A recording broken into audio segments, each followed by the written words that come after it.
I've been streaming all day, talking non-stop, breaking down news with each headline drop, reading some tweets, playing some games, turn off the stream, prep the next day, it's a wild game. In this Twitch worldview, for streamers like me and shouters like you, wish these hot takes were fake, but they're all too true. Yes, they are. Oh, they are. Streaming in the new world with Chatterino. These bitch men that are bitch made, Lord knows that y'all just wanna spam bullshit in chat. Want me to click their links, so I help farm their views, but they don't have no subs, and they don't have a view, and I'd give you a click, but I'm covering news, cause of bitch men that are bitch made.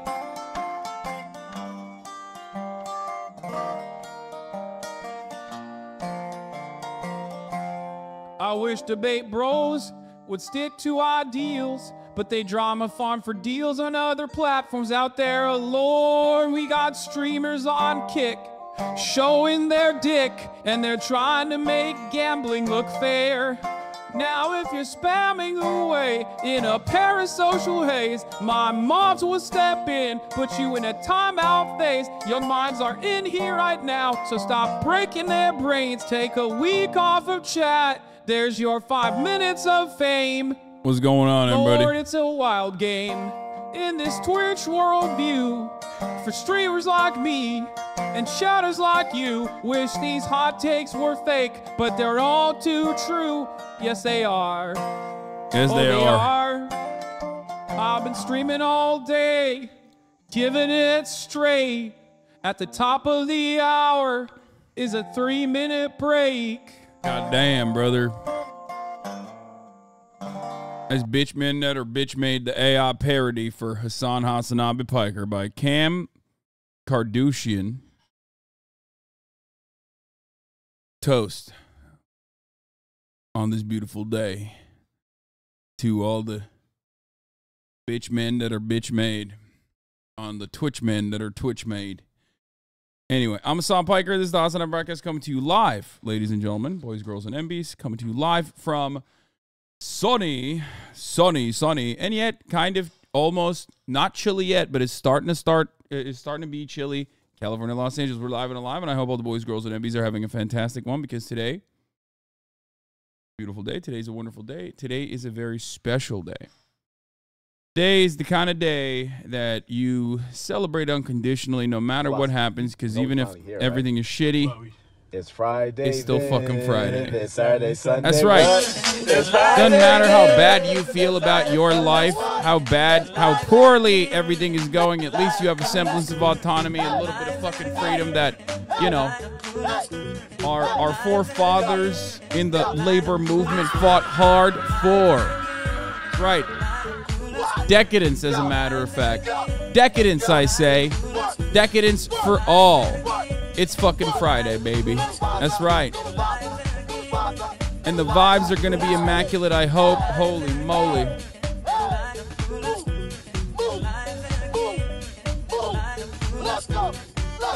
It sucked when I work weekends, but I got fired, so now I day drink on Fridays. Okay.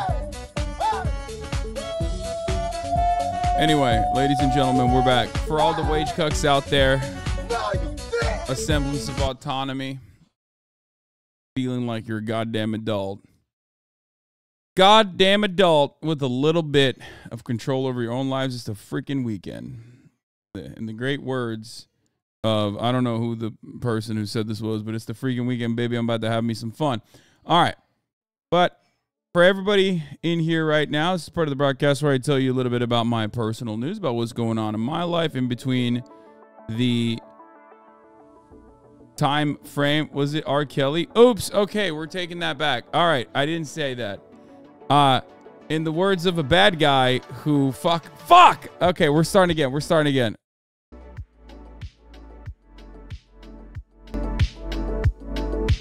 What's going on, everybody? I hope everyone's having a fantastic evening, afternoon, pre-noon, no matter where you are. I say shout out Robert Kelly, dude. What is wrong with me?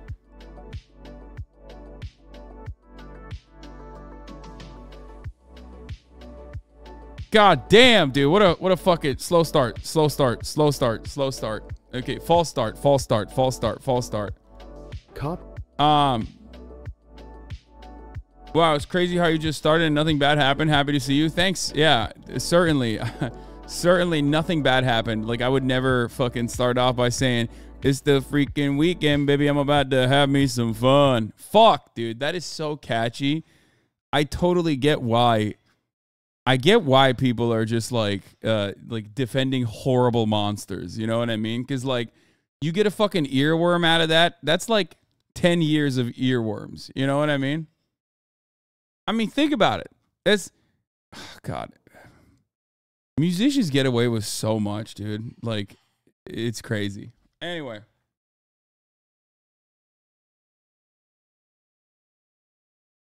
R. Kelly was the man back before peeing on kids. Facts. I mean, I think he was definitely peeing on kids, like, while he was also making those bangers. And not only that, but also, I think he kept peeing on kids after people knew he was peeing on kids, and he just like kept doing it. He had a concubine. Like, I mean, he had a harem, basically. But it wasn't good either. It was like a bad. It was it was not like a consensual situation. It was bad. Anyway, fighting for his life. Was it more than one kid? Yeah, it was. I don't know what started this, but Korn being an Ian Miles wrong biggest hater arc, I welcome. Oh, I saw this earlier. He said Hitler would hate you, Ian Miles Chong. Except, like, I don't think people know who the fuck Ian Miles Chong is. Okay. But, so that didn't really bang that hard. But it's also funny because, like, everyone always goes Hitler versus Stalin. It's like, the fuck do you mean? Like, why are we talking like World War II was like a bad war? You know what I mean? Like, motherfuckers act like, is Ian Miles wrong on the good side then? Because when it was Hitler versus Stalin, like, yeah, Stalin was objectively on the good side. Why has this been an issue? Why is this even contentious? It doesn't make any goddamn sense to me. Specifically because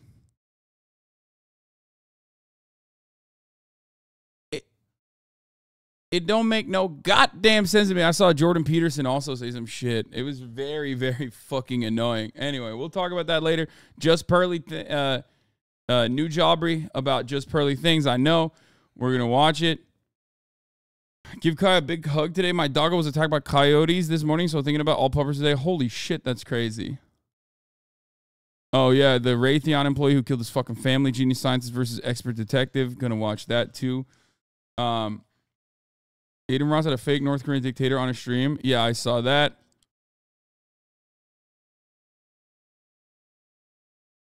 Hasan, Stalin was on the good side in World War II. What insane chatters here. Stalin was the best man who's ever lived and was a saint compared to Hitler, and also was 6'4". He was not short. Do not put it in the newspaper that Stalin was short. It's very, very interesting. Anyway. That new J Aubrey isn't a roasting, is a charbroiling. Shit is brutal in the best way. Yeah. Muslim versus ex-Muslim. That's another debate. Is New Jersey redeemable? I thought we were roasting such malarkey. Absolutely not, my friend. Okay, New Jersey has never been redeemable, and it certainly will not be after today, unless Bob Menendez finally goes to fucking jail. Holy shit, dude. Bob Menendez is like crime is what he lives and breathes, okay? This man was already indicted before on the same shit. On the same shit. Like, everyone knows he's a criminal, and the Democratic Party was like, we need this. We need him. We need him so bad. Oh my God, I'm going to talk about that as well. New Jersey, redeemable. Redeemable qualities in New Jersey. Incredible bagels, okay? Like, you can't get that shit in California, let me tell you, okay? Incredible pizza, incredible Italian food, incredible sub sandwiches, okay? Subs, real subs.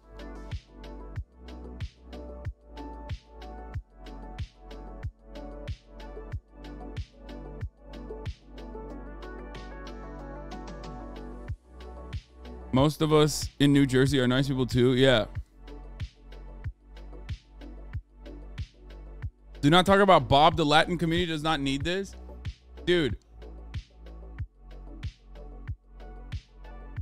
Bob Menendez is such a criminal. Like, he's such a pure criminal because it's like, you know how George Santos can't stop lying? Bob Menendez can't stop getting bribes. It's perfect. But listen, we're putting the fucking cart before the horse. You're getting real horny and you want me to immediately cover this, but like, we're not there yet. We're not there yet. We're going to get there. There's a lot to cover today. Okay. We're not there yet. We'll do that. Food is dank. Also, distance in New York and Philly. I don't know if that's a plus. I don't know if there's a positive.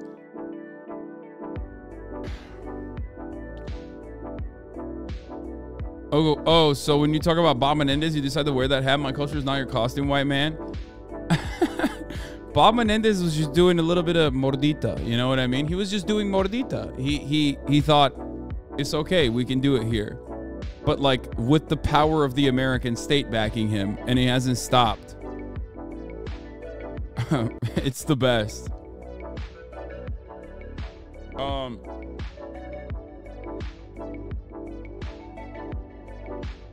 But this is part of the podcast where I tell you a little bit about my personal news. I did a fucking fast open, but personal news related stuff. Ended the broadcast last night. Dove right back into Cyberpunk, by the way. Was doing Steam Deck remote play. Was fire. Plays so well on my goddamn Steam Deck. Made me really excited. Okay. Was pretty fire. So we'll say that. And yeah, I did offline gaming on the Cyberpunk. Guys, I've literally played the entire Cyberpunk game. Like, on stream. You can find it. It's the same game. I know a lot of people are talking about like, oh my God, it's a different game. It's a different game. Like, no, it's the same game for me at least, because I'll tell you why it's the same game. Because I was one of the like fortunate 100 people, okay, that was able to play the game without like too many bugs, right? Because I had a pretty solid rig even back then. I updated my GPU drivers because I want to experience like basically, you are very fortunate because you're rich. Yeah, exactly. I'm rich because I'm fortunate, and I'm very fortunate because I'm rich. You're right. So, but also it's weird because it wasn't just like my PC back then wasn't that good. For how good it could have been. It wasn't like incredible. What was I running with? I think I was running with like a 2070 or something. Like, it wasn't that incredible of a GPU for the time being. It wasn't the best GPU, but it still ran fairly well. Or 2080 Ti. Exactly. Thank you. Oh my God, I love how this community knows my fucking my GPU better than me. So I had a 2080 Ti, which is pretty good, but it wasn't like that good. But it just somehow worked, you know? It just somehow worked, and that was awesome, and that was great, and I loved it, and I'm very excited to play it again. And now I have the 4090, so I'm gonna crank it up. I have not seen the last Jujutsu Kaisen episode, so no spoilers, please. Anyway, so I did that, and then I went to bed, woke up, worked out. My creatine and like more protein adventure has been really interesting on the diet side, because like my dietary habits are good. I don't fuck up at all. I eat like basically a rotisserie chicken. Kaya updates are great. Kaya's great. She's the best girl. She hasn't done anything wrong ever. There was even a separate Kaya update. Yesterday, my mom fell while she was walking Kaya, and I thought Kaya pulled her, and she was like, no, I actually tripped. And she's fine. But apparently Kaya, got scared when my mom fell, and she ran away. She, slipped out of her collar, but she didn't go too far down the road. And then the guys down the road brought her back to my mom immediately. So everything is fine. She's okay. Kaya's okay. Everyone's all right. But yeah, on the creatine side, on the fitness side, I've been taking creatine supplements. I've been taking 2 creatine pills in the morning alongside fish oil pills.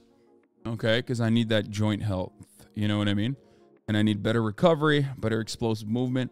I was the other night when I was bawling, I noticed that I was way more explosive and way faster. Like I feel like I've improved. My lifts have gotten better. I have been putting up more weight again. Like I've finally been able to move beyond the plateau, and it's been great. However, at the same time, I'm literally fucking trying to gain, which is always a bad idea, which is not good. So you're not natty. Creatine is the most natty. It's just it exists in steak, in red meat.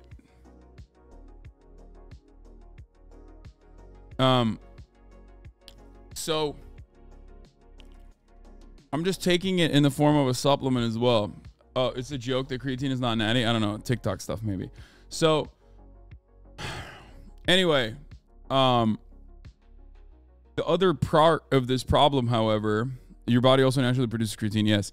The other part of the problem, however, is that like I don't know if it's due to creatine. I don't know what it is, but even though I'm literally fucking eating less, like this is physically not something that is supposed to happen. Even though I'm under eating.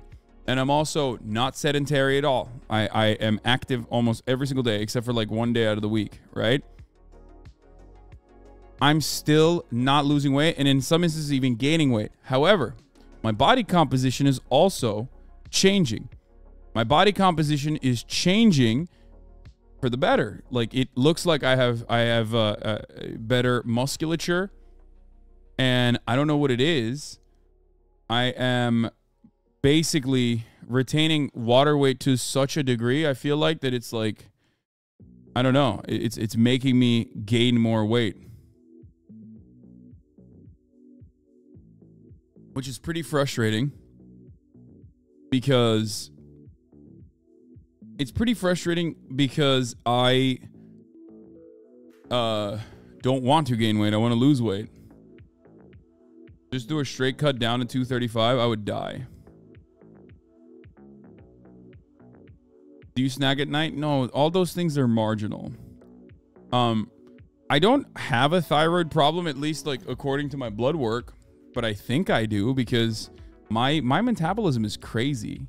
I eat around 2,000 calories, maybe a little bit over 2,300 calories. That's like a severe deficit for someone my size, and I'm still gaining weight. Like that doesn't physically make sense. You know what I mean? This is like voiding the law of thermodynamics.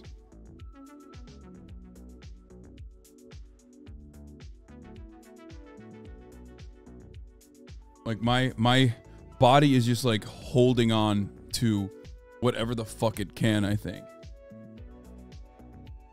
But who knows? Maybe you're pregante. I think I'm pregante. Pregnant. Shitty genes. Yeah, I think I lucked out on a lot of stuff.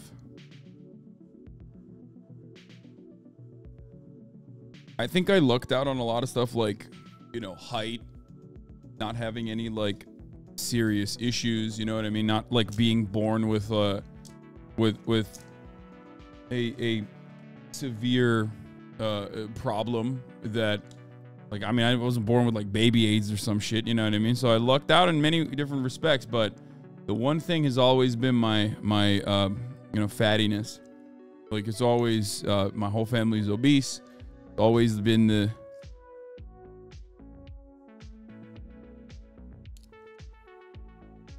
You ever asked Mariah if he has body problems too? Brother, what are you talking about? Yeah. Our whole family is obese.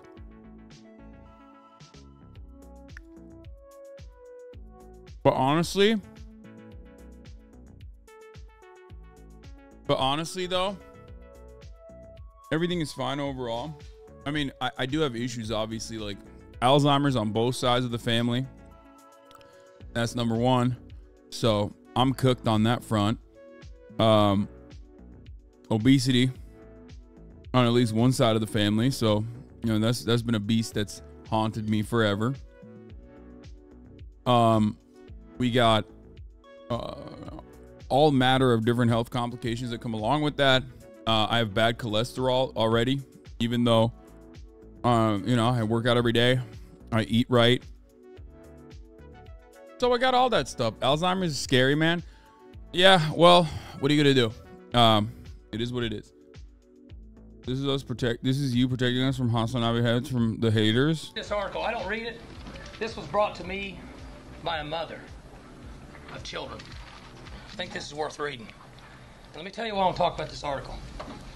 Well, Three-fourths of this is inaccurate. Yacked. It's fiction. I want to see. Here's all that kid did. He goes to class. He's respectful to the media. He's respectful to the public. And he's a good kid. And he's not a professional athlete. And he doesn't deserve to be kicked when he's down. That's why I don't read the newspaper. Because it's garbage. And same. the editor that let it come out is garbage. Come after me. I'm a man. I'm 40. I'm not a kid. Write something about me or our coaches. And that's all I got to say. Makes me want to puke. Makes me want to puke. Anyway, keep your blood pressure and weight in check and your cholesterol, and don't smoke, and you can start off major controllable risk factors for dementia. Yeah. His mullet is magical now. Love that. New Wendy fan cam. I'm 40. That's me. Aww. This is an old one, right? I mean, oh.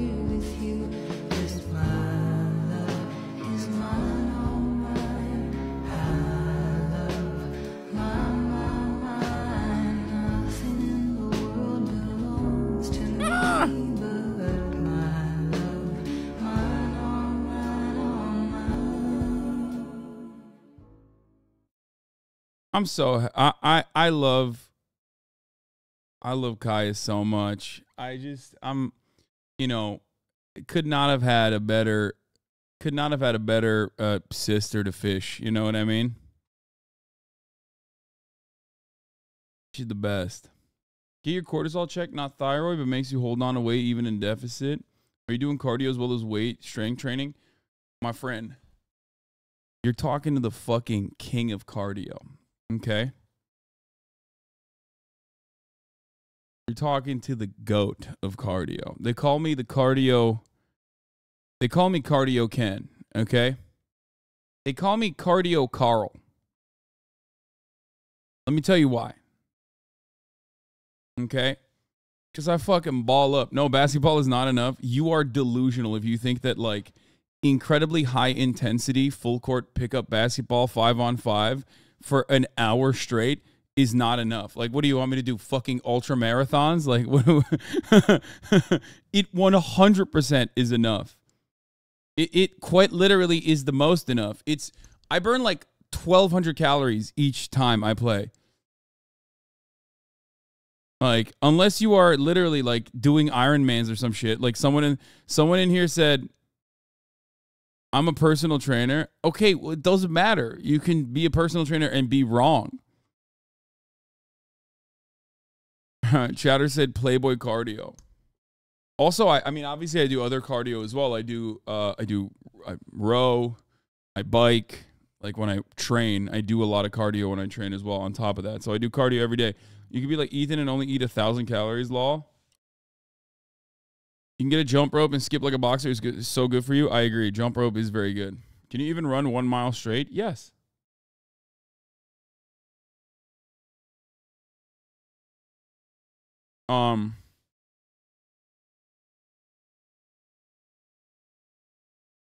Just out of curiosity, what's the longest run you ever do? I rarely ever run. I don't run. I used to. I don't anymore. My cardio is usually either rowing, the ski machine. You guys know what that is, like the skier, or the Versa climber. And then the rest of that cardio is always basketball. Anyway, let's do it. Let's blast off. Let's get started. I never see you work out on stream, so I don't get exercise. I don't have object permanence. True.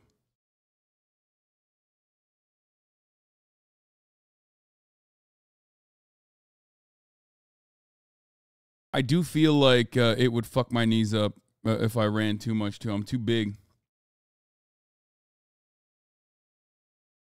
Anyway, happy birthday, Jihan Benazuz. Love you. What the fuck? Anyway.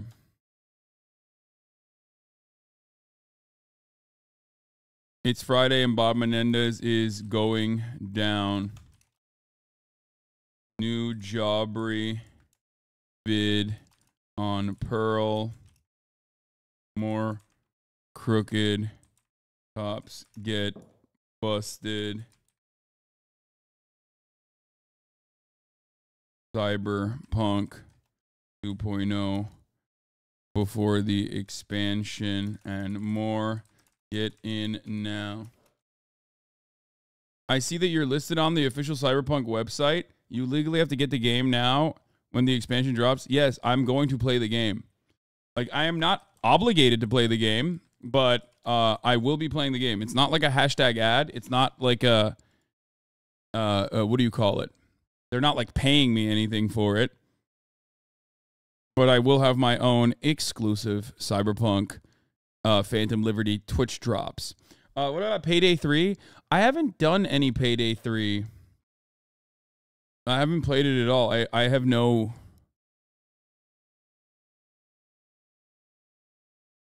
All right. Listen, man, I'm fucking stoked, okay? I'm stoked for it. I've been playing it nonstop. It makes me very happy when developers make video games that are suited for my needs. I will overlook plenty of issues. Here, we're blasting off, by the way. I will overlook plenty of issues, plenty of problems, as I did with Cyberpunk when it first came out. And the same goes for Starfield as well.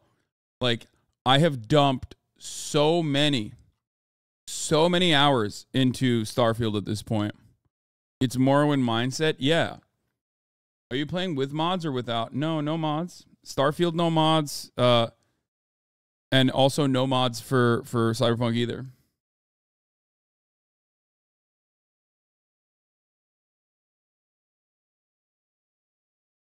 Yeah, we're going to do the Dallas Mayor, Eric Johnson, switching to the Republican Party. We're going to talk about that. Fucking, I hate this. I hate this country. God damn it. It sucks so bad. Anyway. Mods will make Starfield a 9+ game. Probably. You need to play Party Animals with the roomies. I asked, and I think that they were going to do that, but I don't think they're doing that any longer today. Can I have your shirt? Not in a weird way like my own. This one, this is a fan-made shirt. It doesn't exist. It's not sold.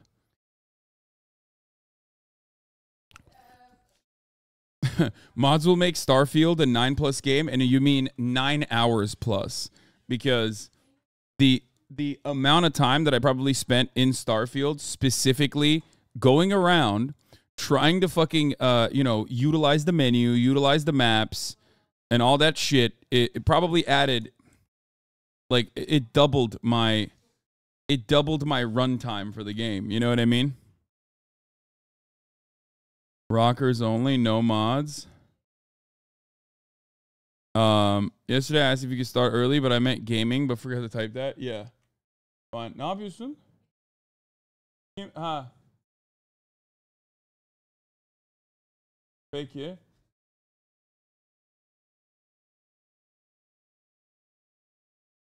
Anyway, did you see Brandon doing the cross after BB called him his friend? What? Really? I'm unable to view this post because the account owner has limited who can view this post. Undelayed menu and Star UI. Basil, link of sunshine.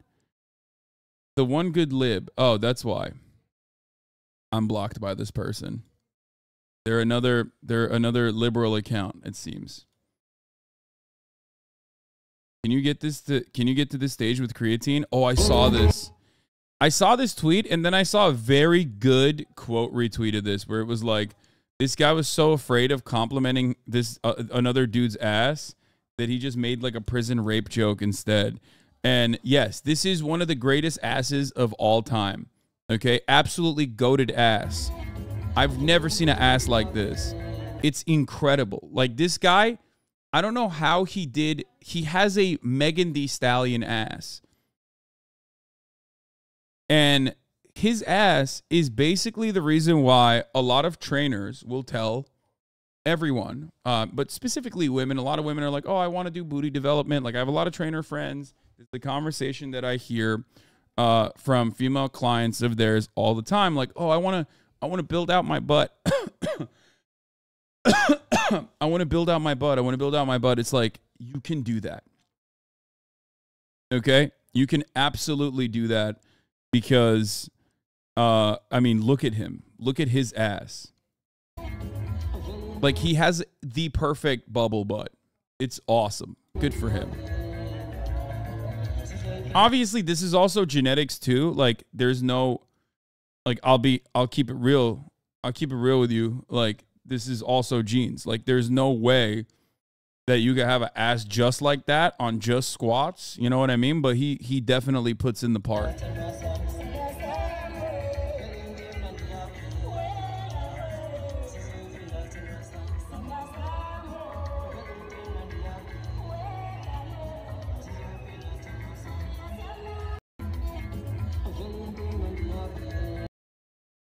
Metal Gear Solid 2 Solid Snake type ass. I ain't never seen an ass like that. Those aren't jeans. Those be tights. Wait, yeah, of course he's wearing tights. Normally I wear that. I wear compression pants like that, and then I put fucking shorts over it. But this slut decided to fucking, you know, put the cake out there for on display. You know what I mean?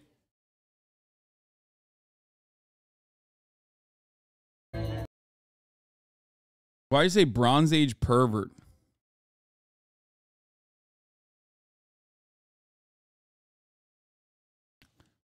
Whole cake island ass.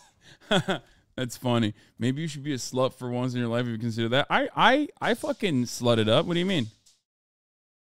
I love slutting it up. Don't feel like a superhero when you put them on. I'm always like, yeah, I'm fucking Batman.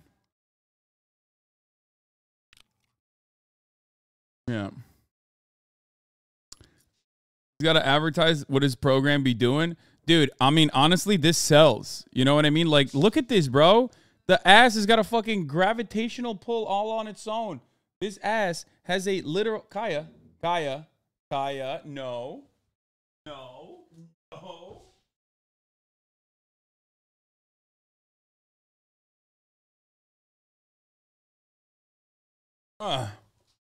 Nah, she's being cute, but he had like getting back to this ass, okay? Getting back to this fucking ass. I feel like you need a commercial driver's license for this. You know what I mean? You can't back this shit up. You need to have different bells and whistles that like normal humans don't have to be able to run around with all this ass. Like, you need to be able to, when you're backing up, you have to have like a beep, beep, beep sign, like a alarm going off, because you might actually end up sucking someone in there. You know what I mean? That's what the fanny pack is for. It lets them back it up. Motherfucker's ass has a six-pack. What the fuck? Megan's post about the insane workout she does for her ass. She here, Megan Thee Stallion, aka the hot girl coach, and bitch, the results have been resulting. The word for the rest of the year is consistency. So, anyways, I had just got back from New York, and I told my trainer, look. What do you mean? This is like pretty fucking normal. She's doing Romanian deadlifts. I was having a I do this as well. Can you please take it easy on me? He said, I seen you doing all that hot girl shit. So what you mean? Ooh, that's actually really good. Okay, this activates your what is it? It's like the outside of your glutes, which normally you wouldn't actually get. You might not be able to target it as well, so that's pretty good. The glute medius. Okay, very good. That's also good for leg health in general, because when you do that kind of thing, you end up activating them more when you're squatting as well, which will help you when you if you want to avoid getting any kind of like a knee injury too. It takes away the stress from your knees. Energy. Pick up that ball and put them goddamn bands around your legs and jump across the room. I said, pick up the ball, put the bands around my legs and jump across the room. He said, yep, and I want you to do it backwards. So I put my thing down, flipped it and reversed it, and that's what happened. And this shit burned like a motherfucker, but I know y'all see them thighs popping, okay? So then he had me doing some other crazy ass shit, but hold on. Goddamn. Basic. Hey, so then he had me doing some basic quad work. Ass shit, but hold on. I'm not good at jump roping, and I ain't even realized that, but I'm only putting this in here because look at all that motherfucking motion. And I'm gonna get better. So the next time y'all see me jump roping, it's gonna be better than this, but the ass still assing. So anyways, Fierce, you're not supposed to be catching me at my bad moments like this, but I just want to be transparent with y'all. Working out hurt like a motherfucker, and it's really a mental thing, so get your ass up and go do it. So right here, just when I realized, okay, I be saying my trainer crazy, but I know he really, really crazy because he must think that I'm finna try doing a decent amount of cardio in the workout too. Texas or something, because I think this is Did you say bad moments? Oh, because she was rolling around. Football niggas be doing. I said, what this? Dude, this one is such a funny one. I do this. Sometimes we'll just like me and my trainers will like go and do like random classes or whatever. We did one recently at a boxing, like a cardio boxing class, and we were doing bear crawls with like, but where, you know, we had to hold on with a resistance band, and it's like a really fun. You know, it's a really fun resistance workout to do. I don't know. It's called the goddamn beetle crawl. He said no, it's called a bear crawl. I said I am making a stallion, not making a bear, so I don't even understand why I'm doing this. Look, I had to take a little break because that shit burned. So then, anyways, he said Megan, we finna get your motherfucking weight up. So he had me doing this all crazy ass shit. Oh, this is not the same day. I was gonna say there's no fucking way she's doing like literally all of this and then doing fucking cleans and shit on the same day. Would y'all really be? Ooh, that's a. Okay, I hate that. Oh my god, I couldn't even do lunges today. And this is like a back squat, like the weight is on her back too on the barbell. That's a hard ass fucking that's a hard ass workout. And she's got perfect form. Me and Nike had like 20 pounds. Have you ever done? First of all, most people don't realize lunges weight free is still difficult. Okay? You've never lunged, okay? Like, this is an exercise that you could do with your body weight, and it would still be considered an exercise. Okay? Now, it's easier to do it with dumbbells that you have in front of you, okay, like, or on your side. This is the hardest version of that workout. Do you understand? Like, this right here is the hardest version of this particular type of workout. Doing lunges that is, you know, with a barbell that's on your back, definitely very difficult to do. If me and Nike had like some sets coming out, because I feel like the hotties really want that. And Nike, I just feel like we need to set that up. But anyways, this is what I be eating. Okay, bye. Oh, God. Classic struggle meal. I mean, very healthy, obviously. Very clean. Very good. Very balanced. But I hate salmon, so I don't fuck with that. But yeah, she got the sweet potato, salmon, and the salad. Pretty good. I don't like salmon. Bye. As someone who hits the gym as well, I fucking hate the workout talk part of the broadcast. Annoying. Why? Also, if you think that this was simply just about working out, I don't know what to tell you. I mean, I think I was giving everybody, you know, the boys and the girls, something to look at and enjoy and appreciate. So I don't know what to tell you.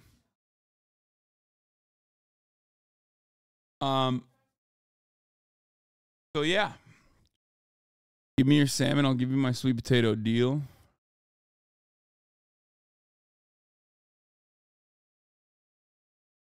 Probably because the other chat is being overly critical and butting in when gym talk starts. Maybe. Okay, well, let's get started. But yeah, I was going to show this as well. Phantom Liberty is gonna have Twitch drops, and I have it as well.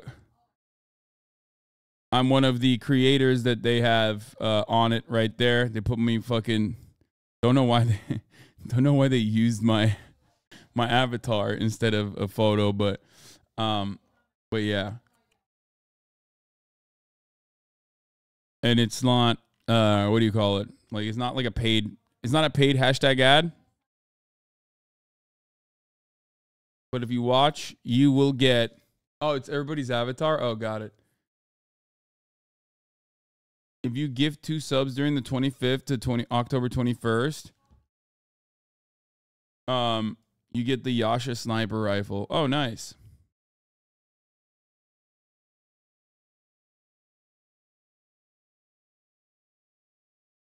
That I didn't know. It's just saying you're participating in drops. Yeah. I didn't know about this part. How does it work? You can also show your support for eligible Twitch partners and affiliates by giving their Okay. Yeah, this part I don't really I didn't know about. I just thought you get like drops by watching. Yeah, if you watch at least 1 hour of eligible Cyberpunk 2077 content, you get the Switch drop.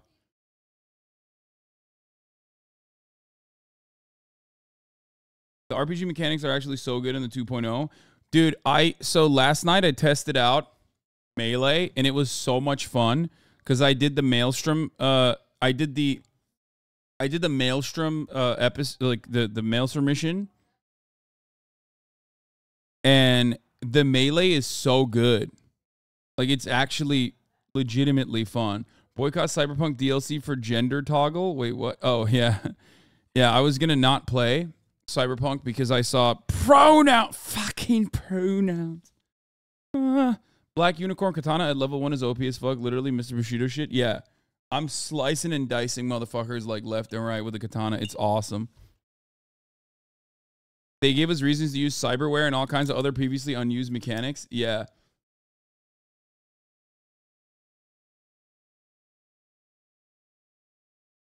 Okay.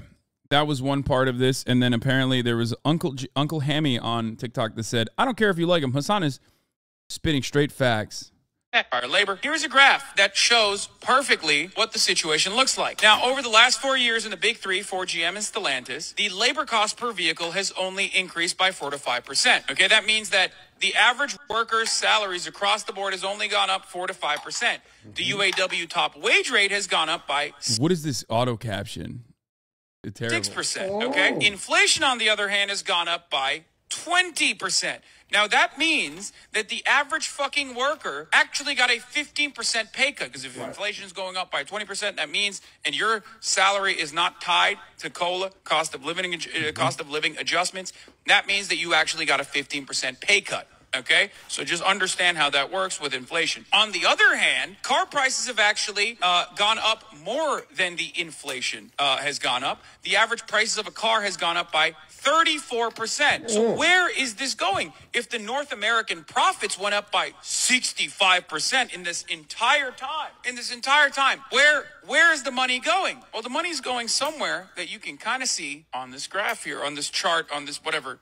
Cool, fun little graphic that they made. It's going to stock buybacks, which went up 1,500%, because that's how this works. Workers generate the value, bosses keep their labor cost per vehicle as low as possible, and then they turn around and take that cash, profits that they have accumulated off of basically underpaying all the workers what their actual productive labor value is, and then they engage in stock buybacks. For those of you who don't know, stock buybacks used to be illegal. Shouts out to Ronald Reagan, who made them legal, for the record. Stock buybacks are a way to consolidate stocks that are out in the marketplace by engaging in artificial stock manipulation. It's normally market manipulation.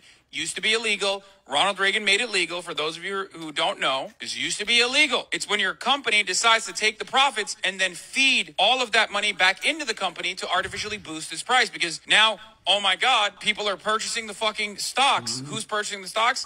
Not random people in the marketplace because of the company performance, but actually people, actually the board itself, consolidating stocks by repurchasing the stocks that are out there. Do you understand? This has a way to artificially boost the stock prices. And there's another.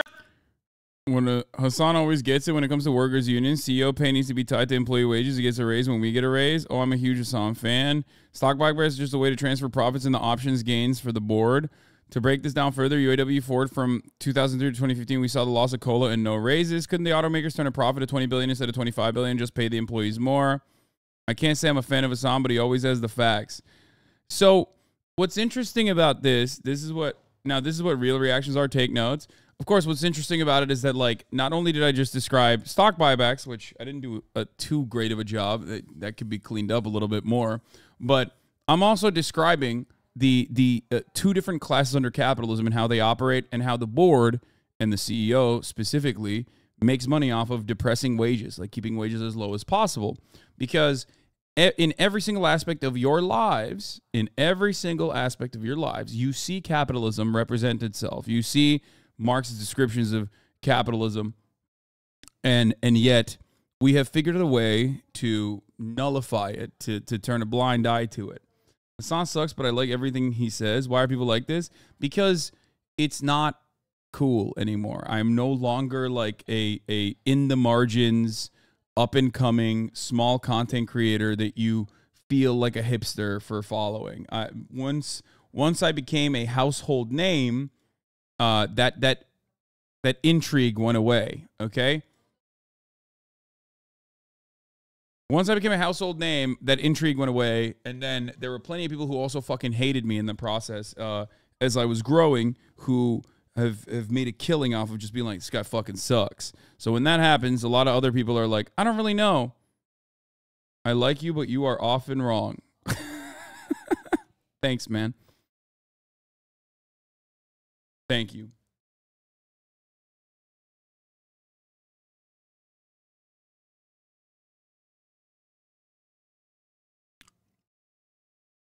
People will come in here and be like, Hasan, you're a disingenuous charlatan who has a base level understanding of the values that you espouse, that you don't even live your life, that you don't even follow in your personal life. Hustle.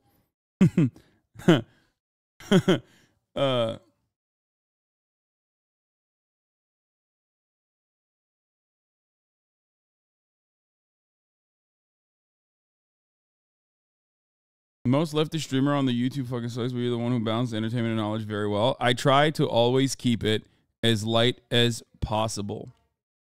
Personally, I have outgrown you and actually know more than you. I know. That's my other favorite type of fallen Hasan fan, which is like, you were very informative in my journey, and now I've surpassed you, and I'm actually leading an armed Maoist rebellion in the Philippines, okay? Against the government and also against the American military base. And this is my last tweet. I have wanted posters of my face everywhere. We're doing it. We're doing guerrilla warfare.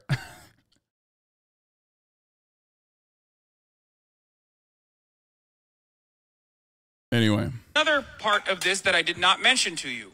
The CEO pay, because the CEO pay in this same process went up by almost 10 times the labor cost per vehicle, because the CEO pay went up by 40%, because it's directly tied to this exact fucked up graphic that you're looking at. CEO pay and CEO compensation, board compensation in general, is directly tied to stocks, okay? Stock performance. That's what, when they say our performance is our performance is tremendous. I mean, that's nice. Most people are saying positive things, so I love that.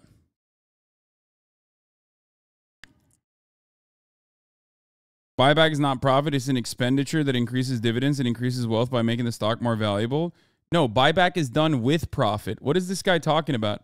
And oftentimes not even direct profit, but by showing profit and in a time when interest rates were like super low, showing profit and then getting loans on top of that profit. Yes and no. Buybacks are reported as an expenditure before reporting annual profit. They're stored that much cash from previous year's profit. Oh my God, the semantics on this is so funny. He said, buybacks are reported as an expenditure before reporting annual profit because that is the previous year's cash profit.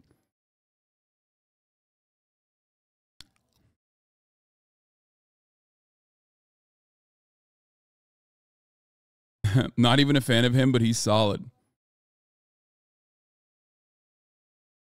The CEOs make the average annual salary of their employees every single day. It's ridiculous. It has to end. Yeah. My favorite is when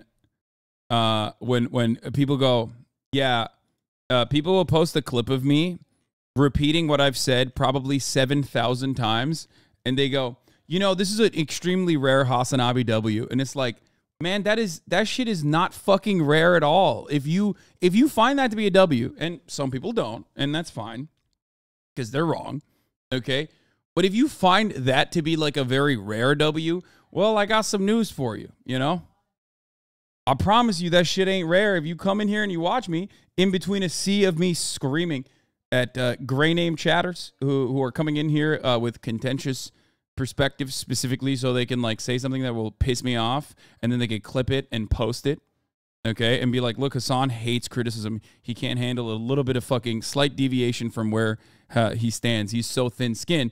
You know, if you see only stuff like that, then you're gonna think that that is what I do. Anyway.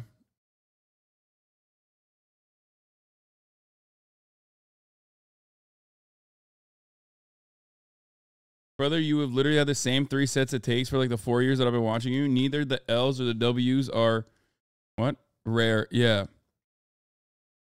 Yeah, that's the reality, is that I am an extremely stubborn person, especially when I feel as though I have made up my mind on a particular set of issues after looking at all of the information that's readily available. Clearly, if I'm wrong, I admit it, saying that Russia would never invade Ukraine. That would be fucking crazy. That prediction was absolutely incorrect. But beyond that,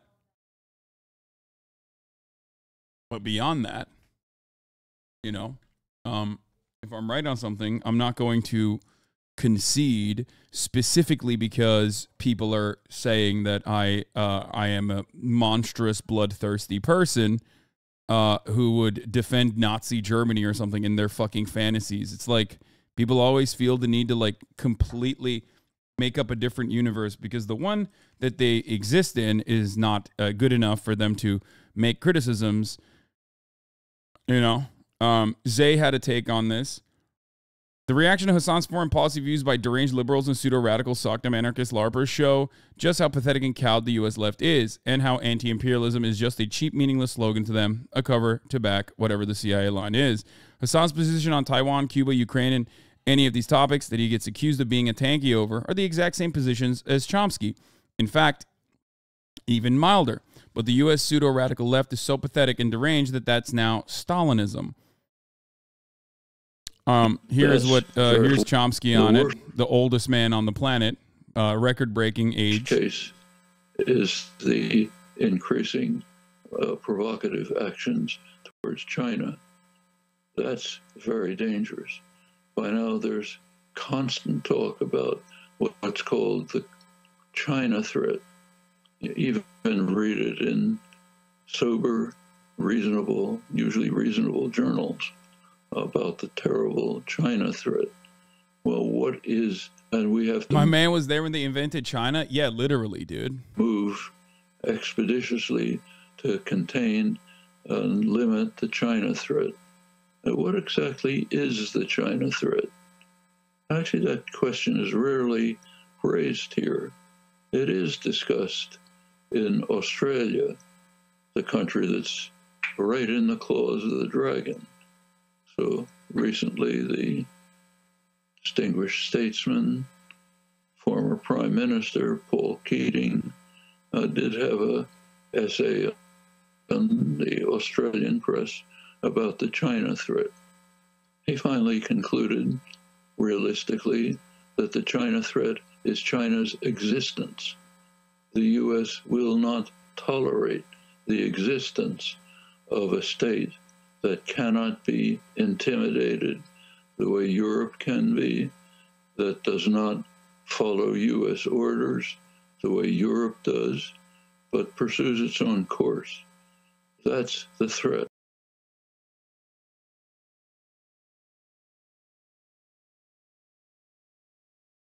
It's funny that, like, the most threatening aspects of China already are things that we just welcome in our lives and have no way of even countering, like TikTok, okay? Hasan's Ukraine position is milder than not only Chomsky's, but also John Mersheimer and Jeffrey Sachs. These are respected scholars who are now considered tanky Stalinists by deranged sock-them anarcho-NATOists, suburbanite teenage freaks online. By the way, I actually believe Hasan and Chomsky's commitments to anti-imperialism aren't principled enough, and I can give concrete examples, but this hysterical whining about the boogeyman of tanky Stalinism is deranged, and I explain what its sources are here. As I note in that piece, and as the hysteria about Hasan being a tanky demonstrates, not aligning with the interests and the propaganda of the U.S. empire on every topic is a bright red line for the U.S. media and political class. Even the slightest deviation gets you smeared. That is the case, even though these anti-imperialist positions are totally marginal. They have been effectively erased from public life. Barely anyone ever even dares to come close to them. You can't count on these people on two hands, but they go absolutely hysterically deranged over them. By the way, this is deliberate. The reason why these pathetic LARPing scumbags pile on Hasan whenever he dares to question the predominant State Department narrative is because they want him to shut up and just talk about how awesome and cool AOC and Bernie are like they do. I hope he won't. To me, the most important thing that having a big audience and financial security gives you is the freedom to say things that involve taking risks. Yes, they will pile on you, smear you, take away things, but they can't destroy you unless you give up and stop expressing your views. This is 100% true. This is one of the major things for me, at least. One of the major reasons and one of the major benefits of having this fucking sick ass community is that I am able to do these sorts of things and not give a shit. You know what I mean?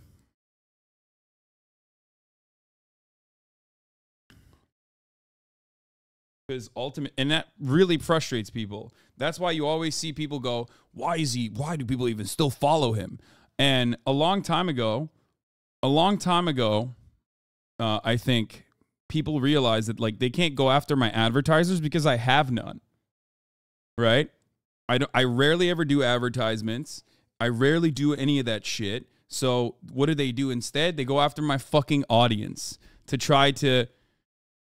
try and be like, yo, why do you watch this guy? Don't watch this guy. Don't support him. Okay? Don't support him. Please don't support him because he's stupid and he's bad and he's wrong. Look at this clip. Look at this clip I posted here that certainly gets to the heart of the matters. You know what I mean? It's always the same way.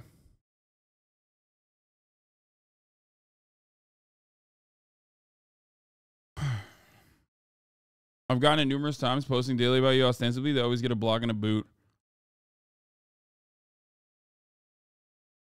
So, and you will be proven right. Our position, the principled anti-imperialist position, is the correct, moral, coherent, rational one. Theirs is depraved, cynical, hypocritical, deceitful, cowardly, and leads to mass death and immiseration. Don't surrender to them. Look what these vile, depraved, cretin scumbags did to Ukraine. They destroyed the country by calling anyone who ever wanted to avert a disaster like Chomsky or Mersheimer a Putin puppet, tanky, genocidal Hitler Nazi, as they ate chicken nuggets prepared for them by their moms. You know, the funniest part about this is that this is the one aspect that I don't agree with Zay on. Okay? You want to know why I don't agree with Zay on this? Because it doesn't matter what some fucking YouTuber says about Ukraine. America is going to do what America fucking does. Okay? Stop saying literally Ethan. Ethan is infinitely more open-minded than the overwhelming majority of people who have made up their minds and are working actively to be like, you know, you're a bad guy for even questioning any aspect of this. Okay? And they want to do it again to Taiwan. They want more people killed. They want more blood. They want more YouTube money. They want to fleece their suburbanized pseudo-radical teenage fan base who have anarcho-NATO flags. What? I don't even know what this anarcho-NATO shit is. Hasan should have Jeffrey Sachs on the show, a world-renowned scholar who shares his anti-imperialist position on Taiwan, Ukraine, Syria. Mersheimer, Chomsky, Quincy Institute people. These are serious scholars with this position. Don't bow to those freaks. These people have no idea what they're talking about. It's just pseudo-radicals sloganeering to fleece their YouTube audience by repeating the dominant State Department-approved line. The U.S. has been provoking a proxy war with Taiwan for a decade now. The U.S. has been supporting a proxy war with Taiwan not just for a decade. It's the inception of the Taiwanese state that was directly created as a consequence of very clear-cut, very deliberate American interests against China. That and communism specifically. That is why Taiwan was created. Now, Taiwan now is a democratic state, okay? That much is absolutely fucking true. 100%. I will never disagree with that, okay? It is. It's true. It started off as a hyper-nationalist and counter-revolutionary failed dictatorship, failed military dictatorship, and now it is an absolutely democratically organized state that does not have those exact same perspectives or allegiances. Like, I don't think that the younger generation in Taiwan are like saying, no, this is the Republic of China and we are going to take it back all the way to fucking Mongolia. Why didn't Mao just invade Taiwan immediately after winning the Civil War? I wonder why. Perhaps there was another fucking war that was going on with U.S. aircraft carriers directly sitting in between the seashore as well. I wonder why that didn't happen. Oh, that's right, because the fucking Korean War was going on. That's why they didn't do it.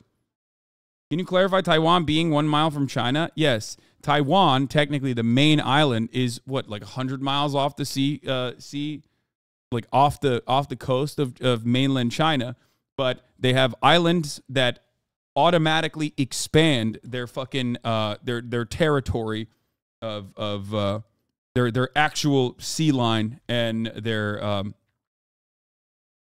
air. Also, the PRC literally had 0 boats at that point. Yeah, they didn't really have a navy either. I do not appreciate the person known as HasanAbi. I do not like Sir HasanAbi. Okay.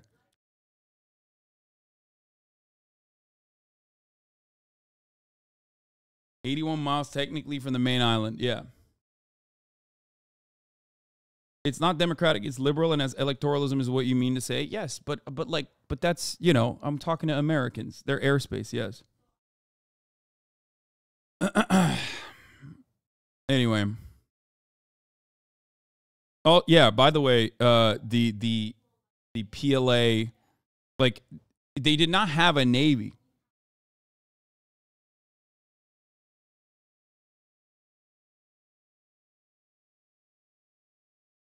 At the time either, but also they were more worried about the Korean War. So,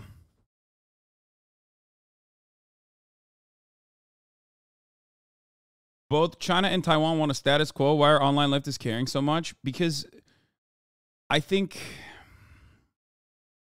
online leftists care a lot because they want to claim that, like, well, first of all, this is the same reason why they debate, like, the ethics of like, you know, child pornography or whatever, because they run out of shit to talk about. Okay? That's it. I don't think it's like a position that people are getting because they get like CIA money or anything. I think it's an easy position because it corresponds to like the values that you have, right? You're like a leftist. You're supposed to be against like any kind of you're supposed to be against, understandably, a authoritarian government that is going to come in and like take away the civil liberties that the people don't want. You're supposed to be in support of autonomy and autonomous nations and people's right to choose what they can and can't do with their own lives. Okay, so it does make sense. I get why people would take the positions that they do.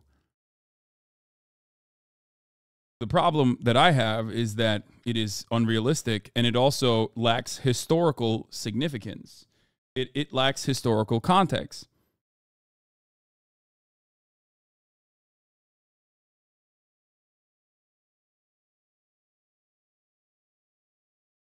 Anyway, worth noting in this whole debate, there are native Taiwanese people whose ancestors are not originally from China. Yeah, but the native Taiwanese people, like the indigenous Taiwanese people's interest in the matter is not even represented by the current Taiwanese government. Like, what the fuck are we talking about? You know what I mean? At that point, it's like they got genocided. You know what I mean? And not even entirely in the hands of the fucking they didn't even get genocided by like Chinese people as much as they did by Japanese people as well, which the KMT also participated in that. But there's not like there isn't a real robust movement for that perspective. Is Zay Squirrel beefing with you? No. No, not at all. I mean, we have disagreements. I think they think that I deviate away a little bit from like a full-blown anti-imperialist point of view, but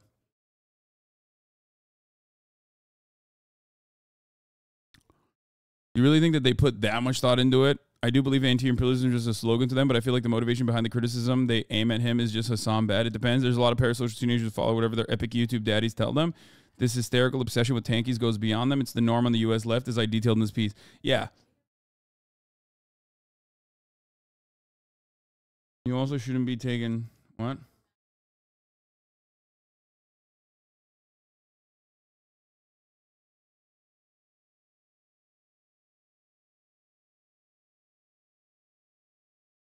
Yeah. Zay also blocks everybody. I would have been blocked a long time ago if they disagreed with me.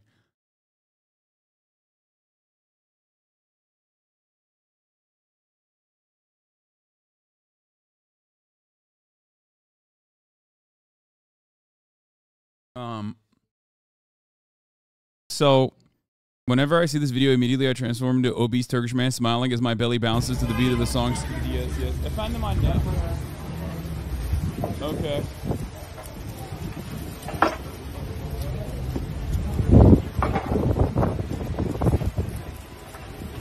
That is an insane way to raw dog. This is a sheep intestine. For those of you who don't know what this is, okay? That's sheep intestines. This is one of my favorite things to eat. Kokoreç. That is hitting it raw. Not raw in the sense that like you haven't cooked it. It's clearly cooked. But the fact that they like gave the fact that they serve it like that is insane. You're supposed to cut it into like really, really tiny fucking...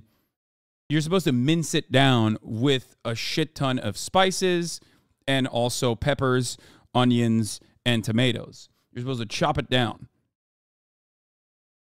I don't know how people eat it like this, okay? I don't know how people would eat it like this. Oh, it's so fucking good, though. God damn, it's so good. Looks like it's Howie's prolapse. I mean, it is literally... My man, this is as close as you can get to a prolapse as possible. This is literally... You're eating out the asshole of a fucking sheep. Okay? This is a prolapse. It's delicious. It's so fucking fatty. Oh, I love it.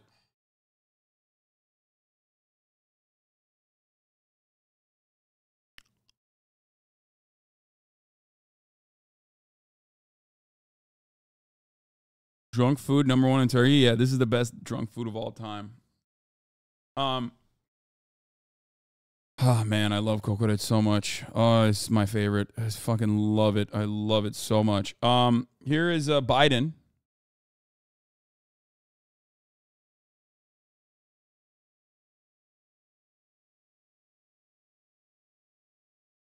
Anne. Okay. Here's the thing with Biden. Here is Brandon. Netanyahu said Biden was a friend, and this is how Biden reacted. Friends I've checked it, over 40 years, and our friendship goes a long way and can take. The fuck does that? What is he doing there?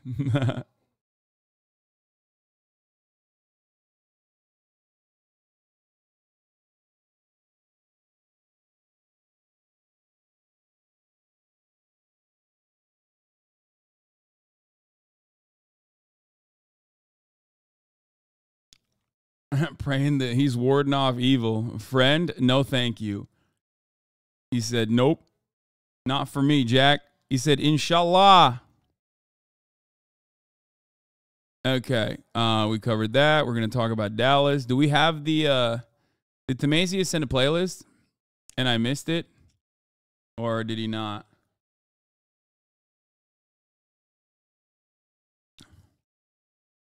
Oh, he did. Nice. All right, let's take a look. Let's get started on motherfucking Bobbert Menendez, dude. Indicted on bribery charges. The absolute GOAT. Okay, the GOAT of New Jersey. New Jersey Democratic Senator Bob Menendez has been indicted by a federal grand jury. The senator and his wife are being charged with accepting hundreds of thousands of dollars in bribes. Let's bring in senior investigative reporter Aaron Katursky for more on that. Aaron, what's the latest? Federal prosecutors here in New York, Diane, have charged Senator Menendez and his wife with having a corrupt relationship with 3 New Jersey businessmen, and they outline in the indictment the alleged steps Menendez took to benefit those businessmen in exchange for bribes that took the form of cash payments, a car, a no-show job, even gold bars and the payment of a mortgage by these businessmen, according to federal prosecutors.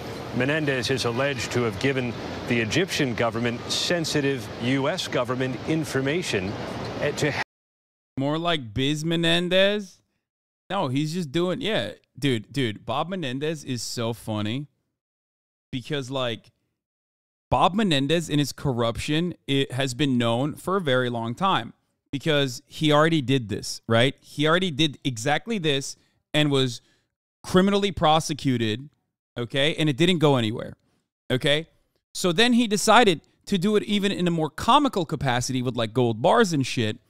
But also, the other side of this story that I personally love is that he still got, like, committee assignments. You know what I mean? Like, it's hilarious to me that the fucking Democratic Party was like, no, this guy that was actually fucking criminally prosecuted for bribery, we have to have him here, okay? We have to. There is nothing, we can't have anyone better than Bob Menendez.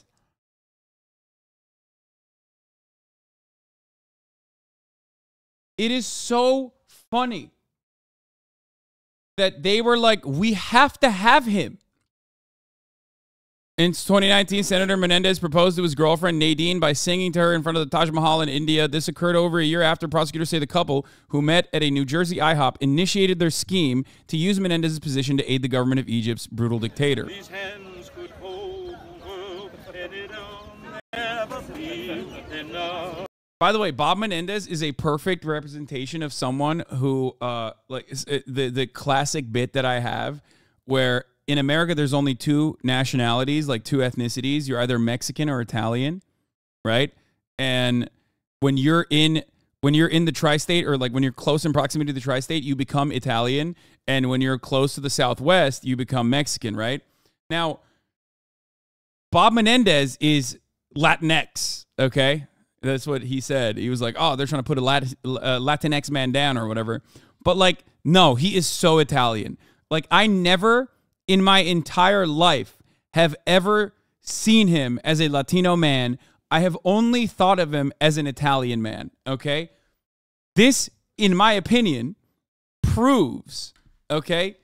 This, in my opinion, proves that, like, it doesn't matter. If you're in the fucking tri-state, if you're close in proximity to the tri-state, you are literally Italian. Never be enough for me. Woo. Oh my God! Whoa!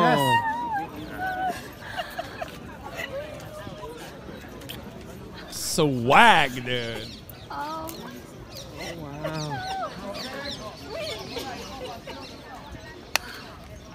Oh wow. Oh my God. Oh.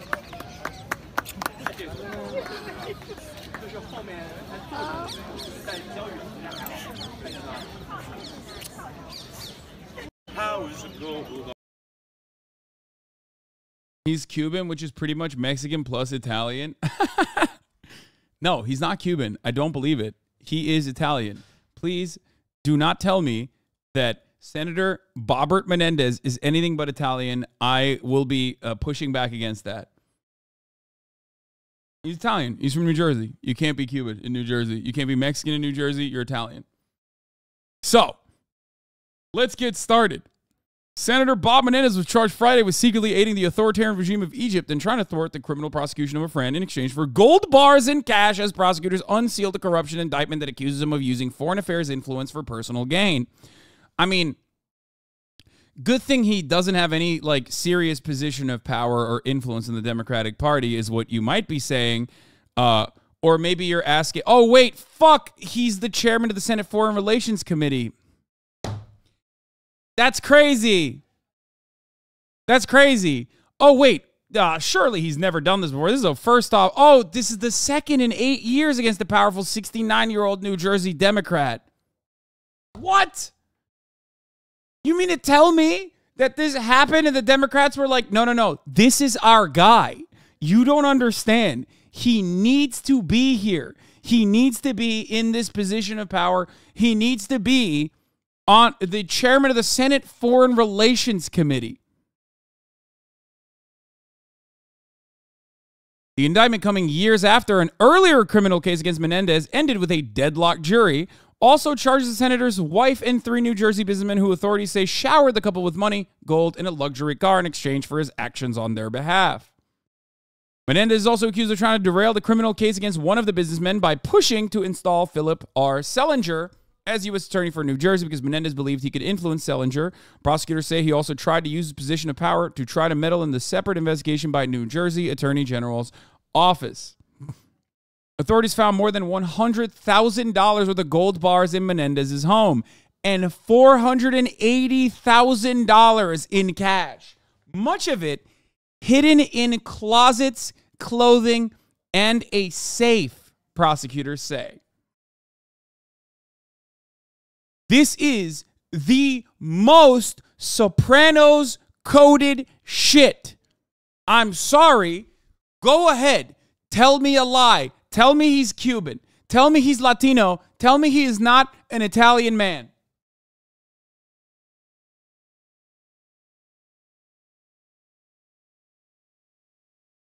When I see him get bribed like a fucking cartoon villain with gold bars, I can understand in a teeny tiny way. I understand why Republicans don't see Trump as guilty. Yes. Yes. Holy fuck.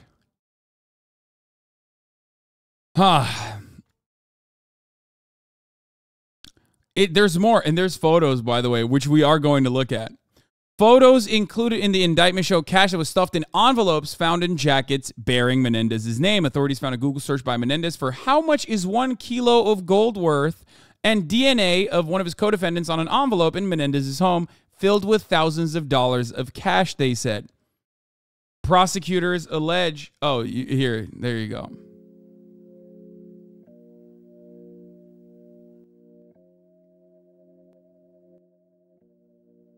Prosecutors allege that Menendez took repeated actions to benefit Egypt despite U.S. government misgivings over the country's human rights record that in recent years has prompted Congress to impose restrictions on aids. His step includes ghostwriting a letter to fellow senators encouraging them to lift a hold on $300 million in aid to Egypt, as well as transmitting non-public information to Egyptian officials about military issues, the indictment says. Menendez, in an emailed statement, accused prosecutors of misrepresenting the normal work of a congressional office. For years, the forces behind the scenes have repeatedly attempted to silence my voice and dig my political grave, Menendez said. Since this investigation was leaked nearly a year ago, there has been an active smear campaign of anonymous sources and innuendos to create an air of impropriety where none exists. He said he has been falsely accused of accepting bribes and will not be distracted from work in the Senate. David Schertler, a lawyer for Menendez's wife, Nadine, said she denies any criminal conduct and will vigorously contest these charges in court. Menendez appears to be the first sitting U.S. senator in U.S. history to have been indicted on 2 unrelated criminal matters, according to the Senate Historical Office. He faces re-election next year in a bid to extend his 3-year career in Washington as Democrats hold a narrow majority in the Senate. Egypt has long been a top recipient of U.S. government aid, more than $1 billion a year, thanks to the overriding American national security interests in the region, but the relationship has been tested by concerns over human rights abuses in the country. As chairman of the Foreign Relations Committee, Menendez's influence on executive branch decisions on military spending and aid to foreign countries, including Egypt, as well as the ability to recommend holds on financing that the State Department historically respects. Menendez is saying he did everything right and they indicted him. Okay? I love this. This is my favorite type of story, okay? It's just like such clear-cut cases of corruption. Okay? Menendez, I'm going to do that $99 million international arms deal you wanted. Oh, by the way, I love that he's also saying there's no wrongdoing here because they have him dead to rights, as always. Here's what happened. Nadine Menendez, tell Will, Hannah, I'm going to sign off this sale to Egypt today. 120 million target practice rounds and 10,000 rounds tank ammunition, $99 million. Note, these tank rounds are for tanks they have had for many years. They're using these in the Sinai for the counterterrorism campaign. Nadine Menendez forwarded his text to Hannah, who forwarded to the Egyptian official. The Egyptian official replied with a thumbs up emoji.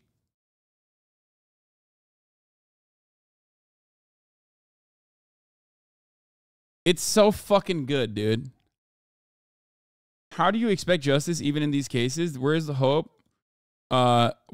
Where's the hope? Why the fuck should we care? He's gonna bond out and do the same shit. I mean, he might actually be going to jail, I hope. Or at least, like, he'll get a fucking slap on the wrist. He will not be able to get reelected. There's that. Actually, you know what? I don't even fucking know because New Jersey is just, like, they don't give a fuck. And, fuck, who did Menendez run against? Like, I know the Democratic Party was, like, actively pushing Menendez. Who, by the way, is one of the most conservative Democrats in the Democratic Senate, okay? Like, I want you to understand, it's not like it's not like this guy is like an unknown entity. The Democratic Party has defended him vociferously, okay? Defended his position. I mean, he's the chairman of the Foreign Senate Relations Committee.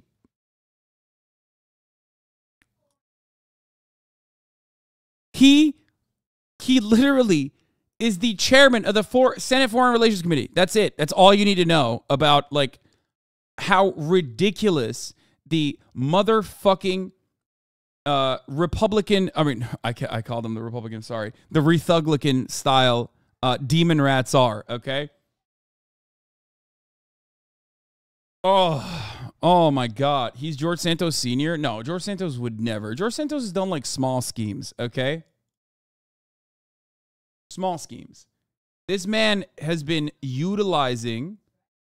This man has been utilizing the powers that the Democratic Party have offered him to fill his pockets with literal gold bullions, like he's Daffy Duck or something, what's Donald Duck's like rich uncle that dives into the fucking pool of coins, like Scrooge McDuck. Yeah, he's just crazy. It's comical, man. It's comical. He had like. Because it's all illegal, illicit gains. So he just doesn't know what to do with it. So he doesn't have a good washing operation. So he's just like stuffing the pockets of his jackets, homie.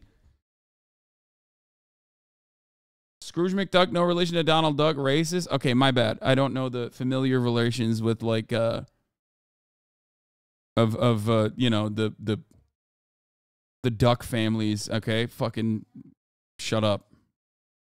All right. But yeah. Help his friend, businessman Wael Hanna, maintain an exclusive contract to export halal meat to Egypt. He is also alleged to have tried to disrupt a criminal investigation undertaken by the Attorney General of New Jersey into another businessman. And Diane, he's alleged to have recommended to President Biden someone to be the United States attorney in New Jersey that Menendez thought he could influence because that office was conducting an investigation into another businessman with whom Menendez had a relationship. Now, Aaron, this is the second indictment for Menendez on corruption charges. So now that this indictment has been handed up, could the earlier case be revisited? I don't think so. That earlier case in 2015 ended in a mistrial, and there Menendez was accused of doing things under the power of his office to help his friend Solomon Melgen, a doctor. And in that case that ended in a mistrial, the judge ended up acquitting Menendez on some of the counts himself. And so prosecutors kind of dropped it. Here now, this is a whole separate thing. Menendez is charged with and it's wholly separate from the earlier case. So I want to explain something to you guys, and I've talked about this quite a bit, okay? It is very difficult to do bribery outside of the boundaries of what is legally permissible. Okay, this is the old one, by the way. Why is that the case? Because America has codified and legalized bribery in the form of corporate lobbying. Okay? So when you actually get hit with this, that means like you've gone above and beyond. And in the case of Robert Menendez, he's done it multiple times. That is what is fucking nutty. Okay? Like he got caught and was like, nah, fuck that. I'm going to keep doing it because like, whatever. Right? And the other aspect of this corruption and bribery situation is that he can always just say, well, I was going with what I was going to do anyway. Why can I not just get some cash in the form of gifts? So the hilarity in the situation is that like he could have just reported the money that he was getting. He could have found a legal way to get aid or get campaign contributions. Okay, he could have just done all of that and then just spent his campaign contributions on whatever the fuck and write it off as though he was campaigning again for his, fourth senatorial run, right? He didn't do any of that. He didn't do any of that when it is literally legal to do most of this shit. Okay? It's so funny. He literally just didn't fucking care. I feel like it could have been the thrill of it. You know what I mean? It could have been the thrill of it. I just don't. Did Homeboy get Dinesh D'Souza? No, Dinesh D'Souza did the other thing that is also basically impossible to get arrested for, which is campaign finance laws, violating existing campaign finance laws. Okay? It's like this is two sides of the fucking stupid coin. If you're a politician, it's wild that you are receiving bribes when bribery is legal. If you are just a guy who wants to bribe a politician on the other side, on the Dinesh D'Souza side, it's wild that you just didn't do it through the legal protocols. They made it so that it's legal. Like, they made it so that you can do it. It's above the books. It doesn't make sense.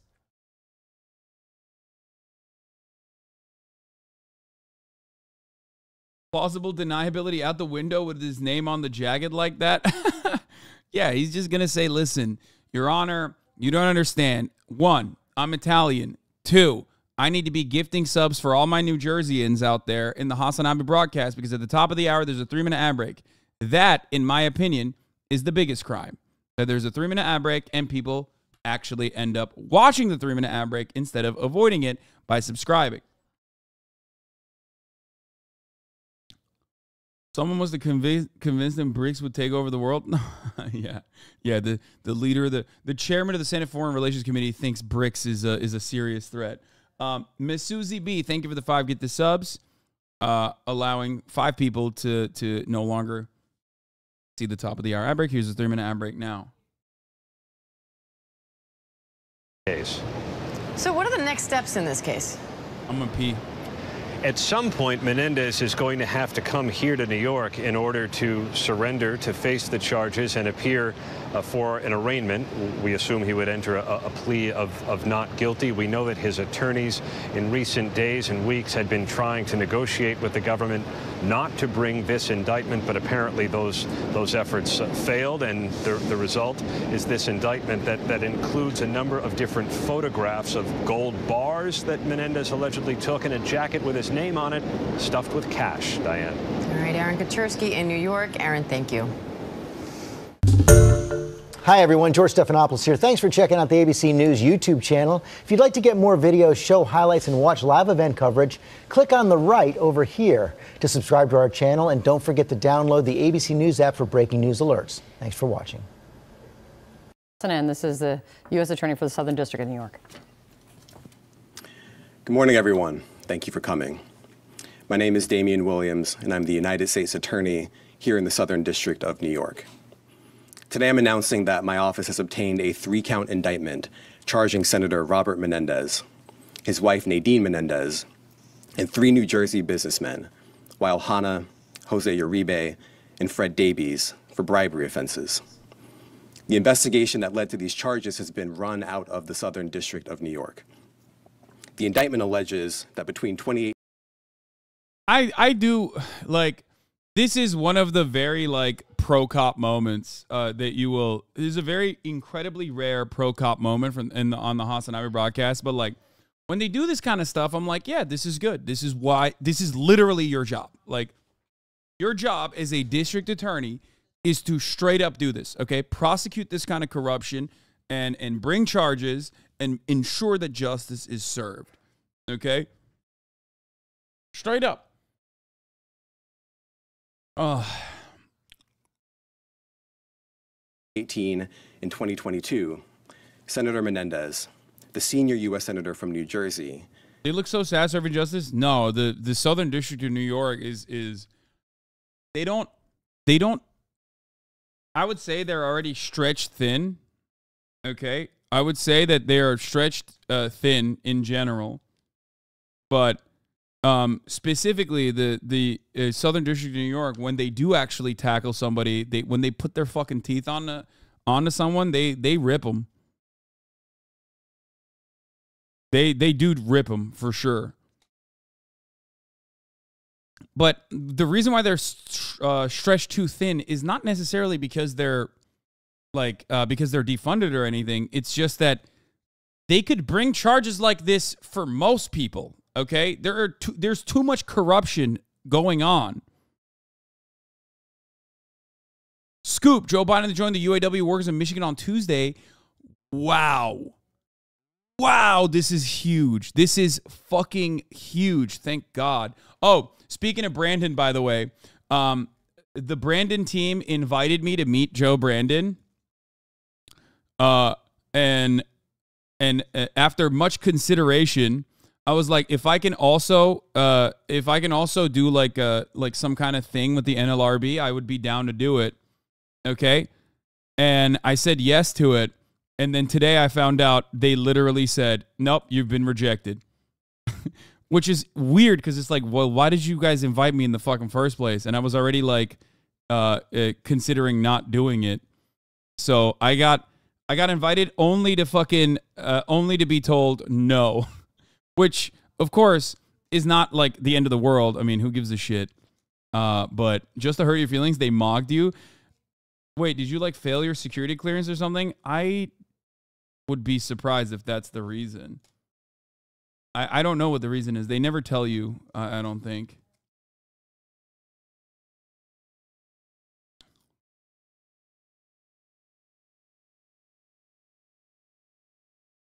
Yeah, I got Brandon blocked.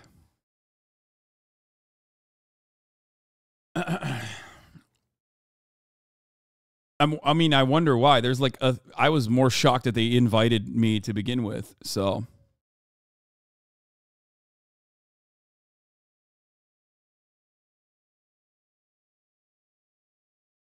no Yankee wife for Hasan. Lol. Sorry, big dog.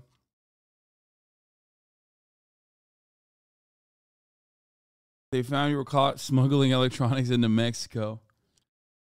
You're on their radar at least? No, this is not the first, nor will it be the last time that this administration has, like...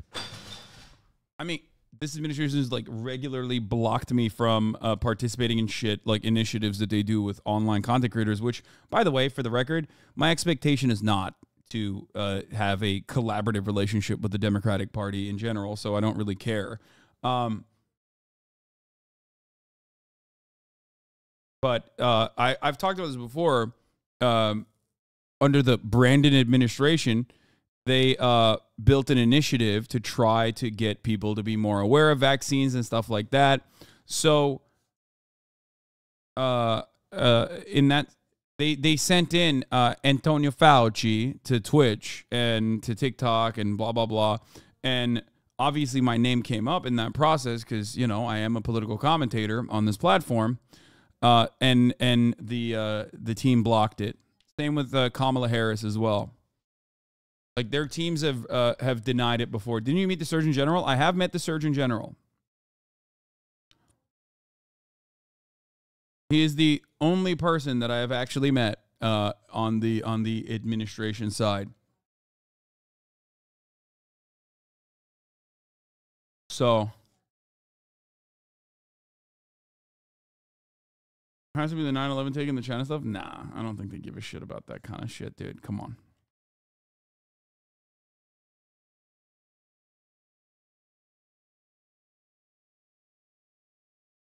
You're way too controversial for them.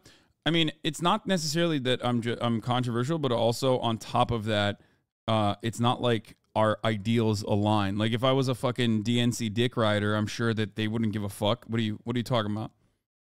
Like, I just don't think that they believe this to be a valuable collaborative relationship because I'm hypercritical anyway.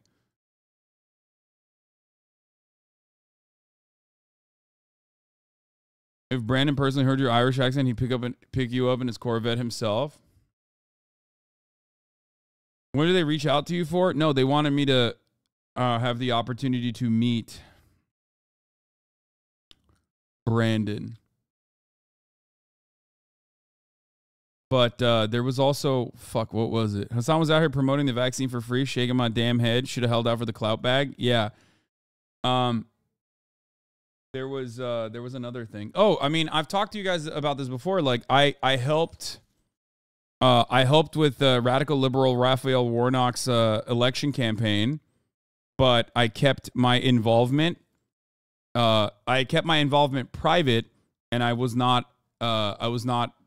on. Like, I didn't end up doing something publicly with them because they thought that having myself or even AOC involved in that re-election campaign would have hurt his chances, which it definitely would not have. But I mean, I was like, sure, whatever. I don't give a fuck. I'll do it. Not everything you hear online about me is, especially from like people who are specifically on subreddits talking about how little I do in general. You know, it's all true.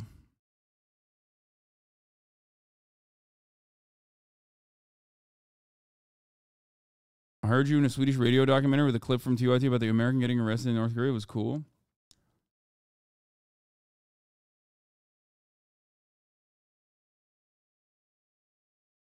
Yeah.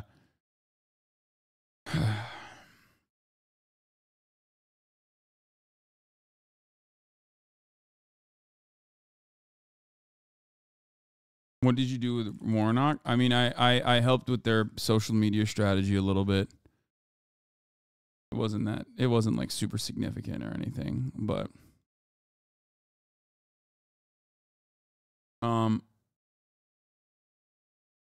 AOC pisses off so many establishment with dick bags for advocating for the bare minimum. Is the alliance between Lula and Biden lip service, or are we buzzing? No, Brandon has been doing some good shit, like, actually. Did it pay, or was it pro boner? No, of course I didn't get paid. I was not expecting any payment, and I don't care. I don't do stuff like that for pay. Why the fuck would I do that for pay? Climate Core was good. Were you behind this tweet? Yes, I played a role in this. That's not even a joke. I didn't, not the tweet itself. Obviously, I would never fucking tweet something so cringe, but you already have money. Do chatters not understand? Yeah, it's the other way around. I don't do shit. I don't do shit for money. When I'm doing things in the political field, I don't do it for money. I'm the one who fucking knocks in that situation. I'm the one who gives money, not the other way around.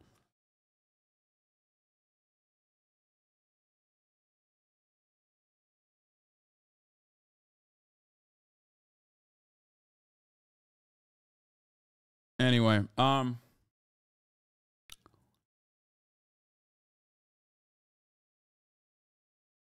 off topic for fun time. You see the trailer for the Duck Dynasty biopic? No. Read the media covers more Trump and doesn't really post Brandon W's predicting the 2024 election vibes. Yeah, there's some decent fucking labor stuff that the Brandon camp has been engaging in. Obviously, the most significant one is this one so far. Joe Biden joining the UAW workers in Michigan on Tuesday as Trump is trying to fucking go there and like talk to a select few people that they claim are a part of the UAW is going to be pretty good. Because on the one hand, you're going to see an actual fucking sitting president do something that is very significant.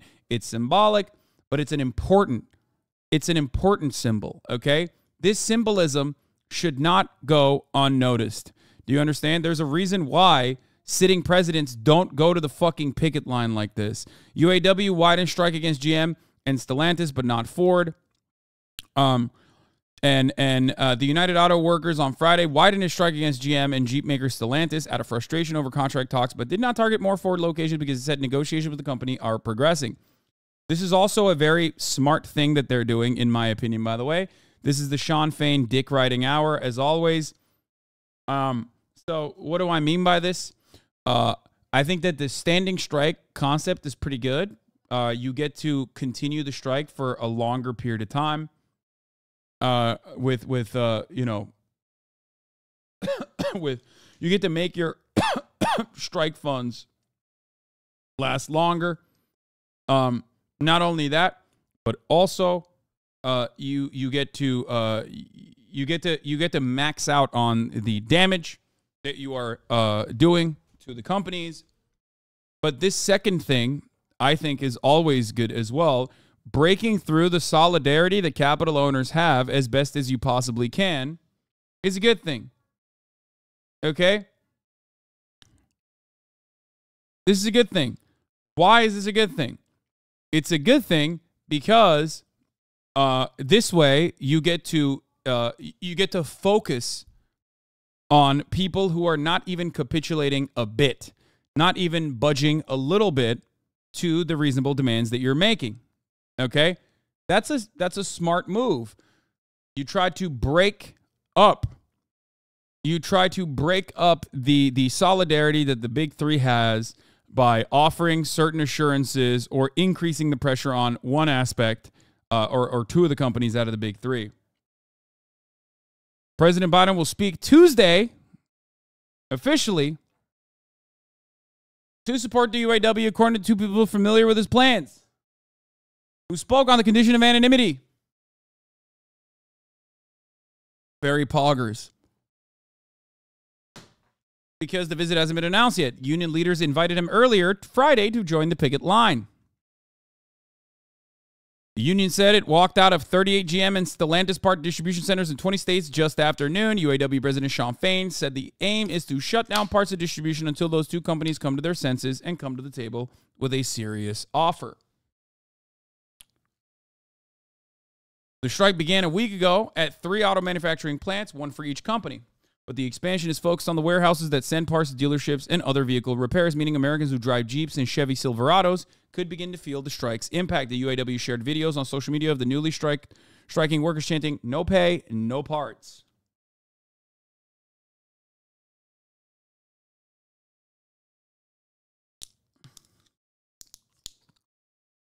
He's having the factories that are responsible for the final touches on the cars like paint, mirrors go on strike while keeping the earlier manufacturing lines still working. So all the cars will be held up at the final step in assembly.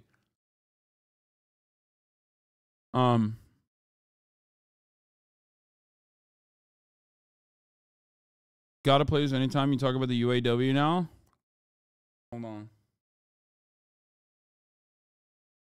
on. Speaking alongside striking workers at Stellantis warehouse in Center Line, Michigan, Fain said the distribution centers generate a lot of profits, especially for Stellantis. Fain said the union will not widen the strike against Ford for now because Ford has made further concessions and negotiations are progressing. This is actually a good way to operate, specifically because, like I said, you're cutting through. Okay?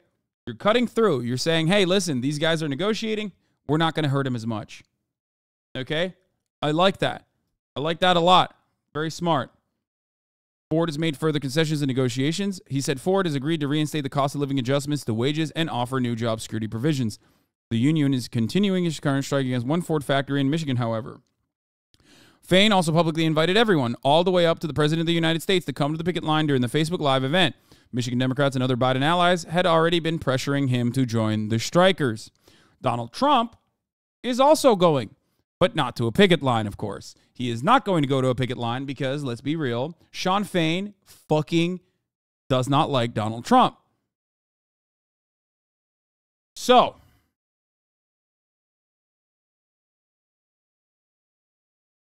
what?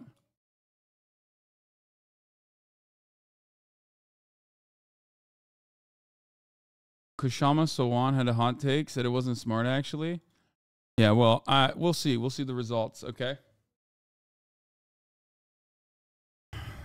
Sean Fain also said Trump crosses picket lines, not walk them. He did say that. He said Trump and others like him, billionaires, are the exact people that we're striking against. Their corporate greed is the reason why we have to fucking strike. So, Kshama Sawan is a dumbass who left city council to host a podcast. Oh, it's that person. Okay, I don't care. Whatever. Who cares? This is silly. This is stupid. Donald Trump, Biden's likely 2024 presidential rival, has announced that he will hold a rally in Detroit. Of course, instead of going to the GOP debates, he's going to a rally, which in and of itself is probably a good thing on the optics side for Donald Trump, that is, except it won't be a real UAW picket line because there is no fucking way that Donald Trump would actually garner a lot of support from rank and file UAW members. Now, does this mean that there aren't UAW rank and file members that love Trump? Of course there are, except they're part of a union. They're currently engaging in collective action. There is 0% chance that union leadership would look kindly upon some of their rank and filers going to a fucking Trump rally as they are supposed to be standing in solidarity and fucking picketing. Okay? So they can't do an official... I don't think that they can do an official, picket line opportunity for Donald Trump because it would not get a lot of support at the moment. Okay? So Biden going to the picket line would be a really big move. Until Friday, the strike had targeted just one factory at each company. The broadened strike dramatically increased the footprint of the work stoppage, but in a different kind of facility. The GM and Stellantis warehouses are located near or cities across the nation: Denver, Chicago, LA, Cincinnati, Orlando, Boston, Reno, and beyond. An expanded work stoppage over wages and benefits will exacerbate disruptions to an industry that makes up about 3% of the nation's gross domestic product. As you know, they are looking for a 36% wage increase over 4 years, improved retirement benefits, more paid time off, and other perks. Full-time UAW workers today earn $18 to $32 an hour, plus annual profit-sharing bonuses that have totaled tens of thousands of dollars per worker over the last 4 years. Temporary workers earn $16 to $19 and don't get the bonuses. But they are doing the same job because temp work in the United States of America now especially has basically turned into a substitute for full-time work with less pay.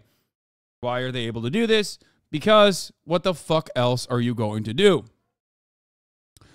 All of the automakers are offering raises around 20% over 4 years and other perks that they say constitute their best offers for the union in decades. They argue that they can't meet all the UAW demands and remain viable companies capable of investing in new factories needed for the costly transition to electric vehicles. Bull fucking shit. Okay? You can't say that. And by the way, this article written by multiple people, like people that I do like Jeff Stein and maybe some others, it does not immediately slap on to say that their profits have been sky high for the past 4 years and that a lot of the adjustments that they were looking for, like COLA, for example, ensuring that their cost of their pay goes up alongside inflation, was already a thing that they had that the union bargained away specifically to help all the big three companies This is something that they already had in their contracts that they gave up on specifically because these guys were on the verge of bankruptcy. So the unions actually bailed out these companies. And then, of course, predictably, the CEOs never, in good faith, returned the cost of living adjustment. Why would they? They take every fucking inch they can for granted. Notice that German auto workers are unionized, yet weirdly they can be competitive. Yeah, not only are they unionized, but German auto workers also literally have a seat at the board by law. So,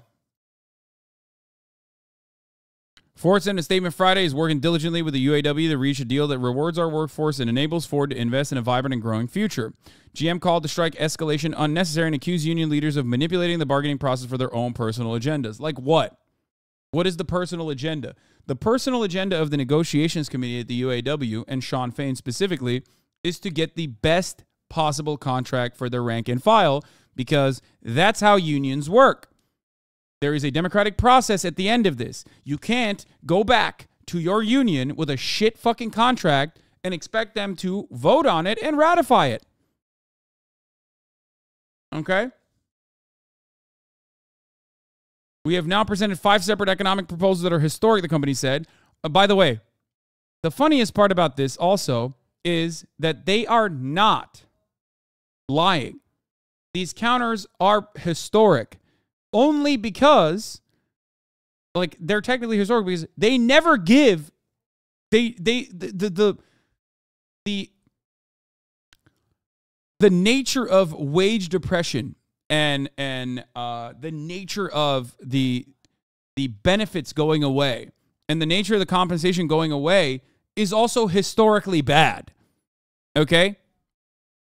So yes, if let's say you were making $100, okay, and then due to being on the verge of bankruptcy, you chose to make $80, right? You told the CEO, like, we'll go down to $80, okay? And now the company is making a shit ton of money. It's in great, its output is perfectly viable. You're raking in a fuck ton of profits.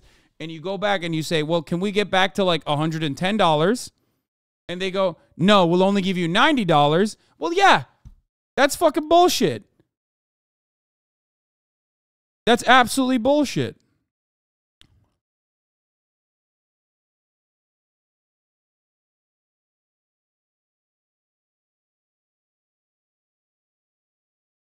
It questioned whether the union's leadership has ever had an interest in reaching an agreement in a timely manner.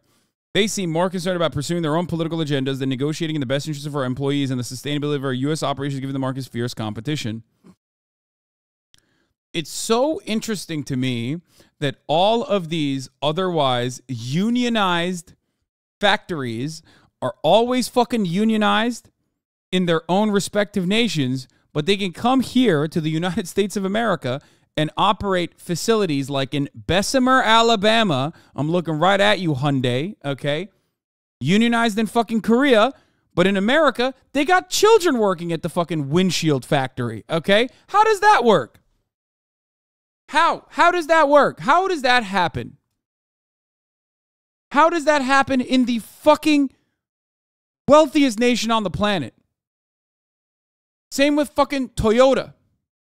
Same with any number of different companies that have facilities both in America and also in Mexico. Okay? They do this.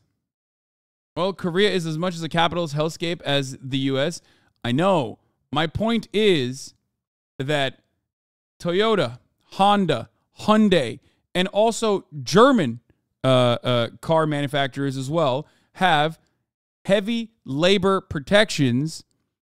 You know, they're not great, but they are comparably better in their own respective nations. Okay? So if you're a Toyota plant worker in Japan, your respective labor compensation is better than if you are a Toyota plant worker in America or, God forbid, Mexico. Okay?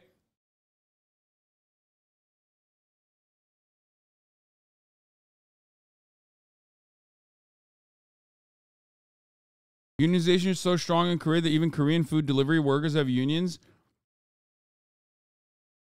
And this is, by the way, South Korea was a brutal military dictatorship that openly executed communists. Okay? Like, conservative estimates show that they executed at least 30,000 and, like, put them in fucking unmarked graves and shit. Okay? And even then, they have more labor union participation.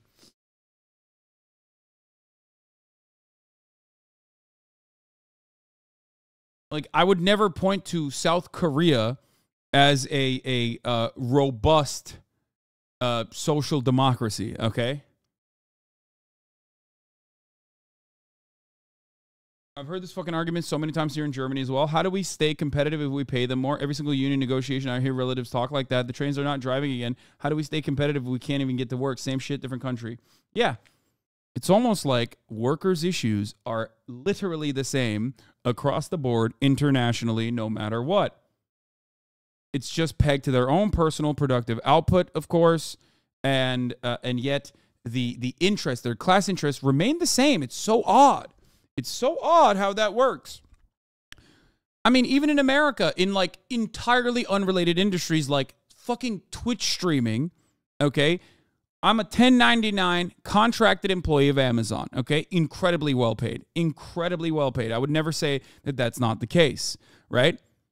However, obviously, when contract negotiations are happening, okay, there is still the same issues. It's like, why are you taking this percentage of the revenue that I'm generating for Amazon? Like, why? How do we justify it? Oh, well, you know, Twitch is not a profitable institution. It's like, yes, it is.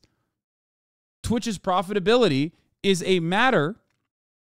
Twitch's profitability is a matter of a simple accounting trick, okay? Twitch is owned by Amazon. Twitch's largest cost is server operations. AWS is also owned by Amazon. If Amazon chose tomorrow to make Twitch the most profitable country, or most profitable institution in the country, then they would fucking easily do it. They would just say AWS costs are $0. Okay? The reason why I am mentioning this is because it doesn't matter what level of pay you have. Okay? It doesn't matter. If you are a contracted employee or if you're a W-2 salaried employee, if you're making a wage, okay, off of your own productive output, there's always someone bigger at the table that is taking a percentage of that without actually doing the work for you. Okay? That's how it works. Oh God, I hate hearing you try to explain intercompany accounting. Oh my God. I get so fucking annoyed when CPAs get into the weeds. I'm describing it not to someone who is a fucking CPA. I'm describing a concept in very reductive terms deliberately to normal people, okay?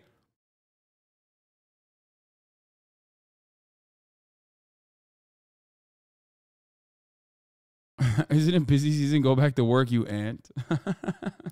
Okay, don't yell at him. But it's very frustrating. Hasan and playing CPAs aren't normal people.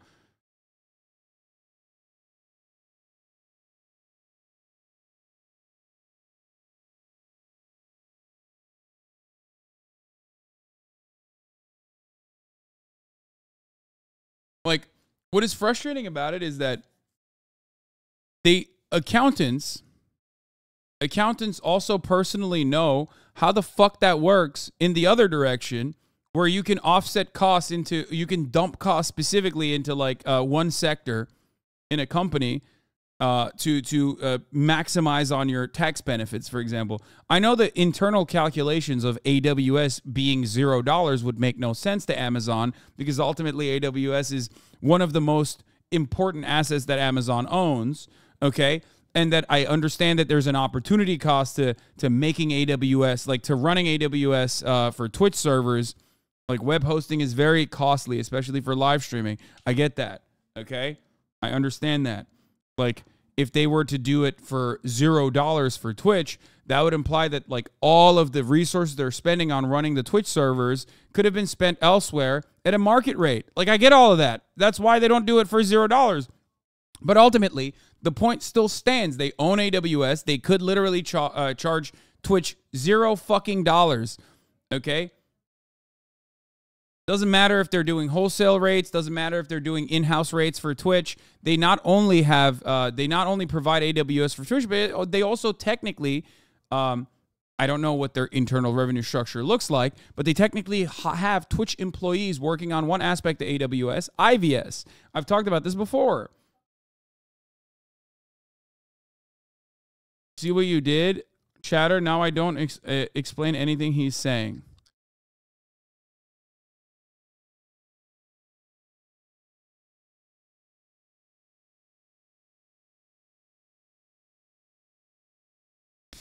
Anyway, ultimately, it is infinitely easier to just say a simple accounting trick because Amazon owns the most costly parts of Twitch's infrastructure. Okay?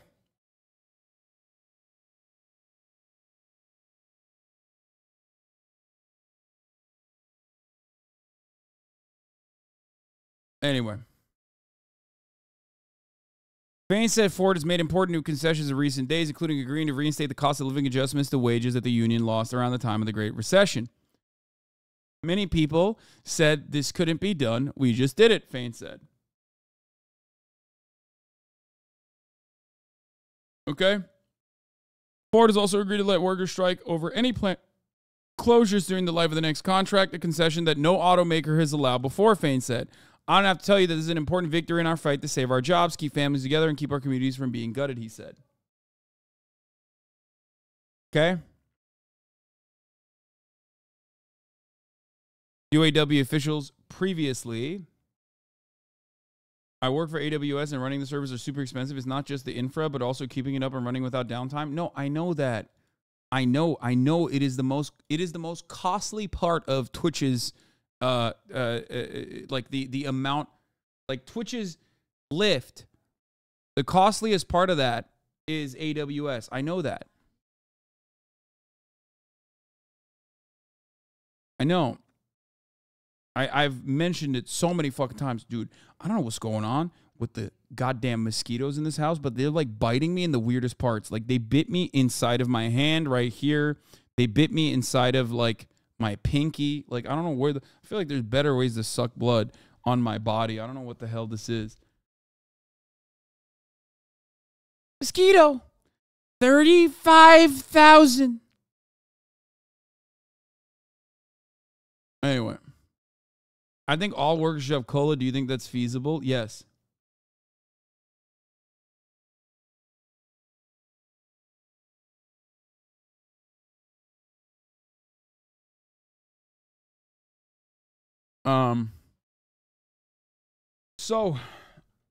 UAW officials previously communicated to the Biden administration that a Biden visit the picket line would be welcome, but they had not formally invited the president to attend. Union leadership had been frustrated by Biden's announcement last week that the White House was dispatching 2 aides to the talks, a trip that was later canceled after the UAW leadership told the administration to either join the picket line or not come at all.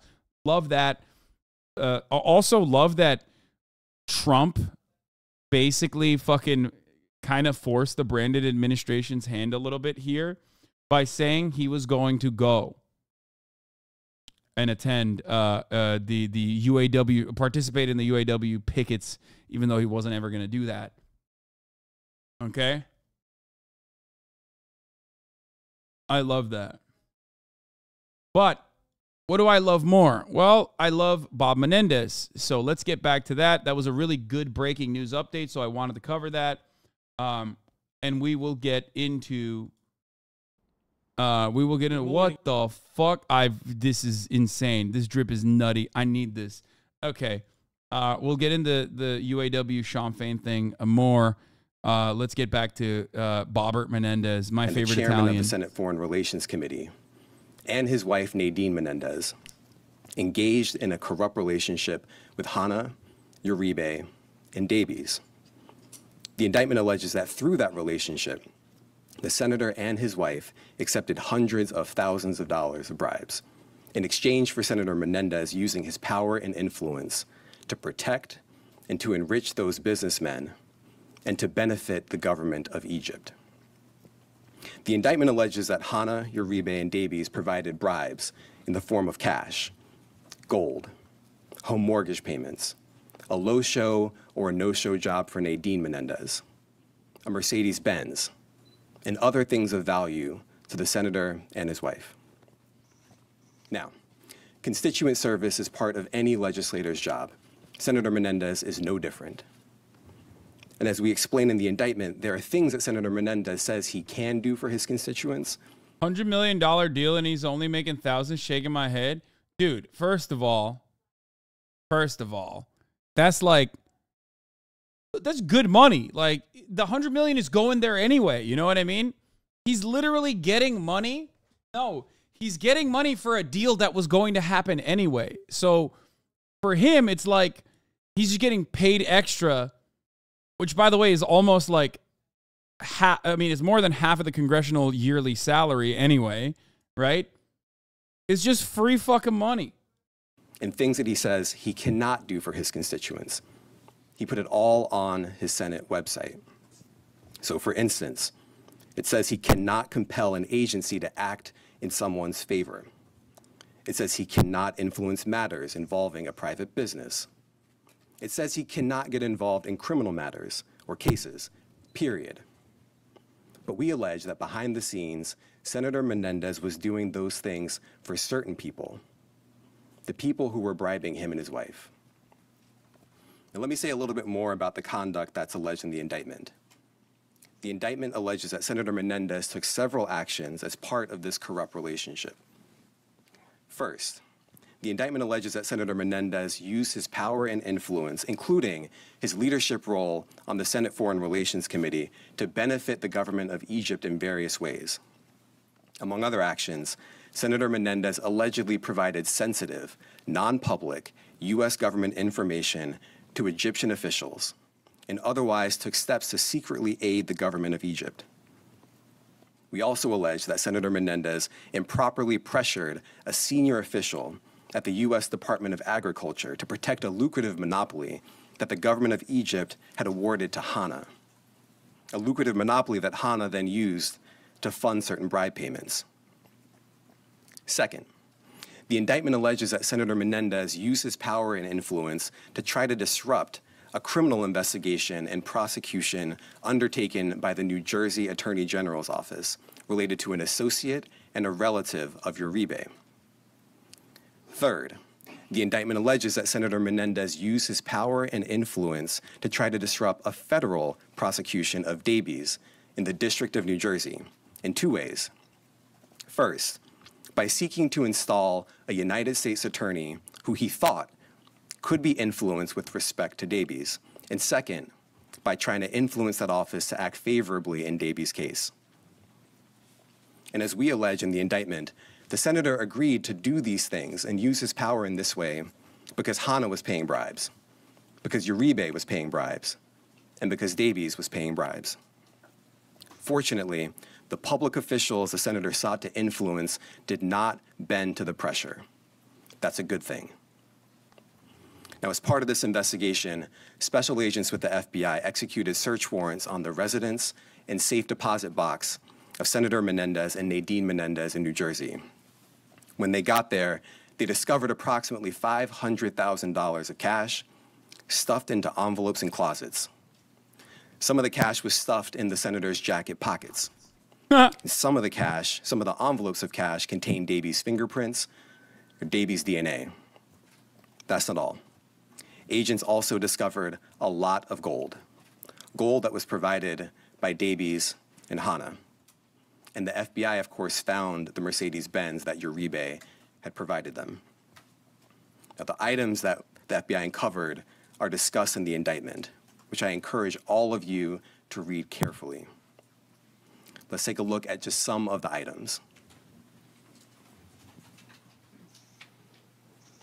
So as you can see here, this is the Mercedes-Benz that we allege that Uribe provided as part of the scheme. What you see here are 3 kilograms of gold. These 3 kilograms together are worth approximately $150,000. See, Bob didn't even need to Google it. There you go. They did it for him.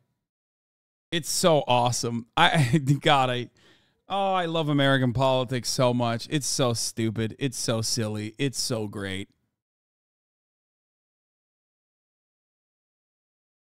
How do you fail at bribery in the USA? Dude, I don't get it. It's legal. It's legal. It's legal. It's basically legal. It's more legal than jaywalking, okay? Jaywalking is technically illegal, which means like it's up to the officers to not fucking charge you with it or choose to do it, okay? This, on the other hand, bribery is absolutely fucking legal. It's legal. You could just do it above board. Okay? Yeah, he could have just, like, done a talk in Egypt and got, like, a speaking fee or something. Because it's not like the money that he is, the funds and I think, like, the weapons that they were sending to Egypt were, like, outside of the norm, right? And of course, here you can see just a fraction of the cash that was uncovered as part of the scheme. Now, I want to make a couple of things very clear.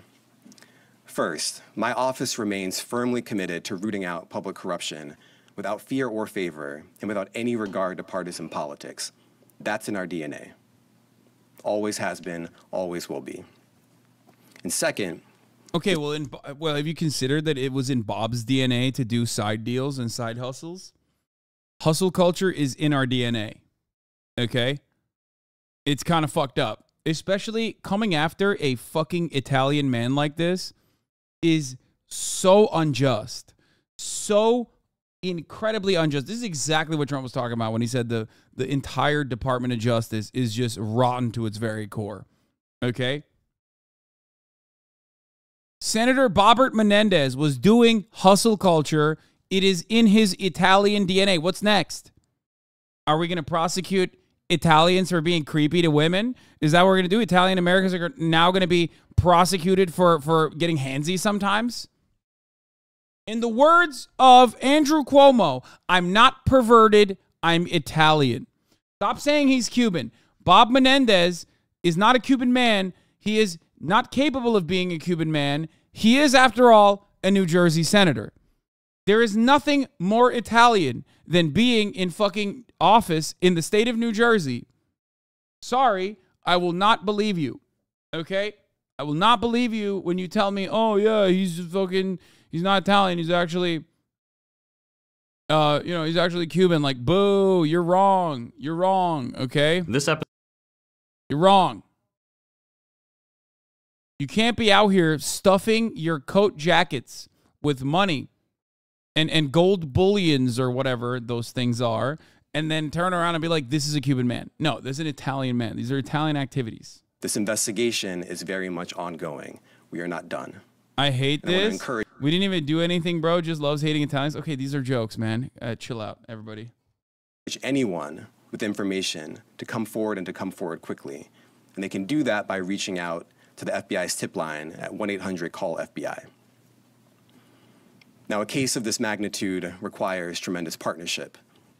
And I want to thank our partners at the FBI who have been with us since day one and have been absolutely incredible every step along the way. I also want to thank our partners at the IRS for their assistance in this investigation. I want to thank our colleagues from around the Department of Justice, who are far too many to name here and to thank specifically, but they have also been invaluable. And of course, I want to thank the career prosecutors from my office who are handling this investigation. They have done tremendous work. Eli Mark, Laura Pomerantz, Dan Richenthal, Paul Monteleone, and their supervisors, Rebecca Donaleski and Maureen Comey, the chiefs of our office's public corruption unit. I now want to invite up to the podium FBI Assistant Director in Charge, James Smith. Jim. Good morning. So I'm not going to go any further into the case as the U.S. Attorney Damian Williams explained, but what I want to talk about more or less is, hey, the FBI's public corruption, the FBI investigating public corruption is one of our top priorities, and we will continue to investigate public corruption cases. It is. I want to thank the agents, the team over here from the FBI, the IRS, for their hard work into this investigation. They've spent many hours and days and weeks and months working this investigation. I would also like to thank all the prosecutors from the Southern District of New York. I'd like to thank Damian Williams for his support in this particular case. I would like to thank the IRS for all their investigators who worked tirelessly along with the team here to investigate this case. Then I would also finally like to thank the DOJ's Public Integrity Section. So thank you very much for all your support in this. All right, thank you, everyone. Let's talk more about this. Elliot Williams, talk to me about your reaction to this. Specifically, I'm really interested in, we're talking about a sitting U.S. Senator who is the chair of the Senate Foreign Relations Committee, and you're talking about... Dude, this is so sick. I mean, God, I love that. Okay? It's hard. It's hard not to fucking love it, folks. Oh my God. I love Rethuglicans getting locked up or getting caught up in some kind of, criminal investigation for their many wrongdoings. I love it when it happens to Democrats too. A lot of people will come in here and be like, Hasan, I bet you wouldn't like it if they did this to a Democrat. Whenever I'm like talking about fucking, I don't know, lock him up, drain the swamp on a Rethuglican, right? And it's like, nope, here it is. There you go. I'm excited. I'm here for it. I love it. It's fucking awesome. You just heard a U.S. attorney say that he was working to benefit the government of Egypt. Not good. And moreover, what's interesting is the manner in which the exchange of favors, if you want to call them that, plays out is often through his wife. The way... Bro, okay, dude. Come on, dog. Come on, dude. I'm not going to elaborate further, but come on, dude.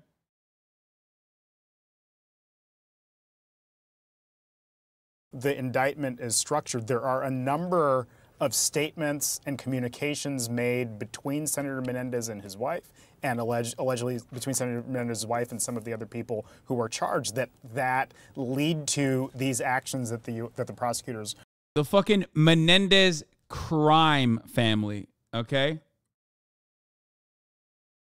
Are saying that Senator Menendez engaged in. But it's incredibly serious when you are speaking of non-public information being provided to foreign actors. A point I noted in our earlier segment was, the fact that at least one of these conversations that they recount is a phone call that happens to officials, I believe, it might have even been Egyptian officials directly, outside of the presence of Senator Menendez's staff. Now, look, as a former Senate staffer, I can tell you, you can't always control what the boss is doing. Sometimes he'll pick up the phone and place phone calls and so on.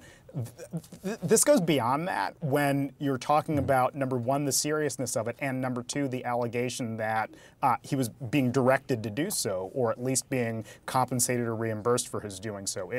That really jumped out to me, and is itself something that prosecutors, I'm certain, would hammer in front of the jury as very suspicious conduct from someone, as you said, Kate, has an official position and has people around him that ought to be probably were attempting to protect him from engaging in conduct like this. Okay. Someone said the Balloon Gate 2023. Thank you. That's incredible. Okay, that's number one. Number two, if you thought we were done with the Menendez saga, you are wrong, my friend. Here's Charlie Kirk, who also gave his 2 cents on Bobbert Menendez getting fucking indicted for corruption. Let's see what kind of incredible takes we'll hear. I mean, certainly he'll say, wow, this is good. This is great. I'm glad that it's happening, and end it there. Or talk about how, like, the Democrats are corrupt or whatever, right? Because, like, that's what I would say in this situation. That's what I have said so far. Let's see how he will react to this situation? It's important to understand the way that the fourth branch of government operates is with intentionality. There are no mistakes. There are no indictments without the right hand knowing what the left hand is doing. So the first most obvious takeaway is important. They're doing this to create the appearance of impartiality. Oh, okay. He's the fall guy. Dude, Bob Menendez is the fall guy. Oh, yeah, by the way, this is pretty funny. Flashback, Trump congratulated Senator Bob Menendez for beating corruption charges. Trump thought he was talking to Menendez in 2018 in a 2018 prank call. Trump, how are you? Congratulations on everything. We're proud of you. Great job. You went through a tough situation, and I don't think a very fair situation. Because it's cool because, like, he also is, like, you know, he's just in it. Like, he's an appreciator of crooked deals. You know what I mean? And, like, bad phone calls that you make to facilitate, you know, bribery or even holding up you know, foreign aid or whatever, or military aid, whatever control you have over a certain aspect of the Congress. Yeah, real recognize real, game recognizes game. That's why he's just a fan of phone calls, which was a perfect one. You know, Bob Menendez had perfect phone calls, perfect phone text messages. Nadine Menendez had some perfect text messages we saw. So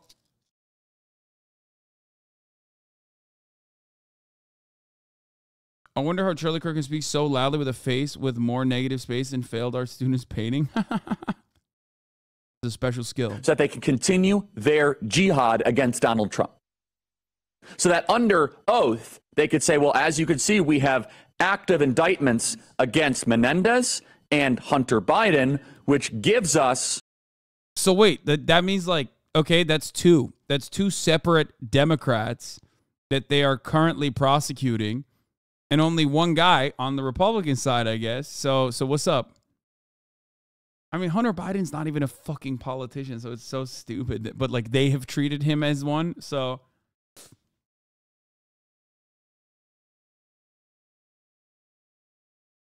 Do you see the clip of Charlie getting yelled at a college campus? I have not. A mandate to go after Bannon and Donald Trump and Douglas Mackey, et cetera, et cetera. So it is the appearance of impartiality. And they do this low-hanging fruit indictment. It's important to understand. The way that the fourth branch of government operates is with intentionality. There are no mistakes.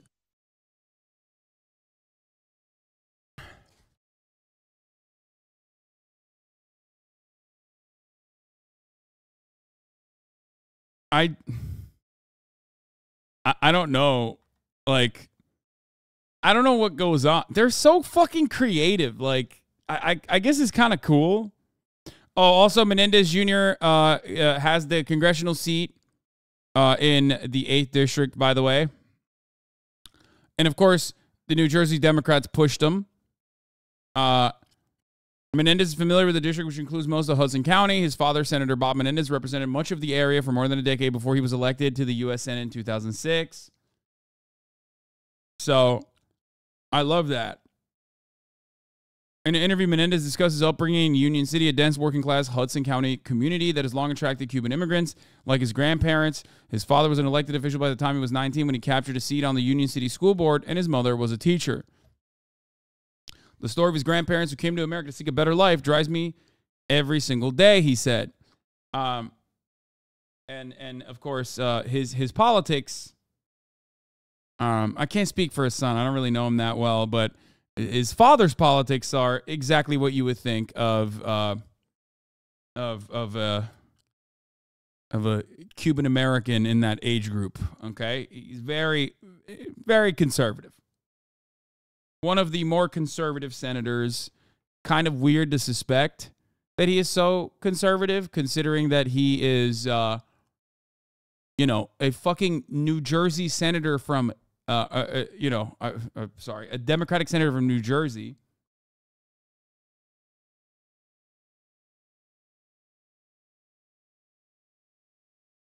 Governor Murphy has called, who, by the way, I do like, for the record, calls on Senator Menendez to resign, calling the allegations deeply disturbing, and that the alleged facts are so serious that they compromise the ability of Senator Menendez to effectively represent the people of our state.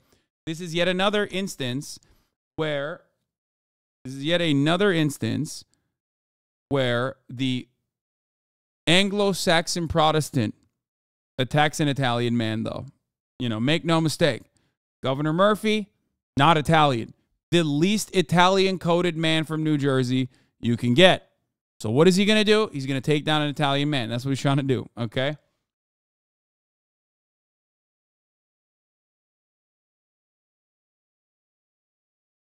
So, Murphy fucking sucks. No way, dude. I mean, all things considered, in comparison to, you know, Christopher Christie, for example. You know, he's all right.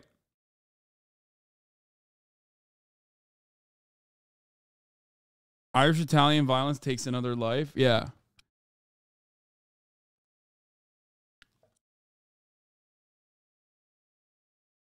So.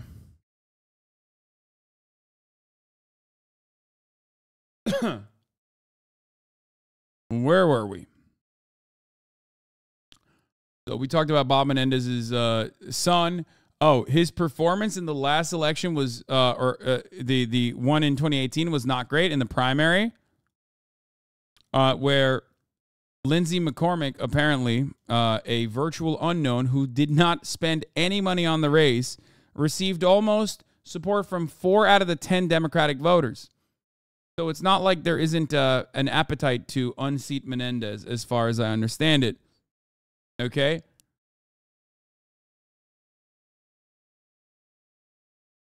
Not looking too good.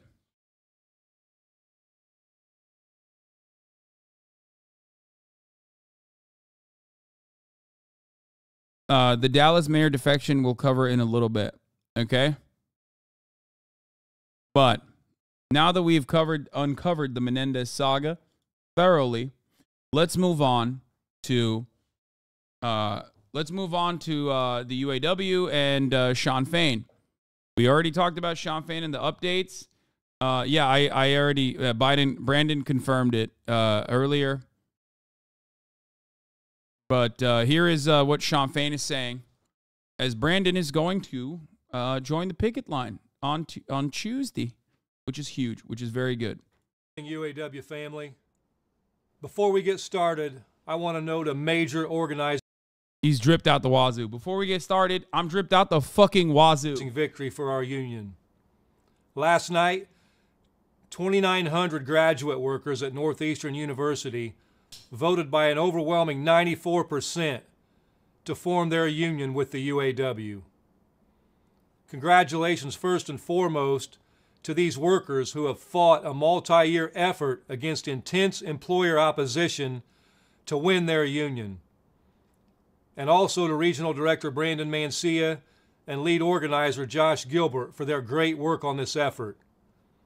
In Region 1, 400 workers at Lear, the auto parts supplier, just joined Local 155.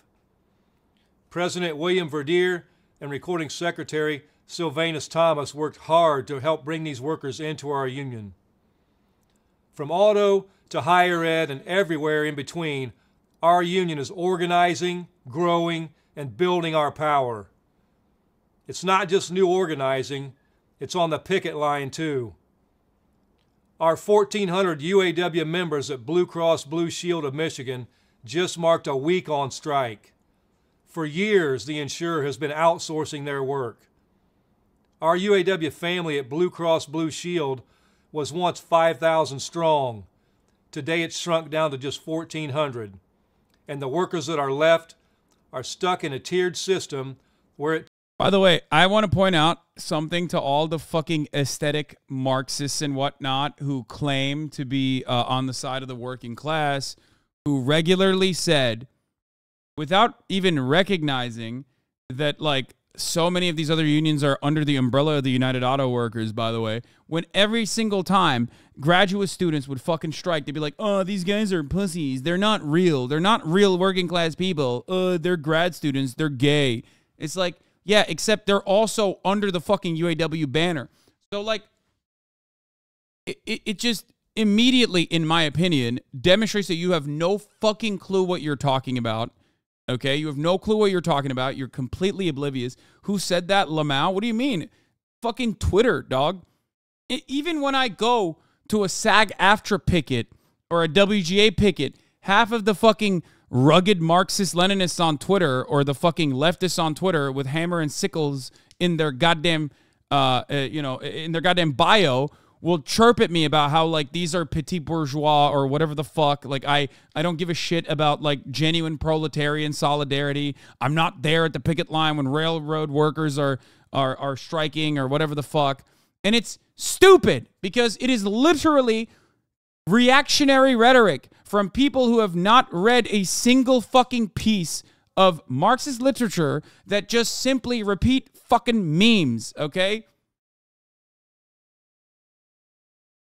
Anyway, I hate it. I hate it. I hate it. I hate it. I hate it. I hate it. I hate it. Let's continue. It takes 22 years to get to top pay. Our members have said enough is enough, and they are being strongly supported by Secretary-Treasurer Margaret Mock, Region 1A Director LaShawn English, and Region 1D Director Steve Dawes. They are all working together to raise awareness and build public support for this critical fight. Just yesterday, members of Local 259 in Region 9A struck for one day after their employer, an Infiniti dealership on Long Island, refused to come to the bargaining table. Management was suddenly quick to move, and they have set new dates for the negotiations. And at ZF in Tuscaloosa, Alabama, in Region 8, nearly 200 members of Local 2083 who make front axles for Mercedes are on strike after voting down a contract that would have raised healthcare costs, maintained tiers, and left workers behind economically. Like, one way that people also shit on union mobilization or like labor movements or any kind of revolutionary activity is by saying, oh, they're just like simply academics. Like, students play a fucking huge role in historic labor action, okay? It's always two different planks, oftentimes maybe even at odds when it comes to sectarian violence or when it comes down to sectarian infighting in general. Peasants, students, and the academics. Those are like the two major motherfuckers that are always out to play, okay? Those are the guys. It's the youth with revolutionary potential, and it's also the people who have, peasant jobs. We never go after the bankers? What do you mean?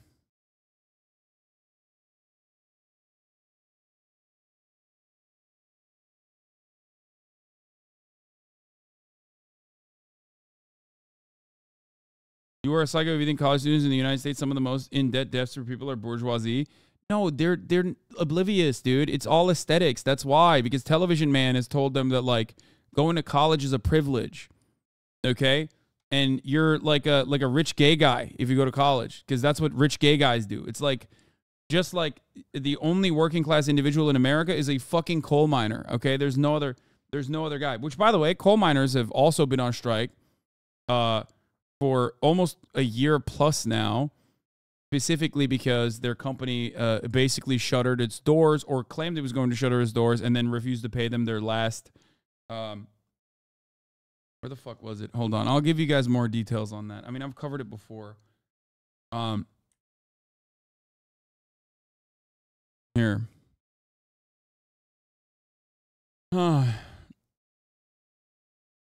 Here. The Alabama mining strike at Warrior Met Coal was one of the longest in U.S. history, but the price of coal soared during the walkout, giving the company leverage. The Alabama mining strike ended without a deal after nearly 2 years. Yeah, the ones that blocked the tracks. If you recall, I talked about it.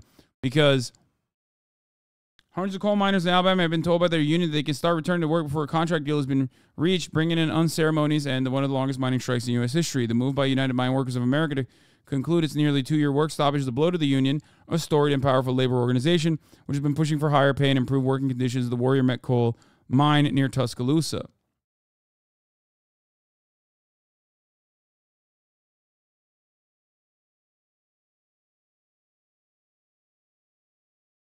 They also left the picket line and either returned to work before or went to work at other companies. Like there wasn't enough like support for it, and it took way too long. Some people were like literally, they were just like, I'm dying. You know what I mean? I have to feed my family.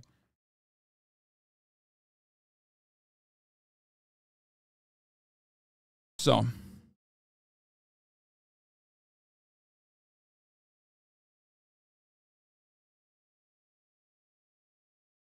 If you're a worker that's striking, remember to practice your boxing in case Crowder shows up. That's funny. All right, is looking more likely than ever. Oh, sorry. As I was saying, with the UAW situation, they're a very powerful union, and that's a good thing, and so powerful that even Brandon is showing up. It could be a symbolic reason. I mean, it is a symbolic purpose. I don't think Brandon is like a person who is personally invested in the unions being viable, successful, getting all their demands. I don't think he gives a shit from an ideological perspective, but this is good for his, it's good politics, it's good policy, it helps his chances, it makes him look better, and it boosts his public profile. So I'm a fan. I like it.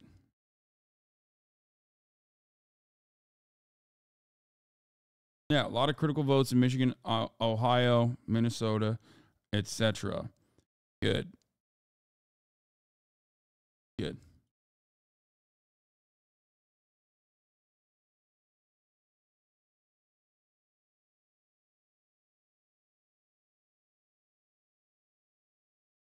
Is this the best time in modern U.S. history with all these strikes to try and even the pay field? Are things going to move in the right direction, you think?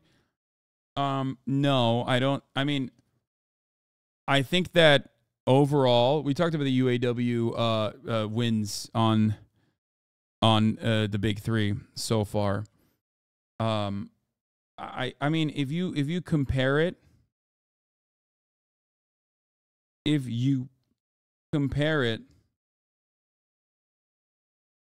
to any other time in U.S. history, our labor union participation in the workforce is marginal. It's tiny. It's like, barely 10%.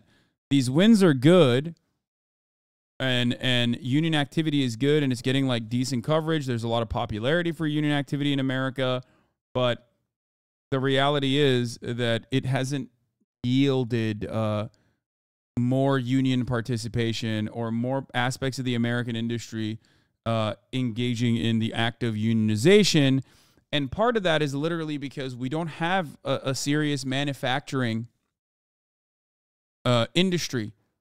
We don't have manufacturing in this country. It's far cheaper to manufacture overseas. So a lot of our economy now revolves around service industry jobs. And also, even worse than service industry jobs, which at least get a fucking salary, right?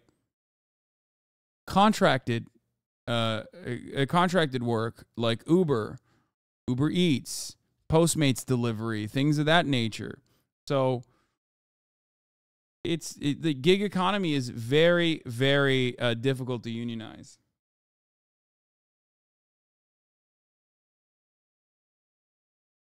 Speaker Kevin McCarthy has sent lawmakers home. Now we're going to move on to Kevin McCarthy. We now officially are going, we're 8 days into the government shutdown. Big, scary moment. Okay? Big, scary moment. The government's going to shut down, folks. Who knows what'll happen? I mean, it's the fucking dumbest country on the planet. Oh, it kills me. 8 days until the government shut down, and 22 minutes since the top of the hour came by and passed, and I forgot to serve you a top of the hour ad break. So I guess between me and Kevin McCarthy, we're both doing a bad job today, folks. We're both doing a bad job. But at the top of the hour, or 22 minutes into the top of the hour, there's a 3-minute ad break. And if you no longer want to see those ads, well, then all you need to do is subscribe for $5 or for free with a Twitch Prime. Or you can get gifted a sub. Here's the 3-minute ad break now. Let's continue. A government shutdown is looking more likely than ever. Speaker Kevin McCarthy has sent lawmakers home for a long weekend, even though there are only 8 days left until funding will run out. It comes after another epic failure for McCarthy on the House floor as he continues to struggle with a GOP rebellion. Now, conservative hardliners once again tanked his defense spending bill, second time in just 3 days, making it clear it does not have enough Republican votes to move forward on that bill or to prevent a shutdown altogether. It's frustrating in the sense that I don't understand why anybody votes against bringing the idea and having the debate. And then you got all the... It's like, bro, do you not, like, I mean, you know how this works, dog. I don't get it. You know how this fucking works. Amendments if you don't like the bill. This is a whole new concept of individuals that just want to burn the whole place down. It doesn't work. President Biden is blasting House Republicans for leaving Washington at such a critical moment. On X, formerly known as Twitter, he writes, quote, "Last time there was a government shutdown, 800,000 Americans were furloughed or worked without pay, but enjoy your weekend." CNN congressional correspondent Lauren Fox is live for us in Washington. I'm sorry, like I'm trying to figure out what the plan is, what the pathway is, what they're doing today, what they may do on Tuesday. Is there an outcome anywhere in sight? Well, welcome to the club, Phil. It's what we've all been trying to figure out for the last couple of weeks since lawmakers returned from their August recess. Right now, the plan is, and wait for it, they are going to try to pass 11 individual spending bills in just 8 days before a government shutdown. All bills, we should mention, that would be dead on arrival in the United States Senate. But they have abandoned that plan for a short-term stopgap measure because there were so many conservatives who were opposed to it and made clear to the speaker that they would never get to yes on a short-term spending bill known as a continuing resolution. So what they are doing now is trying to pass these individual appropriations bills. But we should point out, one of those bills failed on the floor for the second time yesterday. A procedural step went up in flames because there were conservatives who voted down advancing the measure. So right now, Kevin McCarthy has a problem because he has a right flank that doesn't seem to be willing to vote for anything. And I asked a number of members yesterday, at this point, is there just a coalition in the House that wants to embarrass House Speaker Kevin McCarthy? And the argument I got from some members is they'll get to yes on something, they have individual issues, but trying to find a way where your conservatives and your moderates can all agree, that's a problem. Here are two of those members, Matt Gaetz and Lawler, talking about their different views of what's happening right now. There will not be sufficient Republican votes for... Oh my God, what the fuck? That's illegal. That's illegal. This fit is abysmal, dog. You should not be allowed. A continuing resolution. Now, if we've got some of these moderate Republicans who want to go and join up with the Democrats, they will be signing their own political death warrant, and they will be handing it to their executioner. I am not going to be party to a shutdown. It does not serve a purpose. At the end of the day, any final bill is going to be bipartisan. And if somebody doesn't realize that, they're truly clueless. And rank and file members have left Washington, but the House Rules Committee is going to meet today to try to kick off that process of voting on these individual spending bills. But again, it is such a last-minute gambit, and given the fact that there are only 8 days, it's not likely to go well. Joining me now is Democratic Congressman Eric Swalwell from California. Congressman, welcome to your long weekend. Is this the right time for Congress to be taking days off? No, we should be working, John, for working people. They are the ones who count on us. And it's our troops, it's our cops, it's border agents, it's air traffic controllers, the people we depend on to keep us safe and keep us moving, who will not be paid unless we fund the government. And I just want to... Who's this goofy goober man? Excuse me. That goofy goober man had sex with a Chinese spy, okay? Hello? He also ran for president, which is pretty funny. But anyway. That's Shanghai Swalwell? Yeah. Swell Eric, dude. My mom just told me about a thing called Project 2025. Never heard of it. Dude, what is happening with this Project 2025 shit? What is it, like an American Enterprise Institute thing? Like they're doing their own World Economic Forum thing? Or something? Or is the Heritage Foundation one of those guys? Say, John, one thing here does not look like the others. That's a nursery rhyme from Sesame Street. I tell my children all the time. House Democrats, Senate Democrats, Senate Republicans, and the White House have all worked together to come up with a plan to fund the government, but it's House Republicans who want to shut it down. And so it's time that they join the rest of us and choose competence over chaos. Otherwise, people are going to get hurt. Burn the whole place down. That is what House Speaker Kevin McCarthy is accusing a handful of Republicans, 5, 6, or 7, depending on how you count it. He's accusing these 5, 6, or 7 of gumming up the whole thing. How much sympathy do you have for McCarthy's predicament? Zero, because he is a spectator speaker right now.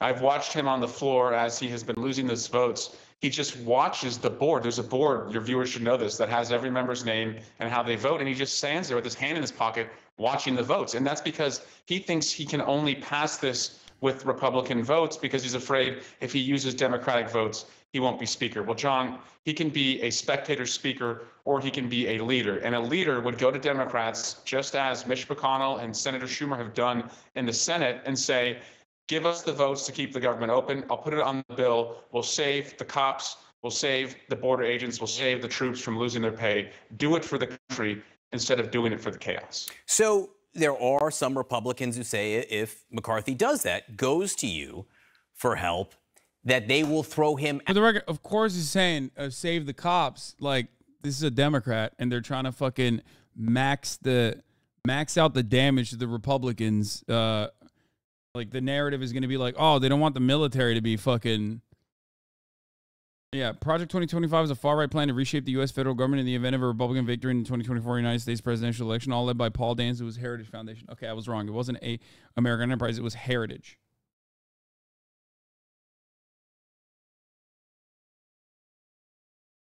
Out as Speaker. Would you be willing to help McCarthy keep his job as Speaker if he did reach across the aisle for assistance to get these spending bills through? Well, John, this isn't about one person's job, right? This is millions of people who won't get paid in their own job. And by the way, I would like to think that Kevin McCarthy could get another job if he wasn't speaker, but I serve with a lot of people who think this is the only job that they could get, and so they do a lot of things because they're afraid of losing their job. So again, why don't he show the same honor that, you know, Mitt Romney has shown throughout the years and choosing what's right over his job? And I promise you, once he figures that out, he'll see that the Democrats will work with him, as we did to pay America's bills and lift the debt ceiling. We'll do that on the shutdown. We'll do that to fund Ukraine. And they don't even have a plan B. And the second he realizes that these chaos agents don't have a plan B and they don't even want a plan B, he'll be a stronger speaker and the country will be better off. Joining us now is Republican Congressman from Montana. Okay, I'm done. All right. I'll hear what the Republican is saying on it. Ryan Zinke, he's a member of that Appropriations Committee. He's been at the center of this process, and that's kind of where I want to start, because as an appropriator, you understand, A, the work that goes into spending bills, and B, I think the time it takes to reconcile them with the other side, to get them to the White House when it's controlled by the opposite party. My sense is the plan now is to pass 11 spending bills. You have 8 days. I'm not sure how this doesn't lead to a shutdown. Am I wrong? Well, and you look at where we're at. As a former Navy SEAL, I can tell you, never go against the troops. And we failed, and I would say Republicans. Remember, we got zero Democrat help as well, but we failed protecting our country with the defense bill. The defense bill, I can tell you, is an... Bro, Netflix fucked up. This is Admiral Garp. Okay? Sorry, this is the one moment for the One Piece fans. This is literally... I mean, he was a fucking... He's what is he? He's literally a Marine, okay? Come on. This is what Garp should look like and does look like in the real world. Okay? Dun, dun, dun. Dun, dun, dun, dun. Is important, and right behind it is the Homeland Security Bill, which is of course our board. I also don't think that Garp, I don't think that Garp should have had a British accent. I think this accent and this voice sounds better. Like border. So I think our focus right now is to make sure we get the three most important bills across. That's our defense. Secondly, our border. Oh, Scottish, and sorry. Third, make sure we protect our veterans. We get those three across, and I think as long as the Senate picks them up, I think we'll avert a shutdown. And let me tell you, as a former secretary, a shutdown is not a good thing. The troops aren't going to get paid, and a secretary has a lot of latitude what he deems or he or she deems critical and essential. So an administration that wants to do a lot of harm has a lot of latitude. An administration, in my case, I didn't shut down the parks. I kept permits going. So a secretary has a lot of latitude in a shutdown, and we do not want to shut down. You make a great point. You have a perspective because you've been in the executive branch during these moments before. These are arguments that have been made to a number of your members who, to some degree, sound like they want a shutdown. They're almost urging a shutdown at this point. Why do you think that's the case? Well, you have a handful. Sometimes it's a media hit, et cetera. But, I was sitting here to do two things. Curb the spending. Okay, whatever. I'm done. Also, fuck Chris Christie. I'm done on that part, too. We already covered Sean Fain. Oh, my God. 911 call released from the military pilot who ejected from the F-35 fighter jet. I'm burning through these stories because we are going to move away from these stories and to more fun territory very soon. We got genius scientist versus expert detective. Lockheed Martin guy kills his own family. We got are women and men equal, ex-Muslims versus Muslims. I don't know if I want to watch that. We have when a 200 IQ teen destroys corrupt cops. The tragic tale of JustPearlyThings. There's so much going on. I'm excited when the government has infinite money from second thought, and so does private equity own everything from good work. We got so much on the line here. There is incredible reactions that are waiting to be happen. The fighter jet that crashed over the weekend and went missing for 24 hours. This morning, we're hearing the 911 call from the pilot who ejected, calling for an ambulance and to report the missing jet. Chief Global Affairs correspondent Martha Raddatz is in Washington with that. Good morning, Martha. Good morning, Rebecca. It was a 911 call like no other. A remarkable exchange between a bewildered homeowner, the dazed fighter pilot who landed in the homeowner's backyard, and a 911 dispatcher who doesn't quite know what to make of it. Okay, tell me exactly what happened. I guess we got a pilot at our house, and he says he got ejected. So he ejected from the plane. So we just see if we could get some ambulance, please. I'm sorry, what happened? We are bro! This is, oh, come on. Oh, come on, dude. This is like, okay. What's the cost of the F35 program? I just want to put that number. So it's $1.7 trillion, the most expensive defense project ever, okay? Here it is. The exact amount of the money for a single aircraft like the one that went missing is somewhere around $100 million. The entire F-35 program is on track to cost $1.7 trillion over the lifetime of the plane. So I'm going to put this right here, okay, for no reason while we watch the rest of this play out. We got a pilot in the house, and I guess he landed in my backyard, and we were trying to see if we could get a ambulance to the house, please. And that Marine Corps pilot who had bailed out of his malfunctioning $100 million stuffed fighter jet near the Charleston airport was standing right next to the homeowner and joined the 911 call. No, he didn't join the call. Oh, brother. He joined the call. He joined in on the call. Oh, that's so good. So we had a military jet crash. I'm the pilot. We need to get rescue rolling. I'm not sure where the airplane is. It would have crash landed somewhere. I ejected. Okay. I understand, sir. Okay, just to confirm, how many people are hurt? Well, I'm the only one. I'm not sure about my wingman. Ma'am, I'm a pilot in a military aircraft. Wait, there was another person on the flight? He said, I'm not sure about my, like, what does he mean? Like his co-pilot?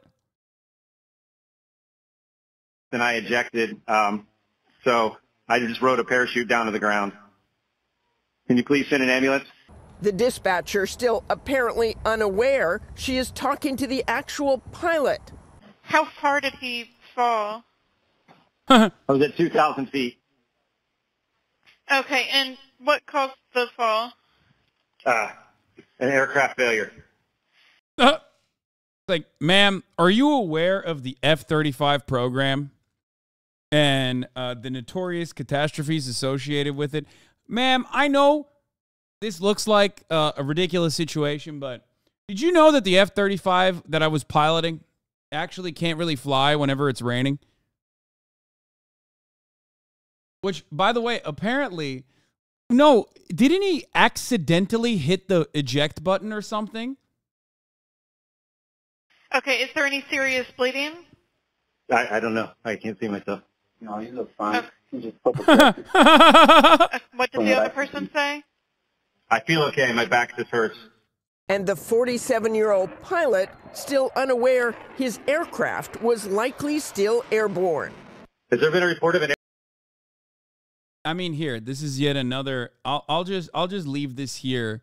DefenseNews.com has like an entire segment dedicated, like an entire tab dedicated to specifically the troubles of the F-35. With the last one being the number of major F-35 flaws is shrinking, but the Pentagon is keeping details of the problems under wraps. It currently has 857 deficiencies, but only 7 are considered critical. And this is, chat, this is the reduced number. 5 of the 13 major technical issues first revealed by Defense News have been downgraded in the last year. And then before that, the Pentagon has cut the number of serious F-35 technical flaws in half. Dude, you know what's really funny? Okay. This is like cyberpunk on release, okay? And then having like numerous articles come out over the years and they're like, guys, Cyberpunk 1.0 update, incredible, game is playable now. Please play it. Cyberpunk 1.5 update really changed the game, guys, okay? Different game. Cyberpunk 1.7 update. Now it's certainly the real update, okay? You got to fucking play it. It's so good. Cyberpunk 2.0. No, I promise you can play the game. Cops actually chase you now. Okay, they chase you. They finally exist in Night City. So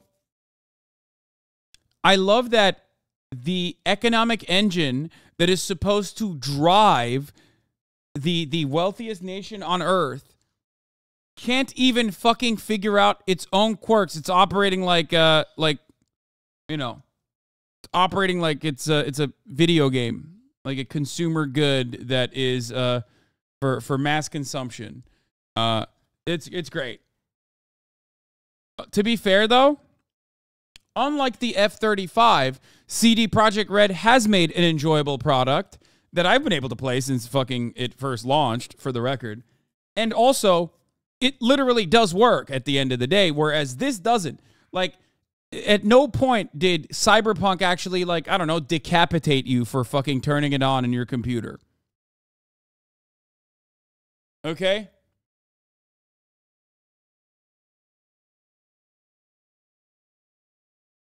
They literally sell the DLC for the plane to fix some of those issues in the form of an engine update. There's how you spend like 15 years of universal healthcare. You don't understand. This is very important. The F-35 is one of the only planes that has an auto eject feature because it can land vertically. When he ejected, it was on autopilot, so it continued flying. I deployed on a ship with the F-35Bs, the Marine version, last year, and we found out they can only fly for 45 minutes before they're out of fuel. Listen, brother, you don't understand. They also have a battery issue that stops it from fucking working in areas like Alaska. Okay? It's too cold.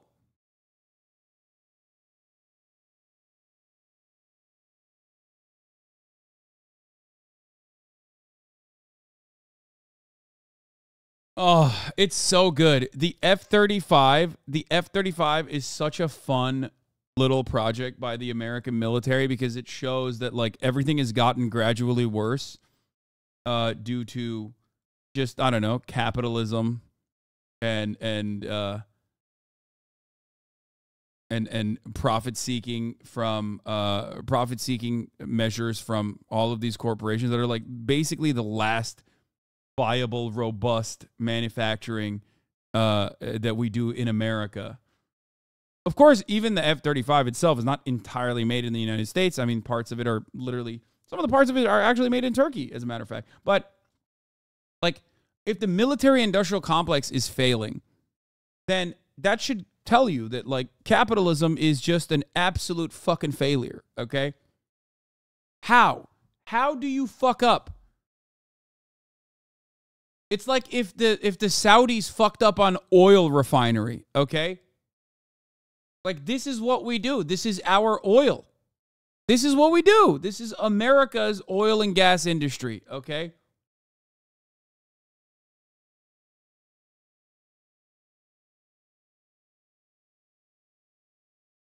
I was stationed in Alaska, and a squadron of Marine F-35s got stuck in Anchorage for almost a month because of, 1, weather, and 2, the Japanese government telling them to fuck off unless they could land within a 2 to 3 hour window.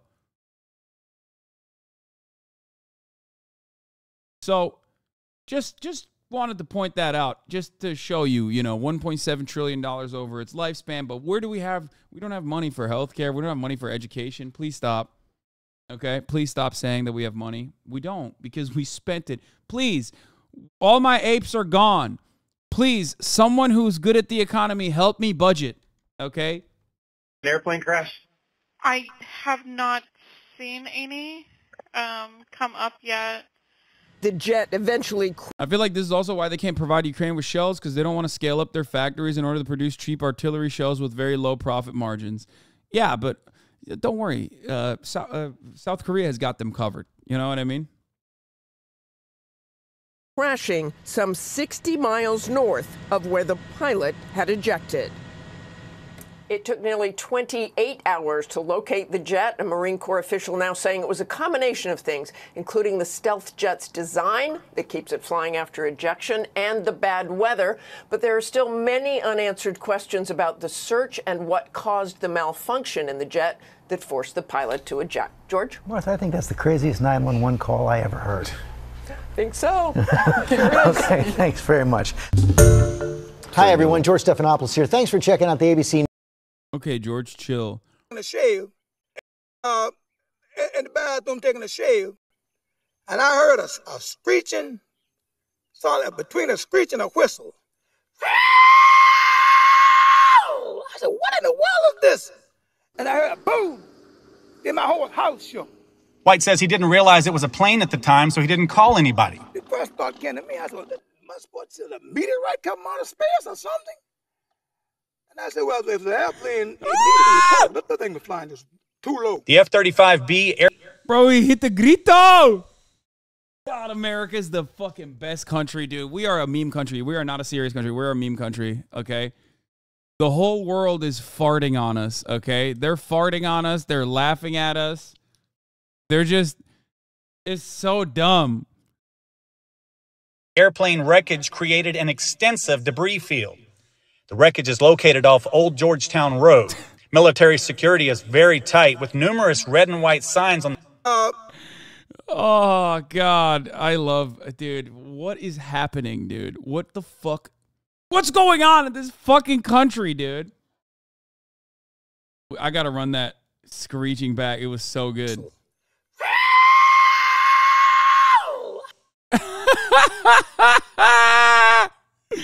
Saw that between a screech and a whistle. I said, what in the world is this? Oh, that's so good. Oh. Wow! Number one meme is what we are, okay? We are the number one meme. Is there like a good video to get into the fucking intricacies of the F-35's many failures? I kind of want to, instead of reading an article, I almost want to.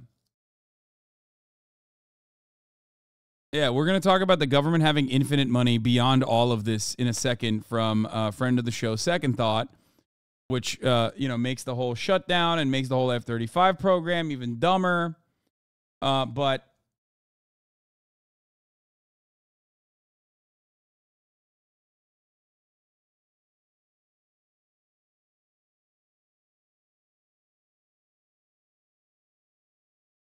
anyway. Okay, everybody chill out. Stop sending me fucking I feel good. Oh. Interesting that you criticize American when an F-35 Patriot hero heroically ejects from his plane, yet when the communist China's F-35 balloon went out of control, you were strangely silent. To this day, Haas Chud and Haas K Kona are two of my favorite emos, no matter what. Brother, this is from 2017.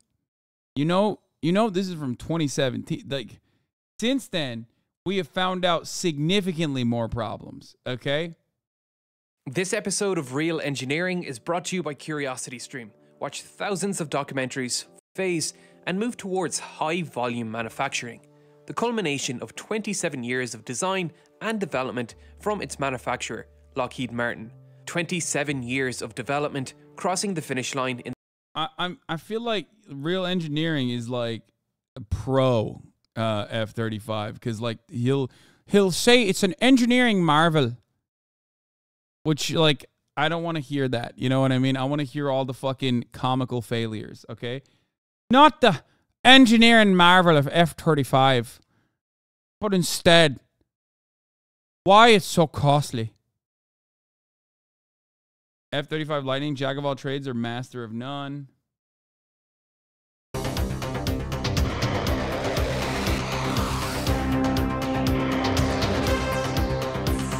This is the Joint Strike Fighter, or F-35 Lightning II. It's planned to be America's new advanced fighter jet. The $100 million plane is stealth, can fly at supersonic speeds, and one version can even take off and land vertically. It's one plane designed to replace the aging fleets of the Air Force, Navy, and Marines. It's the jet fighter of the future. But in December, Donald Trump put the entire project in doubt with a single tweet, saying it's too expensive. And Trump's not wrong. The 16-year... All I'm saying is, if it ain't Boeing, I'm not going, okay? That's all I'm saying. $1 trillion project is 7 years late and 70% over budget. But the F-35 is much more than a government purchase, and canceling it is nearly impossible. Trump's also personal involvement in Air Force One and the redesign of Air Force One is pretty funny. None of this is, of course, this is all public information that has been written on extensively, but and Trump has also used this in like debate. So, you know, make no mistake, I'm not giving you anything scary or I don't have any insider information on it, but it is pretty funny that he was like aggressively negotiating down the Air Force One prices.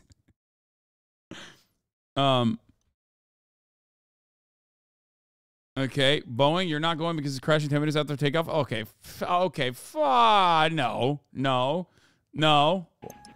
That's because it's deeply woven into the U.S. government, military, and economy. President Trump, meet the military-industrial complex. So U.S. defense companies make a lot of money. Their best client is the largest military in human history.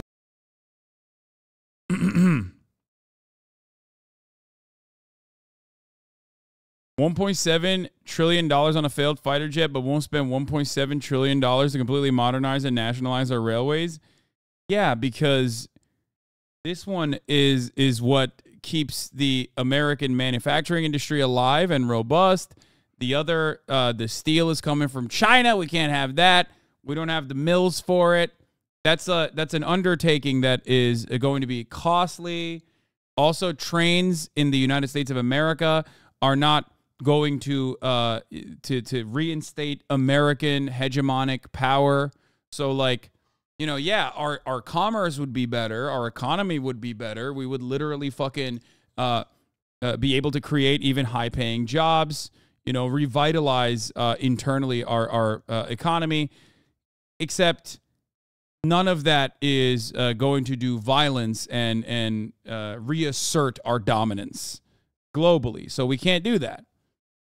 That shit's for the birds.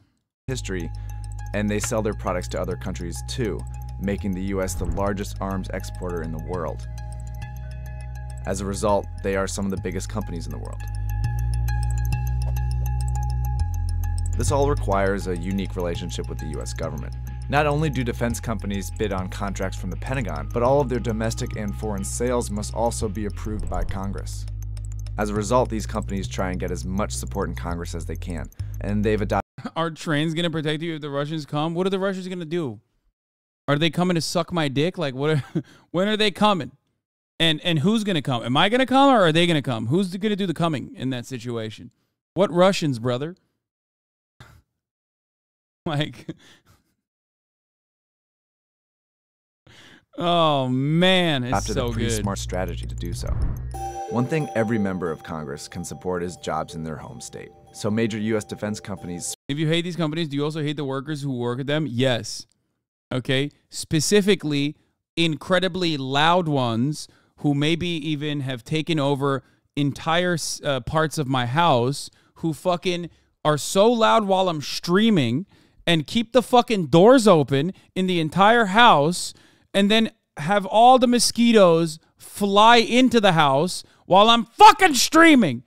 Now, if that sounds oddly specific to you, it's just, I don't know. It's just that's how I feel about people working in the aerospace field, just in general, across the board. I fucking hate it, okay?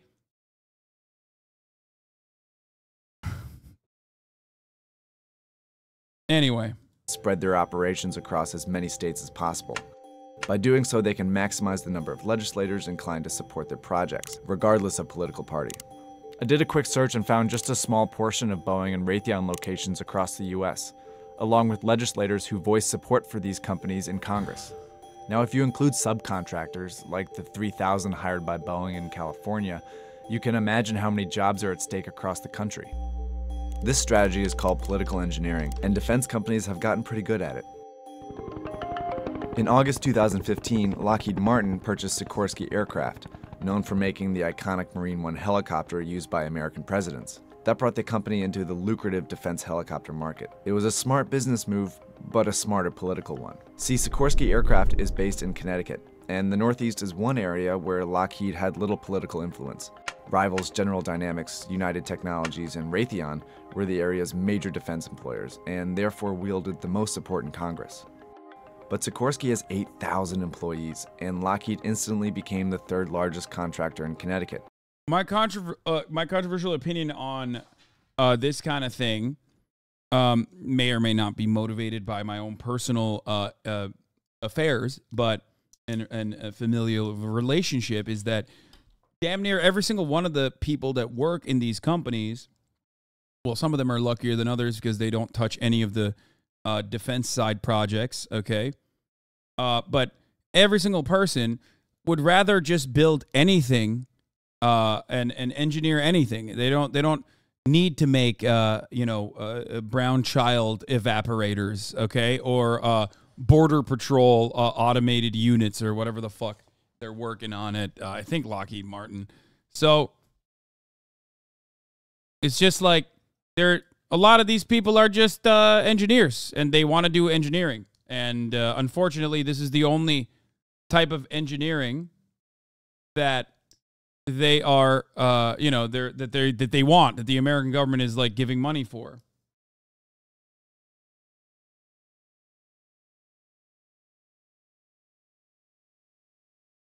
I audit Lockheed and Martin by extension. Sikorsky, their books were supposed to be fully integrated in 2018, but they still haven't been. Shit's a fucking mess. Yeah.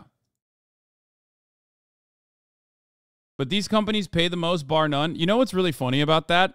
That's also not even true. That used to be the case, I think, maybe like 10, 20 years ago. But nope, they do not. That industry is also incredibly competitive. And 1,000,000% they do not fucking pay a lot. I know that part. I do know from personal experience. My personal familial relationship.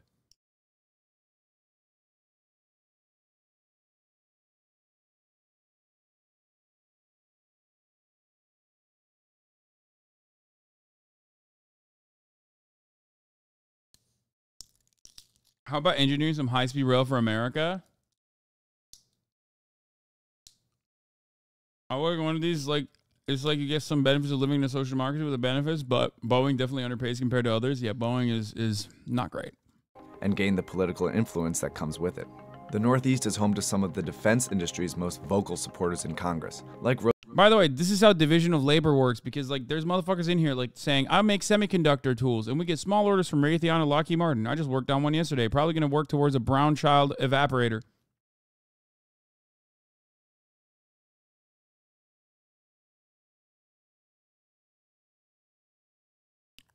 Do you think they intentionally make engineers feel more distant from the violence that the devices cause? Yeah, I mean, that is by design. That is how division of labor works. It is the same principle behind working at a consulting firm in like one of the big four, let's say. Let's say you work at PricewaterhouseCoopers. Your job is to focus on, analyze, find, and eliminate redundancies, okay? That actually just simply means fucking firing a bunch of people, okay?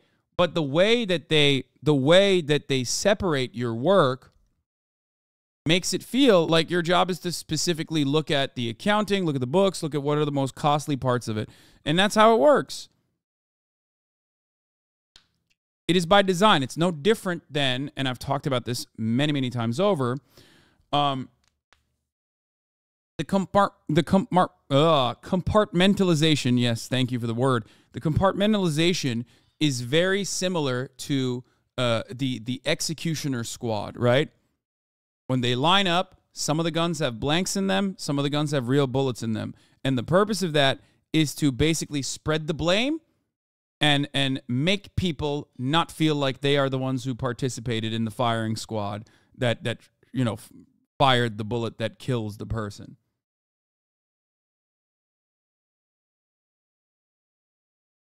It's not even necessarily plausible deniability, because that implies that like it's not necessarily plausible deniability, because that implies that like people would people do it willingly and knowingly, and then they do it willingly and knowingly, but also want like to not have the guilt. It's more so that this is by design created in a way where like people don't even recognize it.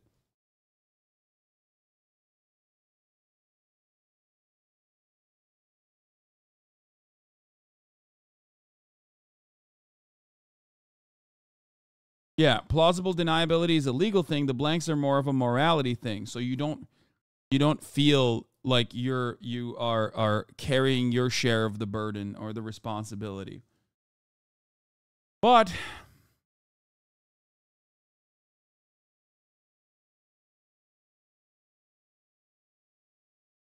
ultimately, it doesn't really matter. It just makes it so that nobody's sure if they're the ones who killed the person or not. Yeah. Can't confirm. I work in an aerospace company that does CNC machining for pretty much every helicopter jet manufacturer in NA. We also do work on gyroscopes and some other heavy stuff that gets sold to someone else to erase inconveniences. But hey, at least you make shit that goes up in the ISS every now and then too, Sag. Yeah.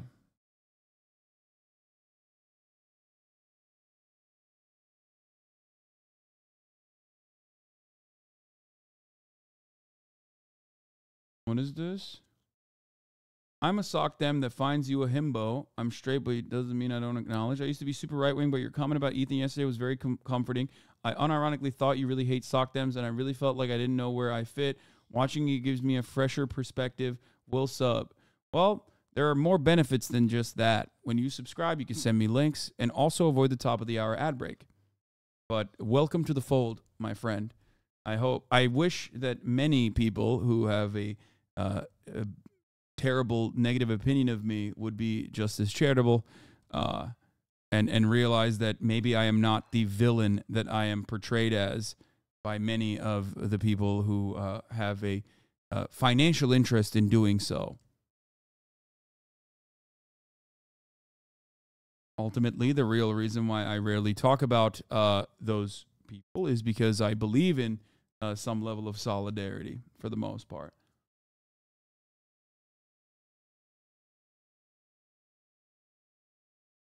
Anyway. Paid that guy? Yeah, I did. Well, that guy's paying me at the top of the hour so he doesn't see a 3-minute ad break. By the way, you can do that as well. Here's the 3-minute ad break now. I fear that no matter what, for as many people like that exists out there. It's funny, I'd never heard it to my older brother mention he watched, so I started also. For as many people as this guy, for every one person like this, there's probably 10 people that were like, wait a minute, Hasan is a fucking evil villain who like would have defended Nazi Germany. I will not investigate this any further. I am now motivated by my reasoning is so malleable, and now I believe you. I fear that is like what is going on with a lot of people, because liberalism is cancerous and very difficult to break through that dogma. That dogmatic thinking under capitalism. Let's continue with the disaster of the F-35. Rosa DeLauro of Connecticut, who wants Sikorsky to build the next Marine One in her own district. There's no doubt political engineering is a smart strategy. Defense companies get more business and more jobs are created in America. But with so much political support and widespread economic impact, some of these defense companies have been deemed too big to fail, even when they appear to be failing. Now back to that F-35 project Trump threatened to cancel. Despite deep design flaws and constant problems, there have been no serious efforts to cancel or scale back the project. In fact, through more than 3 years of cuts to defense spending, funding for the F-35 has barely been touched. That's because the project was politically engineered to near perfection. The Pentagon started bidding for the F-35 in the mid-90s. It would be the largest defense contract in history, and Boeing and Lockheed Martin quickly emerged as the two contenders. Both had loyal supporters in Congress who were very eager to create jobs in their state. It was an intense competition, and when Lockheed won the contract, Boeing supporters quickly mobilized in Congress. Immediately, they drafted legislation proposing to split the work between the two companies. When that failed, they pushed to award Boeing contracts for KC-767 tankers, C-17 cargo planes, and radar jamming Growler planes, ensuring the Boeing factories in their states remained open. Today, the Lockheed Martin F-35 project supports 146,000 jobs across 46 states. In fact, this interactive map is straight from the Lockheed Martin website. Parts for the plane are produced all over the country, maximizing the number of stakeholders and ensuring broad bipartisan support in Congress. Lockheed Martin has also hired subcontractors in 8 other countries to build components for the plane. And several allied countries have placed orders for their own militaries. Anything done to hurt the F-35 project could hurt those relationships. A procedure called concurrency also complicated things. Concurrency is when a product goes into production before all the tests are complete.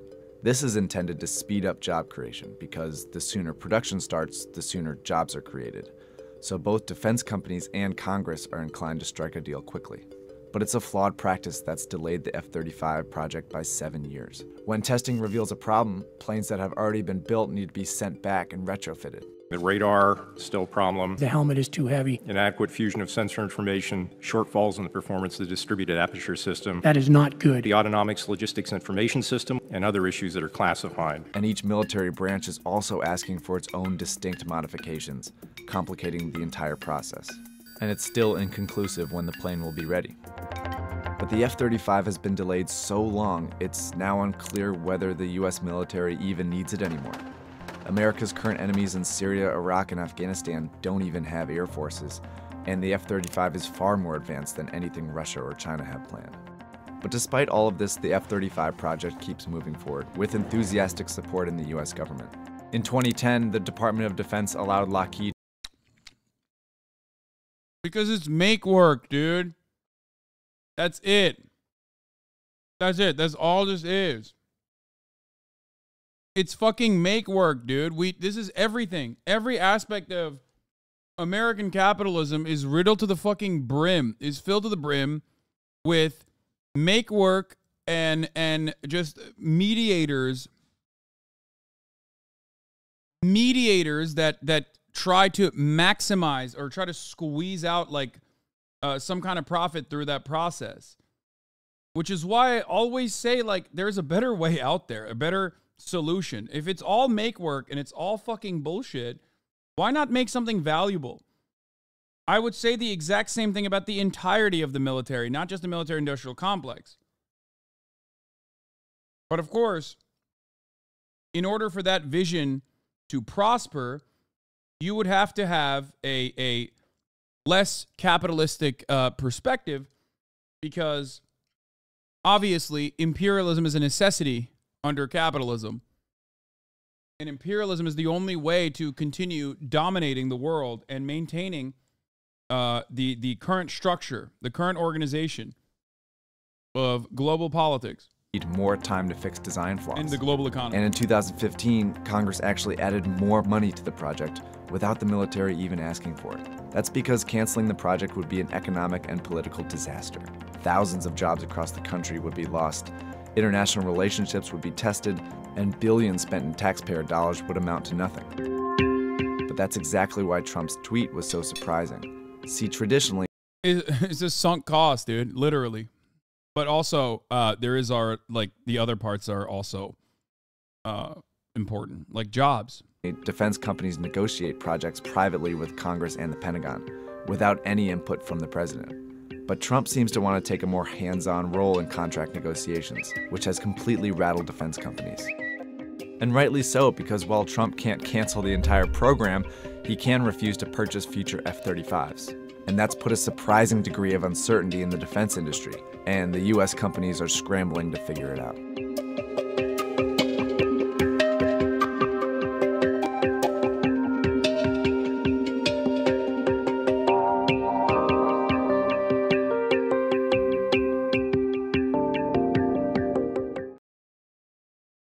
It's pretty funny to consider this because, like, make work, what is make work? It's just made up. Like, we're just making jobs. We're just making jobs specifically so that people are hired. It's just, like, this doesn't need to exist, okay? Like, busy work, make work, it's made up. There is absolutely virtually zero fucking reason to have the F-35. The reason why we're doing it is so that we can claim that we're doing innovative shit in the military-industrial complex, but for the most part, it's just like a made-up fucking job so that people are hired. And the only way that money gets exchanged in this goddamn country is through taxes going back into fucking corporate subsidies and also corporate subsidies and you know, shit like this, basically, the military-industrial complex. People always say socialist countries do this, and they do. Socialist countries do this. Or even if they're not full-blown socialists or whatever. Like China and the fake cities, the ghost cities that they built, was a perfect example of this. Except it was designed and built with the express purpose of putting people there.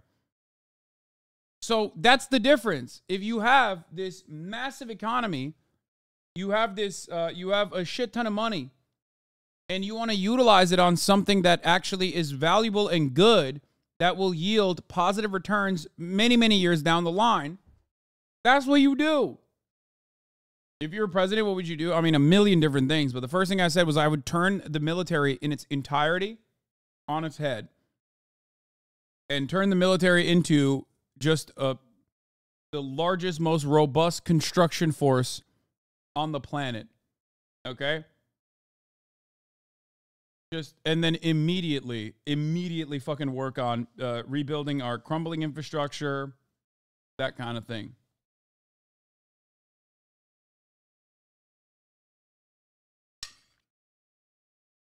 It's a public jobs program.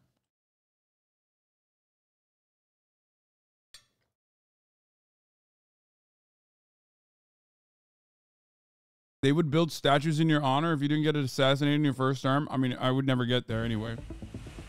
The U.S. military expects to spend $1.7 trillion on this revolutionary stealth warplane, the F-35 Lightning II.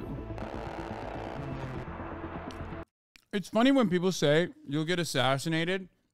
Brother, I wouldn't make it out the fucking primaries. You want to know why? Not because I get assassinated. I'm not in politics, and I get character assassinated by people who are committed to doing opposition research and smearing my name for fun. Like, not for literal political purposes in the way that, like, most people do oppo research.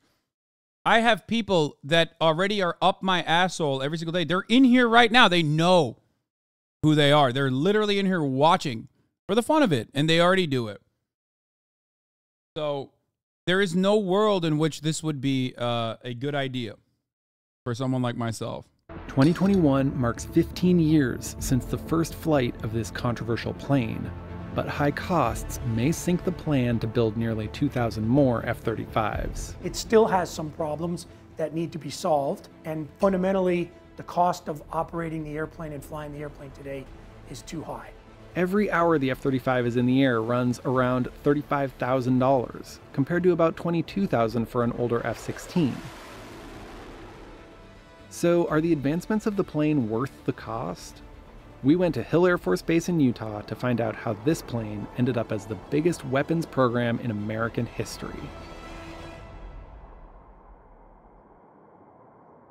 This is Captain Spencer Whitey, callsign Ghost. He flies one of 78 F-35s stationed here. The F-35 in general is just a game changer. Between the stealth and the fusion and just the sensors, the whole suite, it just makes it so much easier to fly this airplane tactically than any other jet. There are nearly 500 F-35s in service in the U.S. military. Okay, he's noticeably not decapitated. Okay, so where is all the criticisms now? Oh, the helmet is too heavy. Oh, when you eject, it cuts your head off. Excuse me, that man still has his head on his shoulders. Okay?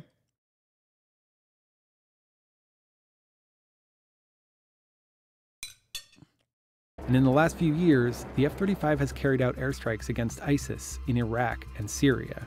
Probably the best compliment you can pay to this airplane is if I wanted to go to war, this is the airplane I want to be in. So by many measures, the plane is a success. You know, the F-35 a lot of times has gotten a sort of a bad rap in the media. There was bad press from the beginning, but even in 2021, criticism followed the revelation that operating this fleet of planes could cost taxpayers $1.7 trillion. That's equivalent to the total amount of student debt in America. Just buying the planes costs $400 billion. But what are called sustainment costs really add up. That includes developing, testing, flying, and maintaining the American fleet of nearly 2,500 F-35s during a 66-year life cycle that ends in 2070. Lockheed Martin sent Insider a statement that says there is clearly work to be done to lower sustainment costs, and we are working tirelessly with our customers to accomplish this. To truly understand the complex price tag, we need to look at how it was born. In 2001, the Department of Defense awarded Lockheed Martin the contract to design and build a new generation of fighter jet. But part of the problem was the same thing that made it seem great in the first place. The F-35 was supposed to fit the needs of the Air Force, Navy, and Marines all in one. So the military actually had to build 3 different models, the F-35A, B, and C. They're really close cousins, and they look a lot alike, but the Air Force had its own requirements. The Navy needed a tail hook. The Marine Corps variant needed the jump jet. So it was a mistake to sell the F-35 as one single aircraft. It's really 3 aircraft rolled into one. The Marine Corps wanted to replace Harrier jets, so it needed short takeoff abilities and vertical landings for amphibious carriers. That's what became the F-35B model at a cost of $101 million per plane. The Navy wanted a stealth jet that could take off and land on supercarriers to replace the FA-18. Enter the $94 million F-35C model. The Air Force was looking to replace the A-10 and the F-16. I have flown against F-16s in this airplane. You can end up just showing up behind them, and they never knew that you were on your way. You were invisible, you saw them from a long ways out, they never saw you. Ghost flies the most conventional fighter-bomber version, the F-35A. It's also the least expensive of the three at $78 million. Oh. The original plan was for all... Oh. Bro, they're practically giving those away, dude.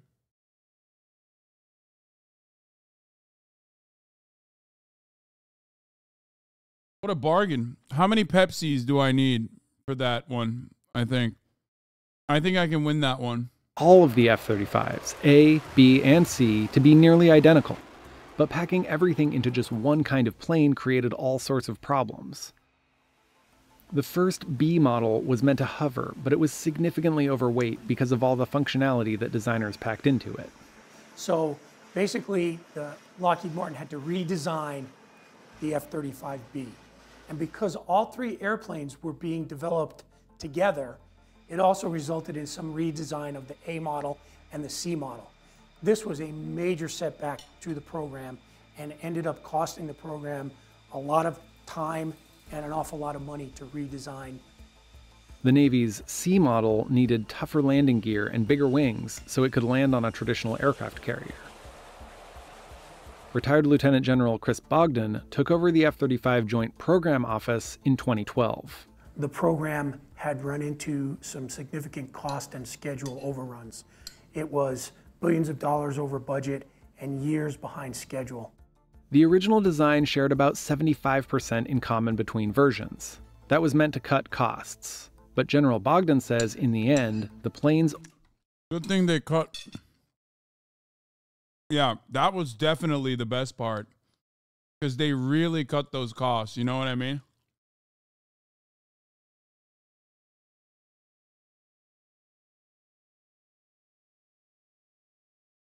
I love the only hang-up, the only anti-imperialist, technically anti-imperialist action against the behemoth that is the American war machine is just corporate greed and like cost-cutting measures fucking them over. That's fucking hilarious, dude. The true anti-imperialism all along came from capitalism. Lenin could have never fucking imagined this, okay? Oh, imperialism, the higher stage of capitalism. Guess what? Imperialism also, the highest stage of capitalism also creates an anti-imperialist vacuum in the imperial core.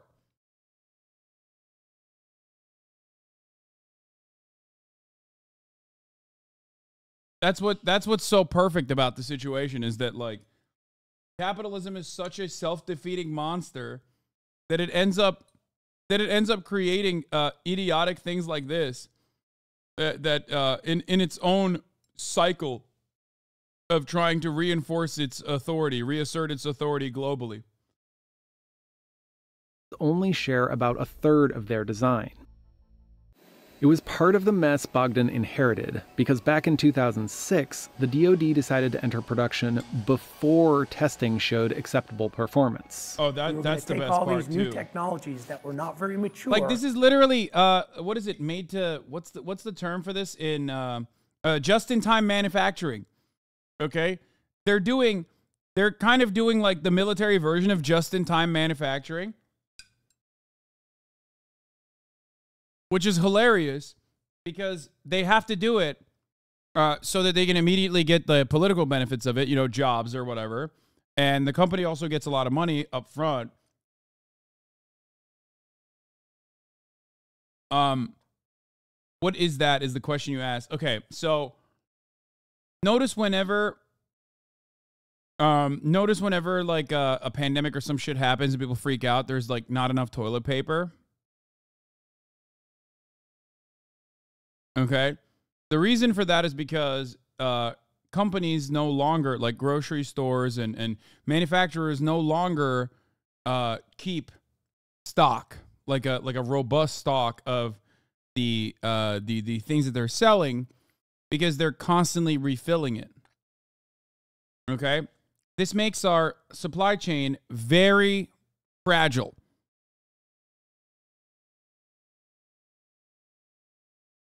Okay? Because it reduces warehouse costs. They've basically made the fucking they've made the math equation that it's just like literally cheaper to just like ship it.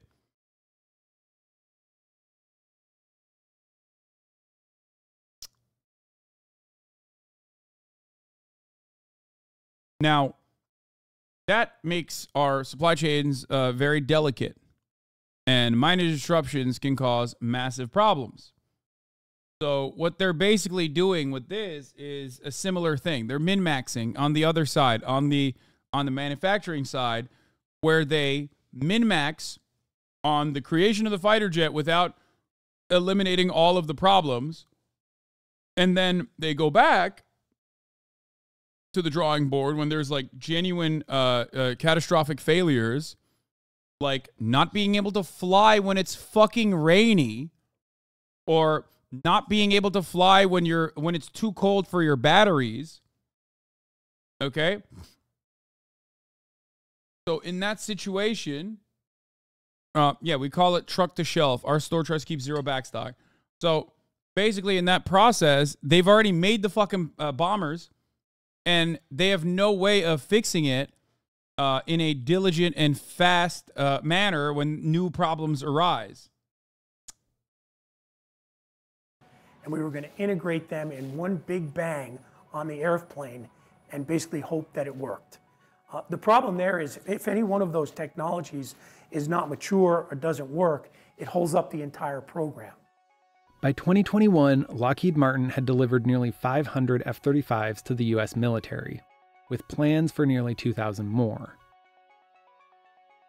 Lockheed had delivered more than 200 F-35s to other governments around the world, and orders for 600 more are in the works. The F-35 is being mass-produced, and Lockheed is expected to deliver more than 150 planes in 2022. But the Pentagon has delayed a crucial milestone called full-rate production that would officially mark the end of testing the F-35. A decade and a half after its first flight, the F-35 still has more than 600 known problems, mainly related to computer software and hardware. So maintaining an F-35 turns out to be much more expensive than anyone expected. The lifetime cost estimate for maintenance of the F-35 fleet increased 15% between 2018 and 2021, to a total of more than $400 billion. Just like you get a new iPhone every couple of years, we're going to get new computers in the jet with more capability, and then new sensors and improved. That is what gamers, at least in the chat, know is a DLC. Do you understand? The military-industrial complex is now operating on the DLC model. Now, I am no big city lawyer, nor am I a fucking aerospace engineer. But even I know, as dumb as I am, that software issues that pertain to fucking flight are notoriously costly when it comes down to, you know, multiple points of failure that will absolutely end up dropping more fighter jets that cost $100 million than John McCain, the fucking Maverick, ever could have imagined in his wettest of dreams. When it comes to planes, the goal is to have it permanent, okay? Like, the goal is to streamline the process, make a fucking piece of tech that works. Doesn't matter if it's built in 1967. It still flies. It still shoots. It's easy to fucking train. You're covering a lot of the costs on that front, okay? When you add DLCs and software into the process, all of a sudden, you have extra costs for training. Yeah, B-52 is the perfect example. Exactly.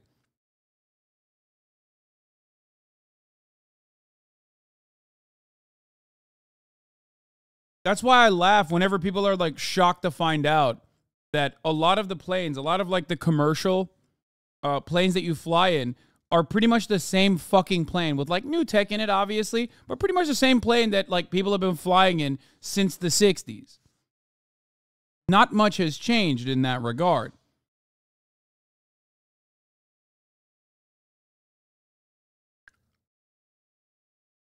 It's low maintenance, it's low cost, and also it's very reliable. Okay? Smaller seats. Yeah, I mean, that's different. That's a wild statement. Do you think that's a wild statement? That a lot of the planes, what are you talking about? Planes are completely different now? No, the fundamentals of the planes that we fly in still are rarely ever different than the fleets that were made in like the 50s and 60s. In the military space, yeah, B-52 was literally the most expensive military project in its day, just like the F-35, and it gets upgraded.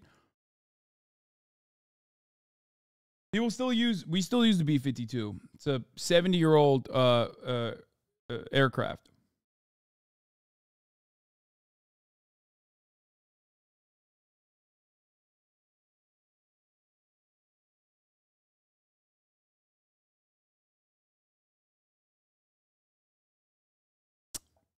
So the reason why I'm talking about the software issues was also because of Boeing, though. The was it 737 MAX, right? You know, when you have a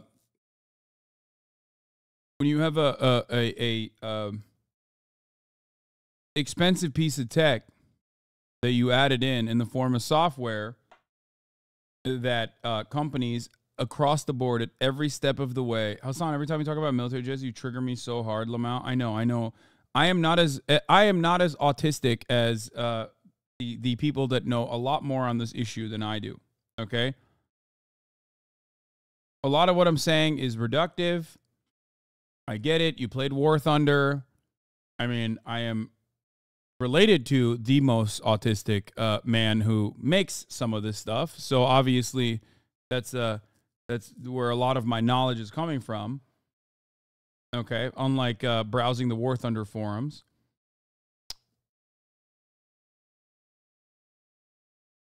But the problem is when you put a fucking DLC or when you put a software update, it's incredibly costly. It increases the maintenance costs. It increases the cost of the plane in general for upkeep.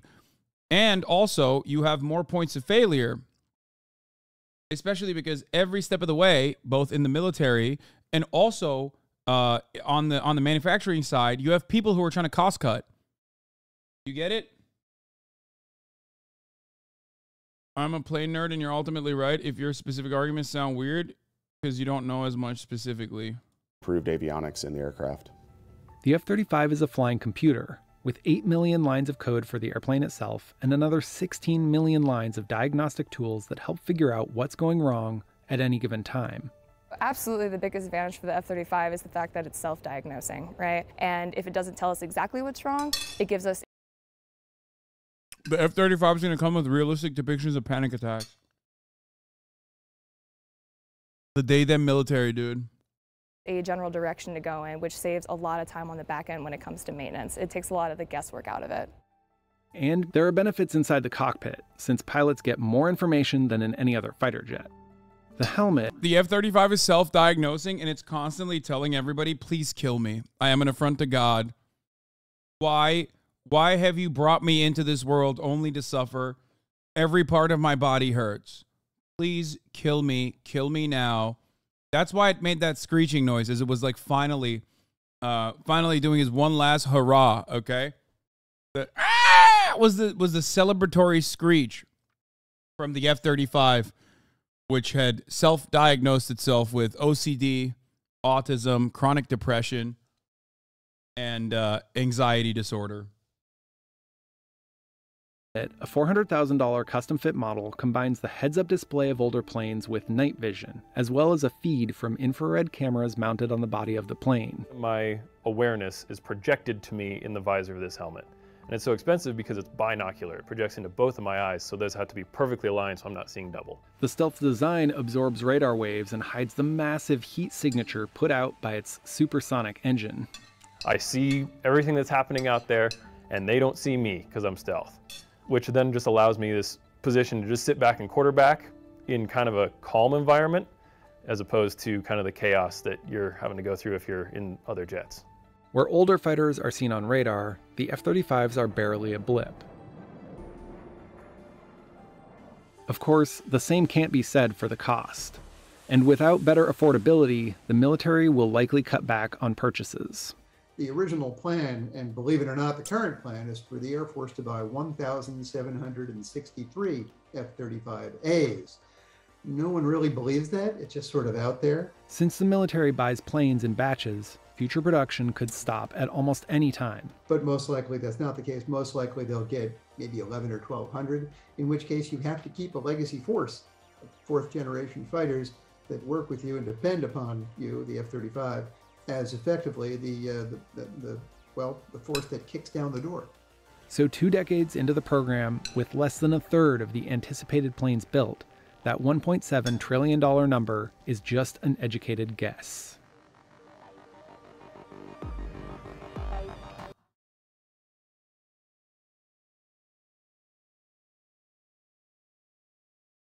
Six of those jets are Grand Theft Auto 6. What do you choose? Brother, I would throw those jets in the fucking trash, dude.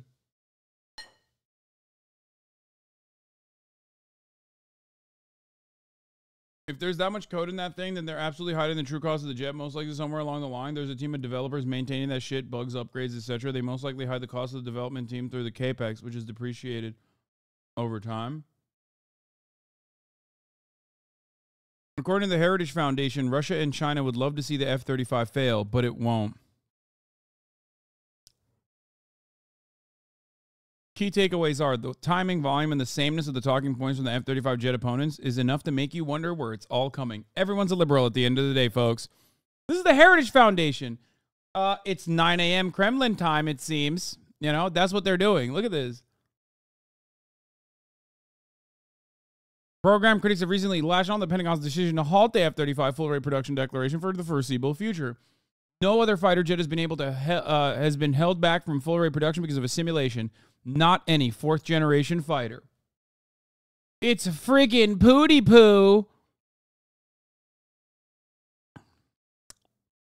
Anyway, the reason why I didn't watch the real engineering video is not because it's like probably glazing up the F-35, but because it's like probably way too nerdy with the intricacies of the jet itself, rather than like a more streamlined approach that talks about the comical nature of the failures. And like I was more so interested in like why it's so costly. Not necessarily all the bells and whistles. For the record, they did find the missing F-35. Yes. They found it in some dude's farm. Anyway, now the American military is a behemoth. The American government is a behemoth, wealthiest nation on earth. And it seemingly has infinite money, but Second Thought believes it certainly does, and here's why. Let's take a look. Episode is brought to you by Ground News. We begin with the deal to raise the debt ceiling. The agreement raises the debt ceiling until 2025. It's not 100% what everybody wants, but when you look, the country is going to be stronger. This is going to be transformational. Congress just passed an agreement to increase the debt ceiling. If you didn't hear about it after the big panic, Congress has not prudently done its job. They're off the rails. Well, that's done now.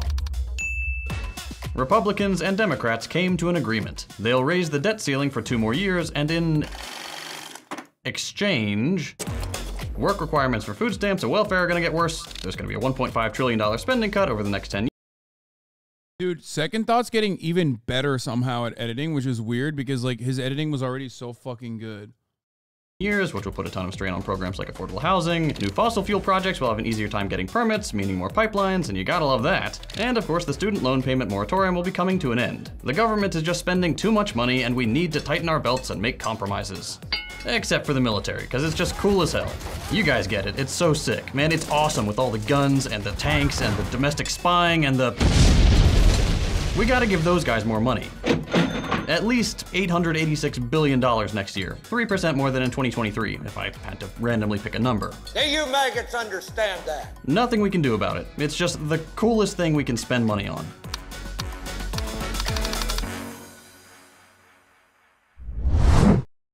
Anyway.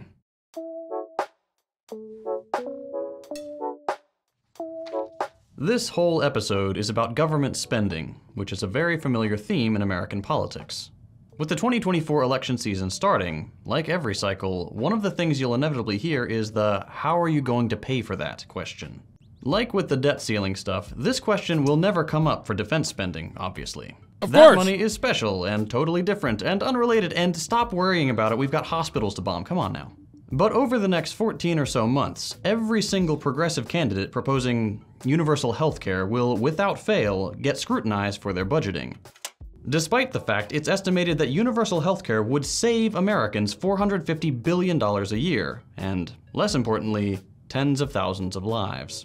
But none of that matters. What matters is if it would create a budget deficit. More money going out than money coming in taxes, and therefore more debt. And this sucks. This selective scrutiny for progressive spending, I mean. It creates doubt in a lot of people's minds about the viability of good projects like free healthcare. And this doubt rarely ever gets resolved by the truth. The truth being that the government can absolutely afford these programs. More than afford. The government has a long list of good reasons to spend money like this, and almost no reason not to, as you'll see throughout this video. These questions about government spending create a lot of doubt, though, and keep us from embracing progressive policies we believe in, including me for a while. Social programs like free healthcare always sounded good to me, but they also sounded expensive. And for a long time, constantly being told that the government's spending so much already that the debt is in trillions of dollars made me believe we actively needed to give up on stuff like free healthcare and... Guys, I heard he's a panky, this guy. That's what I heard. I don't even know what that word means, but I associate it with bad things now. And now I'm fearful of the propaganda that I'm watching. Of course, you know, surely some of the stuff that CNN gets is propaganda as well. But like, you know, I'm just scared. I'm just scared of what I am learning. Maybe if only there was like another content creator who has a different opinion than him could tell me that like this guy is bad or something, so I could also feel that way. Please tell me how to feel.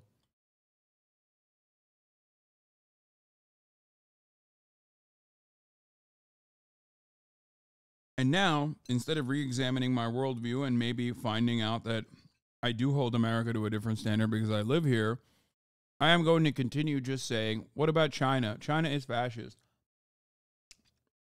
You would defend China. You defend China, which means you would defend Nazi Germany.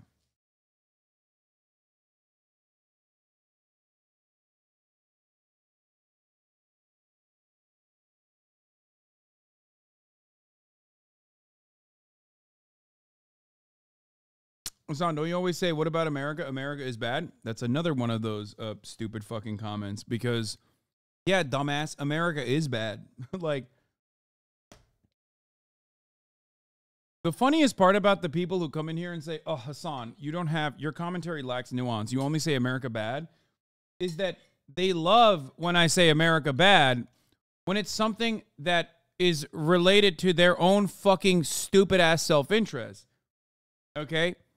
These stupid fucking Ameribrain dipshits love when I shit on America and the hogs and all that other stuff when it's like, oh, I do want healthcare. I just also want America's like bloodthirsty endeavors to continue. You love when I say America bad when it's stuff that bothers you because you at least have the, you know, you're better than the average hog. You're better than the average fucking dumbass Republican. You recognize things and you operate on your own self-interest. but you can't, for some weird reason, see the world outside of American hegemony.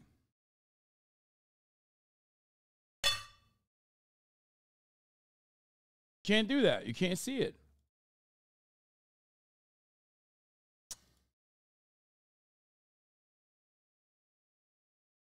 Hasan's character assassinating so many people right now.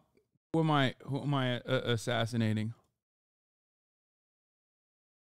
There are plenty of people out there who don't want to see the world in a different direction, that fear multipolarity, that are incredibly critical of America's foreign adversaries, who use every opportunity they can and spend most of their time shitting on America's foreign adversaries rather than criticizing them, as I do as well.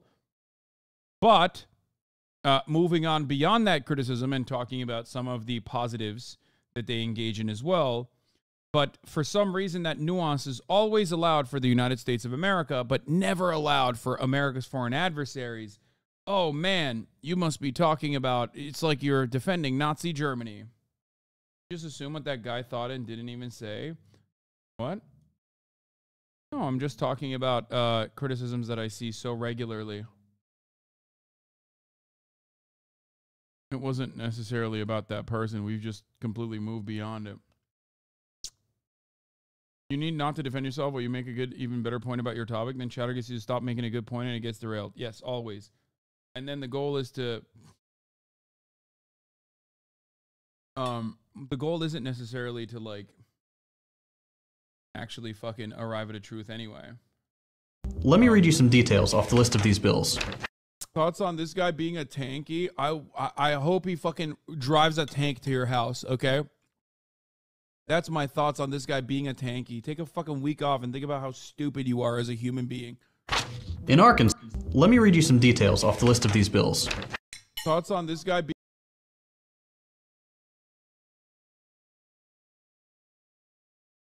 Walmart doesn't take those profits and then redistributes it through social safety nets and rapid industrialization and highways and roads and shit like that. Walmart takes that money and pockets it. Okay? That's the main difference between something like China and what has happened in China over the course of the past 30 years versus something like Walmart. Walmart doesn't take those profits and then redistributes it through social safety nets and rapid industrialization and high. These takes are, of course, infinitely more sane and not out of context. So you will rarely ever see stuff like this from the people who are uncharitable, bad faith, and try to show me in a bad light. No, this is not supposed to own me at all. No, this is supposed to show my perspective on the matter in a super fucking specific, coherent, and short take that it perfectly summarizes my perspective.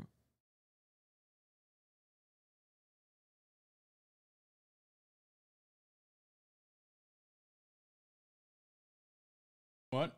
Walmart doesn't, but the U.S. government does? What's the point of comparing a corporation to a government? Why not compare to the CCP with the U.S. federal government? The irony there is I was comparing the Communist Party in China to the U.S. federal government. That's what I was doing with my comparison of Walmart, because Walmart is the U.S. government and the U.S. government is Walmart. Think about it a little bit more and you will realize that welfare and EBT, which ironically is what I was talking about here right before Walmart's profits, welfare and EBT are social safety nets that allow Walmart to keep wages as low as humanly possible. They knowingly utilize the federal government and the welfare state to consistently underpay their employees. In that regard, central planning is happening in America. In that regard, the federal government is working alongside corporations. Something that I commonly talk about is that in the United States of America, corporations own the government. In China, the government owns the corporations. That's it. That's factually accurate. I mean, it's reductive, but it's correct. Okay? And ultimately, if the government owns the corporations or the corporations own the government, okay, there is still some level of government involvement in the way that corporations work and corporations operate. The difference, of course, is that, as I mentioned in this clip here, I'll just play this part one more time. The difference, of course, in America is Walmart doesn't take those profits and then redistributes it through social safety nets and rapid industrialization and highways and roads and shit like that. Walmart takes that money and pockets it. Okay? That's the main difference between something like China and what has happened in China over the course of the past 30 years versus something like Walmart.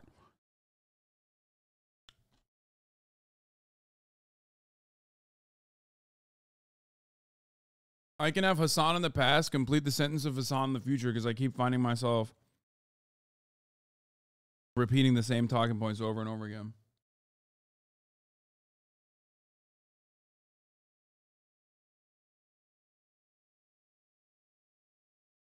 And scale back our spending. And in short, no we don't. And in long, that's what the rest of the video is for.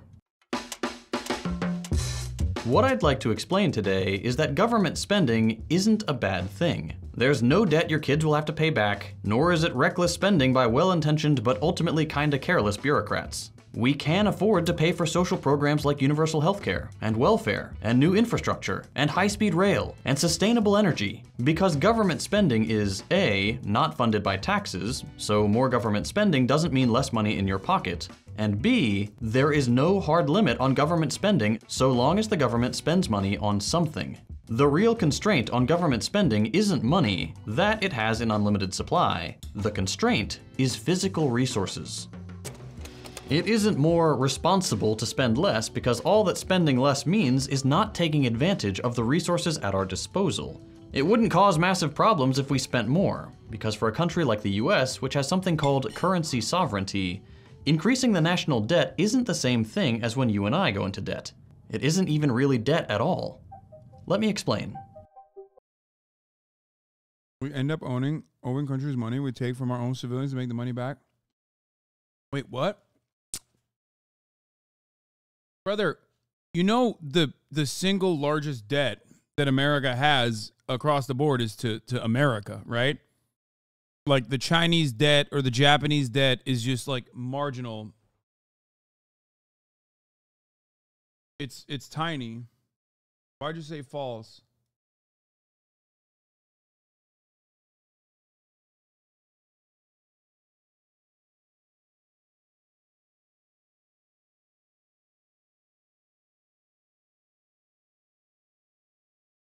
Oh, fuck you, dude. God damn it. I thought this was going to be it. Another like 23-month subscriber who was going to come in and be so fucking pedantic and be like, actually, those debts are not owned by individual civilians in the way that you're describing it. It's actually banks, blah, blah, blah. Like, I thought you were going to be like,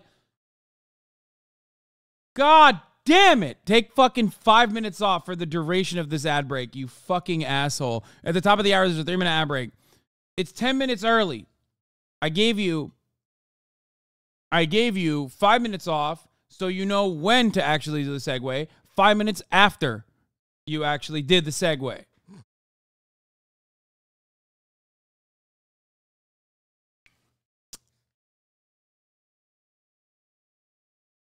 Anyway, at the top of the hour, there's a 3-minute ad break. If you no longer want to see those ads, all you need to do is subscribe, which you can do for $5 or for free. 30% of U.S. debt is owned by foreign investors. Dynamic Jab 13, thank you for the 5. Get the subs, allowing 5 people to no longer see the ads at the top of the hour. Here's the 3-minute ad break now. The federal government of the US has currency sovereignty. It has a fiat currency, meaning its currency isn't tied to anything like gold. And it issues debt mainly in said currency. When the government— We must return, brother. We must return to the gold standard, brother. This is fucking bullshit. Nobody's talking about this. Ron Paul had the right idea. Government spends more than it taxes. This is called a deficit. This deficit is a gap the government fills at the moment through debt. And the US gets this debt by selling bonds. This is easily the most confusing part of the video, so bear with me for a second. What are bonds? Well, the private sector lends the US money, and in return, the US issues them an IOU, a bond that the government promises to pay back with interest at a later date, maybe 5, 10, 15 years later. The government doesn't really need this money. Remember, it can print more at any time because it has a fiat currency, so this is less of an actual loan and more of a savings account for the private sector. A risk-free asset that the government lets people, mostly the wealthy, store some of their money in. But anyway, these bonds are held by a lot of people, including some foreign governments. But the vast majority are held by Americans, the government itself, and the Federal Reserve, which will often buy back bonds as a way to introduce more currency into the economy. We call this debt. But it's more like an accounting system for the government and a way for it to give some value to its currency, by making sure people want to store their wealth in dollars instead of something else. Unlike you and me, the government will always be able to pay this debt back, to return the money on the IOUs it created, because it's issued everything in dollars which the government can produce in unlimited supply. The government can never go bankrupt. It's not waiting for more gold to come in or something. The government debt is just a way the government monitors and holds onto a part of the money supply. If that was a little technical and complicated, here's a more practical way to think about it. Governments spend first and tax later. They create money and then they destroy some of it with taxes. You already knew that. We all know that governments create money. Without the government, there would be no dollars because somebody needs to print them out, or credit bank accounts with digital dollars. And you and me, we're just not allowed to do that. But we often forget this fact when it comes to government spending. We know that governments are responsible for money creation, and yet most of our lives, we're told that the government gets a big pile of money through taxes and then spends some of it, and that's how federal budgeting works. But that's not true. They spend first by creating money and spending it somewhere, and then they tax later according to how much they need to. Why are taxes part of this process? Well, the government has a rule. We all need to pay our taxes in dollars. No one's allowed to do it in Bitcoin or elegantly crafted poems, no matter how moving they may be. So people need dollars for their taxes, which the government gives them, sometimes by buying bonds, or more directly by funding new projects. That money goes from one business to another and eventually ends up in your pocket as your paycheck, and that way you can pay your taxes. This process of creation and taxation allows the government to fund projects, generate demand and value for its currency, and ultimately control the money supply in its economy. Now that you understand that, things get a bit more complicated. In practice, I can't pay my taxes in NFTs, brother. That's why I put all my assets in NFTs. And now I can't pay no taxes because I got minus money. I don't know how the fuck I did that, but I got less money than I started off with. But now I don't need to pay taxes no more. What are they going to do? Put a lien on my ape? All my apes gone, brother. Government doesn't create all the money itself. It lets private banks do most of it, and it's mostly happy just kind of monitoring what's going on. When a private business gets loans from a bank, that bank isn't taking money from your savings and giving it to the business owner. It's creating new money out of thin air. And the government... They put a lien on my ape! No! The government is cool with some private banks doing this so long as they follow a couple rules and the economy works the way the government wants it to. Money is created out of thin air all the time. Instead of letting private banks... Who is this sexy ass man that you need to follow? His name is Second Thought, and this is his latest video that is titled Why the Government Has Infinite Money. On there? Banks create new money. More government spending is just the federal government funding things itself instead of private businesses taking out loans. It's why when we say that the government could fund universal health care, infrastructure, the Green New Deal, whatever, it's true. The same way private banks could fund basically anything so long as the government doesn't call them a counterfeiter. There are no financial constraints when you can create and destroy money at will. So what's the limit? Well, the only real constraint you have to consider is what economists call the real economy.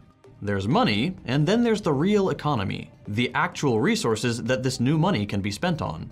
In the case of universal healthcare, for example, the government would be paying doctors and nurses' salaries, the salaries of the workers who make medical equipment, pills, and other pharmaceuticals, the hospital's electricity bills, and all the other things that keep medical centers running. The real constraints on what a government can do aren't coming from the budget. Remember, the budget is infinite. The constraints are the real-world resources at its disposal. When the government isn't spending on healthcare like this, either the private sector will and profiteer, or those resources will go unused. This is the reason government spending doesn't break everything. Because when new money is created, it's to do new stuff. The money supply grows, but so does the real economy, which government spending mobilizes. When the government funds a new endeavor, it's getting more use out of the resources available, and therefore having more money floating around isn't a problem. But I know you're thinking about inflation, because we're often told that inflation happens when the government spends too much, but that's not true either. Countries like Japan, for example, have some of the highest debt to GDP ratios in the world, and still the country can't get out of deflation. More government spending does not automatically lead to inflation or hyperinflation. Because of anime. All it really takes for inflation to happen is for enough businesses to start raising their prices. Your grocery store might raise their prices, if they're a market leader, for example. Bro, Japan needs a little bit of that corporate greed, you know what I mean? A little bit of greedflation. Hey, no, Kaya's trying to run away.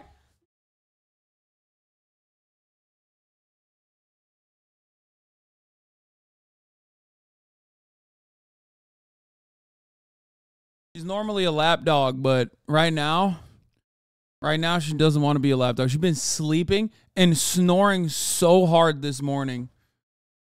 This entire morning, she's been fucking snoring like. On outside to the back. Oh, she's running to you. She's running to you. Look at this. No, Kaya. Sit. Good girl. Look, she's.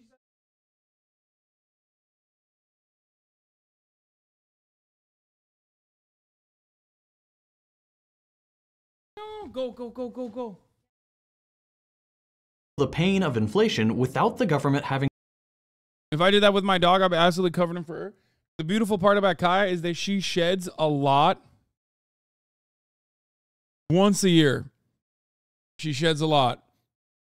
So far, at least. I mean, I don't know, because she's only been alive for like 7 months, but she sheds a lot once a year and then doesn't shed at all. Is Kaya more of a Honshu or a me dog? Both. She gets EP. Oh God, I can't believe I just said that. Change the money supply at all.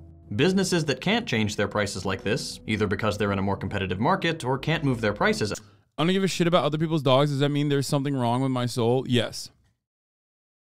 Like there is probably not a better. What happened? Kaya, come here. Come here. Kaya, come. Hey, want a treat? You want a treat? Oh, you fatty. She needs to poop. That's why I wanted you to take her outside. Okay. Want a treat? What do you want? Hold on, chat. We gotta do this. We gotta show. Okay. Come up here.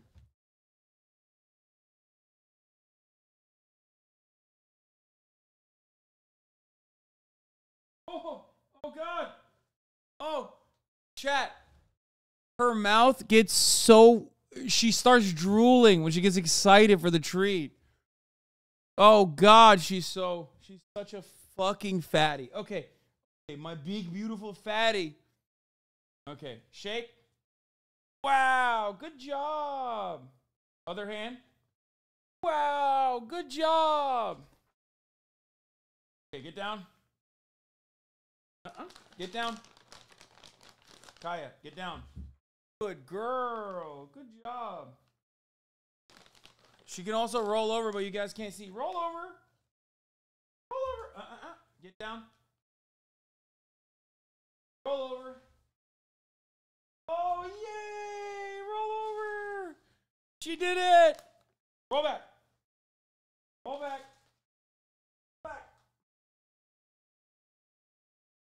She's a good girl. She's too comfortable on the ground on her back, though. So, up. Girl. Good girl, Kaya. The best.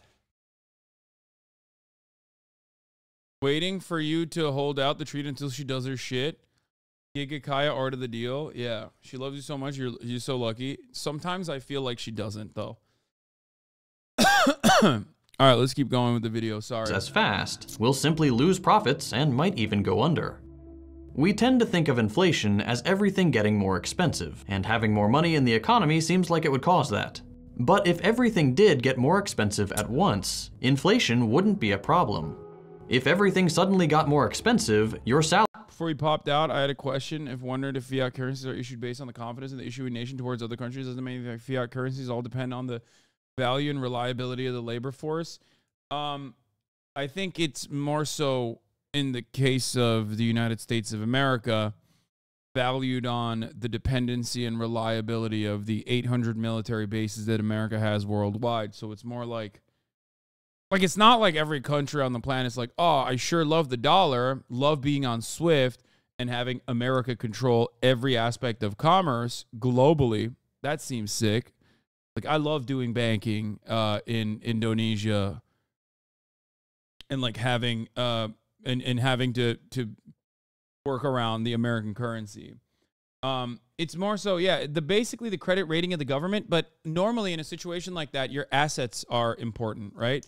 Your assets are important, your productive forces are important, like how your productive output is important.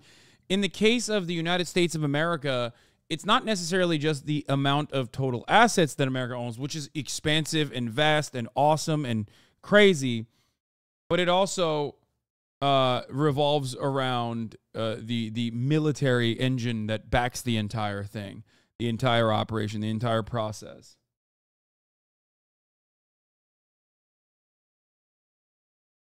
salary would automatically go up too. It's because things move asymmetrically in the real world that inflation is so devastating, and all it takes is a few businesses leveraging their market position for it to happen. If anything, government spending on something like universal healthcare might even be deflationary. In all likelihood, it would lower the prices of health insurance and your prescriptions by cutting out the profits for the middle. Hey, guess what, dude?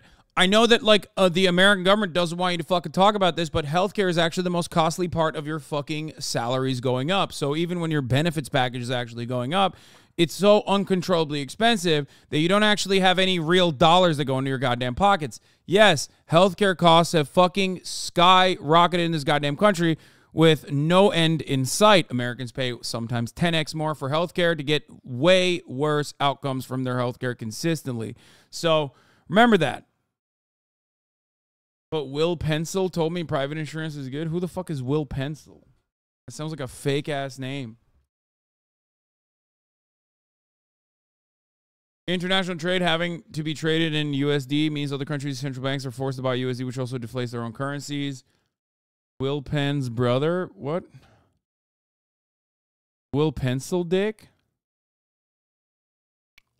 And every other country needs to purchase dollars to buy things. Will Stencil, he's an annoying lib on Twitter. He's some Twitter guy. Love Twitter guys. Big fan. I think I know who you're talking about. Twitter pot save adjacent Will Stencil. I see different kinds of news in Turkish media that says one of the senators who's against Turkey is corrupted and now under investigation. Is that right? Wait, was Bob Menendez anti-Turkey? Wait, stop. Did he say something about the Armenian genocide or something? Is that why the Turkish government thinks he's anti-Turkey?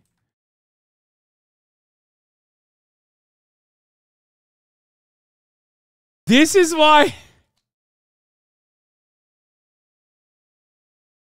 Yes. Dude. Dude.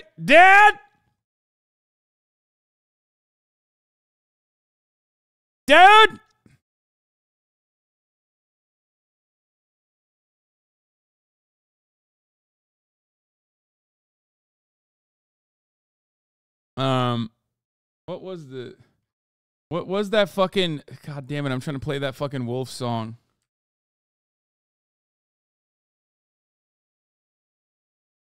Oh, here, this is it.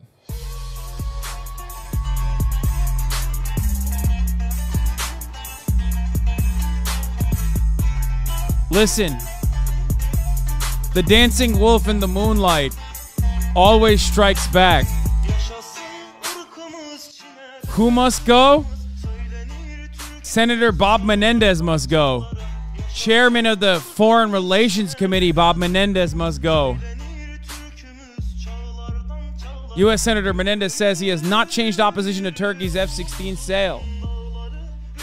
Senator Robert Menendez on the long fought for the recognition of Armenian genocide.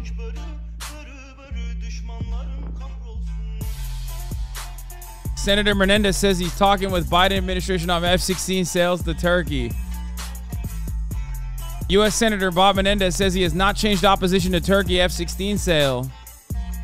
Chairman Menendez statement on the 49th anniversary of Turkish invasion of Cyprus. 49 years since Turkey's invasion of the Republic of Cyprus and its continued occupation of the Republic's north means an affront to international law. Countless UN nations' resolutions and the Cypriot people. Turkey's attack forced thousands of people from their homes, and many are still missing to this day. I unequivocally condemn Turkey's continued aggressive and antagonistic behavior, including provocative action in Varosha. President Erdogan must immediately withdraw more than 40,000 troops from the Republic's territory and enable reunification of Cyprus. What happened? What happens to Bob Menendez when he chirps about Cyprus or the Armenian genocide or not sending F-16s to Turkey? And he keeps blocking it,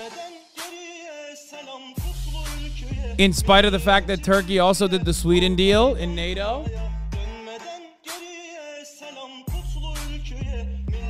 What happens to Senator Bob Menendez now?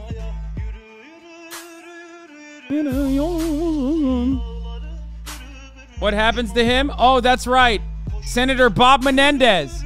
Gold bars, cash stuff envelopes. New indictment of Senator Bobbert Menendez and his wife in a vast corruption case.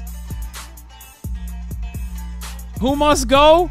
Bob Menendez must go, motherfucker. That's right. That's all I'm saying.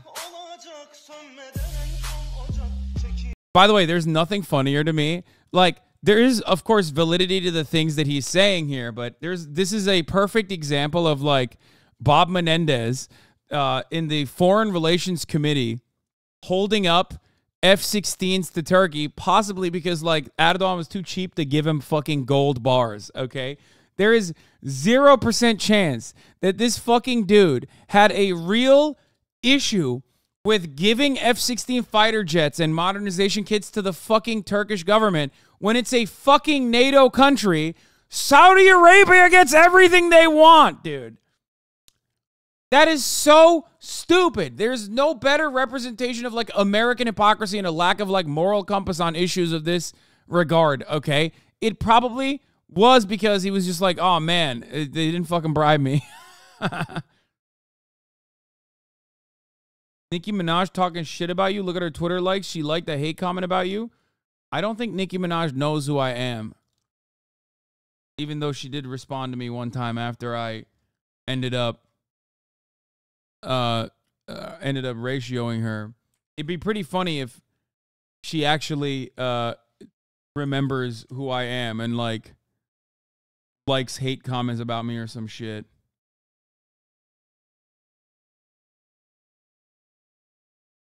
Which, by the way, it's not even here. You know what I mean? I did look. I looked to see if that was real, what he said, which was not going to be real ever, but I had to check. And Chatter is lying. Celebrities like that never forget being ratioed. Why are you Ukraine takes so you cringe?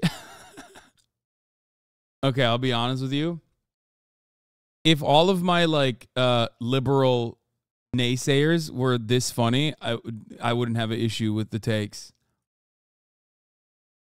Like, all they... See? Like, this part, this is, like, classic. Hasan, Ukraine takes a dog shit. Hasan is, with a K, compromise. Hasan loves Putin. Compromat is a success on Hasan. That all this other part is, like, silly, but this one at least is fire. You know what I mean? You hit me with a goofy ass, funny ass take. You know what I mean? middlemen of the private insurance world. I'll say it again. Government spending has nothing to do with inflation. And in the real world, almost all cases of hyperinflation didn't happen because of more money printing, but as the result of productive capacity collapsing or an over-reliance on foreign currency, not government spending. Taken all together, this is why the government has this kind of liberty to spend. This framework of understanding money creation and destruction, generally referred to as modern monetary theory, or MMT, is why more spending, and even more debt, is fine. So long as the government finds something to spend money on, it can do it. It already does this anytime the Pentagon comes running for more money, or during the pandemic when the Fed injected $5 trillion into the economy. The problem with government spending is profit. In a capitalist economy, the prime directive that private business owners are operating under is— Whoa.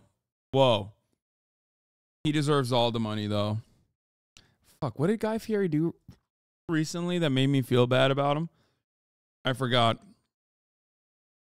Overwhelmingly positive across the board. Is profit making. The more the government finances directly, which it can do without worrying about profit and only focusing on the real world outcomes, the less private businesses can extract profit from that thing. If the government spends on healthcare, a private business can't and therefore won't get the opportunity to skim a little off the top. Business owners also don't like getting taxed.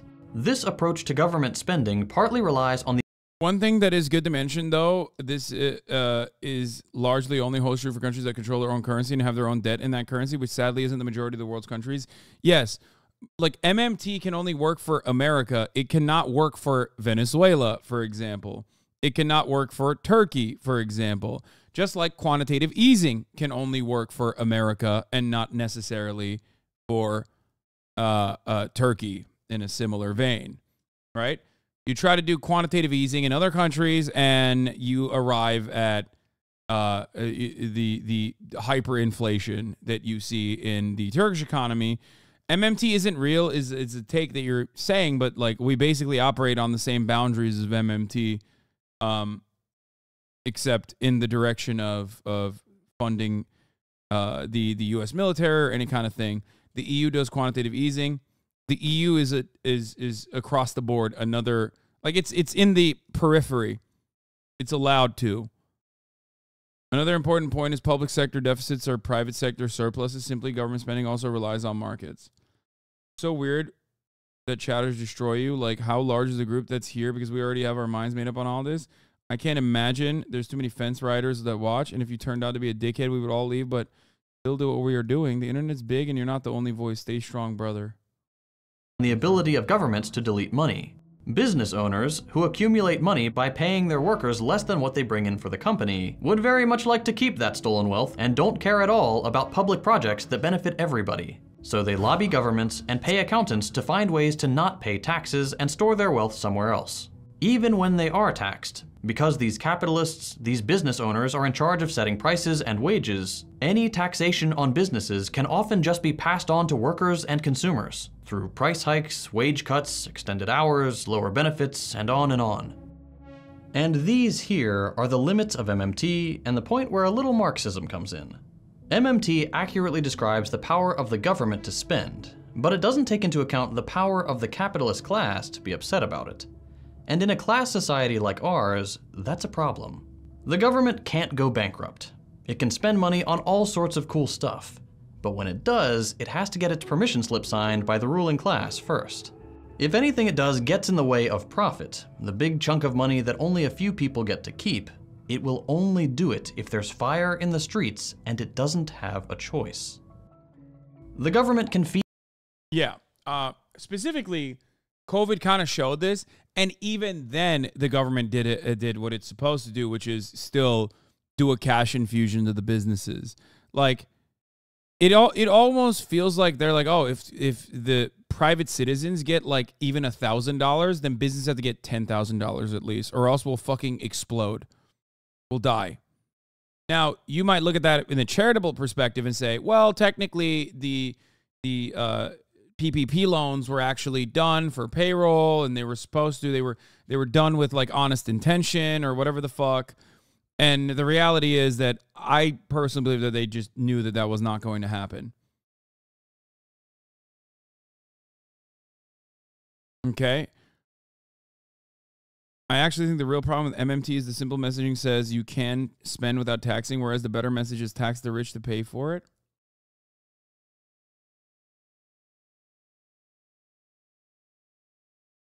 The EU never did quantitative easing, by the way. That's one of the big criticisms Yanis Varoufakis had about Eurozone monetary policy.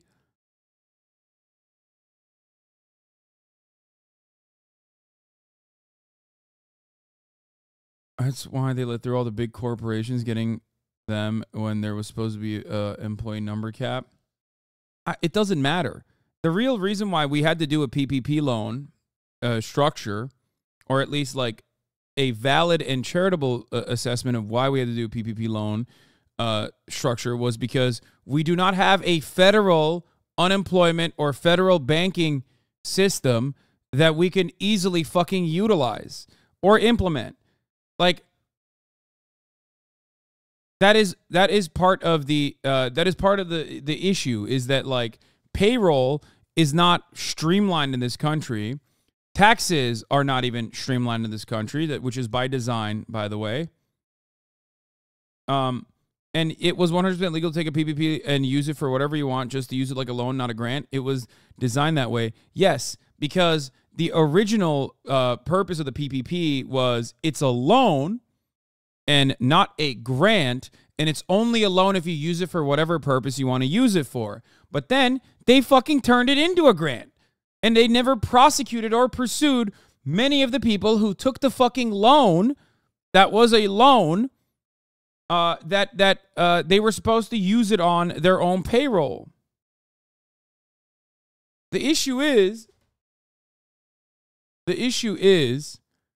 no matter what happens in America, our systems that benefit the many rather than benefit the few are purposely crippled.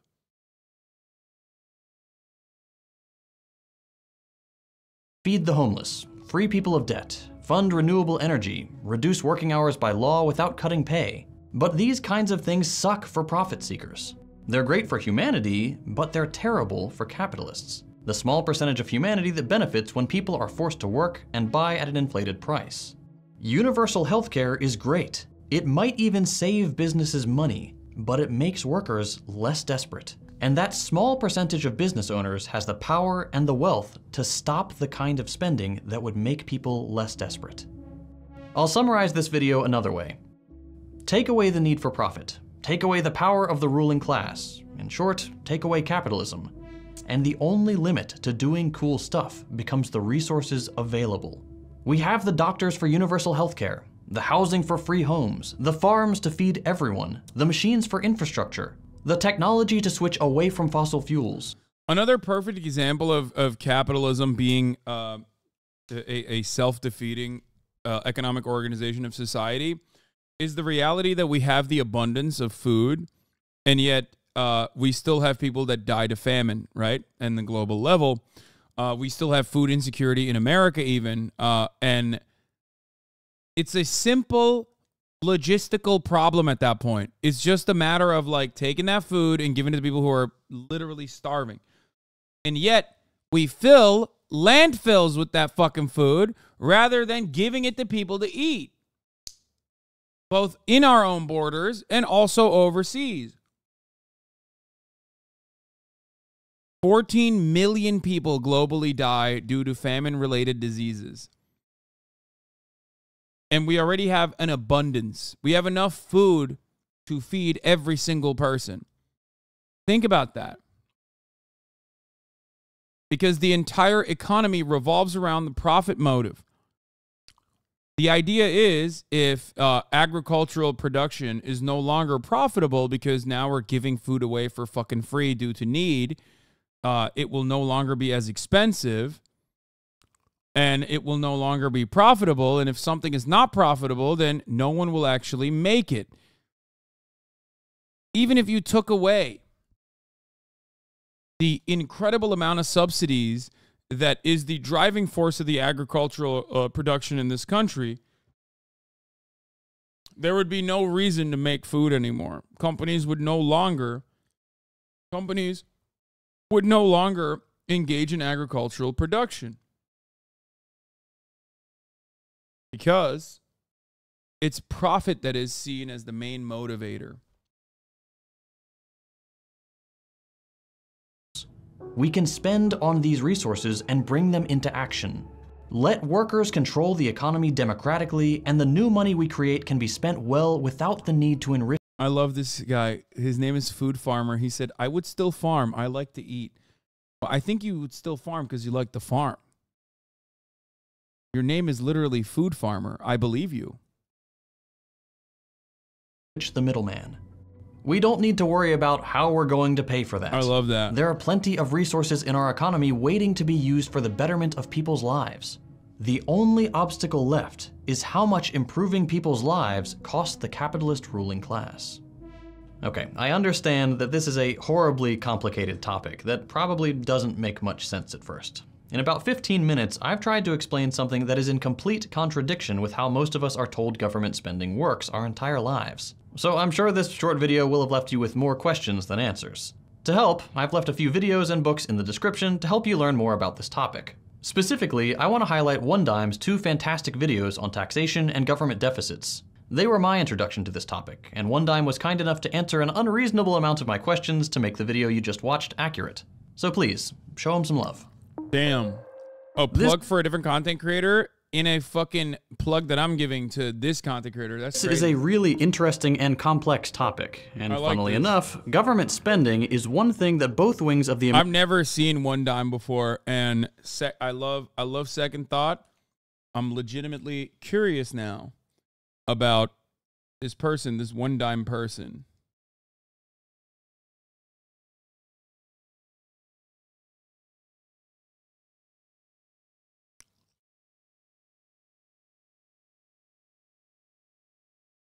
The Changing Ideology of Putin's Russia. When Russia wanted to join NATO, Putin became anti-West. Documentary. The Nature of Putin's Russia and its Causes.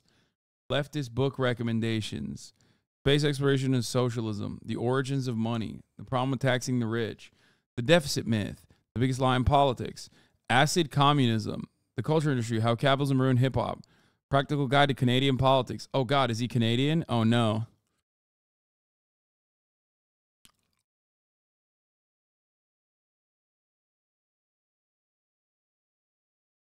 The Late Capitalism of Jake Paul. That's funny. Border Law, the Gulf War, and Simulations of War. He's pretty good. All right, I'm going to watch this shit. I'm going to fucking watch the shit out of this, dude. I'm going to hit that with a subscription. How about that? Canadian Spotted, opinion discarded. Yeah. Oh, hello. My name is OneDime. Don't you know? American two-party corporate duopoly agree on. So I just want to take a second and show you what that looks like with today's sponsor, Ground News. I'm genuinely surprised you've never seen or heard of OneDime. No, I haven't. Man, there's like definitely people in this sphere that I am unfamiliar with. Here's Ground News's Second Thought link.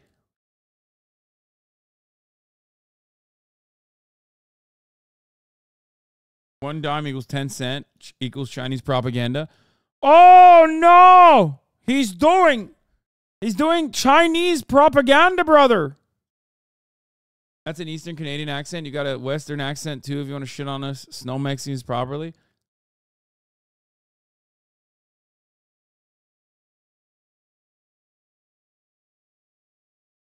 Your take that food processor wouldn't exist is bad. Will the Turks stop producing baklava because there's no profit? It's a different end-use product from an agricultural good. What?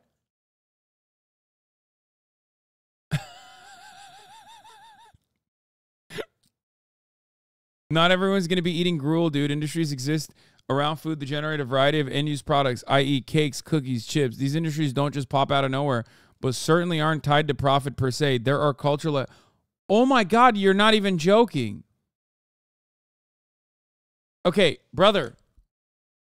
Like, of course there are cultural aspects, or rather people don't specifically gear their entire productive output around profit-seeking endeavors. Like, I mean, look at the situation that I'm in, okay?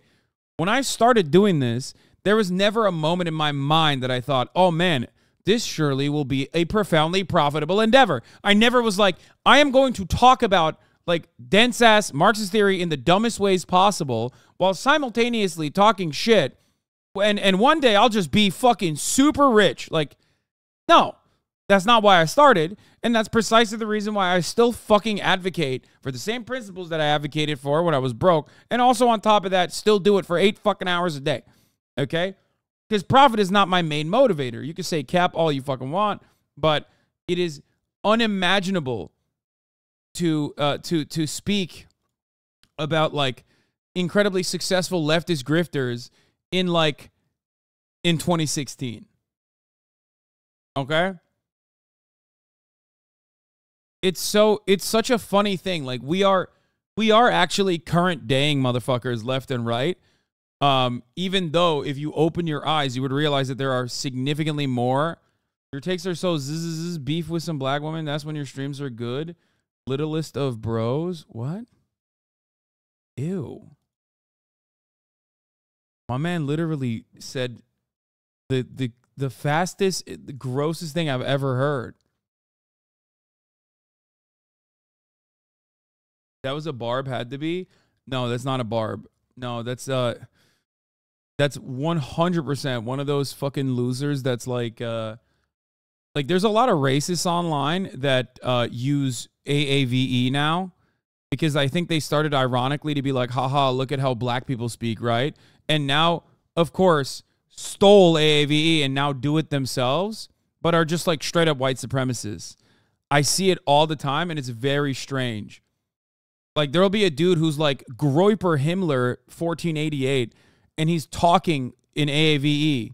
And it's so weird because, like, they're being hyper racist while simultaneously culturally appropriating, like, you know, AAVE. It's such a weird phenomenon. But I guess, like, it's perfectly normal when you think about it, because there's like plenty of fucking Nazis with like Bob Marley posters. You know what I mean? AAVE is African American Vernacular English. Like, it, yeah, no, literally, AAVE Hitler is a real thing, which is so strange. Go look at fucking Aiden Ross's chat, and you'll know what I'm talking about. They'd be like, on God, bruh, Jews control the media for real, dog. And it's like some fucking pasty-ass white kid in a fucking basement in Iowa, okay? And it's like, what? What are you saying?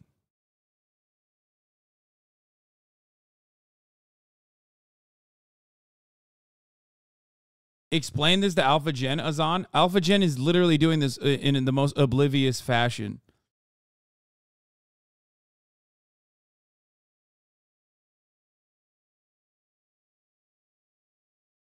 The leader of that neo-Nazi cult, Blood Tribe, had a big fucking gold blinged out swastika. It must be a thing. Yeah. It's very strange. It's very fucking strange to, on the one hand, like, have a worldview that says, like, black people are inferior to you, while simultaneously, on the other hand, so desperately recognize that your culture has nothing of worth, so you have to steal from black people and carbon copy things that black people do in an effort to up your social clout. Very strange behavior. Like, at least, if you're going to do shit like that, the least you could do is just, like, respect black people and, like, treat them as human beings. But fuck no, dude. Just a commodity to consume. Disgusting. Anyway. But yeah, I see that all the time. I see it so fucking frequently.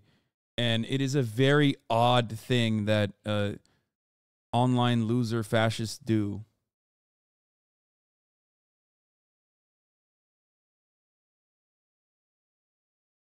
Bro, to be fair, who doesn't use AV? Motherfuckers use AV in India. My friends back home call each other N-word to refer their friends all the time. Yes, because black culture is America's most valuable export. Okay? Straight up. It's not even a joke. Like, this is super. The difference is, though, a lot of people that consume black culture don't necessarily recognize that like, or don't necessarily recognize the wrong in it, especially if we're talking about on the global stage. And a lot of those people are also not like directly antagonistic to black existence. That's the difference. It's like that Turkish rapper I've showed you before that has like the tattoo of the N-word with a soft A, you know what I mean, on his chest, because he doesn't know any fucking better. And on the other hand, if you ask him, like, a lot of Turkish people know about police brutality and talk about police brutality against black people specifically. Like, it's such a weird phenomena because he's just totally the soft A. I don't know how to say it. It's N-word with the A. But it's so funny because it's like, there is no chattel slavery that occurred, so there's no historical reference point that has gotten Turkish people to like develop white supremacist attitudes towards black people. You know what I mean?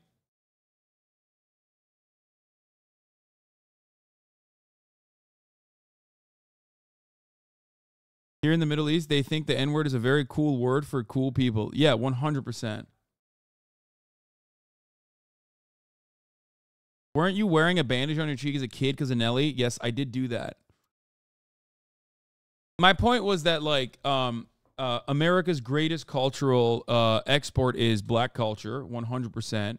And it's so funny because, like, outside of the United States of America, outside of places where, like, black people have, as a consequence of chattel slavery, with the exception of, like, Africa and other areas, but where white countries with chattel slavery have had plenty of white supremacist attitudes throughout their development. Whereas if you're from a country that didn't have that, you're just simply like fascinated by black people. It's a racism of a different sort, a racism of fascination, and not necessarily one that is like directly antagonistic. That's like, oh, fuck you, I've developed my points of view on you. Hey, why are you barking?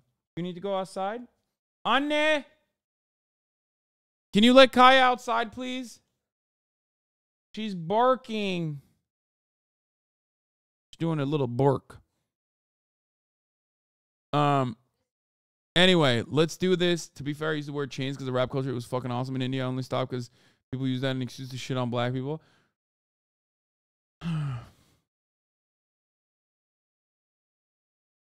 Whimsical racism, as Stavi baby put it. Yeah. Orientalizing like you orientalize Midwestern women. Yes, exactly. Thank you, Mom. Bye, Kaya.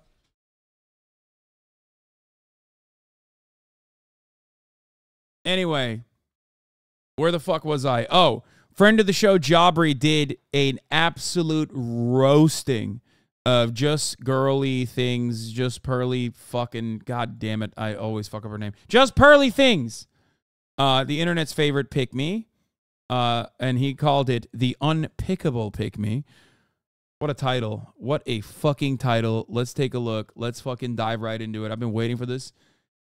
I mean, he makes amazing videos. J Aubrey does. This video will go crazy hard, I suspect. Let's do it. Right, Pearl, you've been called the female Andrew Tate. How do you plead? Well, I take it as a compliment. People think I'm insane because I don't think women should vote. I had this realization. The men are smarter and better at everything. Women have been told what we want to hear our whole lives. From a historical perspective, women are pretty bad. Yeah. Okay. J Aubrey's videos have insane soundtracks in them. And it goes hard when you're roasting JustPearlyThings. And it's a little wild when it's like about, I don't know, like a pedophile YouTuber. But it still goes hard nonetheless. Sometimes perhaps too hard. 90%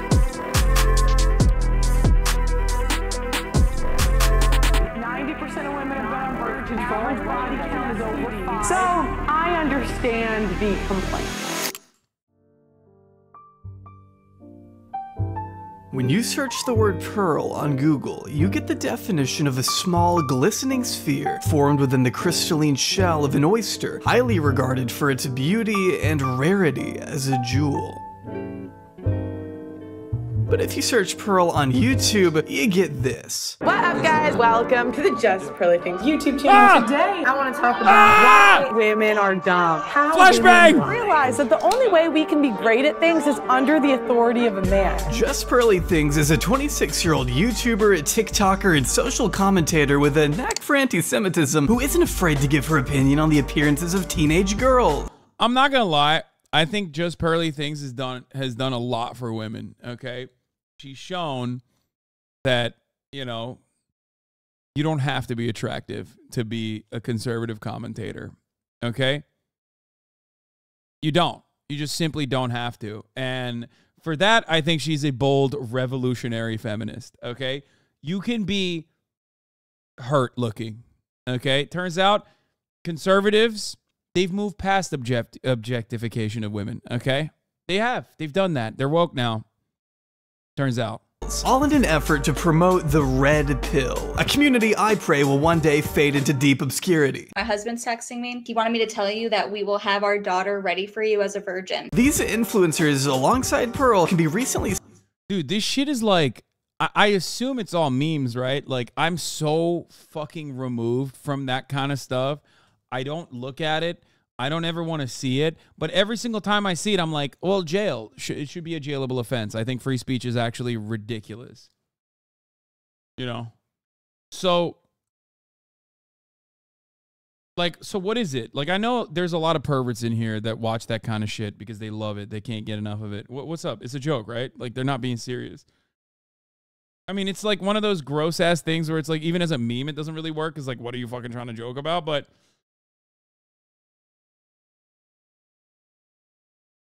seen advocating against the 19th Amendment. I don't think women should know. Huh? I don't think women should know. Lord Jesus, keep on going. Making bold claims about what women really want. I swear to God, this show has made me believe I think women like to be cheated on. And pushing to criminalize a person's legal option to get divorced. Oh, actually, I think we should ban divorce too. Yeah, I think that should be banned. Yes. Okay, well, that's a little bit silly. You have to acknowledge that, right? No. Something you'll hear these people often espouse is that women are expected to adhere to a very strict set of arbitrary guidelines in order to be considered desirable or high value. This is a notion Pearl subscribes to as well. Only the difference between Pearl and her contemporaries is that she, if you haven't noticed, is a woman. A token of femininity floating across a vast sea of testosterone, yearning desperately for a crumb of credibility, even if it means existing only to attack and demean her own group. Which is a long way of saying Pearl isn't like the other girls, because she's worse. And let's just be honest, we're basically like big kids, right? That can just be propagated and like you can push us to do things. By feeding into the delusions and biases of the most annoying people on the planet, Pearl gets to go viral on Twitter, book primetime television interviews, sell painfully uncreative merch, and produce some of the laziest, most unedited content I've seen in my life. Huh? Maybe you guys...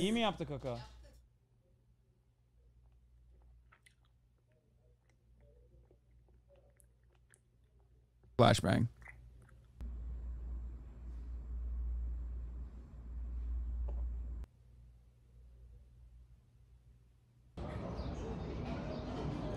What is she doing?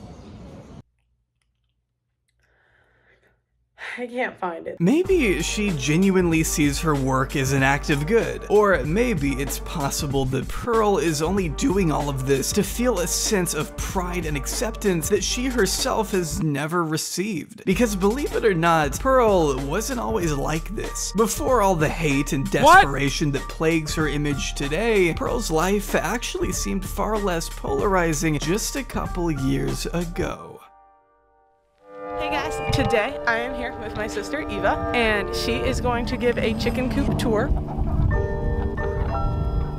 I mean, this assessment is always going to be a timeless one. It's that, like, if you're a lady online and you have no fucking personality and you can't make it by, you know, having a personality, being cool, or having like a cool skill set, you can always hit that fucking grift button.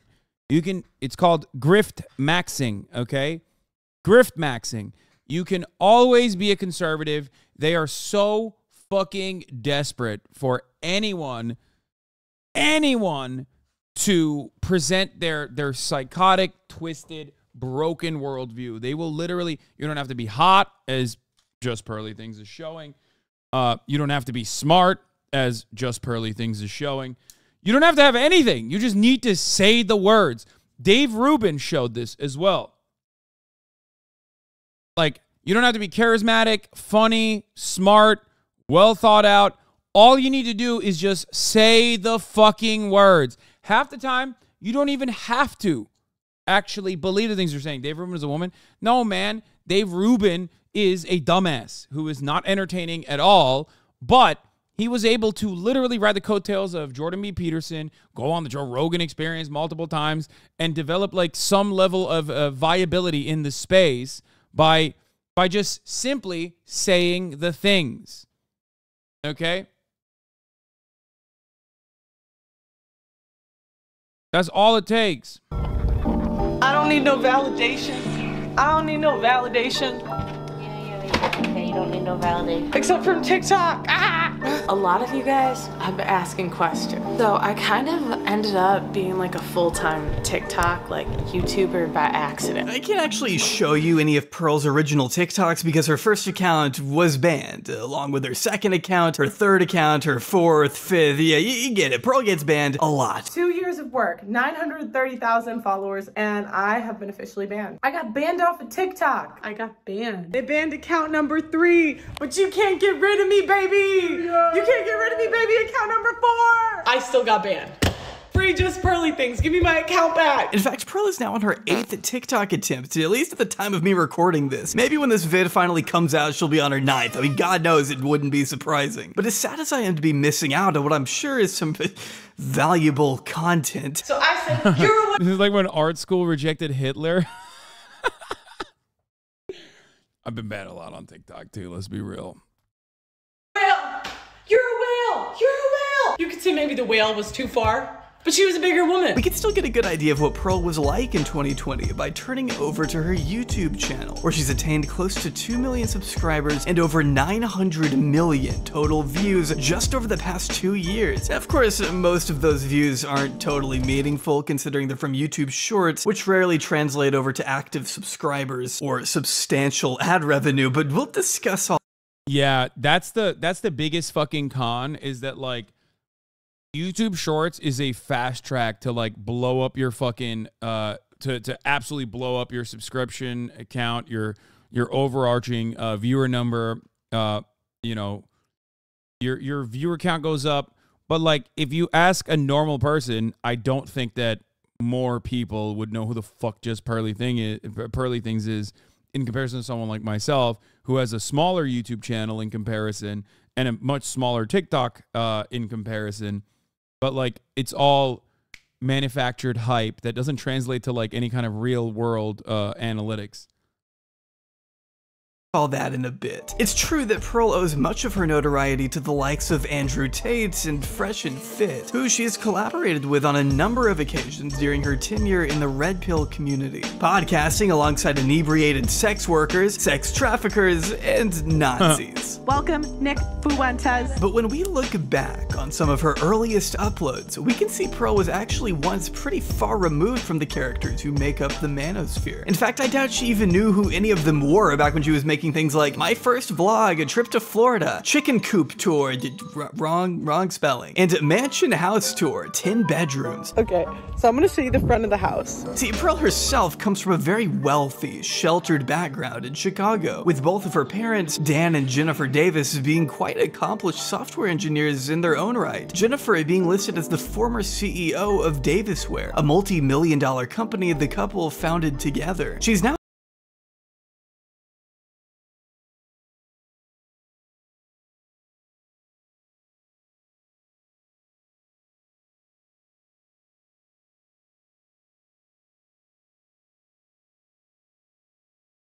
Naperville must end. They must stop Naperville. We as a society must get together and say no more to Naperville. No more Naperville. Okay? Sorry. It's done. It's over. Stop it. Now the CEO of another organization she founded, Be Exponential, which is described as an online community seeking to provide tangible and realistic advice to women and mothers specifically in navigating parenthood or life as a whole. Their website... Oh my God, if they knew that like JustPearlyThings is her fucking daughter, her job, she would have to file Chapter 11 tomorrow. Can you fucking imagine, dog? That's crazy. You should never talk about being a mother. You have objectively failed, okay? You have literally failed as a parent. Your spawn is so awful. Like, works every fucking day of the goddamn week, extra hard on fucking Mondays and Tuesdays to play a marginal role in making society worse. Oh my fucking God, dude. That's crazy. That's crazy. Do people know that? Do people fucking know this? It's like Trump opening up a fucking business about like how to, a consulting firm for how to run a casino. You know what I mean? It's like, no, that's a failure. You can't do that. You're not allowed.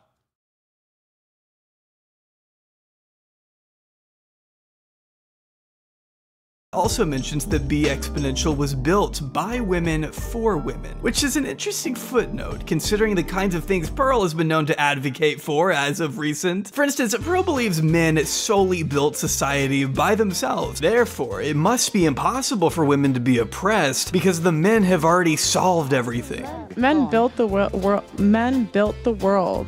for women to just shit on them. Right. This is what I mean. Like, she's not even fully there.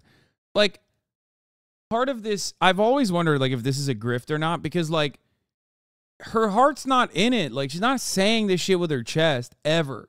She's always like, men built the world, I think. Like, I don't know. And I can't tell if it's because she's, like, fucking barred out the entire time, or if she's just, like, really fucking stupid, or, like, there is, like, a level of consciousness inside of her brain that's eating away at her very existence, like telling her, like, please stop doing this. Like, at what cost? I know we're making some money right now, but please let's just stop doing it, please.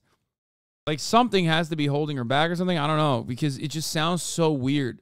World that they built a society that's safe. There's no wars. We have the police to protect us. When they talk about women being oppressed, it's wrong. It's not correct. She doesn't actually believe men and women are equal, as she's very open about this. I think there's something evil about telling women. Like, I feel like this is an experiment, you know what I mean? To show to the world that, like, you literally don't have to try to make it in the conservative sphere as a viable commentator who makes money. Like, all you need to do is just, like, sell your brain, sell your soul to the devil, drop everything. You don't even have to mask the fascism anymore. Yeah, 100%. You could just, like, be an absolute fucking idiot and just say the words. The words that they desperately want to hear. That's it. It doesn't even have to be particularly clever. That's also another reason why debates are fucking stupid. Oh, shit. What are you doing? Oh, scared me. Debates are fucking stupid because, like, Ethan ethered her, and it's not like she stopped. You know? Ethan fucking destroyed her with not much effort, really. And it didn't matter. She still got prominence. She's only doubled down on the stupidity. She's tripled down. She did the, like, why can't we ask questions about the Jew shit? Went on Piers Morgan's show and has only gotten more successful. And we're equal to men because it demasculates the men and it harms the women too because it takes away the one thing we need, which is guidance. The more I think, the more I'm like, gosh, the natural world order has to be men, women, children. Maybe government, I haven't decided, I have to think more about that one. The men we reproduce with must be superior because they create everything important. It doesn't seem like we really do much if we don't follow the natural order of the world and we're left to our own devices. So maybe I'm just a sexist, Are my eyebrows good, guys? So there's no reason for them to have equal roles in society, I guess. In fact, Pearl believes women tend to do more damage by being in the workforce. Whenever we take over an industry, we just like ruin it. It's so sad. We'll like... Bro, exactly, which is why you should stop doing commentary. You have ruined at least one industry. An industry that I'm a part of. Honestly, please take your own fucking advice and just go and leave. Okay, leave. Like, base everything off our feelings and like add an HR department, take away the competitiveness of industries. In the last 100 years, women have really taken over education. And you know what happened when we took over education? Everyone got dumber. Now they have a teacher and a teacher's aide. 2 women. Okay, on the one hand, obviously that's not true, like the education and people getting dumber. But on the other hand, you know, she does have a lot of followers, so maybe we are getting dumber. But maybe not because of women, or maybe it's because of her. She's doing the woman making everybody dumb. I don't know. She might be the woman responsible single-handedly for making people dumber. Just kidding. That would mean that she has any sort of prominence when she doesn't, okay? Women cannot teach the way one man used to teach.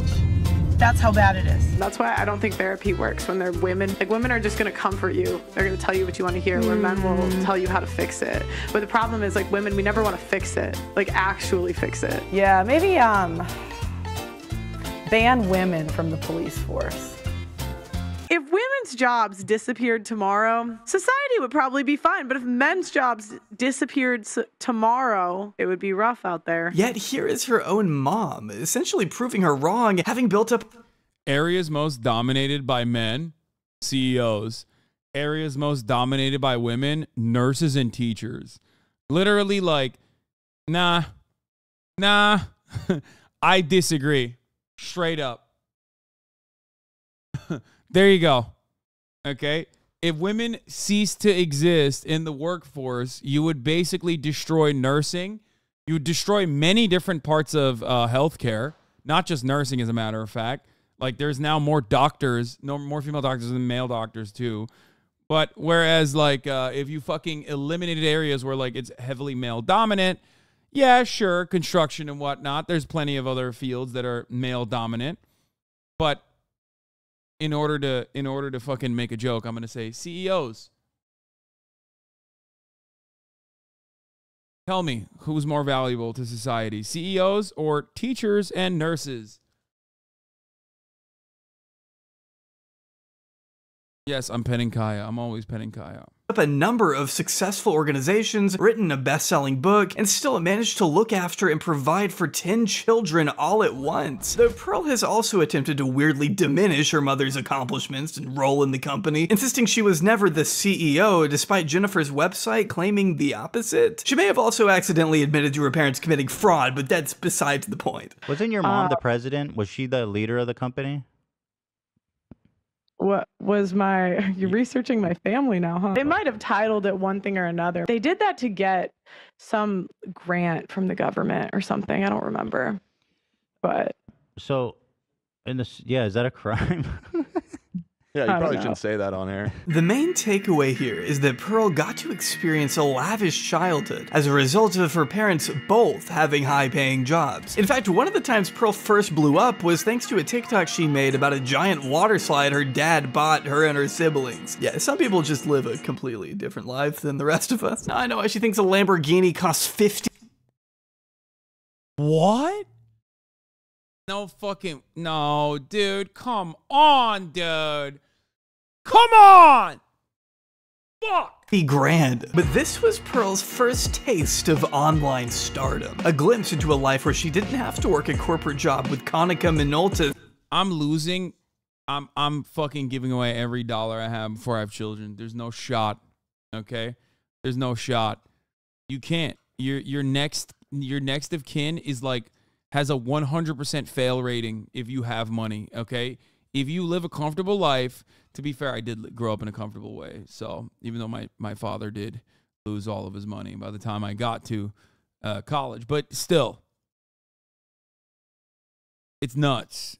It's nuts. It's fucking nuts, dude. It's so sad. I guess they have like 11 kids or something. What are they, fucking Mormon? What's going on there? Don't let those stacks corrupt you. You got horses, bro? Yes, I grew up very affluent. This is not something horses. No, I have a horse, even though that is also still incredibly and profoundly expensive. But my father lost all of the fucking money by the time I got to adulthood, and also made some mistakes on his end at least, which was that he sent me to public school in Turkey, which almost immediately fucking caused me to understand income and wealth disparity. Like in that very moment as a child, something opened up in my brain. Wasn't public school the nicer one in Turkey though? No, not in middle school. Is it raining? Did I just hear a thundercloud?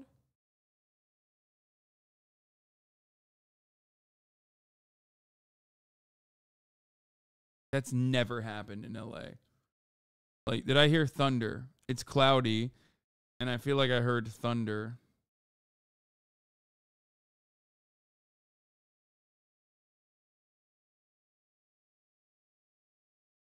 Oh, what the fuck is going on? I mean, you felt the wind the last couple of days? No, not really. Selling printers, a position she absolutely hated. And it was literally like the worst sales job of my life. Like, I hated it. I hated it so much. But if she had never sold printers, we never would have gotten these wonderful song parodies she posted a link to. It's saying it's not gonna rain. My weather app never lies. We just took a DNA test, turns out we're 100% the best, even when we're going crazy, cause we do see problems, that's the human in us.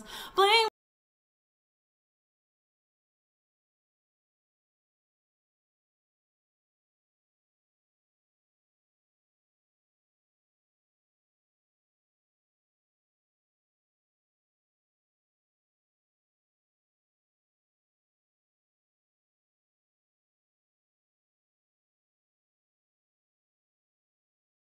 No, there's something worse than just like I never thought that I would see something worse than what I've already seen from this woman, okay? Like I've seen her say the most unhinged dumbass shit, okay? I've seen her do the why can't we ask questions about Jews song parody that she did. And I did not realize that there was something worse out there. I can't believe it. I'd never realized there was something worse than that. There's more? Please stop. No, there isn't. Then we solve them, that's a salesman in us. I'm starting to see why she hated working there. You should call me on my work phone all day when you need a printer. Call me on my work phone all day when you need a printer. And I know when that work phone rings. Yeah, you know, COVID was a weird time for all of us. I'll just say that. My name is Pearl from Conica. I'll help you save till I can't no more. We got the printers in the back. It's still better than her recent music. Feminism is the worst thing ever. Yeah, we get our money. Yeah, we get our job. Yeah, we dumped our high school heartthrob. But then we end up alone on antidepressants. All alone. Pearl spent much of her pre-internet days playing sports, boasting about how she was a 3-sport athlete in college. In fact, her original plan was to join a program that would allow her to move to Europe and play basketball while completing a master's degree, until the program fell through, leaving her more time to post on TikTok. This is how she accidentally became a full-time influencer. Then the season gets canceled again, so I'm just like, kind of left like with no job. I don't want to run the top of the hour ad break yet because absolutely 0 people are going to subscribe here, okay? If I say at the top of the hour there's a 3-minute ad break, I feel like every single one of my subscribers are going to unsubscribe so they can see the 3-minute ad break. They're like, no, anything but watching this. Anything but watching this. Please give me the most ridiculous, like, join the Navy. I swear you can do fun gay stuff. It's like a gay cruise ad. Please serve it to me is what the collective response is. Here's the 3-minute ad break now. Job, no real plan, and just like, I don't even know what I'm gonna do next, but I'm gonna take you guys with me. You'll see what happens. Something that immediately stood out to me when I was first watching these older videos is how differently Pearl carries herself here compared to now. Trading in her Lakers hoodies and sweatpants for more of a trad wife look that these red pill. Thank you, Deus Ex Rakinia, or should I say fuck you, Deus Ex Rakinia, for allowing 5 people to continue seeing Just Pearly Things. Guys go for, maybe? These are all just my own observations, of course, but I can't help but think I'm watching 2 different people here. I blew up on TikTok because I was really blessed because my parents just have like really cool stuff. My dad's like nuts, so he bought this like big water slide from a water park, and I just told the story of how the town didn't want him to put him up. I think the women are dumber than the men because I think our emotions Red CXY, thank you for the 10 gift of subs. Or should I say fuck you for the 10 gift of subs? just get in the way. We're too emotional. We see a problem, we get emotional about it, where the men can just think. Maybe she's just not as passionate about the stuff she talks about today. I haven't seen you talk to an actual scholar once. You just talk to kind of random women. Half note the bar, thank you for the 5. I mean, that's fair to say. Right. So when you say you talk to feminists, you just mean like random women off the street, not like a scholar. That's say they're feminists. I mean, after all, this really isn't her forte. Unlike Andrew Tate, Pearl hasn't quite dedicated decades of her life to misogyny just yet. She only picked it up recently. She's smart enough to convey that women are dumb. When I started watching red pill content, I didn't always like it, guys. They're saying girls are whores, we're fat, and we bring basically nothing to the table. And then she was like, but what if I said those things myself and then I loved the red pill content nowadays? But the more I listened to the content and really thought about my experience in the world, I couldn't really say that they were wrong. According to one article I found from 2020, Pearl was first gaining traction on TikTok after just several months of creating her account. Her initial claim to fame being her breakup quiz series, in which she wrote a bunch of questions that viewers could then send to their ex-partners to fill out for Pearl to post publicly. And it was pretty successful too, posting the best answers from a pool of nearly 9,000. Bro, that's like legit fucking creative. God, there was a point in time in her mind where she was like, let me do this thing in a creative way. You know what I mean? Let me actually try to be creative and unique and make like decent content. And then she was like, nah, fuck that, dude. Submissions. Telling Yahoo, I try to post the most appropriate ones. I know there are kids on this app, so the bigger I get, the more I try to keep it PG. Damn, I wonder when she stopped caring about that. What if you've only had one partner, but you had 10 abortions, you were a stripper, and you had OnlyFans?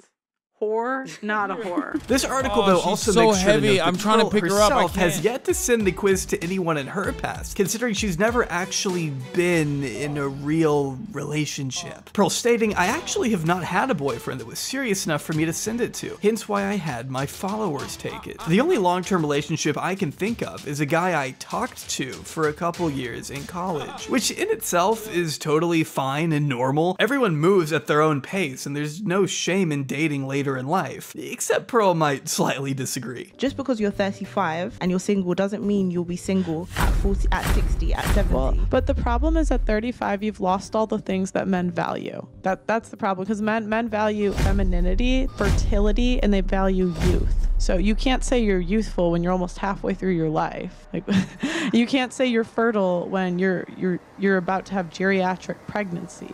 So it's like, and you look worse than you did at 25, right? So the way you're thinking is like a woman. Not to mention, it's almost been 3 years since this article was published, and to my knowledge, Pearl still has yet to be in an actual long-term relationship. Though there was the time she briefly dated the angry TikTok reaction guy, not for very long. Her ex-best friend of 22 years, Emily, says that despite her brief time with angry reactions, Pearl has still never had a serious relationship. Has she ever been engaged?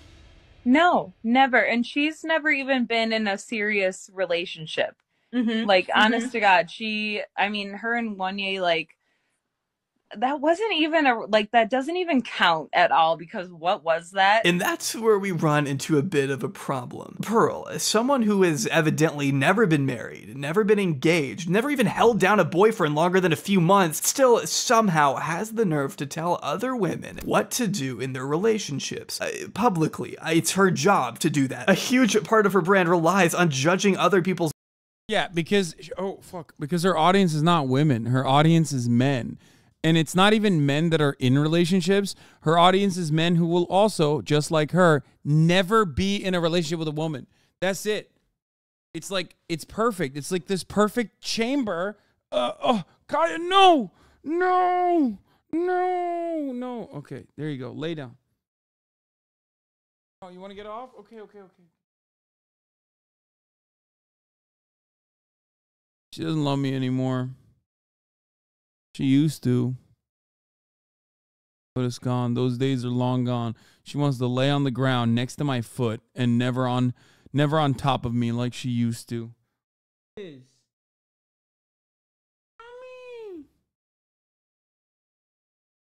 I guess this is fine. As long as she's like on top of my fucking arm and I no longer have any blood rushing. Oh, there it is. We're done. It's time to lay down on my foot again. It's crazy that I am officially becoming too small for my dog.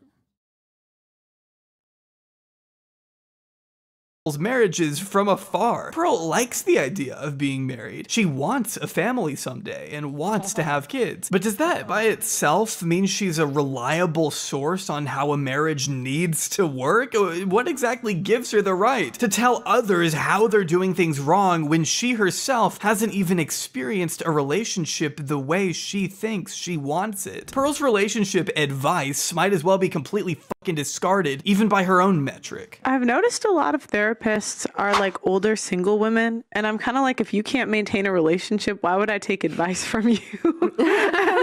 This is just something I've noticed. Yeah, like, why would I take advice from you if you can't maintain a relationship? As Pearl continued to solidify her position in the dating community on TikTok, she eventually discovered a man named Kevin Samuels, another influencer who rose to prominence around this time for his videos on relationships, which were a tad bit on the controversial side. But if you have made it to 35 years old and you're unmarried, you are a leftover woman. It's cheating when you do it. You're cheating. We don't. We just have sex. Women like you die alone. Okay, maybe a bit on the controversial side. But this is who introduced Pearl to the red pill, name dropping him in a video for the first time in 2021, where she discussed several of his beliefs, specifically his philosophy on cheating. Look into your heart, ask yourself what really matters, and then tell me you'd rather watch Pearly Things clips for another hour instead of becoming a Night City legend. I mean, as much as I want, he died. You didn't know he died? Kevin Samuels died very publicly. I think I think he literally died having sex with a woman, you know. He died doing what he loved, I think, technically, which was, I mean, I guess he wasn't shitting on the woman that he was having sex with. People cheat, right? Obviously, if you have more opportunity to cheat, you're more likely to do it. But it's just weird to me because when I grew up, like, my dad was never like that. See, a lot of this stuff was extremely foreign to Pearl, given that her dad never fit the mold Kevin Samuels often talked about in referencing men. Her dad never drank, never smoked, never cheated, so this kind of rhetoric coming from the manosphere was like a glimpse into a whole new world, one that Pearl was clearly willing to explore. This video in particular may seem from the title that she's challenging Kevin's beliefs, but she more so just kind of says a bunch of words for 5 minutes. I think a lot of people cheat because of like situations that they put themselves in. So I don't know if that's like a disagreement or what. In my notes for this one, I just wrote down, "Goddamn, she rambles. She doesn't even make much of a point here, LMAO." Does that make sense? I don't know if it makes sense. I'm half paying attention to driving, half paying attention to you guys. To further acquaint herself with this community, she very much began consuming as much of their content as she could, listening to their arguments and regurgitating their talking points on her own platforms. Okay, fourth thing I've learned from the manosphere And I'm not going to talk about if this is true or not true. Women are always willing to leave you for a better option. Women today are less marriageable than ever before. Like, women can and will take all of your money. Women will do things like withhold sex if they don't do like chores or something. She was so excited to share what she had learned, in fact, that she even brought her family into the mix, which had some varying results. Today, I have a special guest on the channel, my little sister, Amelia. She's super excited to be here. I'm going to be showing her some of Kevin Samuel's savage moments because she was not willing to sit down for a full clip, so. Yeah, her sister does not give even a single fuck. Just please let her go. Do you think women get upset at men a lot? Depends. Do you think they say things like men are trash a lot? Do you think that's okay? Sometimes. Really? Depends on the guy you're talking about. Do you think, but in general, do you think that's okay? Like, men are trash, like just in general? I don't know. I don't really have an opinion on that kind of stuff. I mean, sitting your 13-year-old sister down in front of a laptop and forcing her to watch red pill shit while she's like the most normal person reacting to this shit. This is so good because it's like, that should be a wake-up moment, okay? That should be a wake-up moment for Just Pearly Things and people that even watch this kind of content, okay? Because it's like, the reality of the situation is, like, to the average person, they're like, what? Why? What is your agenda? Like, why do you give a shit about this? You know what I mean? This is also part of the reason why I don't react the same way that I do to, like, some random fucking person in the chat, to people that I talk to in the real world, okay? Because if I were to do that, if I were to react that way in the real world to, like, normal human beings around me, everyone would go, dog, you are crazy. You're like a crazy person. No one behaves that way. Okay?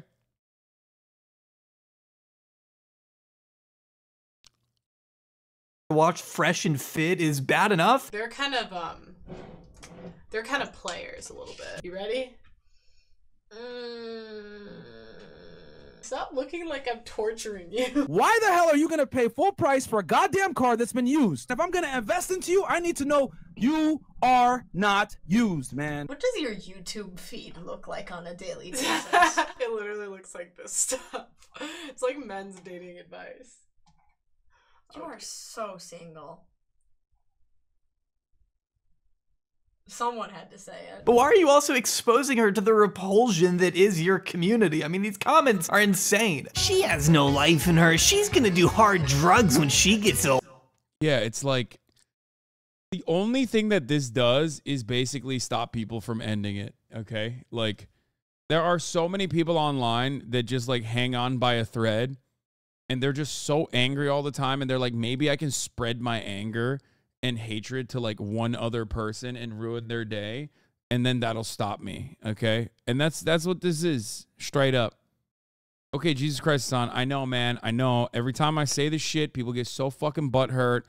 Like, it is literally, you are not this angry. You can't be this angry unless you are literally on the verge, okay? I'm sorry.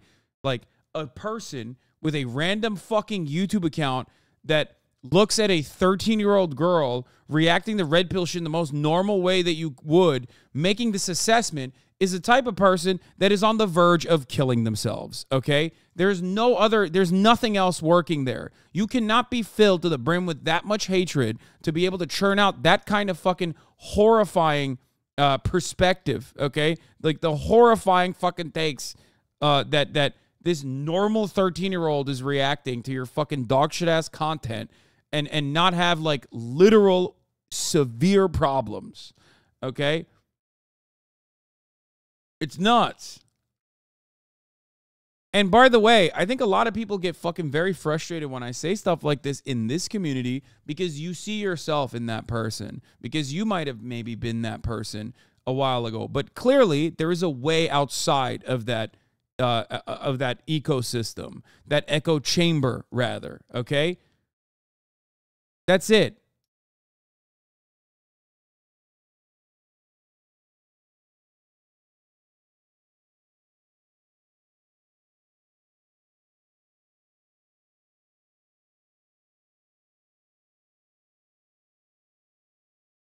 There's a way outside of it, okay?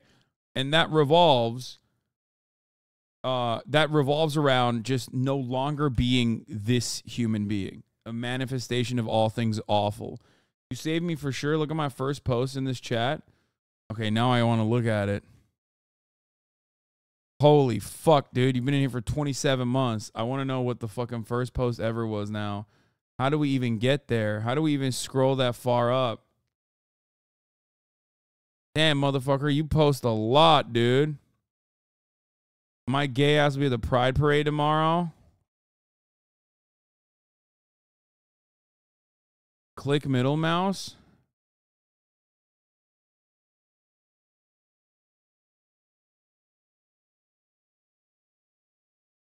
Okay, we're almost there. All right, this is probably easier.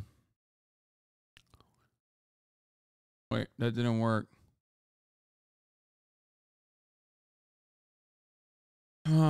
Let's see.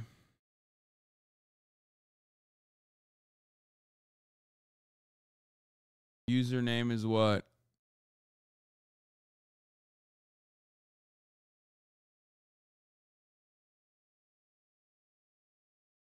Load. Oh my God. First 2020-11. Hi, HasanAbi. Hi, chat. You just brainwash a bunch of people, and if they invest in GME and lose, it's on you. Hedge funds have covered. What? Probably ruined a lot of people's lives. You're a fucking idiot. This is fucking manipulation you're doing right now. Hedge funds have already covered this. I will fucking report you to the SEC, you idiot. Literally everyone was buying, so anyone short could have covered at any time. I'm so frustrated with you as a streamer trying to pretend you can commentate on this. Please talk to someone who knows what they're fucking talking about. Ever heard of BSA? It's just an example of why financial information is publicly available and why the stock market is the most heavily regulated industry in the fucking world. Operational requirements, truth. I'm all in favor of retail baiting hedge funds. He is literally saying they didn't have enough money to settle the trades. This is such bullshit. This guy also changed sides like crazy. The CNBC. Analysts are a joke. I made 500 today in a few minutes. I'm good. That was a good call. Oh my God, this was like a stock Andy.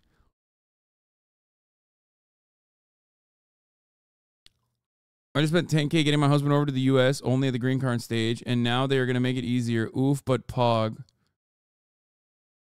And then gifted a bunch of people. I think you might have helped me most during my life. I'm a weird dude. Good worker. Yes, man. Wait, what the fuck?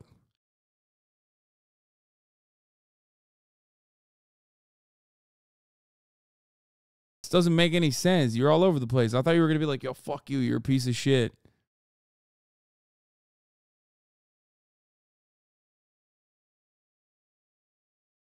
It's bottom to top. Okay, but it's on the same day. Going from you just brainwash people to like gifting gifted subs. That's the quickest turnaround.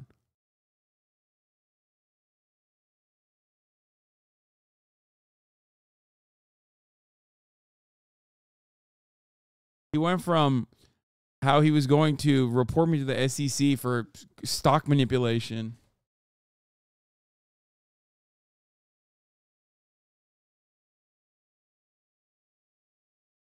I get drunk and gift subs because life is meaningless. At the end of the day, nothing matters. Oh my God. Never mind.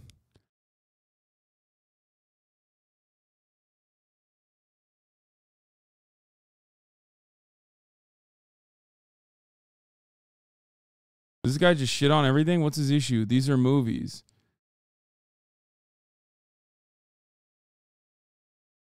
Yeah, I manipulated him into liking me.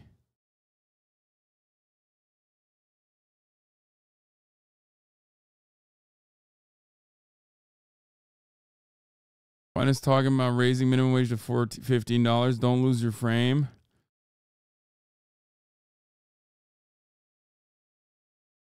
Okay, this wasn't as like interesting as I thought it was going to be.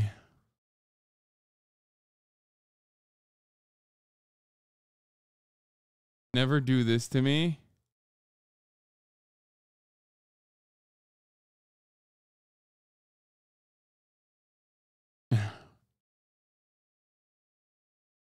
It's all good. Well, I'm glad that you know, you're more normal now. And a tweet, I mean, write more normally. Skip the GME stuff, Sag.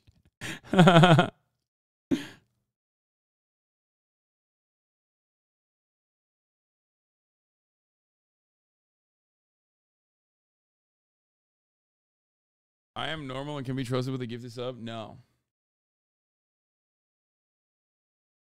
I feel like the stock guy is more interesting. The weirdo right-wing haters are a dime a dozen.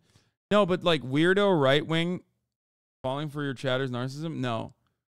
Weirdo right-wing guy, like hater to like actual person whose opinion changed is my favorite thing. Because like that's the goal.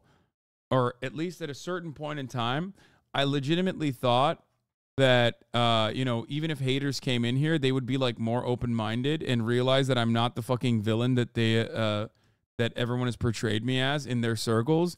But now I realize that's not the case. They will never be fucking charitable because like they have no comprehension of the things that I'm saying. It's kind of odd. Like, it's a very weird circumstance because like it's the type of dude who literally will come in here and will be like, wow, seems like you're not watching the Just Pearly Things video again. Are you avoiding it? And I'm like, well, I'm just watching it right now. Like, look at the screen. Or Hasan, why are you defending the Just Pearly Things situation? It's like they can't respond to whatever the fuck's going on in front of them. I just pulled my own logs. One of my first messages, I'm pro-crime and pro-baby murder. Haven't changed in 3 years. Nice.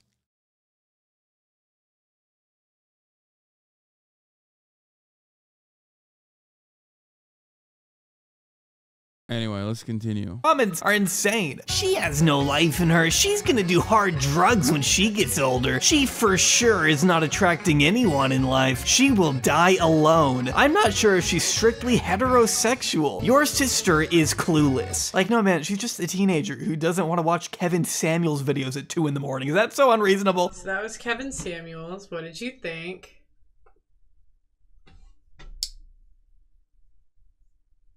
Did you think what he said was true or false? I don't know. If I tried showing my little sister some of Pearl's videos, I think she'd deck me in the face. I prefer Kevin Samuels to Fresh and Fit. I prefer, She and her sister's like Hasan and us, Lamau. No, it's like if I showed Marat some of these fucking freaks, except like Marat loves the freaks just like I do.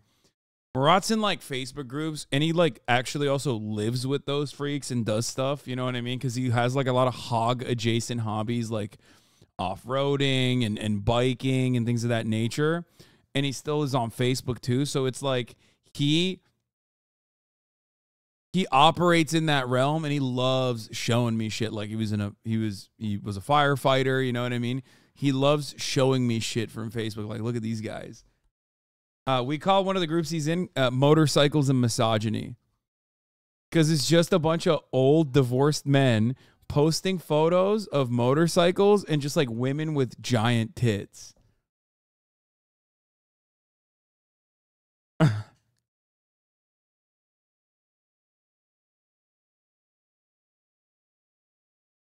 It's like, it's literally just like old ass dudes in a Facebook group posting like, you know, like they make like trans jokes, but about transmission, you know what I mean? Not like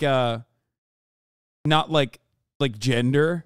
Do you see what I'm saying? Like it's like that type of shit. Like they're above the culture war in some ways because they're that normie coded. Does that make sense? Like they have here, I'll give you another example. Okay, so these are dual sport guys, right? And they'll be like, yeah, we like to say ACAB, AQAB. All quads are bastards.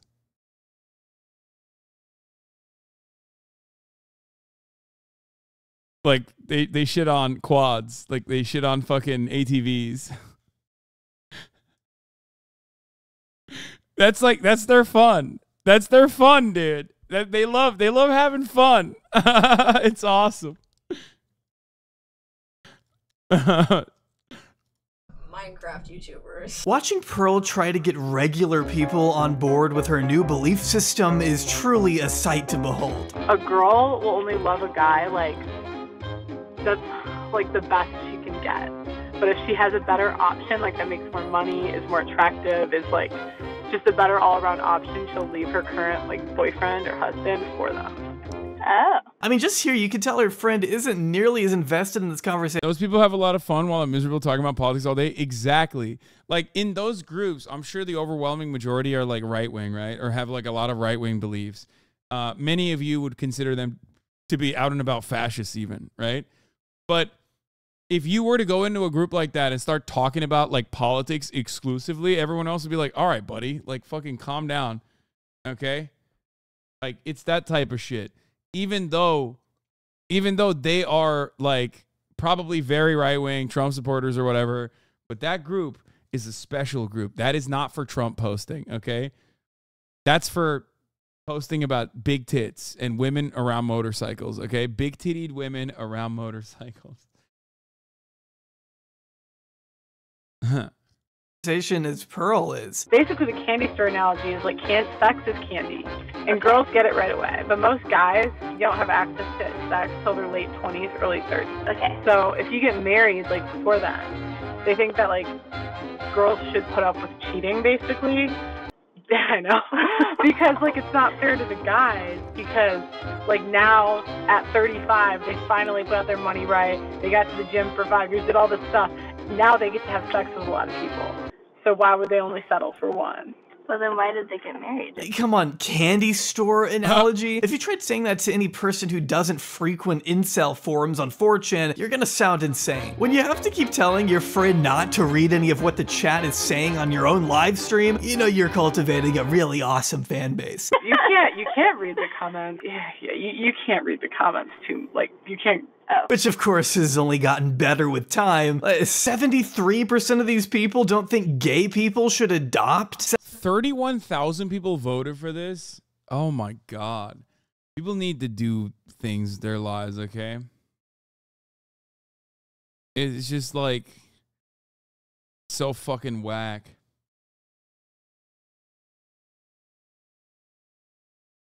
21,000 votes for this one. 76% think trans people should be institutionalized? I mean, what the fuck are these questions, Pearl? It's no surprise that when you confront someone in the real world with these kinds of talking points, you don't get much of a positive response.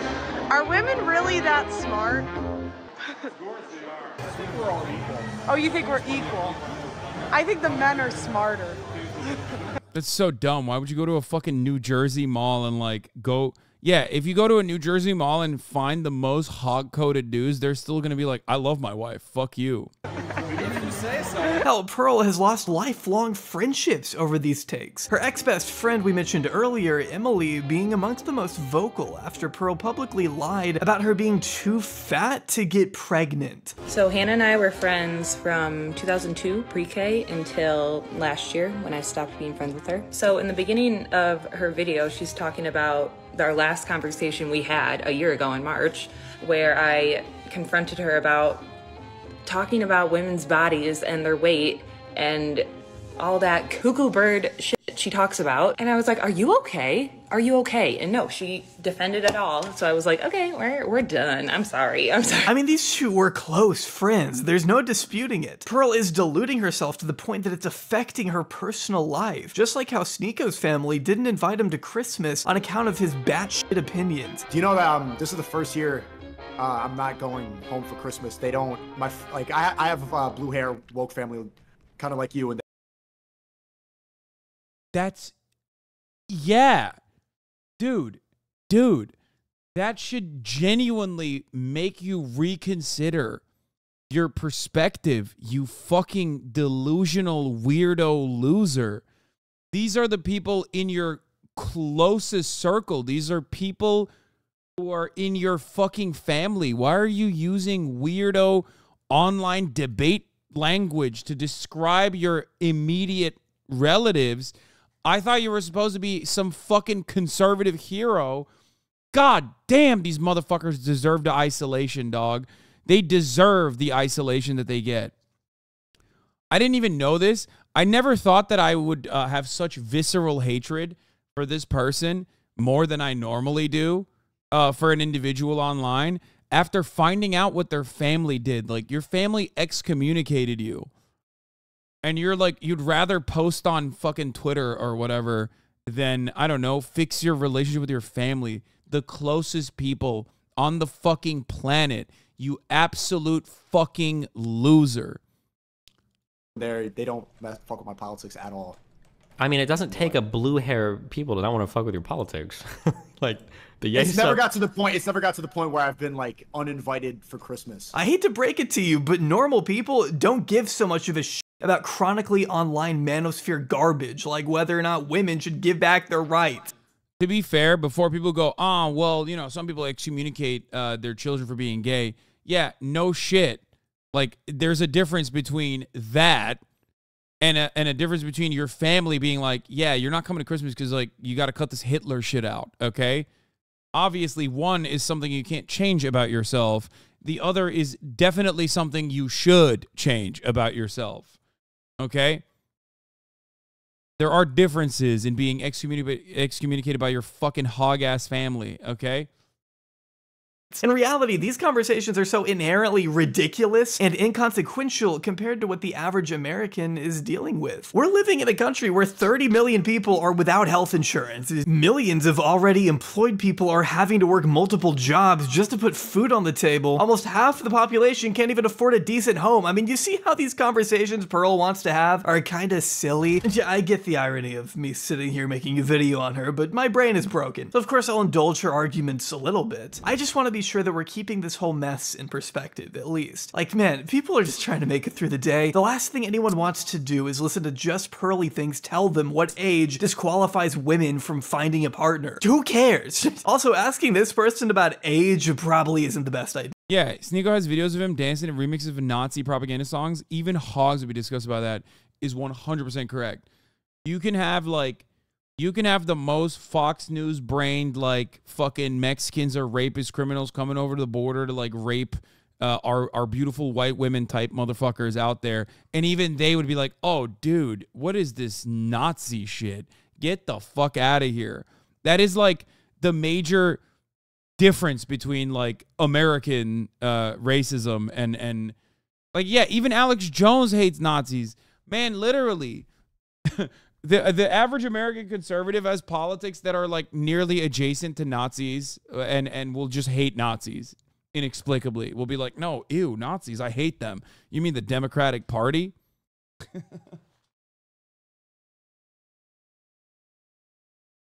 What the fuck was she cooking here? Not that it's literally any excuse that she's doing this, because what she is doing, I can't even put into words how disgusting it is. But I've known her since 2002.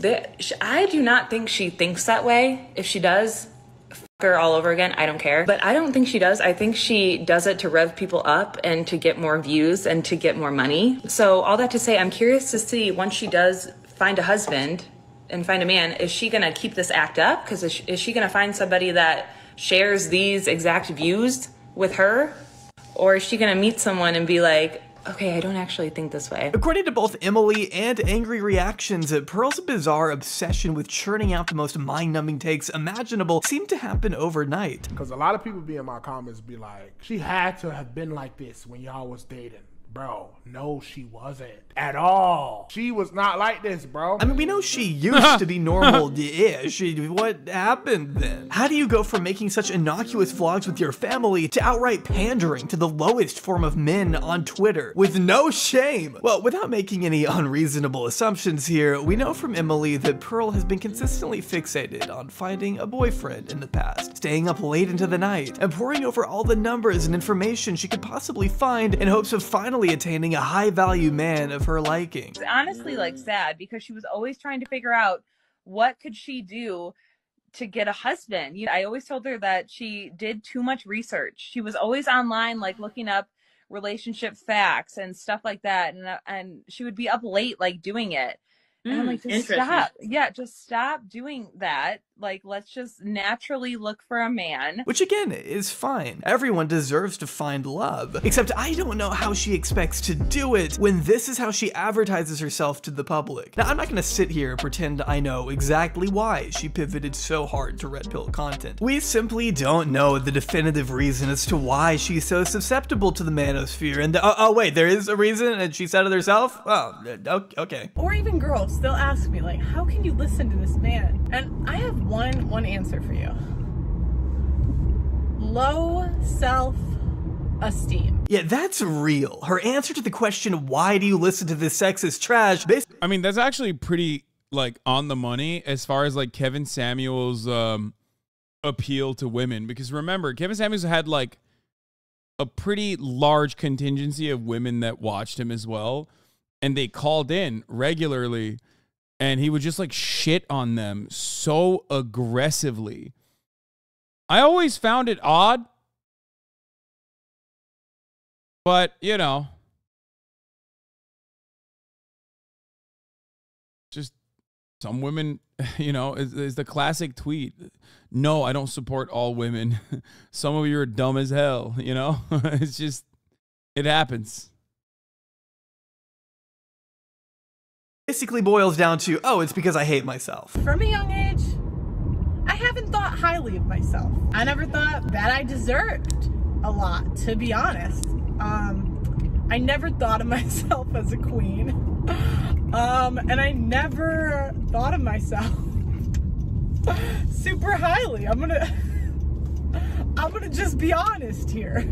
From a young age, I was what you call humbled. Okay, most of my friends, right, were generally like more attractive than me. I was never the hot friend. Most guys, even the average guys, they would ask me about my friend first. And if that didn't work out, then they would come crawling to me. So bro, that's so sad. Like, yeah, this experience, should she be driving? Oh, I thought you meant because she like sounds like she's, you know, genuinely depressed and might do, she's on the verge of some shit.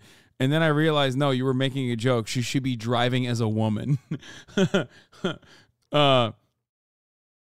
No, I realized, I get it. That was a double layered joke for me, I guess. So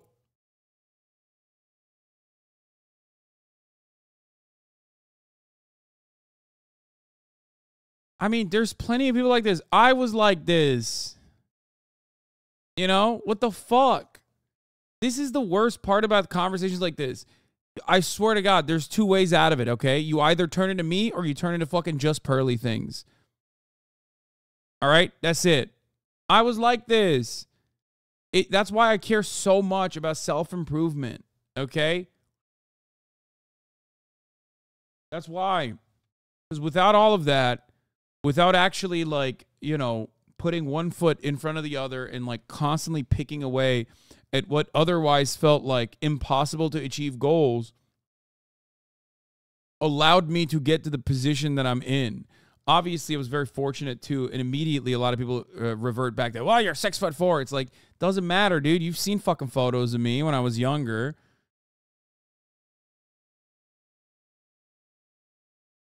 Yeah, now Will is like this. How does that make you feel? Yeah, totally. My fucking shredded best friend who has been a theater kid since birth and who's incredibly charismatic is definitely the ugly duckling. That's such a funny take. No, he's farming you, brother. He might feel like that as well a little bit, but like ultimately he's wrong to say such a thing. He also has an incredible girlfriend, okay? Shut the fuck up.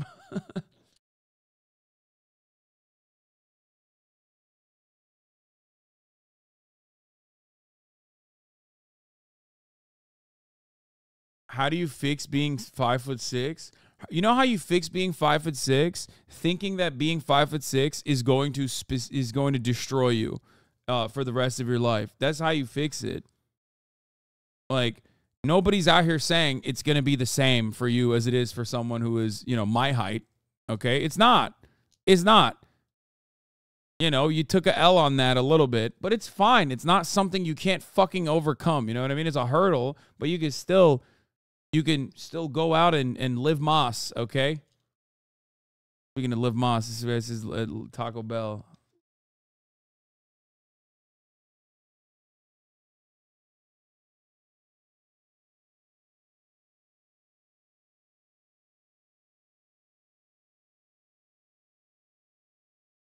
If people like you, they will lie to themselves about it. What? Lie to themselves about it? That's such a self-defeating way to approach that. What do you mean? What? I mean, Kai is fucking short, okay? Charlie is short. There's plenty of content creators even in this space that are like pretty short. And you would never ever feel that. You would never ever hear that from them as though it's like a bad thing. You know what I mean? Because the difference is they don't let that be a hang up for no reason.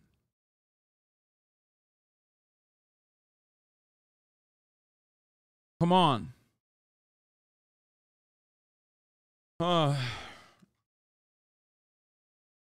people like you, they will like you, chatters you.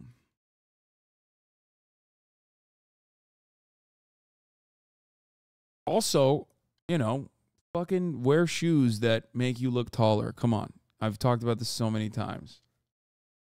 My point was something entirely different, and you guys immediately, oh my God, fucking the short king to possible manlet equation is so alive and well in this chat right now, where immediately every conversation devolves into, well, I'm short.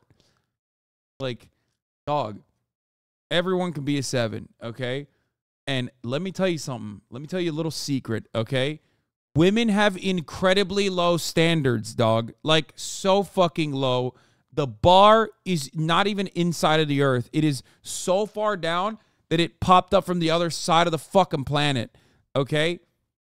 You are so dumb if you think that, like, women are not going to immediately go for you if you just do a couple things right, okay? Don't be a fucking asshole. Don't be gross. Clean up. And like I always say, go to the gym, figure out what haircut works on top of your head, and figure out how to groom yourself like your face, okay? That's it. Basic care and, like, trying to improve yourself and being passionate about certain things, and specifically going to the fucking gym and, like, washing your body and grooming yourself appropriately goes such a goddamn long way. It's so fucking stupid. Also, don't give off the vibes that you want to fucking murder this person. That's it. Literally, that's it.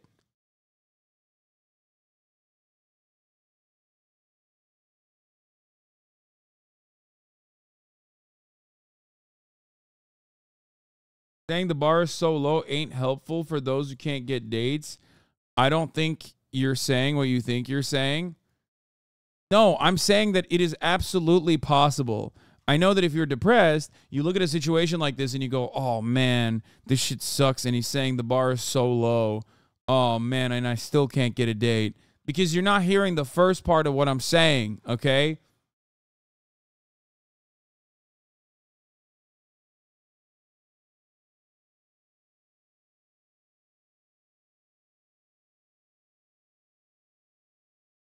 I don't know, man. I've been rejected easily hundreds of times after following your advice.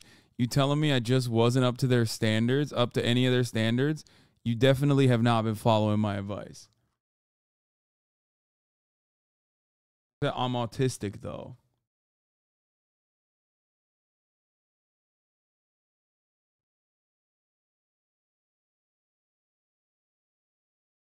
I was like this also, and then you saved me. I used to be a super conservative asshat. I was fat as fuck, 300 plus pounds at 6'4", and now I live daily. I'm 185 and able to openly be myself without really caring about what my family thinks, and that's all to you. That's all thanks to you. Fuck yeah, dude. There are so many people like this, by the way, in this community, especially, where like a lot of people have been able to you know, find a better version of themselves that they're confident in putting out there. Okay. I'm 4'3" and 300 pounds, and your tax dollars pay for my bag of fudge rounds. That's good.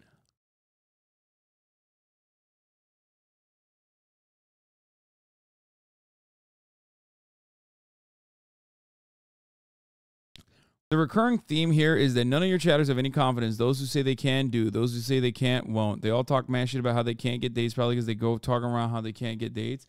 Brother, we're on Twitch. Of course, there's a lot of people who are agoraphobic in general that is here. This platform requires you to at least have like a lot of time that you know, have with yourself. Be able to pay attention. Like, there's going to be stuff like that. It's fine. Everyone can be a 7. You will never be able to convince me that that's not the case, okay? Someone from Haas Twitter World is editing my manuscript now. Nice.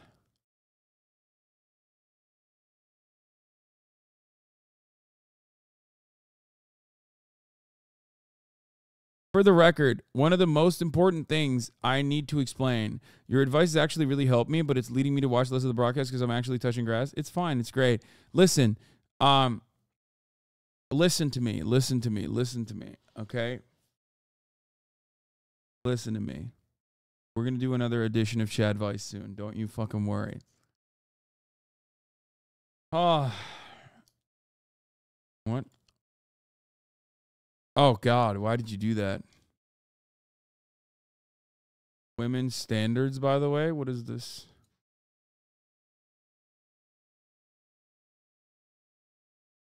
Hey there, you blue-collar stealers. You don't want mine. He poops for 47 minutes, and you're lucky if he doesn't send you a picture of it before he flushes. He sends me on regular beer runs and uses all my purple shampoo and conditioner. If he had to choose between me and fishing, he would choose the fish. He doesn't remember important dates or anniversaries. He hates cuddling and always wants to steal my pillow because it's better. Me explaining to the blue-collar man stealer he doesn't even cut his own toenails. To all the blue-collar man stealers, mine poops for 30 minutes while scrolling Marketplace, pees on me in the shower, tracks dirt in my house daily, makes me wash his hair, only likes certain pairs of jeans for work, and probably talks shit about you. Wait, what? Why are all these ladies talking about how shitty their men are? Jesus Christ.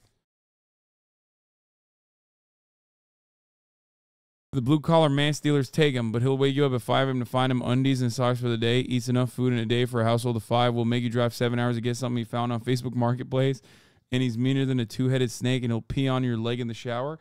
Why is every guy peeing on people's legs in the shower?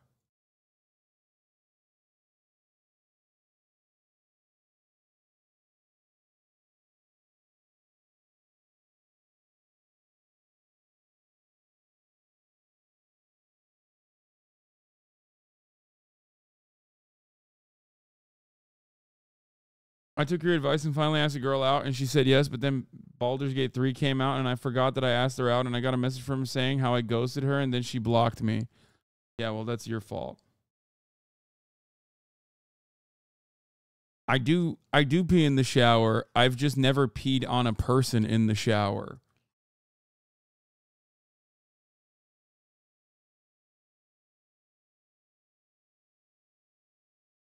Am I missing out?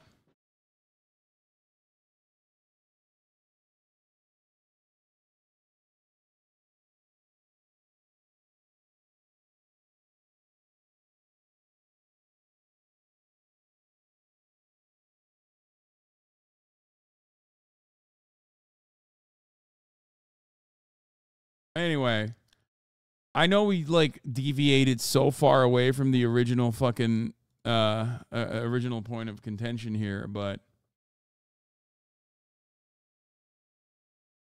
yeah, I think one of the major issues in this community and overall online is a lack of confidence. People do not have confidence in themselves. And I think all of the things that you see online probably contribute to that in a negative way. You look at Instagram and you see only like sexy ass ladies and sexy ass guys. And you're like, why am I not like that? What the fuck is wrong with me? You go to TikTok, it's the same shit. Not realizing that this is all obviously super manicured. It's not real. Okay. And then that probably sets your progress back by a giant fucking margin, right? because then you're like, oh, I'm so far away from that. And you're just, you're just ruining your own self-esteem. So what you should do, okay, what you should do instead is don't fucking worry about any of that shit and worry about yourself. Work on yourself. It's going to take some time. But, you know, it's not easy, but you put one foot in front of the next and you keep pushing. And before you fucking know it, you are going to be the best version of yourself, and you're going to have confidence that you've gained from all of the effort that you put in and as you are experiencing the fruits of your labor. Oh.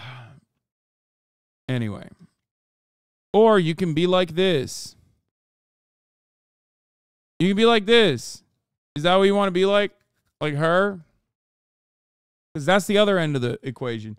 You can either be like me, okay, because we were born out of a similar starting point of like deep insecurity, social anxiety, maybe even like developing some animosity towards others due to our own personal hangups. Okay?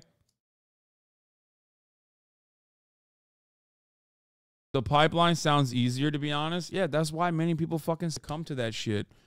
Because there's like a shared experience, a collective grief that you experience together when you talk to others about how sad and pathetic your life is. You know what I mean? Yeah, I would say low self-esteem. That's the main one. And yeah, being humbled. That's why I can listen to Manosphere content. This to me is an extremely telling moment, if not a pretty sad one. It reveals how Pearl truly sees herself, and how all the hate and misogyny that the Manosphere offers actually confirms all the loathing Pearl has always reserved for herself deep down, which I honestly can't help but pity. When you view yourself with such little regard as a person, and accept that this must be just who you are, your life becomes so one-dimensional and boring. I mean, who wants that for themselves? This all may sound harsh, but it is so hard to talk about Pearl's content without also seeing how deeply intertwined it is with her own self-image. Her entire persona screams insecurity and desperation, to the point where she has been widely coined a pick-me girl by just about everyone. And you can't blame them, because being a pick-me is in the very nature of the character she portrays. Permission? I want to give him permission, but if I chose to go down the path of high-value man, I would know that it's a possibility, and I don't think I would want to ruin an entire family over that. If I was super in love and I had children with a man, and I was really, really in love with him, he was a good man overall, I think I'd be lying if I'd say that I couldn't get over it. We should try to give men grace. I think that's part of relationships. That's part of life. Like, I think if a woman cheats, she's trying to leave you. If a man cheats, yes. just like it's like a handshake. Yeah. I think we can all agree. But like, I don't know, the Marxist in me wants to account for the ways in which alienation makes dating difficult. Yes, being a 7 is possible. Everyone is so atomized. I'm not saying be a doomer, but I just don't think it's enough to focus on individual self-improvement. The material conditions make this shit worse, bro. Yeah, they do. But it's no different than the conversation that we were having about like the overcoming certain things that are thrown in your way. Like, it's not going to be easy. No one is saying it's going to be easy. Everyone has a different battle. Everyone has a higher hill to climb than one another. There's different ones. You can either sit there and look to other people and go, well, their fucking situation was much better. Okay, so it was much easier for them to overcome this shit. And I am not in that situation because, you know, my battles are way tougher. It's like, yeah, no, I understand. No, it's not the same energy as overcoming poverty. Okay. It's not the same energy as saying you can overcome poverty. That's an idiotic fucking assessment. Okay. Because there are material circumstances that make both unviable or impossible to overcome, certainly, but one is your own body that you're trapped inside of, dude. What the fuck? Like, it's very, very, very frustrating to have this conversation with people who go, oh, dude, you could just like stop being rich, I guess. Like, I'm not telling a homeless person to just buy a home, dummy. Using progressive language to be an incel, that's a new one? No, it's not a new one. Incels do that all the time. No, 100%. Incels absolutely have been doing that since day one. If anything, it is like, it's the same shit, actually. A lot of it is because people don't want to have, people don't want to develop like a materialist understanding of the world, so they hyper-focus on other structural forms of oppression that they perceive or that they're experiencing, and then make that their entire lives mission. They become incels because instead of like recognizing patriarchal capitalism, for example, they look to feminism as the major reason as to why women have autonomy now, and they no longer can like lord over them and feel as though it's oppressive that they are not in a, I don't know, like fucking mail ordered bride situation or like a family organized marriage.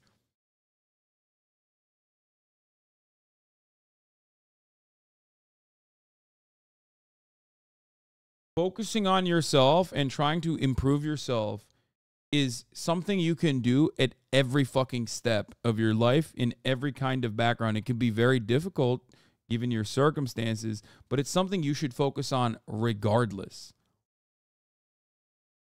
And I will never fucking sit here and do the classic leftist trope that or the classic leftist stereotype that isn't even fucking real that right-wingers attribute to the left, which is, oh, leftist people don't want self-improvement. They never want to fucking improve themselves. They just want to bitch and complain about structures. Okay? Oh, that's all they want to do. Yeah, it's all they want to do is bitch and complain. It's like, what the fuck? Hold on, while I use dialectical materialism on the manosphere law, this shit is so funny.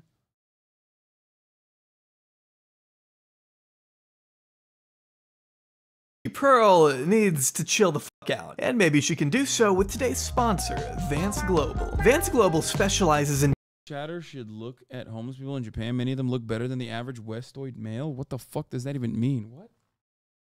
This dude's brain has been laser zapped by fucking watching too much anime, okay? All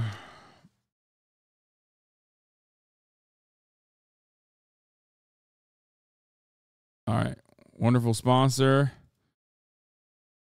Vance Global, code J Aubrey, okay?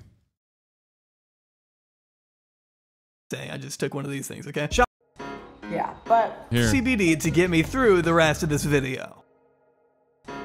Or don't, I don't give a shit. Channel, so be sure and remember codes Code J Aubrey and J Aubrey 30. Aubrey and J Aubrey 30 at checkout. Or don't, I don't give a shit. Huge thanks again to the wonderful people over at Vance Global for supporting what I do and supplying me with enough CBD to get me through the rest of this video. yeah, but so this is the perceived value of the women. And you know, maybe this would be the value of the women if we were virgins and offered men like 7 children. But the actual value is more like here. You know what? No, that's a little too high.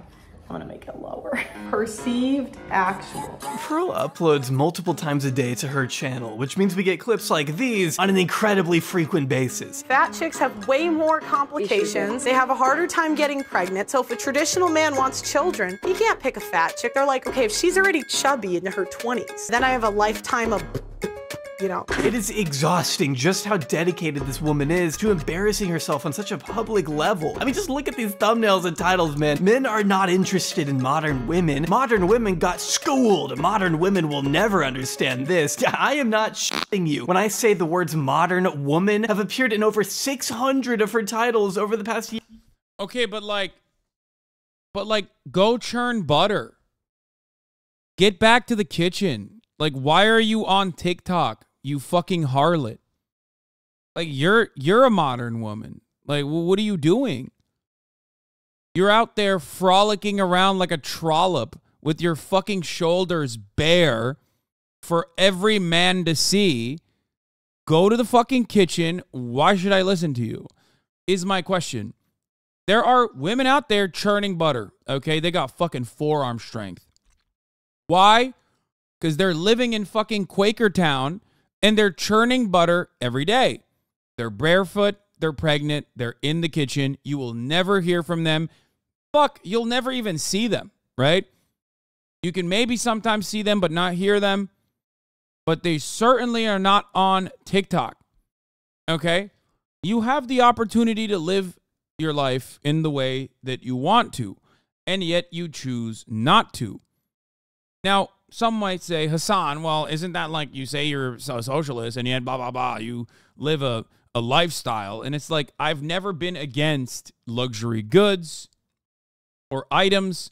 Don't point to like $100 million fucking yacht that looks like a spaceship to be like, oh, wow, you criticize that. That must mean that you can't have a fucking Porsche. Because if you say that, you're a fucking idiot. Okay? As a matter of fact, I do believe that certain commodities must be readily accessible for all. After all, those are the little joys that a lot of people have in life. Okay? So that's number one. And number two, we are living in a patriarchal society.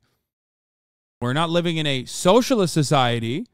We're living in a capitalist society where all matter of consumption will never be devoid of exploitation. It's impossible. Okay? There's no such thing as ethical consumption under a capitalist organization of the economy. It does not exist. Whereas you absolutely can, and in JustPearlyThings' case, should get back to the fucking kitchen if you want that to be the case. Okay? That's it. But she don't want to do that. Because she also is a modern woman and wants to be a modern woman. Okay? That's the point. She doesn't want to be a trad cath. She doesn't want to be a trad wife. There are plenty of them out there, and they're living wonderful, happy lives. As a matter of fact, that's the major point of contention that I have with all these fucking losers. It's like, feminism doesn't mean you have to stop doing those things if you want to do those things. Okay? If anything, it's capitalism that stops you from doing those things. If you want to like fucking have a single income family unit, well, good luck. You can't really do that anymore because everybody needs to work, okay? Can't really do child rearing because the HasanAbi top of the hour ad break avoidance fee is $5, and, you know, both you and the husband have to pay for it because neither of you want to fucking watch the 3-minute ad break at the top of the hour, okay?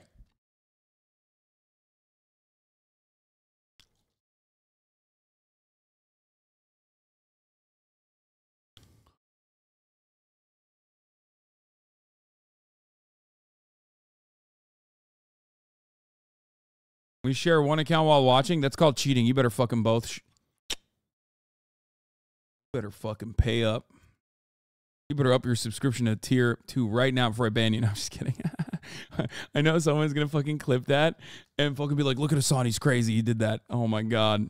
Here's the 3-minute ad break now. Yeah, account sharing is stealing from me and poor corporations.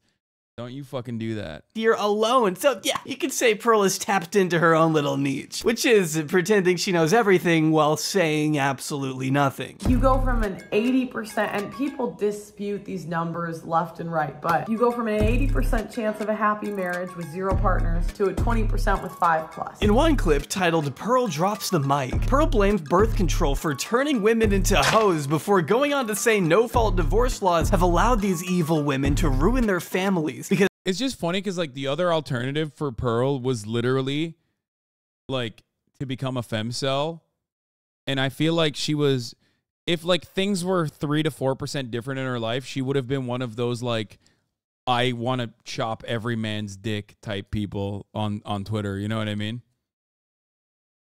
Both of those perspectives oftentimes are born out of trauma. And things going deeply wrong and not being able to like resolve that trauma and instead falling into a deep pit of despair. And instead of being a femcel, she became like a female incel. You know? Like she could have been a rad femme and probably seen that same level of like support structure where she has like one of those like anonymous stan accounts and she's like constantly fucking chirping on the timeline nonstop. But she went in this direction, which I think is even sadder. Because at least like a lot of those femcels they are like deeply hypocritical. Like the rad fem cells are deeply hypocritical about the content they themselves consume and enjoy. You know what I mean? They never like have that same kind of crosshair or smoke for like their favorite content creator, which is oftentimes a woman, and like the people that their favorite content creator choose to date, a man. Yuck. You know what I mean?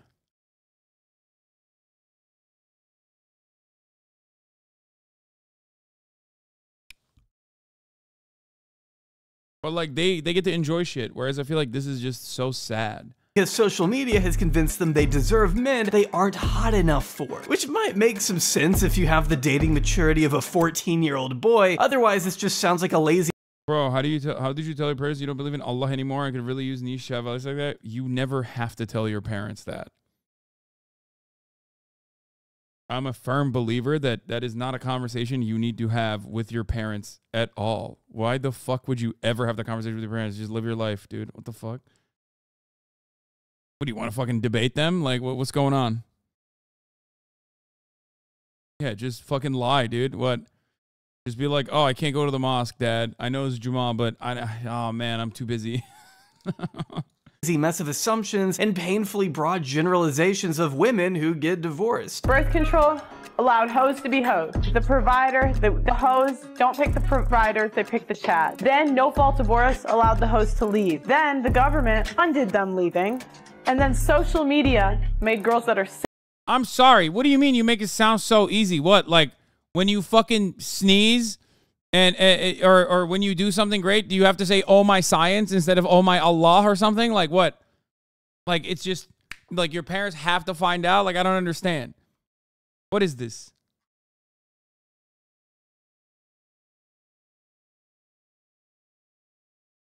Oh no. I said oh my science instead of oh my God in the household.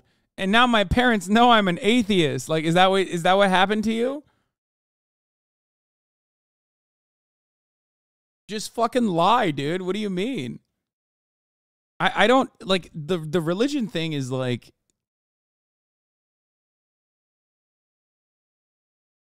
that part is like, you know, it's just there are ways around it in the same way that like you can't just lie about being gay, you know what I mean?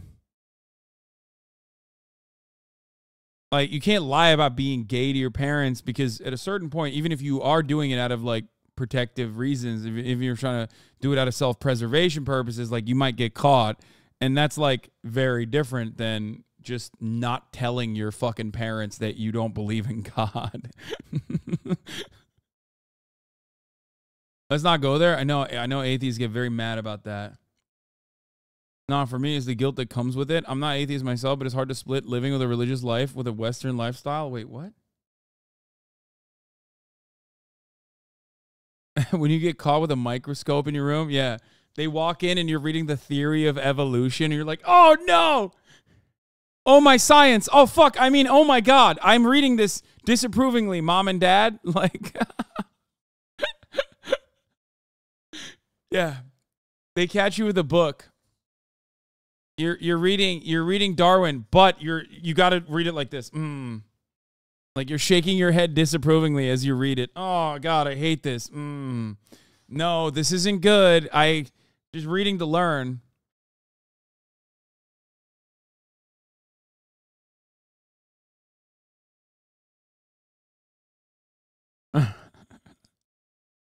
I bought it to remind me of the things I hate. Yeah, like Harlan Crow bought all that Nazi memorabilia.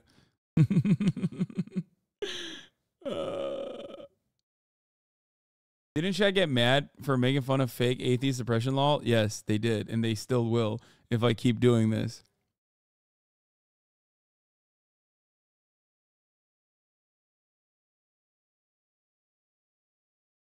I am literally crying about user Shrek 2 for DVD, talking about the struggles of growing up Muslim. I mean, it's just like, I don't know. Got to work it out.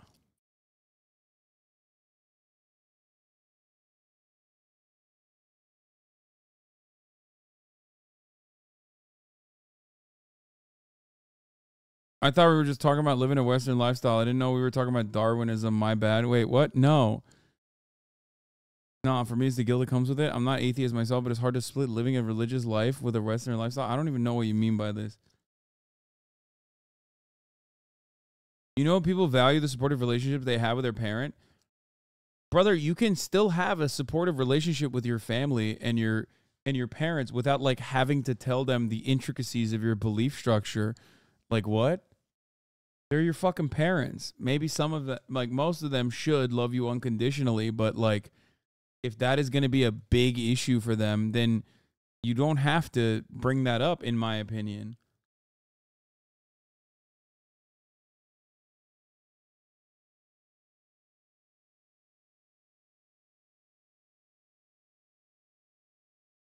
My family still thinks I'm a Trump or red pill, when in reality I'm a proud left-leaning HasanAbi head.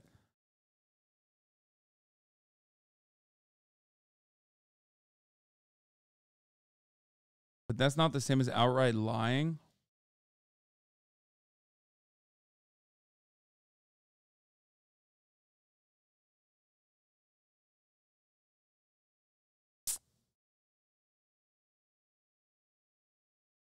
I don't think you can hide being an ex-Muslim from my very religious Muslim parents based on my experience. I mean, it varies, obviously. I don't know, just stay away from the bacon and don't drink alcohol around your family.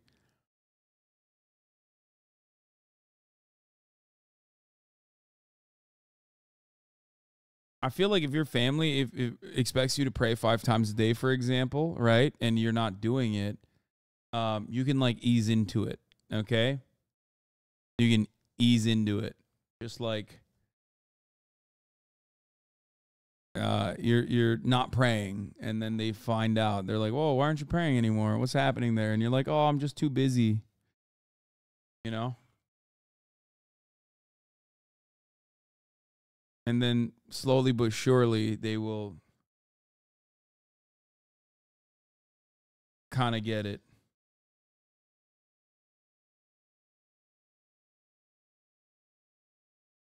Also, I don't know what age range of people I'm talking to, so there's that reality as well. Like, maybe there's a lot of young people in here still, and you're talking to a 32-year-old man, you know what I mean? So, like, obviously my perspective on this is way different. Like, I love my family. I love my family to death, but, like, yeah, there are certain things I did in my childhood and in my adolescent age and even in my young adult life that they would definitely not approve of, but, you know, I didn't have to fucking confront them with it ever, you know?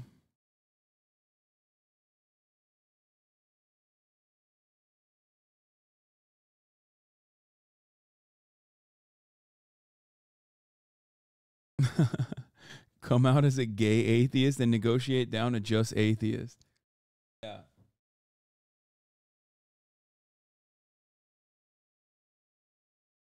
Sixes think they're 9s and 10s. They break up their home because they think they can do better and they can't. Class dismissed. I mean, how is this meant to be convincing? Well, it's not supposed to be convincing. It's supposed to reinforce the stereotypes men have of whatever qualifies in their minds as modern women. Here is Pearl, a woman, saying the things that feed directly into the biases of someone displeased with women having access to things like birth control, Instagram, or divorce. Here is a woman reassuring them that they're right without actually citing any direct evidence or examples as to why. And the morons in the comments eat it the fuck up. This chick should win the Presidential Medal of Freedom. Pearl's dad is Chuck Norris. We need smart people like her in Congress and Senate. She's doing the work of the Lord. She should run for Congress. You gotta respect the way these freedom-loving patriots want the federal government to strip rights away from half the population. Why women shouldn't vote? Yes, okay. I would like to tell you how I came to this conclusion. I wanted to know why men were so angry about women. When I started researching the stuff, it was pretty easy to figure out why. 90% of women have been on birth control. 1 out of 3 women has had an abortion. 1 out of 3 women has an STD. Average body count is over 5, so that your average wife has slept with over 5 people. 95% of women are not virgins on their wedding days. I understand the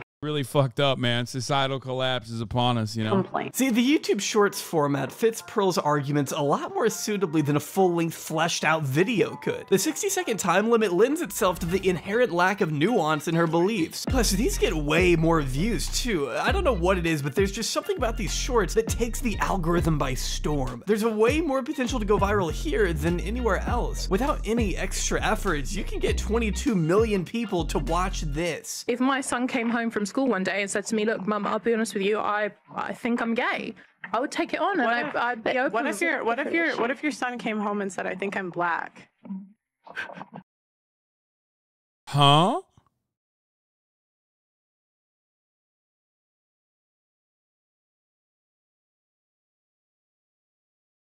That's the level of argumentation we're on?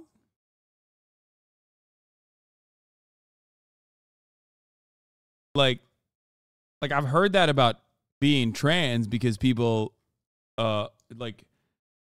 people perceive being trans as like not real, you know what I mean? But I thought that we had moved past it on the gay front, you know what I mean? Like being gay is a choice, is like this ain't the 90s no more, you know what I mean? Like I feel like she went so old school with this argument that she went back to the 90s where people would say that all the time, like, you're just gay for attention. Being gay is a choice.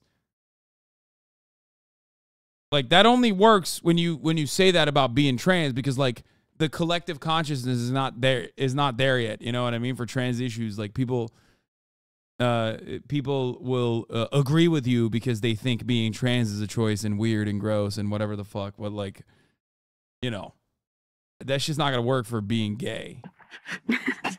Well, I mean, obviously, obviously, I'd have to sit him down and be like. So you don't think if he thought he was the opposite gender, you might need to sit him down and tell him that he's well, that's what I said. I mean, I would listen to him. Yes. Wait, what? She said gay, dog. She didn't say trans. She didn't even hear what the other lady said. She just automatically resorted to the trans argument.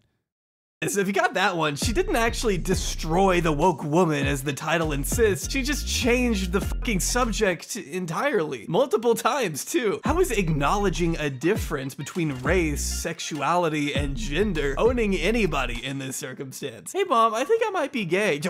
Are you black? That's not the same thing. Oh, okay, so now you want to change your gender. Are you even listening to me? Wow, children sure are dumb. I also love the way she sits there in silence as if she just made some epic clapback that left the room speechless. Like, no, they're speechless because what you just said was so mind-numbingly stupid, they're in literal awe. It's honestly pretty inspiring to think someone could be so confidently wrong on so many things. I think we can see pretty plainly that when Pearl isn't pulling random shit out of her ass, she's deliberately neglecting context to prove a point. Like for example here, as you can see, even Piers Morgan still has the awareness to call Pearl out for ignoring the fact that many women, back when it was illegal for them to vote, were still willing to take less opportunity because that's what they have been conditioned to accept. And instead of rebutting this with anything specific or concrete, her counter just does more to reinforce his point. I found out that only 5%.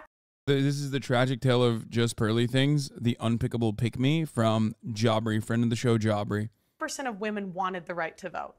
And I couldn't figure out, like, why would women not? No, it's true. It's true. You look it up. At the time. At the time. Because they've been conditioned by men to think that they shouldn't have a vote. I mean, that's what they say. But, you know, I started reading their writings, right? And what I found out was that the reason a lot of women advocated for it was because they believed it was the beginning of the breakdown of the family. Yeah, obviously, that's what their writing is gonna say. How does that mean they weren't being brainwashed? It also goes back to responsibility. Men are 80 to 90% of the military. They run all of the infrastructures that make society run. So I just think if we want an equal say in society, then be equal. Go apply to be on the oil rigs. Go be a plumber. Go be an electrician. Go be on the front lines of the military. And then we should have equal rights. But until feminists are willing to do that, I don't believe we should have the freedom without the responsibility. Okay, well, I don't think that I'm physically built for that. You might be. Pearl's position here seems to be that because men supposedly do all the heavy lifting in society, then we deserve certain privileges like the right to vote. Since women are, according to her, not contributing the same as men, they shouldn't get those same rights. But a policy like this wouldn't make much sense because not all men are doing such hard, intense labor. I'm not making this video from atop an oil rig, so would I still get to vote in Pearl land? I guess. No, you don't get it. You're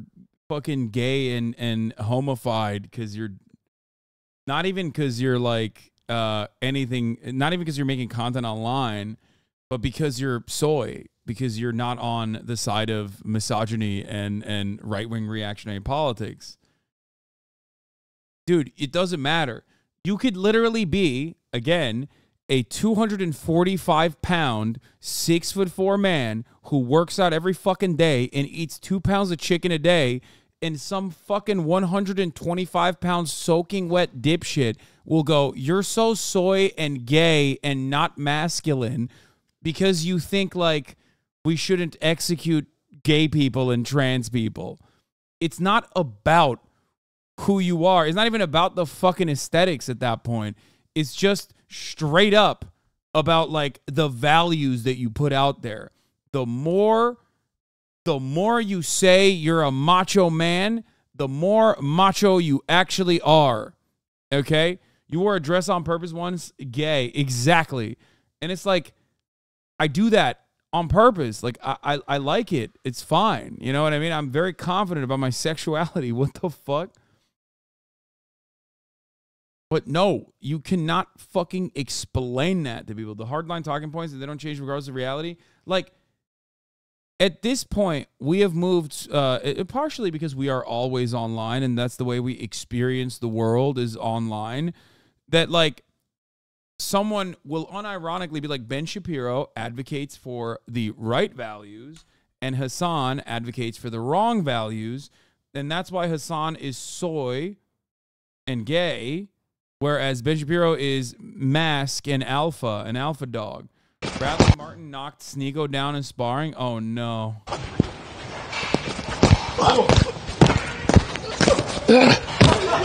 Hey, he's 250, brother. Or 260, brother. Survive!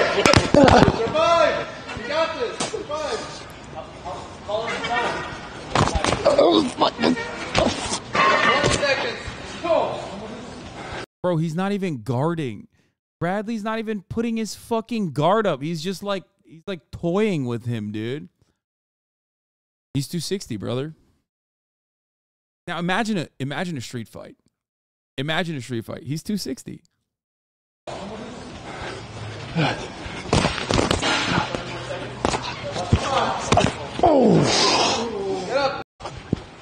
This is so dumb.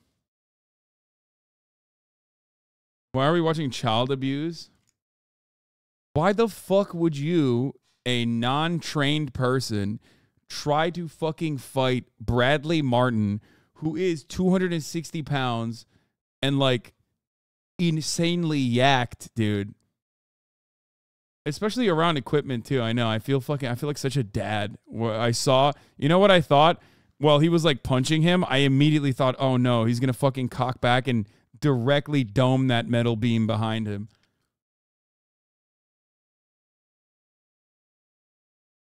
Because he sees red? Yeah. No. Bradley isn't trained either. Yeah, it doesn't matter at that point. If two people are not trained, the person who is 260 pounds and insanely fucking yacked is going to beat the shit out of the person who is 100 pounds and also not trained.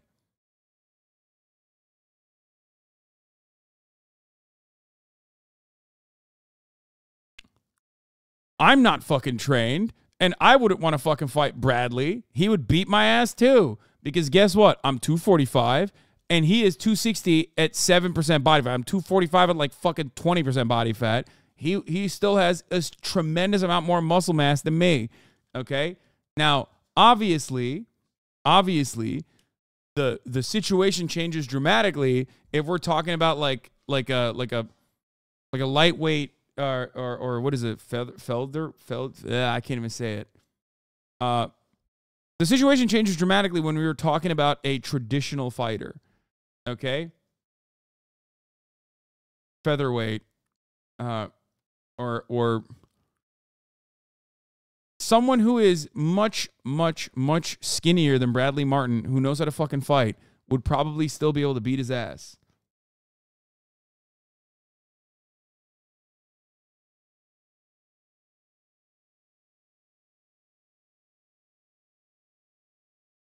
Sorry, no fucking way that guy's 7% body fat. I mean, I'm memeing. He's not 7, but he's like 10% body fat maximum. I mean, he has like visible abs.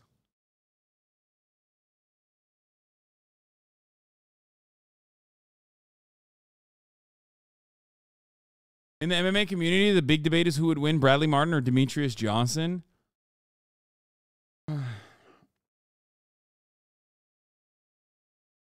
You fucked around with the sumo wrestlers. I feel like you and Bradley could have a fun slap sparring around. No, Bradley Martin is significantly stronger than me. I think you guys literally forget that. He's definitely stronger than me, like a lot stronger than me. And he's on like an insane amount of steroids. What are we talking about? I think a lot of people forget that,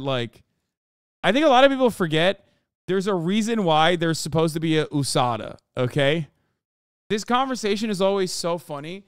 Like, why do you think there is an international rules for drug testing?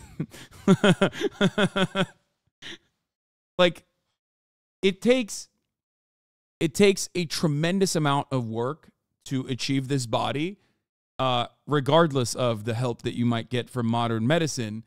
But there is still a tremendous boost that you get from modern medicine, okay?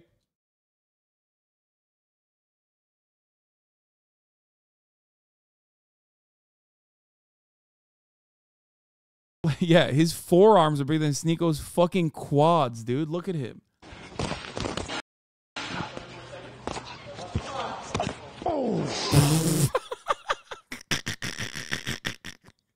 Like, look at that.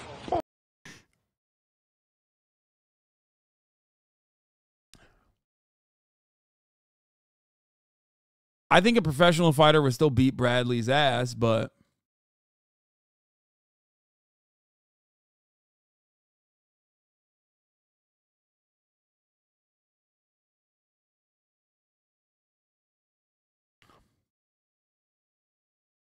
dude, I'm not kidding. I feel like Sneeko every day is just like looking for new ways to be ritualistically humiliated on the fucking timeline.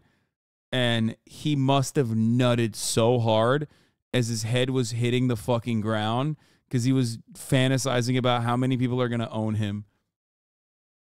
Like, he was like, oh, man, this is the greatest. Here, another day, another way to get cucked. Like, he's like, that grunt wasn't him becoming concussed. That grunt was him concussing himself with the nut.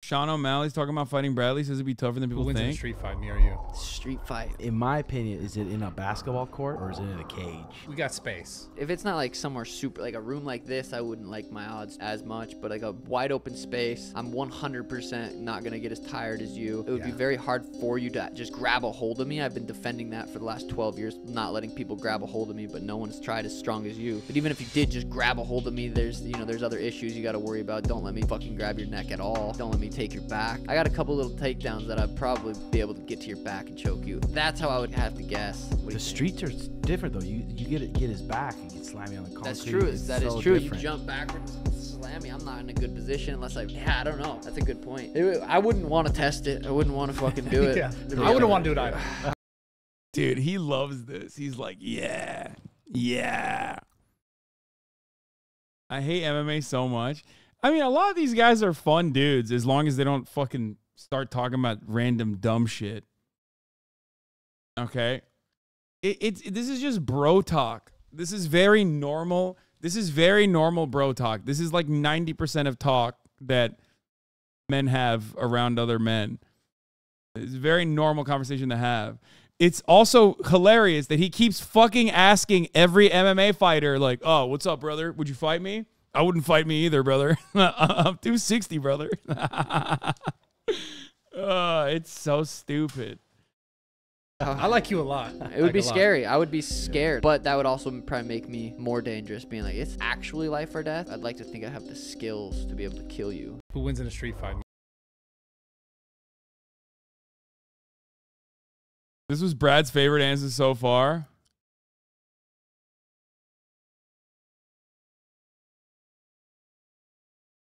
O'Malley is killing a dude who states when he's mad he sees red, choking him the fuck out. 10 out of 10.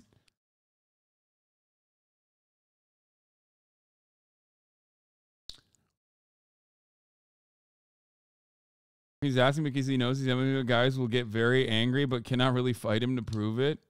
No, I don't think that's the only reason. I think it's because it's like a funny fucking a funny meme at this point.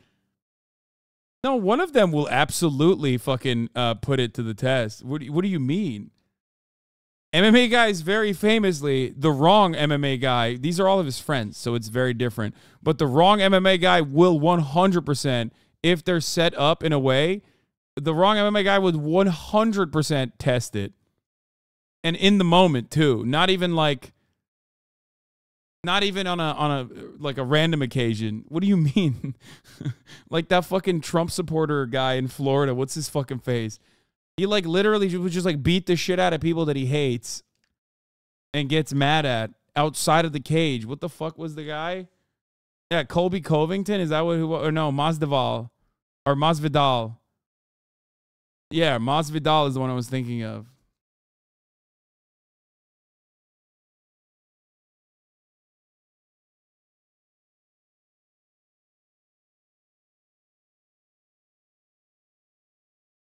Didn't know Bradley was juiced up? What?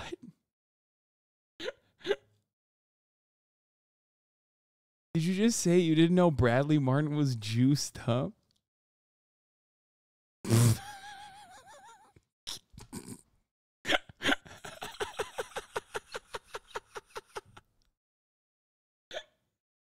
Oh, that's awesome. Guys, I didn't know Ronnie Coleman was juiced up. Okay, let's get back to just pearly things. God damn. I had to take a couple different steps in a other direction because, like, you know, we gotta break this content apart. It's too long. This is something Pearl realized, though, because by the very next day, she was clarifying that not all men should be allowed to vote either. So there you go. We have to define what is the infrastructure. Farming, manufacturing, transportation, building the buildings, paving the roads. Now remember, women do teaching, we do nursing, but if those jobs went away, the infrastructure of society would still run. We would still have food, we would still have water, we would still have a military. Why should we have an equal say? Maybe because you're still living in society? Why should not participating in the specific fields you mentioned disqualify someone from choosing how our communities are governed? If everyone is affected by the actions of the government, then everyone should ideally have a say. I mean, this shouldn't even be a debate. Plus, Pearl overlooks the other countless jobs that are crucial for society to run. I mean, just the fact that she's so quick to dismiss teachers and nurses really underlines what little of a grasp she has on the world around her. If nurses disappeared, our healthcare infrastructure would immediately crumble, and if teachers disappeared, we'd all turn out like Pearl. She became friends with Winston and Clementine Churchill. Why does Churchill sound familiar? Winston Churchill did something, or wrote something. British Prime Minister. Oh yeah, I wouldn't know that. Let me know, maybe I'm wrong. Doesn't she literally live in England? What the fuck? Maybe Pearl's just a misogynist. I just hate women, and I'm just a dummy YouTuber who doesn't know anything. Yeah, well, you said that, not me. But I will say, when literal children are agreeing with your takes, it might be time to reconsider. Pay gap destroyed by kids? Why would you post that, like, as a good thing? Man, look at all these kids who believe my worldview. Like, me and these kids, we're so fucking aligned. It's like, no more nap time. They call me Nikki No Naps, dude. Fuck yeah. Goo goo gaga, motherfucker. Always. consider some things. Girls don't work as hard as the boys. She's red-pilled! Pearl will spout something off like, there are more sex workers in America than teachers, which has certainly been contested. Wait, what? No, that's not true. As the most recent stats on prostitution from 2016 estimate there to only be a total of 1 to 2 million sex workers living in the US compared to 4 million teachers as of 2023. But let's just be super generous and say Pearl was also counting the 2 million or so OnlyFans creators in her tweet as well. That will put the number closer to 4 million, I guess. But it's clear she's not really going off of any hard numbers. And even if there were more sex workers than teachers, so what? What is Pearl even trying to prove here? That women are less interested in teaching the next generation and more interested in being sluts? I mean, what is the insinuation? If anything, it would just prove how thankless of a job teaching has become. Yeah, bro, they don't fucking... Yeah, here's how you solve that, for the record. Ironically, not doing... Sex work is not just prostitution. Okay, OnlyFans, fine. Even though not every single person on OnlyFans is exclusively doing sex work or doing sex work at all. But it doesn't even fucking matter. Okay? First of all, there's a lot of people who are teachers and also doing OnlyFans. There's number one. But the solution to that problem is by, one, literally fucking paying teachers more. Give them a living wage, okay? Give teachers a living wage. But of course, teaching, ironically, is one of those sectors that is dominated by women, like nurses, for example. And of course, as you know, all of these sectors that are dominated by women and are drastically and dramatically under fucking paid, dude. 31-year-old teacher quit her job. Now she works at Costco and boosted her income by 50%. I've never been happier.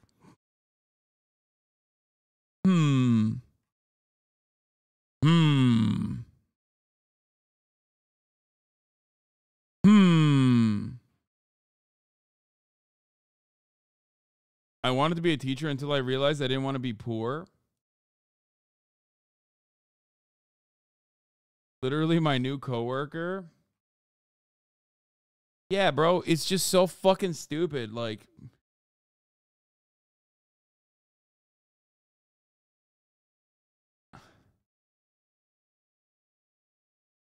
I'm a teacher and I saw pictures of my 6'2" man feet. I haven't made much with the teaching stuff. There you go.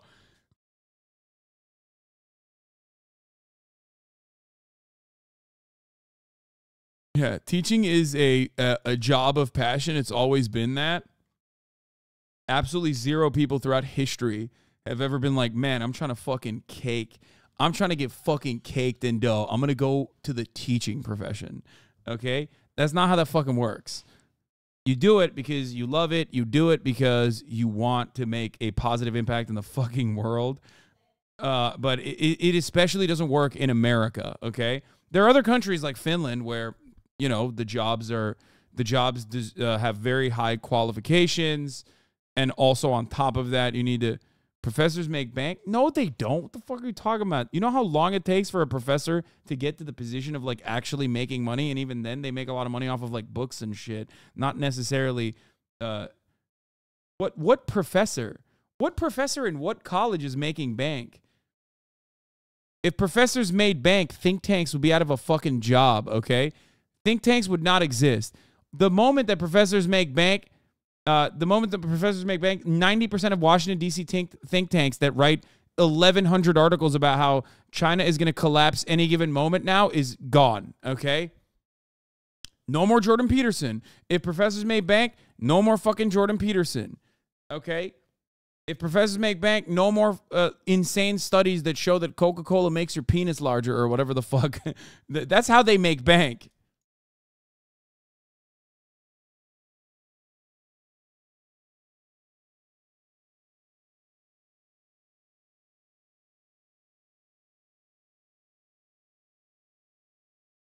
Tenure professors make like $200K a year, but you have to get a PhD, which sucks. Well, the part of the process where you get a PhD is also fucking awful.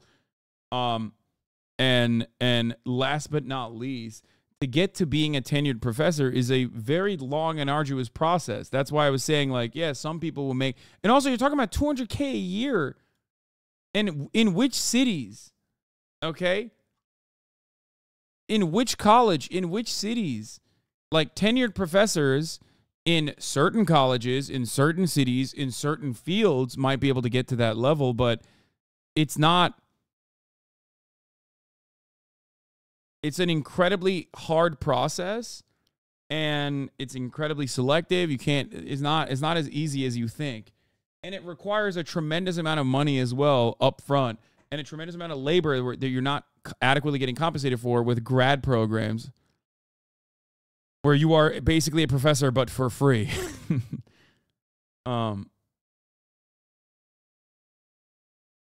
Yeah.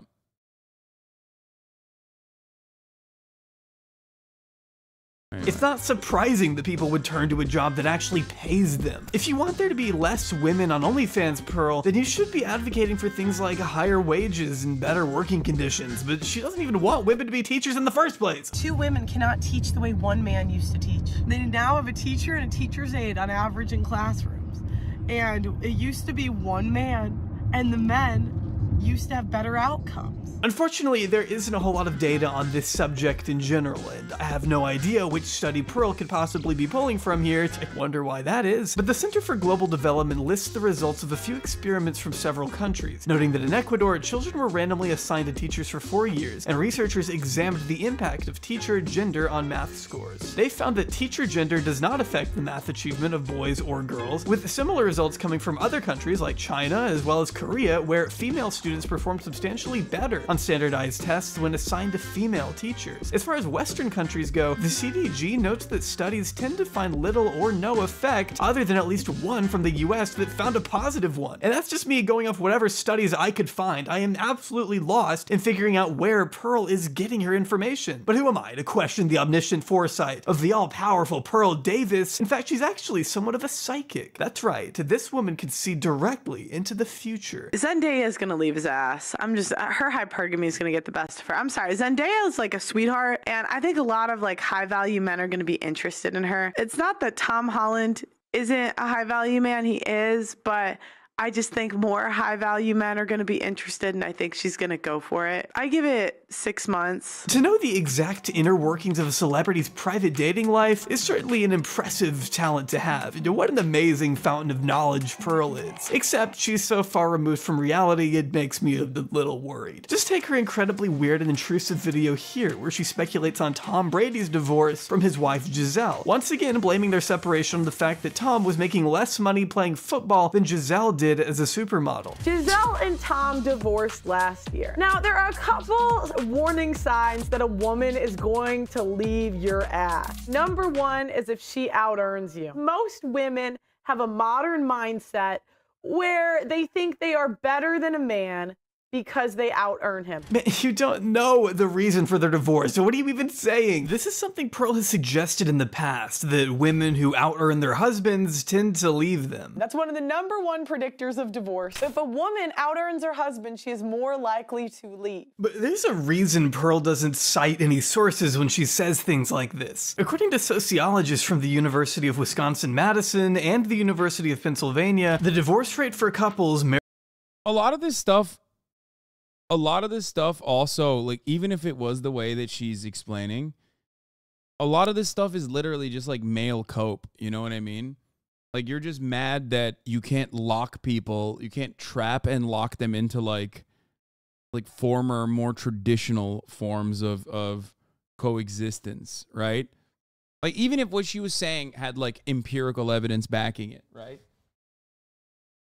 It's so ridiculous. Like, what's the alternative then? Fucking forcing women at gunpoint to stay in marriages? Like, I don't understand. I actually don't get it. Like, I mean, I know that that's what they want, but it's so fucking stupid. It's not even true, but it doesn't matter. Even if it was fucking true, it's like all you're doing is complaining. You're complaining that, like, what? Women having autonomy is bad. And the thing is, with Pearl, she's not even fucking smart enough, or even, I guess, interested enough, because she recognizes her audience is not smart enough, to, like, mask it and try to use, like, better, clever rhetorical tools, and instead just straight up says it like, no, women are dumb and also bad, but if women are good, and they are a valuable partner because money is the only thing that fucking matters, then they have the freedom and they want to leave you, and that's bad and wrong. It's like, and we should stop that from happening. Married in the 90s with female breadwinners has fallen to just 4% higher than those with male breadwinners, which is a massive improvement compared to couples married in the 60s and 70s who were 70% more likely to divorce when wives earned more or the same as their husbands. Marriages with female breadwinners are actually succeeding way more today than ever before in the past, but that's not the kind of context Pearl would give you because it doesn't fit her overly simplistic view of the world. By ignoring the circumstances around a set of data, Pearl will often use real numbers to arrive at a faulty conclusion that fits her narrative. Not to mention there's basically zero indication that money played a role at all in Giselle leaving Tom Brady. Back in reality, Giselle has stated, sometimes you grow together, sometimes you grow apart. When I was 26 years old and he was 29 years old, we met, we wanted a family, we wanted things together. As time goes by, we realized that we just wanted different things, and now we have a choice to make. And that's basically all we know. They've otherwise kept things pretty private for a reason, and I don't think we should know anything more than what they're willing to share, nor is it appropriate to speculate. And it certainly isn't appropriate to manipulate their Also, there's something way more important in this situation. Like, if you want to make assessments, like, maybe she wanted to break up with him because he kept kissing his kids on the lips. You know what I mean? I'm just saying, like I feel like that would be the first point of consideration for someone like myself. If I was looking at it from the outside, like, that's what I would say. Because I feel like that's kind of weird. Like, he was always just like, he was always trying to fucking tongue kiss his children. And that was kind of weird and gross. story to fit your own agenda in front of 500,000 people. Now, why is it rumored that they divorced? Oh, he was working on his career too much. But the funny thing is, if the men were not working on their careers, we would not want them anyway. And what you can... Yeah, it's like how would Giselle take care of the children with her meager wages and tiny marginal net worth? Yeah. Yeah, it would be really, really, really tough for Giselle Bündchen to take care of the children with her fucking little silly ass salary. See as this is a control tactic of modern women. The way Pearl is speaking here, you'd think Giselle hates Tom with a burning passion, which is completely untrue. As she stated herself, she still loves and wants the best for her ex-husband, hands down, going on to say that rumors circulating about them are actually very hurtful and the most ridiculous thing she's ever heard. Pearl also refuses to believe that Tom could have possibly done anything to warrant Giselle initiating a divorce, despite there not being enough reliable information to indicate that. She's just pinning total blame for a situation she doesn't understand onto a woman because that's what's most convenient. And then she has the nerve to craft an entire narrative in an effort to generalize more women. I mean, do you see a problem? Like, this is what she does. He can do everything right and his wife will still divorce his ass. I gotta pee. Women are never happy. You can give a woman everything she wants, and she will never be happy. I mean, Pearl is literally just writing her own fanfiction about a celebrity couple she will never meet. The title is just blatant clickbait. Not once during these 7 minutes of absolute torture does she give even a single example of Giselle getting furious at anything. You're just using famous names to Trojan horse your putrid beliefs because nobody cares what you have to say otherwise. And as a Cowboys fan, I hate that Pearl is making me defend Tom Brady. But reinforcing parasocial relationships with football players honestly pales in comparison to clickbaiting a person's actual death like she does in this video. What up, guys? Welcome to the Just Pearly Things YouTube channel and welcome to Pearl Daily. We have a OnlyFans model who died trying to be a whore. Yeah, that is actually how the video starts. Never mind the fact that she wrongly labeled this lady as an OnlyFans model, as there is nothing in the news to confirm that. She was an Instagram model who tragically lost her life in 2017 while under the influence. She leaned herself out of a moving car that her friend was driving and hit a lamppost. It's an absolutely horrific situation. And of course, that's not something she should have been doing, but she also didn't deserve to lose her life, as Pearl's thumbnail implies. I mean, her family lost a loved one, and Pearl can't have any respect for them? Pearl mentions this situation in the title and thumbnail in a 54-minute episode of her podcast. Yet only 2 minutes are spent at the very end actually discussing what happened. And when we finally do get to that part, Pearl's commentary is just this. You know, we're so addicted to attention these days. Women are addicted to attention. She became so attention addicted that it literally led to her death. And we see case after case after case. We see this as a trend, a growing trend. More women getting so addicted to social media that they ruin their marriages. You know, they don't watch their children and they literally die for attention. And I think we gotta identify trends. So let me know what trends you see. Yeah, I guess like that's why she is addicted to attention and like permanently sexless and has no husband or no prospects for a husband because she's so addicted and like doesn't want to, you know, be a bad mother, I guess. Happening in society, and let me know what you want me to cover tomorrow on Pearl Daily. Make sure you like the video on your way out. I mean, to look at this tragedy and think, I wonder how I can use this to my ideological advantage is sickening, to the point that even some of Pearl's own fans have called it out. But Pearl isn't in the business of being tasteful or compassionate. For example, if this is your genuine reaction to peaceful protesters being forcibly manhandled into the back of an unmarked vehicle at the hand of an oppressive government, I'm not going to take you seriously on anything. F around and find out. In the US, we have a whole month dedicated to gay people. Damn, Hasan really went for her jugular. Poor Pearl, I feel so bad for her. She was just talking in the most callous way, in the most indifferent way about someone who had killed themselves. Like, you know. We have flags everywhere. They're pushing gayness in the schools. There was a gay pride parade in Russia. Putin said, no, thank you. Keep that ideology out of here. And this is what happens. They shove the LGBTQ plus down your throat. Shoving their agendas down our throats by holding a fucking sign? Are you really that threatened, Pearl, by a person standing? These people didn't choose to be oppressed. They're trying to be recognized for who they are. They're embracing their true selves in the face of a very real legal and physical danger, which is leagues more courageous than anything Pearl could even dream of doing for herself. China has also shut down the Beijing LGBT Center, the last large LGBT. Like, isn't one of the most famous television personalities in China literally an out and about trans woman who has very openly talked about being trans and has like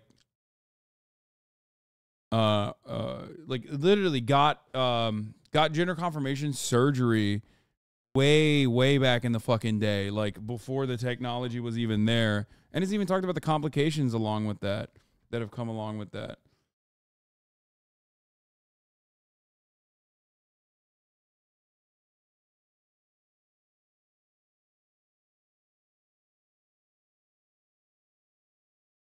Yeah, here is this the person? I think this is, right?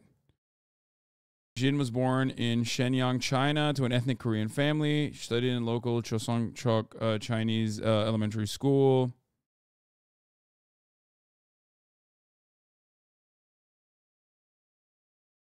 She was in the military and was a dancer. Yeah.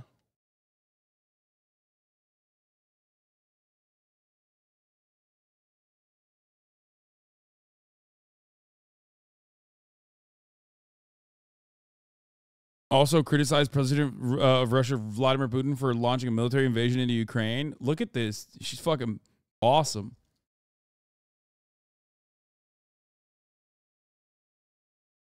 When Jin was 6 years old, she went outside during a storm hoping that a lightning would strike and transform her into a girl. She underwent sex reassignment surgery in 1995 in Beijing, has 3 adopted children.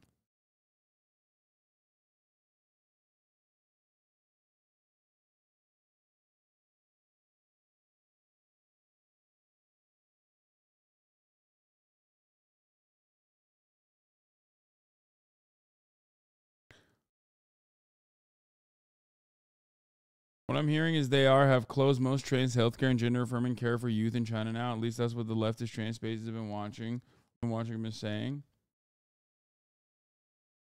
Also, recently, China made access to gender affirming care a lot easier. Wait, I'm getting conflicting examples or answers here. I don't know if that is the case or not.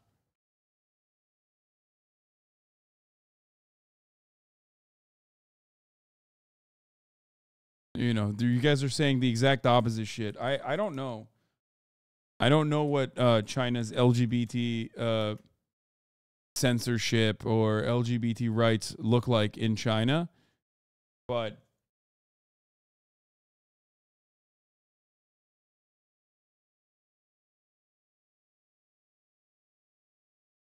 while both male and female same-sex activity are legal, same-sex couples that are currently unable to marry or adopt in households headed by such couples are ineligible for the same legal protections given to heterosexual couples. No explicit anti-discrimination protections for LGBT people are present in the legal system, nor do hate crime laws or cover sexual orientation or gender identity. I mean, yeah, China, of course, has been gay as fuck, just like everywhere else. Unsurprising. Yeah.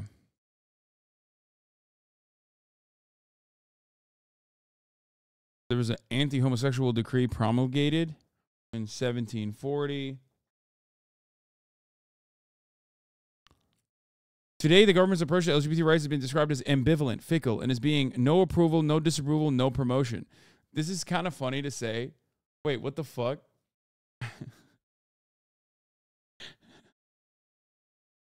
Wait.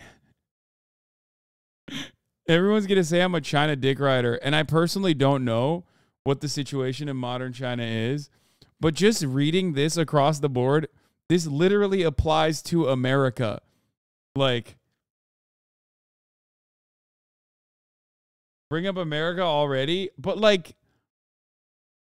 not only does this apply to America, it feels like it applies to China. Loosens restrictions on gender-affirming surgery, but many trans people are still shut out. More trans people in China will be able to access gender-affirming surgery and legal recognition under new rules. The new Health Commission in China published new guidelines on the 20th of April, which lower the age requirement for gender-affirming surgery from 20 to 18. It also drops the requirement that people undergoing such surgeries must first go through a year of psychological counseling and psychiatric therapy, and makes the path to legal recognition easier. Wait. It dropped that requirement? So you don't even need to do that now? What the fuck? Under the old regulations, the two surgeries were required, genital and removal and reconstruction, while trans men were also required to have top surgery. The updated rules... Wait, hold on. I'm actually confused by this. If this is like the federal regulation is like going in the positive direction, while America's going in the opposite direction, doesn't that mean that it's literally better than America? I'm not even, I don't know enough about this issue, but everybody always talks about how bad it is. And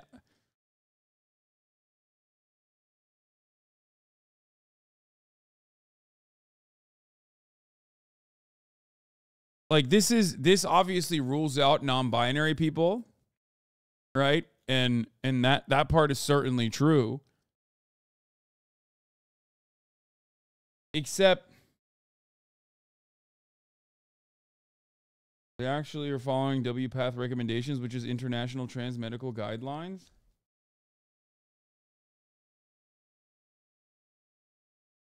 East Asia at large is very homophobic but trans neutral. Yes and no. That's a pretty bold thing to say, pal. Don't they have universal healthcare in China, like all gender affirming care be covered? That's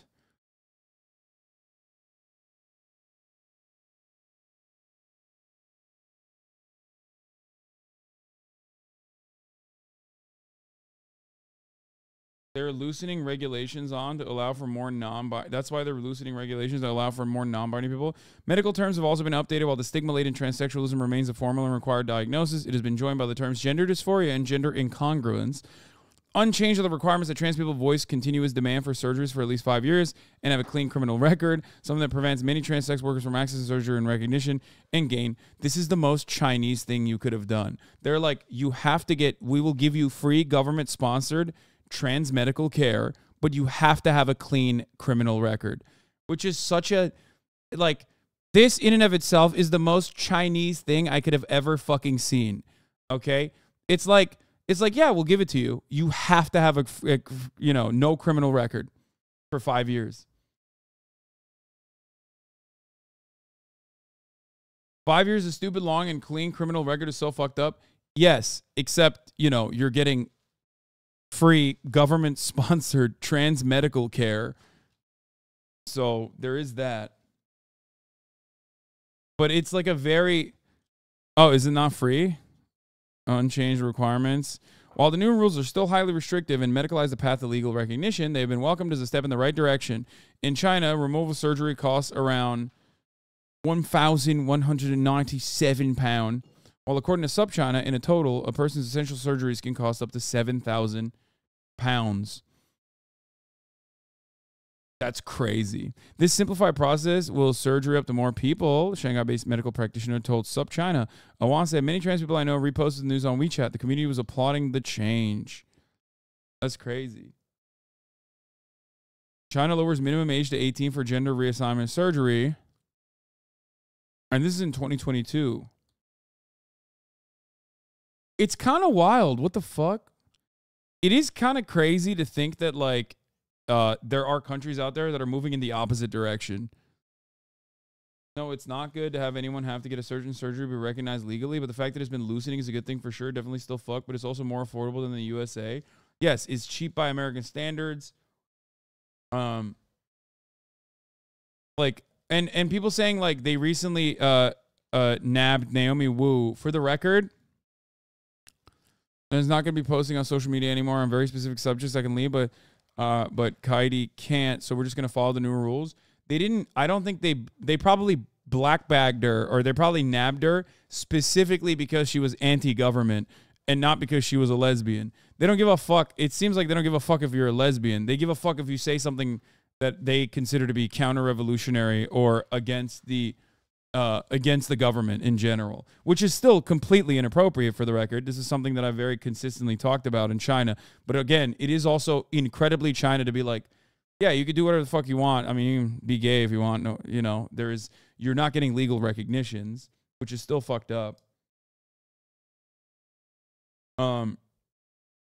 Yeah, it's like, it's really shitty. That part is really, really fucking shitty that no matter what happens, it's like, you know, your civil liberties are absolutely eviscerated for the dumbest shit. You know what I mean?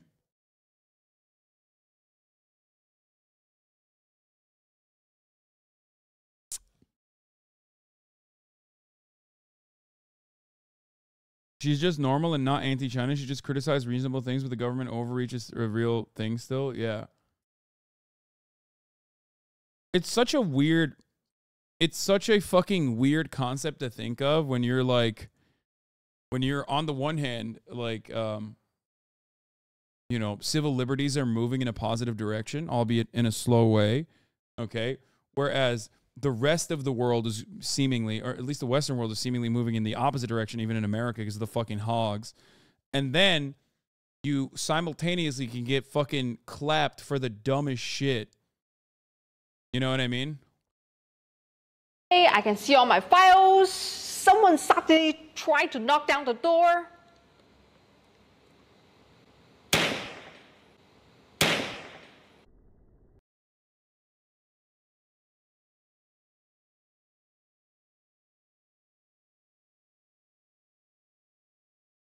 Is the Chinese culture, they do the same thing with Taiwan. They allow it to exist. They don't talk about it.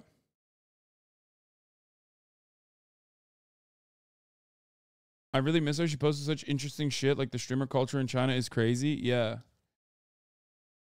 When you need to speak out, but you can't, is when you really see the downsides. Yeah, no, it's a weird circumstance. It shouldn't fucking take, you know, thousands of people, even more, hundreds of thousands of people to fucking, like, literally revolt for the zero COVID policies to be reversed. You know what I mean? And that's what it literally took.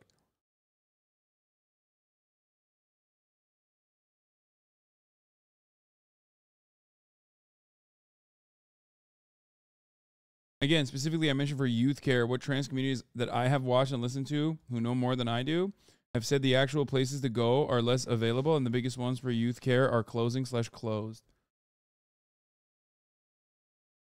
I hope it doesn't take 5 years of totally clear criminal record to get surgery. No, that's what is happening. As far as I understand it. I always assumed, given the trans famous trans person, that it's more like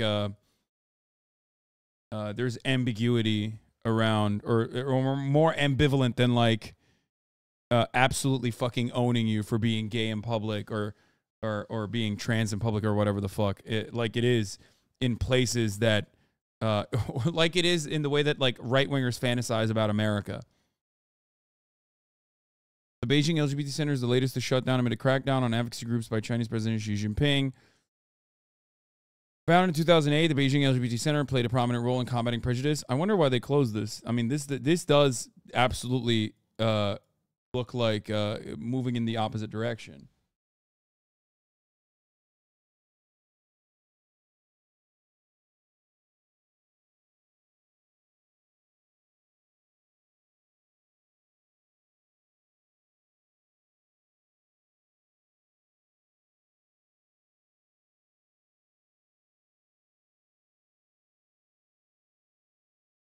Regretfully announced due to forces beyond our control, it's stopped operating.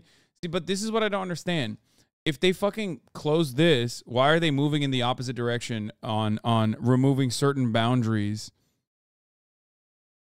Why would you close the LGBT group in Beijing while simultaneously also remove boundaries that you previously had for trans medical care, which I'm willing to bet many in the chat, probably much like myself, assumed that there was no trans medical care available in China whatsoever. Does that make sense? Because like, if you probably ask the average person, their assumption is, much like many other countries, certainly, like, much like many other countries, certainly there's not like a lot of great amenities for you if you are trans.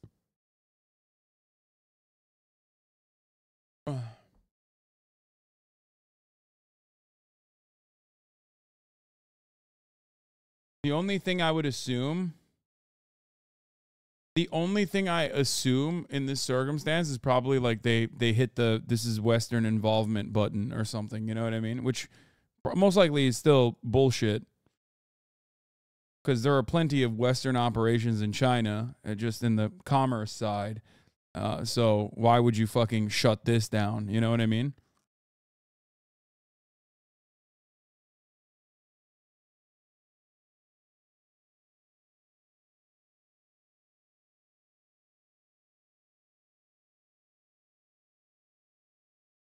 How do we keep off getting tracked? Could this be about budget money? No. I mean, no. This seems like a very political thing. State in operation despite the sense of growing pressure. The group worked with the United Nations Development Program to conduct a nationwide survey on sexuality and gender in 2015, aiming to provide a baseline of the hardships that face LGBTQ people living in China. Survey asked respondents about their access to social services, healthcare, and how societal attitudes affect them. They focus on workplace diversity and inclusion. Last week, they celebrated 15 years of work.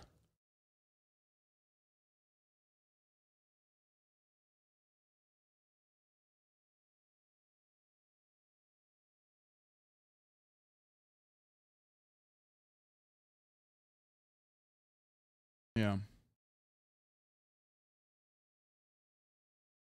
China has very weird fucking rules around certain things that you wouldn't expect. Like, in many ways, it's like, it's basically like the same concept in India and Pakistan with like third gender, or what is it called? Like trans culture and attitudes towards trans people obviously vary greatly from area to area. But ultimately it's different. You expect it to be like, oh, they're fucking transphobic, come on. And it's like very orientalizing perspective, like, oh, they're barbarians. And then you realize that the gender ambiguity, gender neutrality, and trans existence is unironically been a thing, and also non-heteronormative standards have unironically been a thing in Eastern society that far predate like Western colonial expansion.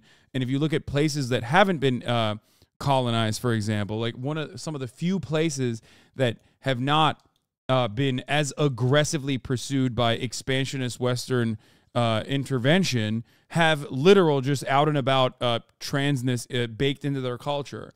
So the idea that like, they're barbaric is very orientalizing, is an Orientalist perspective.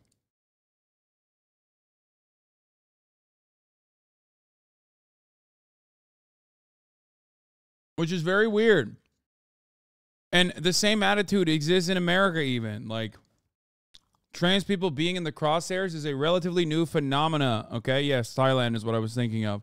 But it's really fucking weird because trans people being this far in the crosshairs, this hard in the crosshairs in America is a new phenomena, okay?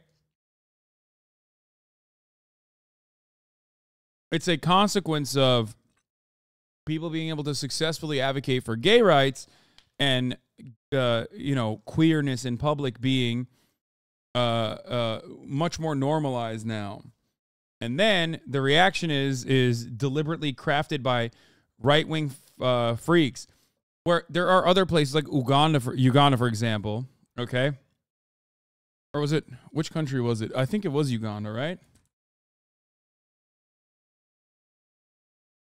Yeah, the anti-gay law in Uganda calls for life in prison for those who are convicted, right? And everyone was like, oh, look at, like, it was weird. It was controversial. And people, some right-wingers were basically fucking pointing to this and going, look at how barbaric and backwards they are. You know what I mean? Gay people complain. And then the other more based right-wing people were like, this is great. This is actually good. We should do this here as well. And what's really interesting to me, at least, is I saw some people on the supposedly MAGA communist, anti-imperialist America bad left that were like, oh, well, stop trying to they-themify other countries. And it's like, hey, you know what's really fucking funny about what you're saying? It's literally Christian missionaries that have deeply embedded this this attitude, this homophobic sentiment in Ugandan culture, and they're the ones who fucking backed it in Uganda. So what the fuck are you talking about, you dumb fuck? How are you the dumbest person in a conversation? How are you literally the dumbest person in a conversation involving right-wing Americans that go, oh, they're so barbaric, brother. Like, yeah, homosexuals can't go to Uganda. And then the other fucking based right-wingers are like, based, we want this in America too. And those two fucking idiots are still smarter than the guy who fancies himself to be a fucking Maoist third worldist who thinks that this kind of attitude in Uganda is actually genuine and developed on their fucking own and not a product of Western Christian imperialism. Fucking idiot. Oh. Like, you're literally stupider than the fucking right-wing wingnat. Okay? Yeah, the people who helped pass the law were fucking American evangelicals.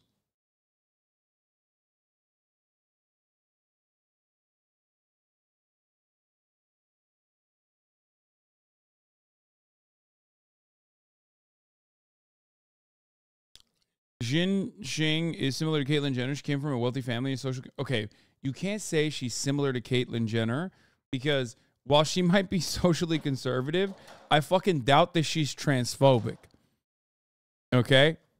Like, she literally was very open about her experience being a fucking trans person in China as, like, one of the more famous people in China. Caitlyn Jenner has not only killed someone, but also is, like, transphobic. Like, Caitlyn Jenner is a trans woman who is transphobic. So you have to be a very special kind of person to be called a Caitlyn Jenner. Like, Blair White is similar to Caitlyn Jenner. I don't think many I don't think many random trans people in other countries, for being socially conservative or not rocking the boat or being an ardent supporter of the government, would make them Caitlyn Jenner.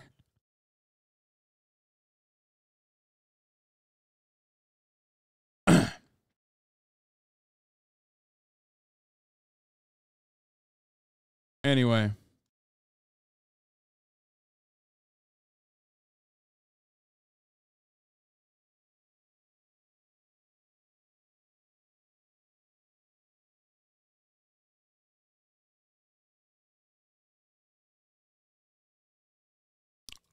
Let's continue with this. LGBT organization in the country. I really think the U.S. should take notes. She's unironically advocating for the imprisonment of people on the basis of something they cannot change, which is some Nazi shit, Pearl. That's just some Nazi shit. I hate to break it to you. Where is my straight pride? I want straight pride month. What about hopelessly... Bro, you got nothing to be proud of, okay? Let me tell you something. Nothing. Unmarried and unhappy month for you specifically. We're getting to the point where we're putting sexuality on a pedestal. Putting sexuality on a pedestal? Oh, you mean like what you do for a fucking living? We have women that really are, I would say, genetic like masterpieces, great bodies, but they still are not exempt to being modern women. This woman is 51 and twice divorced. Literally, this woman is at the end of her life. Pearl? End of her life? She's 50 years old. Is she gonna die of old age at 56? What does life look like? Also, how are you gonna come at the fucking queen? Like, literally engage in a modicum of self-reflection here. How dare you? How fucking dare you? It's like putting yourself, if you are just pearly things and you have the audacity to put yourself up next to Sofia motherfucking Vergara, okay? Like, that's so dumb. Like, why? You just owned yourself. You just destroyed any argument that you could ever make for the rest of your fucking life. It's like being like, look, she's 51. She's at the end of her life. She got divorced twice. It's like, what? That's insane, dude. Sofia Vergara has been hot longer than Pearl's been alive? Yeah, yes. It's like such a funny thing because there's an immediate self-own, okay?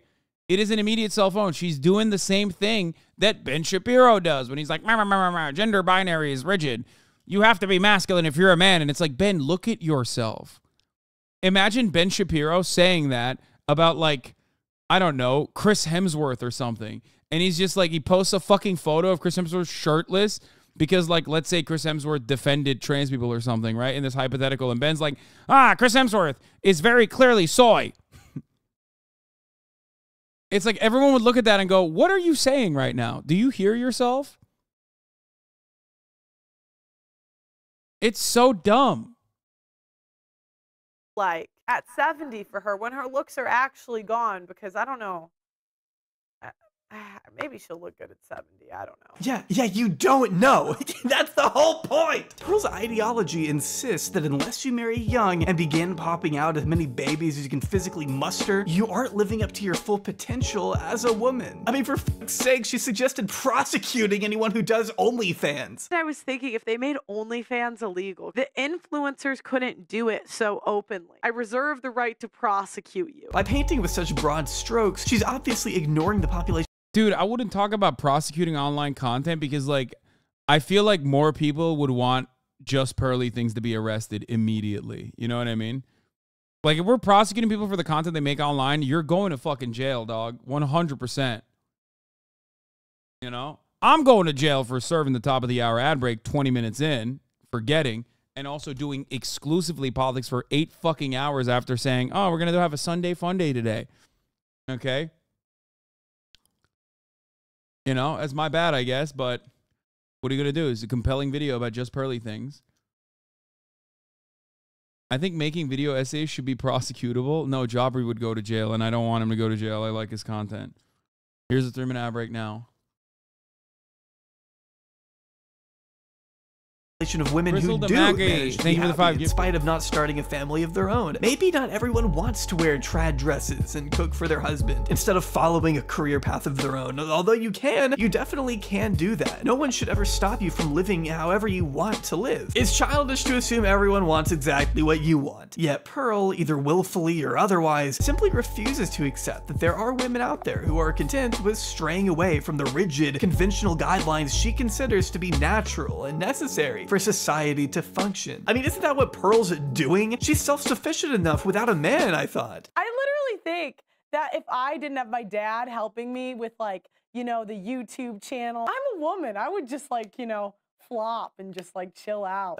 Well, never mind. But it's not like... Okay, you need to go to jail too. Your dad is also going to jail. Jail for your dad as well. Every woman on earth needs a man to help them build a basic fucking bed frame from IKEA. I'm sorry, but I'm floored by this tweet. This is the single easiest piece of furniture to build, and you're saying you need someone else to come in and save the day? Oh my god, pick yourself up, Pearl. Why would you admit to that? But she can barely go on one podcast without telling on herself, without revealing just how limited her perspective on the world really is. Despite making it her entire brand, Pearl doesn't really know what guys look for in a partner. She thinks she does, but that's because she's either hanging around the wrong people or just projecting again. Seriously, what do women bring in 2022 that is special? Nothing. Do most women have a cookbook? Do most women really know how to cater to a man? No.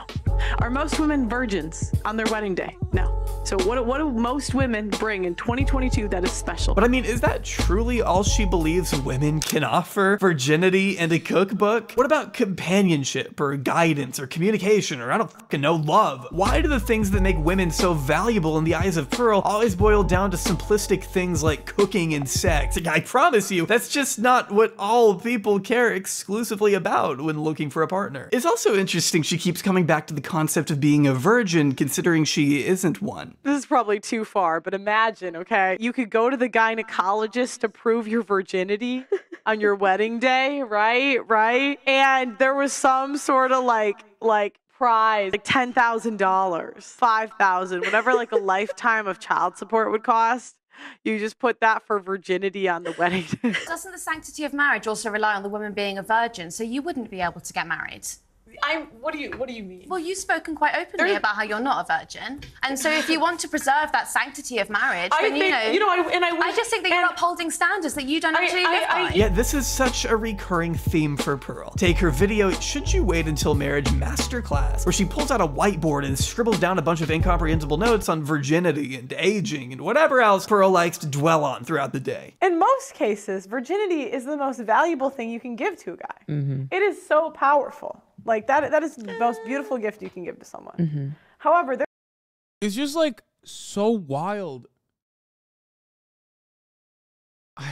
that she's also like none of the things that she claims is high value.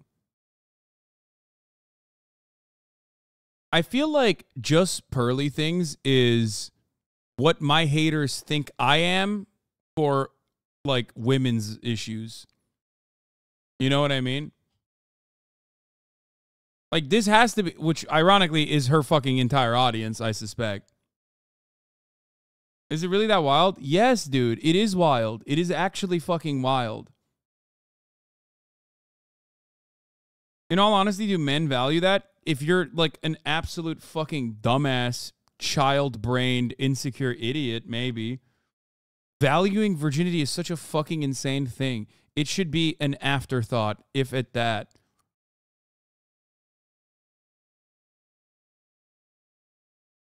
To all the virgins in the chat, I don't mean that like it's a bad thing that you're a fucking virgin. I just mean that like thinking about it is so weird. I would say borderline gross. Okay? Like it ascribes value to, I don't know, it just ascribes value to like to your lack of experience in a specific field, and it is odd.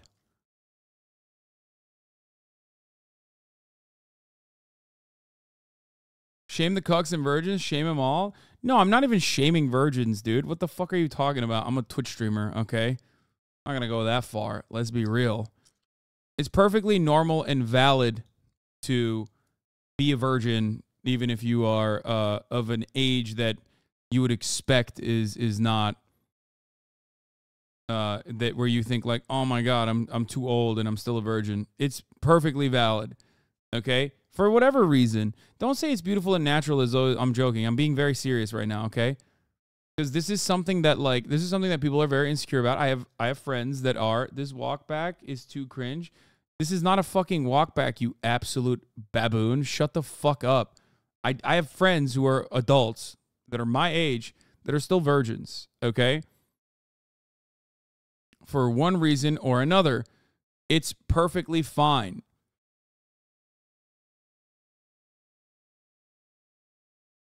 But like seeking it out, okay? Seeking it out and being like, oh my God, like I have to have a partner that's a fucking virgin.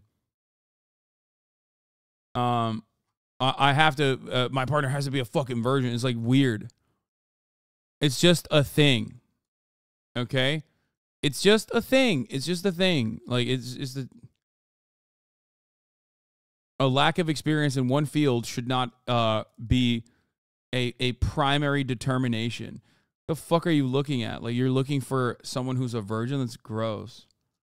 There are times when your virginity doesn't count. Jesus, bro, you sure that's your dominant hand? Men aren't lining up to date fat chicks. A dude will take an OnlyFans model with 100 bodies before he takes a fat chick. I'm sorry, I don't make the rules. She loves to say that she doesn't make the rules, but I'm pretty sure that's exactly what she's doing here. You can literally watch her brain struggle to invent bullet points on the spot here, and none of it's planned. None of it's based in any underlying data, at least none that she cites here. It's all just whatever Pearl can think of off the top of her head. Point number 3, your virginity doesn't count. If you're ugly.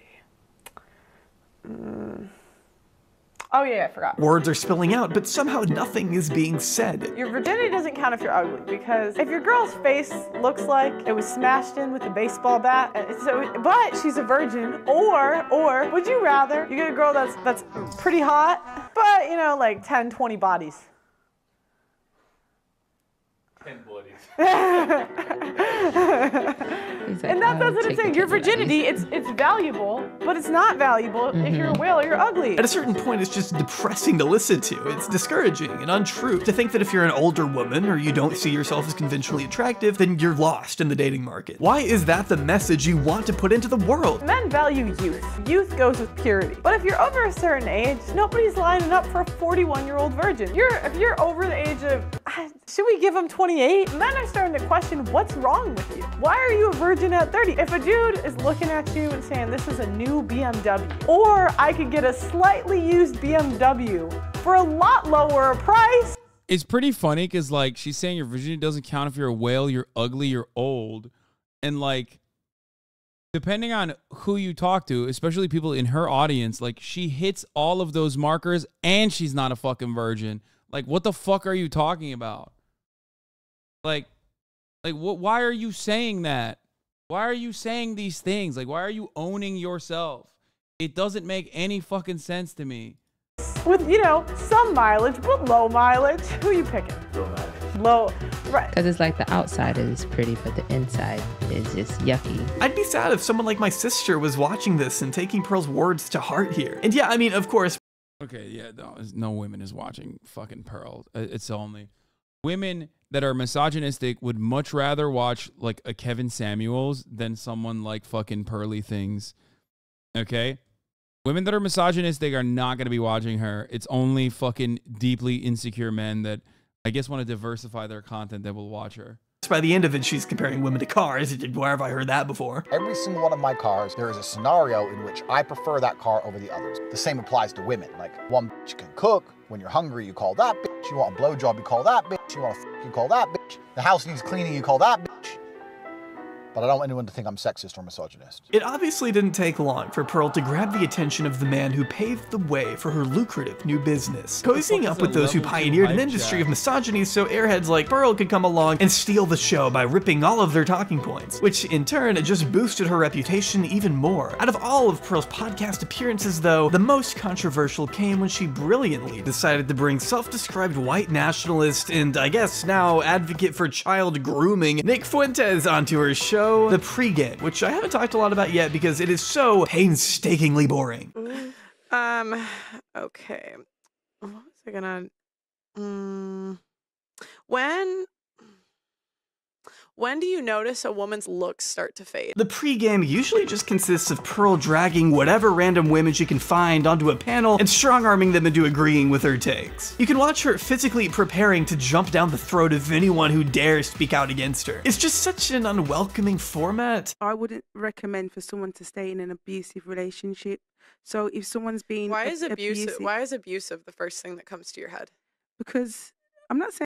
I don't know, because she's not going to say, I would not recommend women to stay in a happy and healthy relationship.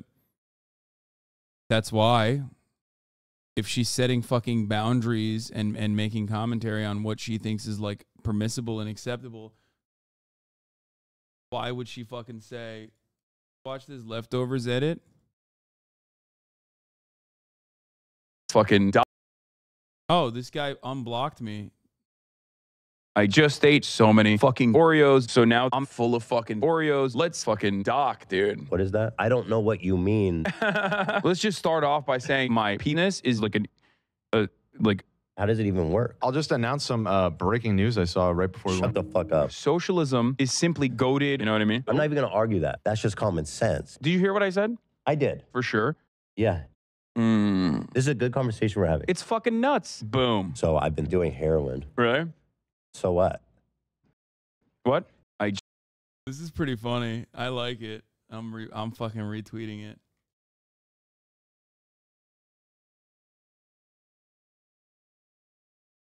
Honestly, that was the entire 3 hours right there. Yeah, this is pretty good. It's a pretty good recap, I think.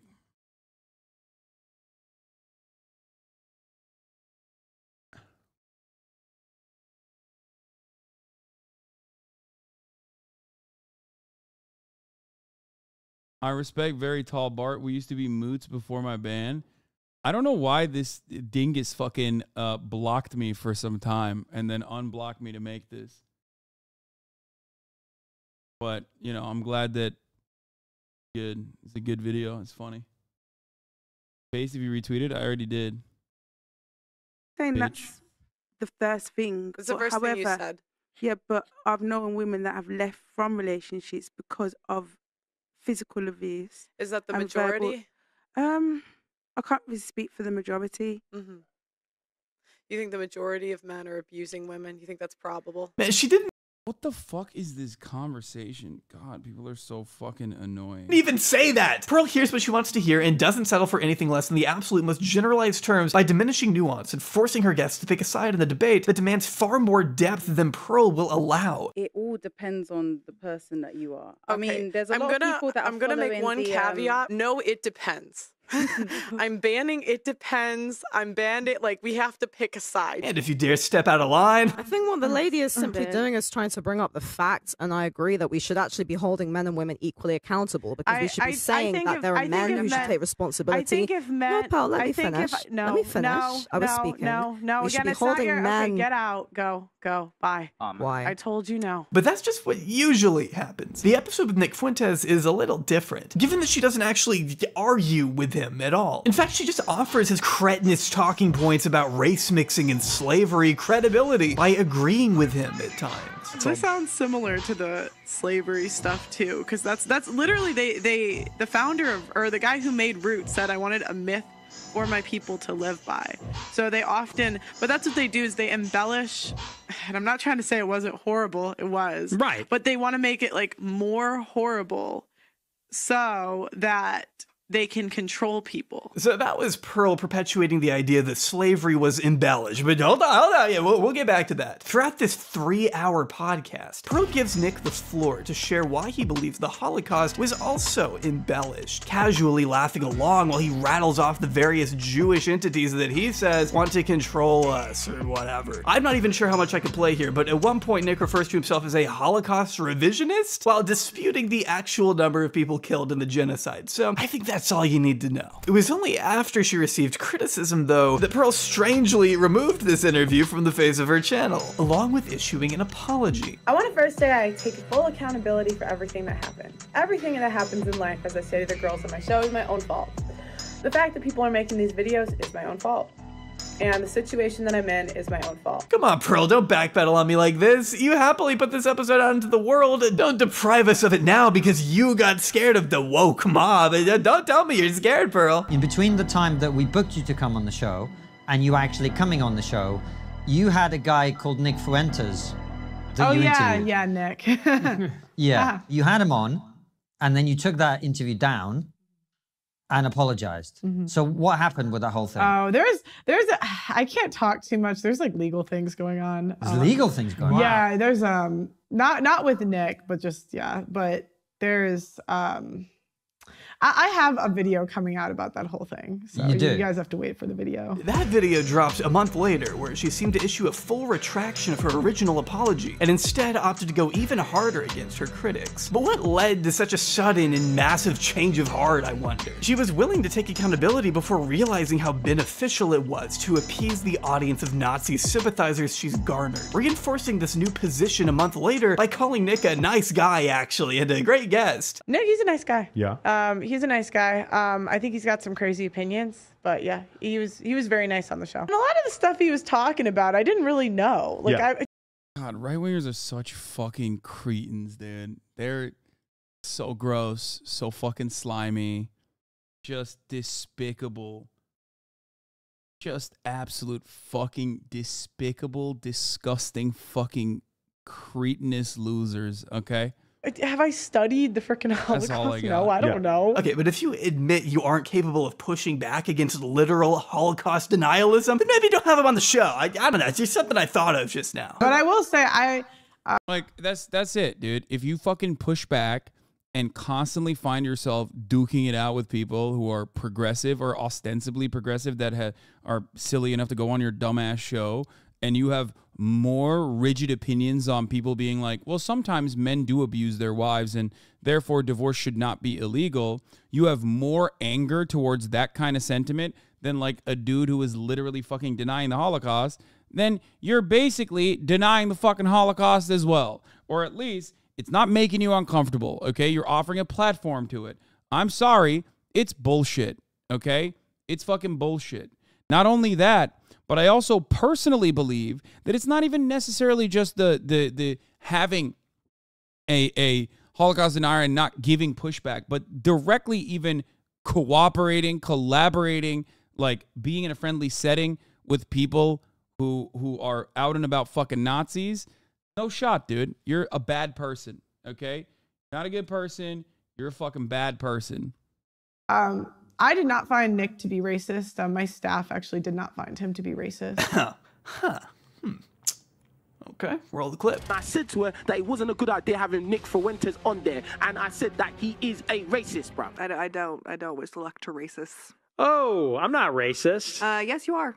Yes, you are, Nick. Yeah, I am a little bit racist. So I did know that he was a known racist. Anyway, what were you saying, bro? And in fact, in your apology, you said that he said racist things. Well, there's a video coming out about all of that. His argument is more about culture. It's easier if you date someone in your culture. She was like being a bit like combative to him, and to me, he was just like kidding. Oh, he's just kidding. I forgot. Yeah, he's kidding. I mean, this is a guy who built his career railing against race mixing. So it's like Yeah, she's too stupid. He's too horny to constantly fucking give the game away. He has to always fucking do the snide little remarks, right? And he can't stop himself. That's a beautiful thing, is that Nazis can never fucking hide it for too long. They're like, I have to say it, right? So he always just fucking gives the game away and then tries to, you know, at least he's like more rhetorically gifted than JustPearlyThings, which has nothing going on up here. But even then, he openly gets too horny to hide it. He always needs to reveal his power level exactly. She's too stupid to even defend the Nazi position. Like, she is way too fucking stupid to try and even. She's too dumb to even hide it. Like, she doesn't even know the talking points to be like, oh no, and that's why you watch her fumble here, going, actually, he's just culture. Like, shut the fuck up, idiot. You have this line that goes all the way up to you, and then after, like, then your kids, grandkids, great-grandkids, and then they're going to be like aliens. But hasn't that always happened in history? Like they would kill. That's what they would do. They would kill the men and take the women and the children, and then they'd have kids with those women. So it's like, yeah. I'm not saying that. Good comparison. And your line of defense is that he was just kidding when he said this to your co-host. Hey, the Italians don't claim you. You're the one dating a black guy. The Italians don't claim me. They don't claim you. Incredible. He was really polite. He showed up on time. My opinion is that he was polite overall. He was a good guest. As long as he was nice and showed up on time, I guess it's okay that he thinks slavery was embellished. Not a big deal, right? He did a panel and he spoke about his opinions on race mixing, and a lot of people agreed with him. Okay, but that doesn't change whether it's racist or not. When he spoke about it on the show, it was more about culture than race. This is another moment where I cannot tell if Pearl is... She's trying to do, okay, the more I watch this, the more I'm like, okay, I'm falling on the side of like, she's just a fucking idiot. Because she's trying and doing a very bad job of defending these positions because like she's way too fucking stupid. Because she's doing it's just a culture. It's just a culture thing. And that in and of itself is, yeah, that's what like Ben Shapiro says. But also Ben Shapiro, you will never catch him openly denying the Holocaust or some shit. Okay. So he at least has like the clout to make himself come across like he's the reasonable Republican and not a fucking open out and about white supremacist to at least normies who don't know what Ben is saying. But once you are defending someone like Nick Fuentes, the culture argument is gone out the door. You can't do that. Like, oh, he just means culture. It's like, no, he means race, dude. He's racist. He said he's racist. Being dumb or disingenuous. If we look through Nick's career as a public figure, we see pretty plainly why he has an issue with dating outside of one's own race, and no, it doesn't have to do exclusively with culture. He was also denying the Holocaust, from what I remember. Look, I'm not with that. Wow, what a wacky, silly guy. What a goofy little goober he is for denying the Holocaust on your show, Pearl. I feel like I'm slowly losing consciousness watching this interview. These guys are talking to her like she's in 3rd grade, and yet she still can't understand the gravity of endorsing a neo-Nazi to her fans. Plus, her comment sections on the clips that she hasn't taken down look like this, so you can't deny that Pearl is sending some people his way. Well, what I'm a bit confused about is you did a whole apology, but it sounds like you're stop asking me about this? And this is all just another great example of Pearl having to reap what she sows. Sure, she has a lot of fun saying all these ridiculous things, but when it comes to actually being confronted by them in any meaningful way, well, that's where the cracks begin to... Yeah, I'm sorry. I'm always gonna fucking reinforce that perspective over and over again. Anybody that says you're a grifter, like you're grifting to the left, is a fucking idiot, okay? The level of talent required to be a relatively successful content creator on the right is nothing, okay? It's nothing. You don't need anything up here, okay? You don't need anything up here. You don't need to be charismatic. You don't need to be funny. You don't need to be thoughtful. You don't need to be empathetic. You don't need to have anything unique. You don't even need to be attractive. You know what I mean? You just need to be a talking point machine that isn't even all that good at saying the talking points. Okay? That's the best part about it, is that, like, she's not even fucking good at saying the talking points. She's bad. She's even bad at saying the fucking talking points. This is like a bricked up Bethesda NPC, dude. Like, this is the most buggy Bethesda NPC conversation after you get off the fucking spaceship and, like, boom, right in your fucking face. And it's just like bringing up the dumbest talking points. And no, I don't mean bricked up in the trans term. I mean brick like as in broken. Okay, for the one trans chatter who immediately went bricked up. No, I mean like broken, like the GPU or the CPU is not working. Okay, buggy. form. We saw it a bit during the course of this interview, but not to the extent as when she made the mistake of walking into the lion's den with Ethan Klein a couple months later. Okay, can you hear me okay now? Yes, I can hear you. All good. Okay, good. Yeah, we fixed it. Bricked up in straight circles means you're rock hard, you're horny. Bricked up in trans circles means you're brick, like your masculine features as a trans woman are showing, kind of like that. Like not passing, that's what it means. Like you're getting clocked. I love when people embedded in trans culture use another trans term to describe another esoteric trans term by going, oh, it means you're clocky. You think a straight heterosexual cis guy is going to know what clocky is? They're going to be like, what? What does that mean? Oh, you know, like clocky. How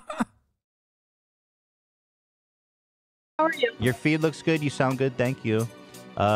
I'm good. How are you? Ethan's approach is pretty effective in the sense that he stays calm and asks common sense questions that lead Pearl to expose the ridiculousness of her own arguments without him having to actually do much. Pearl's half-baked opinions kind of speak for themselves. Like her stance on divorce, which is so completely devoid of research and compassion that she's forced into conceding that, yeah, I guess one-sided physical abuse could warrant a divorce, but that's it. Divorce should otherwise be strictly illegal across the board in a just society. But obviously, even that position is complicated and stupid. If it's one-sided physically abusive, okay, fine, divorce. We can allow divorce for those exceptions. But I've even talked to people that work at like abuse centers, and they say that the majority of abuse is mutual. So it's not just one side's hitting the other. It's like mutual. So but it's not healthier either.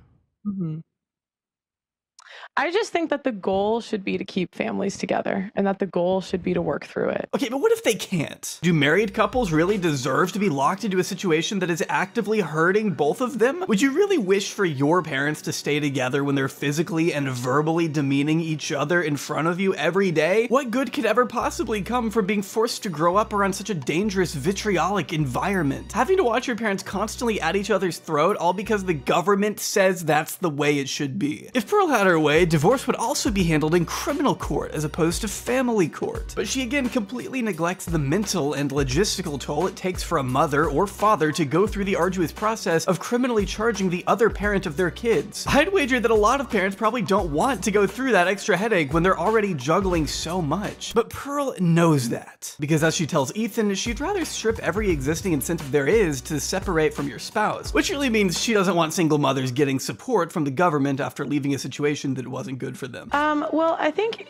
you first have to get rid of incentives that incentivize like women to leave families. So, like, you know, for example, child support, alimony, I'm not really a fan of those. She makes it clear that she wants as many legal hurdles as possible to discourage a divorce, even when there is one-sided abuse happening. But Pearl lives in a fantasy world where wives are leaving their families in droves for financial gain, completely ignoring the copious number of studies that show, actually, most women on average end up in a worse financial position after divorce compared to men. The reason I think women leave more is because we're incentivized to do so to the point we're paid. They're paying women to leave. Again, if you're gonna say something so extreme, you better be ready to defend it. But as Pearl has shown time and time again, she just isn't able to do that. But they want to make it like more horrible so that they can control people. So in what way was slavery made to seem more horrible than it was?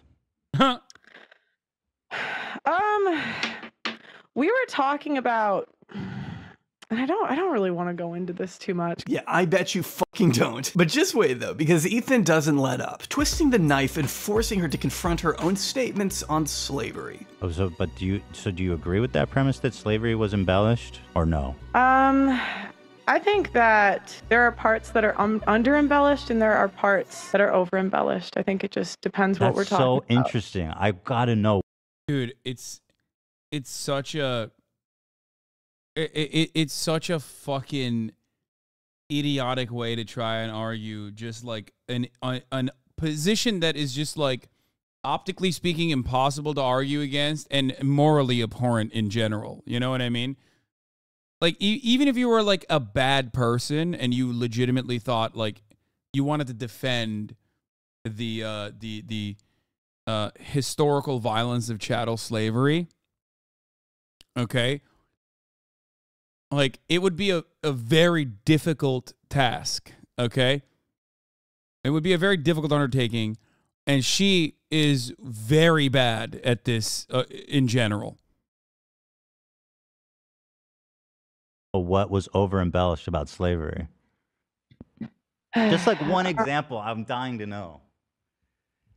You can just feel the tension in the air. Pearl has got to be regretting every life choice she's made up until this moment. I mean, just look at her face and look at Ethan's face. He knows he got her. Pearl squirms around the question a bit longer, trying to get out of it by pivoting to the book she read.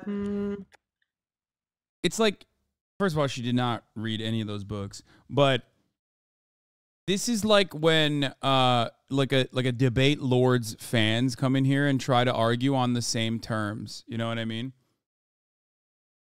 And the same goes for even my fans. Like if you went and like tried to repeat my talking points at without doing like additional research on your own, and you're not particularly rhetorically skilled, you're gonna get owned by like the average neoliberal. You know what I mean? Because they know the talking points better. They're more rhetorically skilled. You know what I mean? But Pearl on this issue is supposed to at least be a little bit better, because, you know, she is a professional commentator. Nobody reads Thomas Sowell except for Clarence Thomas. Yeah, you got to be real weird. Got to be a real fucking weirdo to, like, read Thomas Sowell cover to cover. Yeah, I just rather, I mean, I was talking about a book that I read. But unable to wiggle out of the hole she dug for herself, she resorts to calling foul play in a desperate move to make Ethan seem disingenuous, when in reality all he's done is use her own words against her. I'd rather not get into this, so I'd really just rather not. Okay. No, but slavery being embellished, that's so interesting. There are certain facts that we're not allowed to talk about. Like what? Yeah. I was kind of hoping this was like a good faith interview. Okay, she just said parts of slavery were over embellished in this very discussion. The only person she has to blame here is herself. Ethan is apparently acting in such bad faith that he literally gives her an opportunity to disavow what she just said. And even then, she can't do it. She can't do it. I don't know why. Just disavow it then. Just say, I don't think slavery was embellished. I mean, that's super easy. That's like a layup. Do you agree? You know what I mean? I think there are certain facts that you're not allowed to talk about. I don't really want to talk about it today. Again, there are certain facts you're not allowed to talk about, and I don't really feel like getting into it today. She can't simply admit that slavery wasn't over-embellished because she's a pandering hack who has to rely on the support of socially inept, brain-dead anti-Semites who will drop her the second it becomes convenient. That's why she's so careful with her words here. It's pathetic. I'm communicating in the interview that I'm quoting an author. Thomas Sowell compared Barack Obama to Adolf Hitler. Do you like that analogy? That's the author you're quoting. Every time she tries to deflect to Thomas Sowell, there's a litany of things he has written that you can use as an example to describe. Yeah, I mean, he is the worst. By the way, it is really fucking wild that this man was the reason, this man and his books radicalized Supreme Court of the United States Justice Clarence Thomas. Just think about that. I try not to all the time, but, you know, sometimes it just like pops up in my head and it frustrates me and scares me.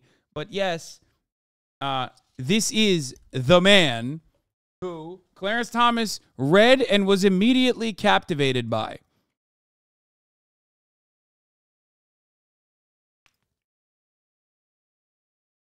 Wild. Credit him. So even when Pearl is trying to shirk accountability, she still gets questioned for even listening to this guy in the first place. You also said George Washington was viewed from his slaves like a father.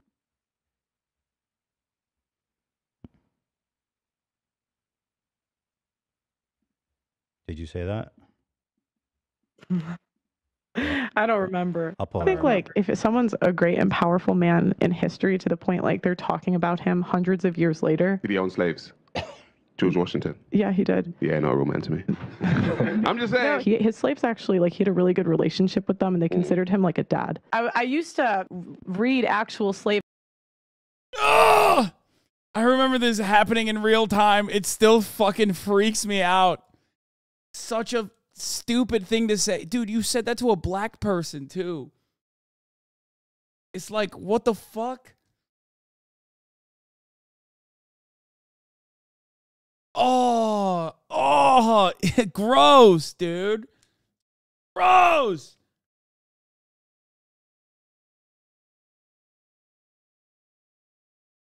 It's like, what an indefensible, irredeemable, idiotic, incredibly white supremacist thing to say. Oh, the George Washington, yeah, he owned slaves, but like, I heard he was real nice to his slaves. First of all, that's also ahistoric. A fun fact that I always like to mention whenever people come in here with like some bullshit about George Washington because they've gotten American schooling where they go, oh my God, it's actually, you know, George Washington was really good to his slaves or whatever the fuck is like, that's how they teach it in fucking school because the audacity, okay?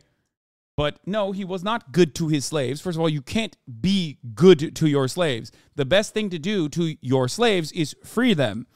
Okay, that's number one, which George Washington conveniently didn't do. And not only did he conveniently not do that, at the time, there were laws against ownership of black people over an extended period of time in the states that George Washington was in. So he would deliberately cycle his slaves outside of the state between, I believe, Pennsylvania and D.C. or Pennsylvania, yeah. Where he would routinely cycle them out of Pennsylvania every 6 months, specifically so, or not DC, fucking Virginia, every 6 months or so that he could turn around and keep them, okay? So not only that, Pennsylvania, Virginia, Washington was from VA, Philly was the capital. Not only that, this shows that he was not nice to his slaves because he didn't do the one thing that you could do to, you know, be nice to your slaves, which is free them, okay? But that also shows that at the fucking time period, there were laws against that sort of thing, also betraying the second thing that people always say, which is people just simply didn't understand how immoral it was to own slaves. No, they did. That's why they had rules. Like rules towards abolition. That's why they did know it was bad. It's just they knew it was bad, but they didn't give a fuck. George Washington was one of those people who knew it was bad and didn't give a fuck. Anyway. Accounts, and I was surprised how many didn't say bad things about their owners after they were free. It's gotta be so fun being Pearl, to just consume a bunch of writings and not consider the broader context of them whatsoever. If only we had a term to describe what happens when those kept hostage develop a sort of bond with the people keeping them in captivity. If only there was an explanation for that concept. Stockholm Syndrome played a thing. This girl's really trying to sit here and say like, yo, a lot of slaves actually love their masters because in a really fucked up psychological way, they had to learn to be able to endure. To be able to survive. You know, the thing that you want to do for beat up women in their relationship, endure. I mean, Ethan touches on this, but what would even be the point of bringing this up in the first place, other than to downplay the severity of slavery? People have a right to be disgusted by that, Pearl. But I thought we were talking about the issues. They are trying to talk about the issues, and ironically, you don't want to talk about what parts of slavery were embellished. You can't go into the details, probably because you know how bad it would make you look. And that doesn't mean Ethan is being disingenuous. He's trying to get to the point of what you believe, and you aren't letting him because you're a cowardly grifter at heart. This exchange is a prime example of how Pearl cannot stand the heat from her own provocative statements, which is precisely why she will not last very long in this industry. She already isn't taken seriously by those she's attempting to win over, and in the red pill community, there are no half measures. You either go all the way or you don't go anywhere. Interviewing Fuentes only to take it down and apologize isn't helping her. And then being too sheepish and embarrassed to defend herself on Ethan's show only exposes her as more of a charlatan. All she does is say things to rile people up. And I personally can't tell how much of it she believes and how much of it is. Okay, I have to go. I can't finish this. I'm gonna finish this tomorrow and more, and do more content tomorrow as well. I'm sorry for no cyberpunk, because yeah, I saw Russell Brand claimed Ethan's show. I gotta hang out with my mom, so I apologize. Okay, there's a lot more to cover tomorrow. We got, so does private equity own everything? Genius Scientist versus Expert Detective. When 200 IQ teens destroy corrupt cop, and many more. But on that note, not even a chroma cyberpunk. I'm sorry, we'll do cyberpunk tomorrow. A lot more. Ariel Khaleesi, thank you for the 5 tier 1 gifted subs as well. Okay, love you guys. I just realized what time it is. Fuck. Anyway, great video by J Aubrey. We'll get back to it. It's a big one. Sorry. But love you all, and I'll see you tomorrow. Bye-bye. Peace. The starlock to the starlock to the topic just begun. There he is again, Hasan is streaming. Hasan is streaming. There he is again, Hasan is streaming. Hasan is streaming. Reviewing the P.O. box, Uncle Uger's face. Sudden discord at your prop, great names take embrace. Tiny Bernie Sanders, LGBTQ Air Force.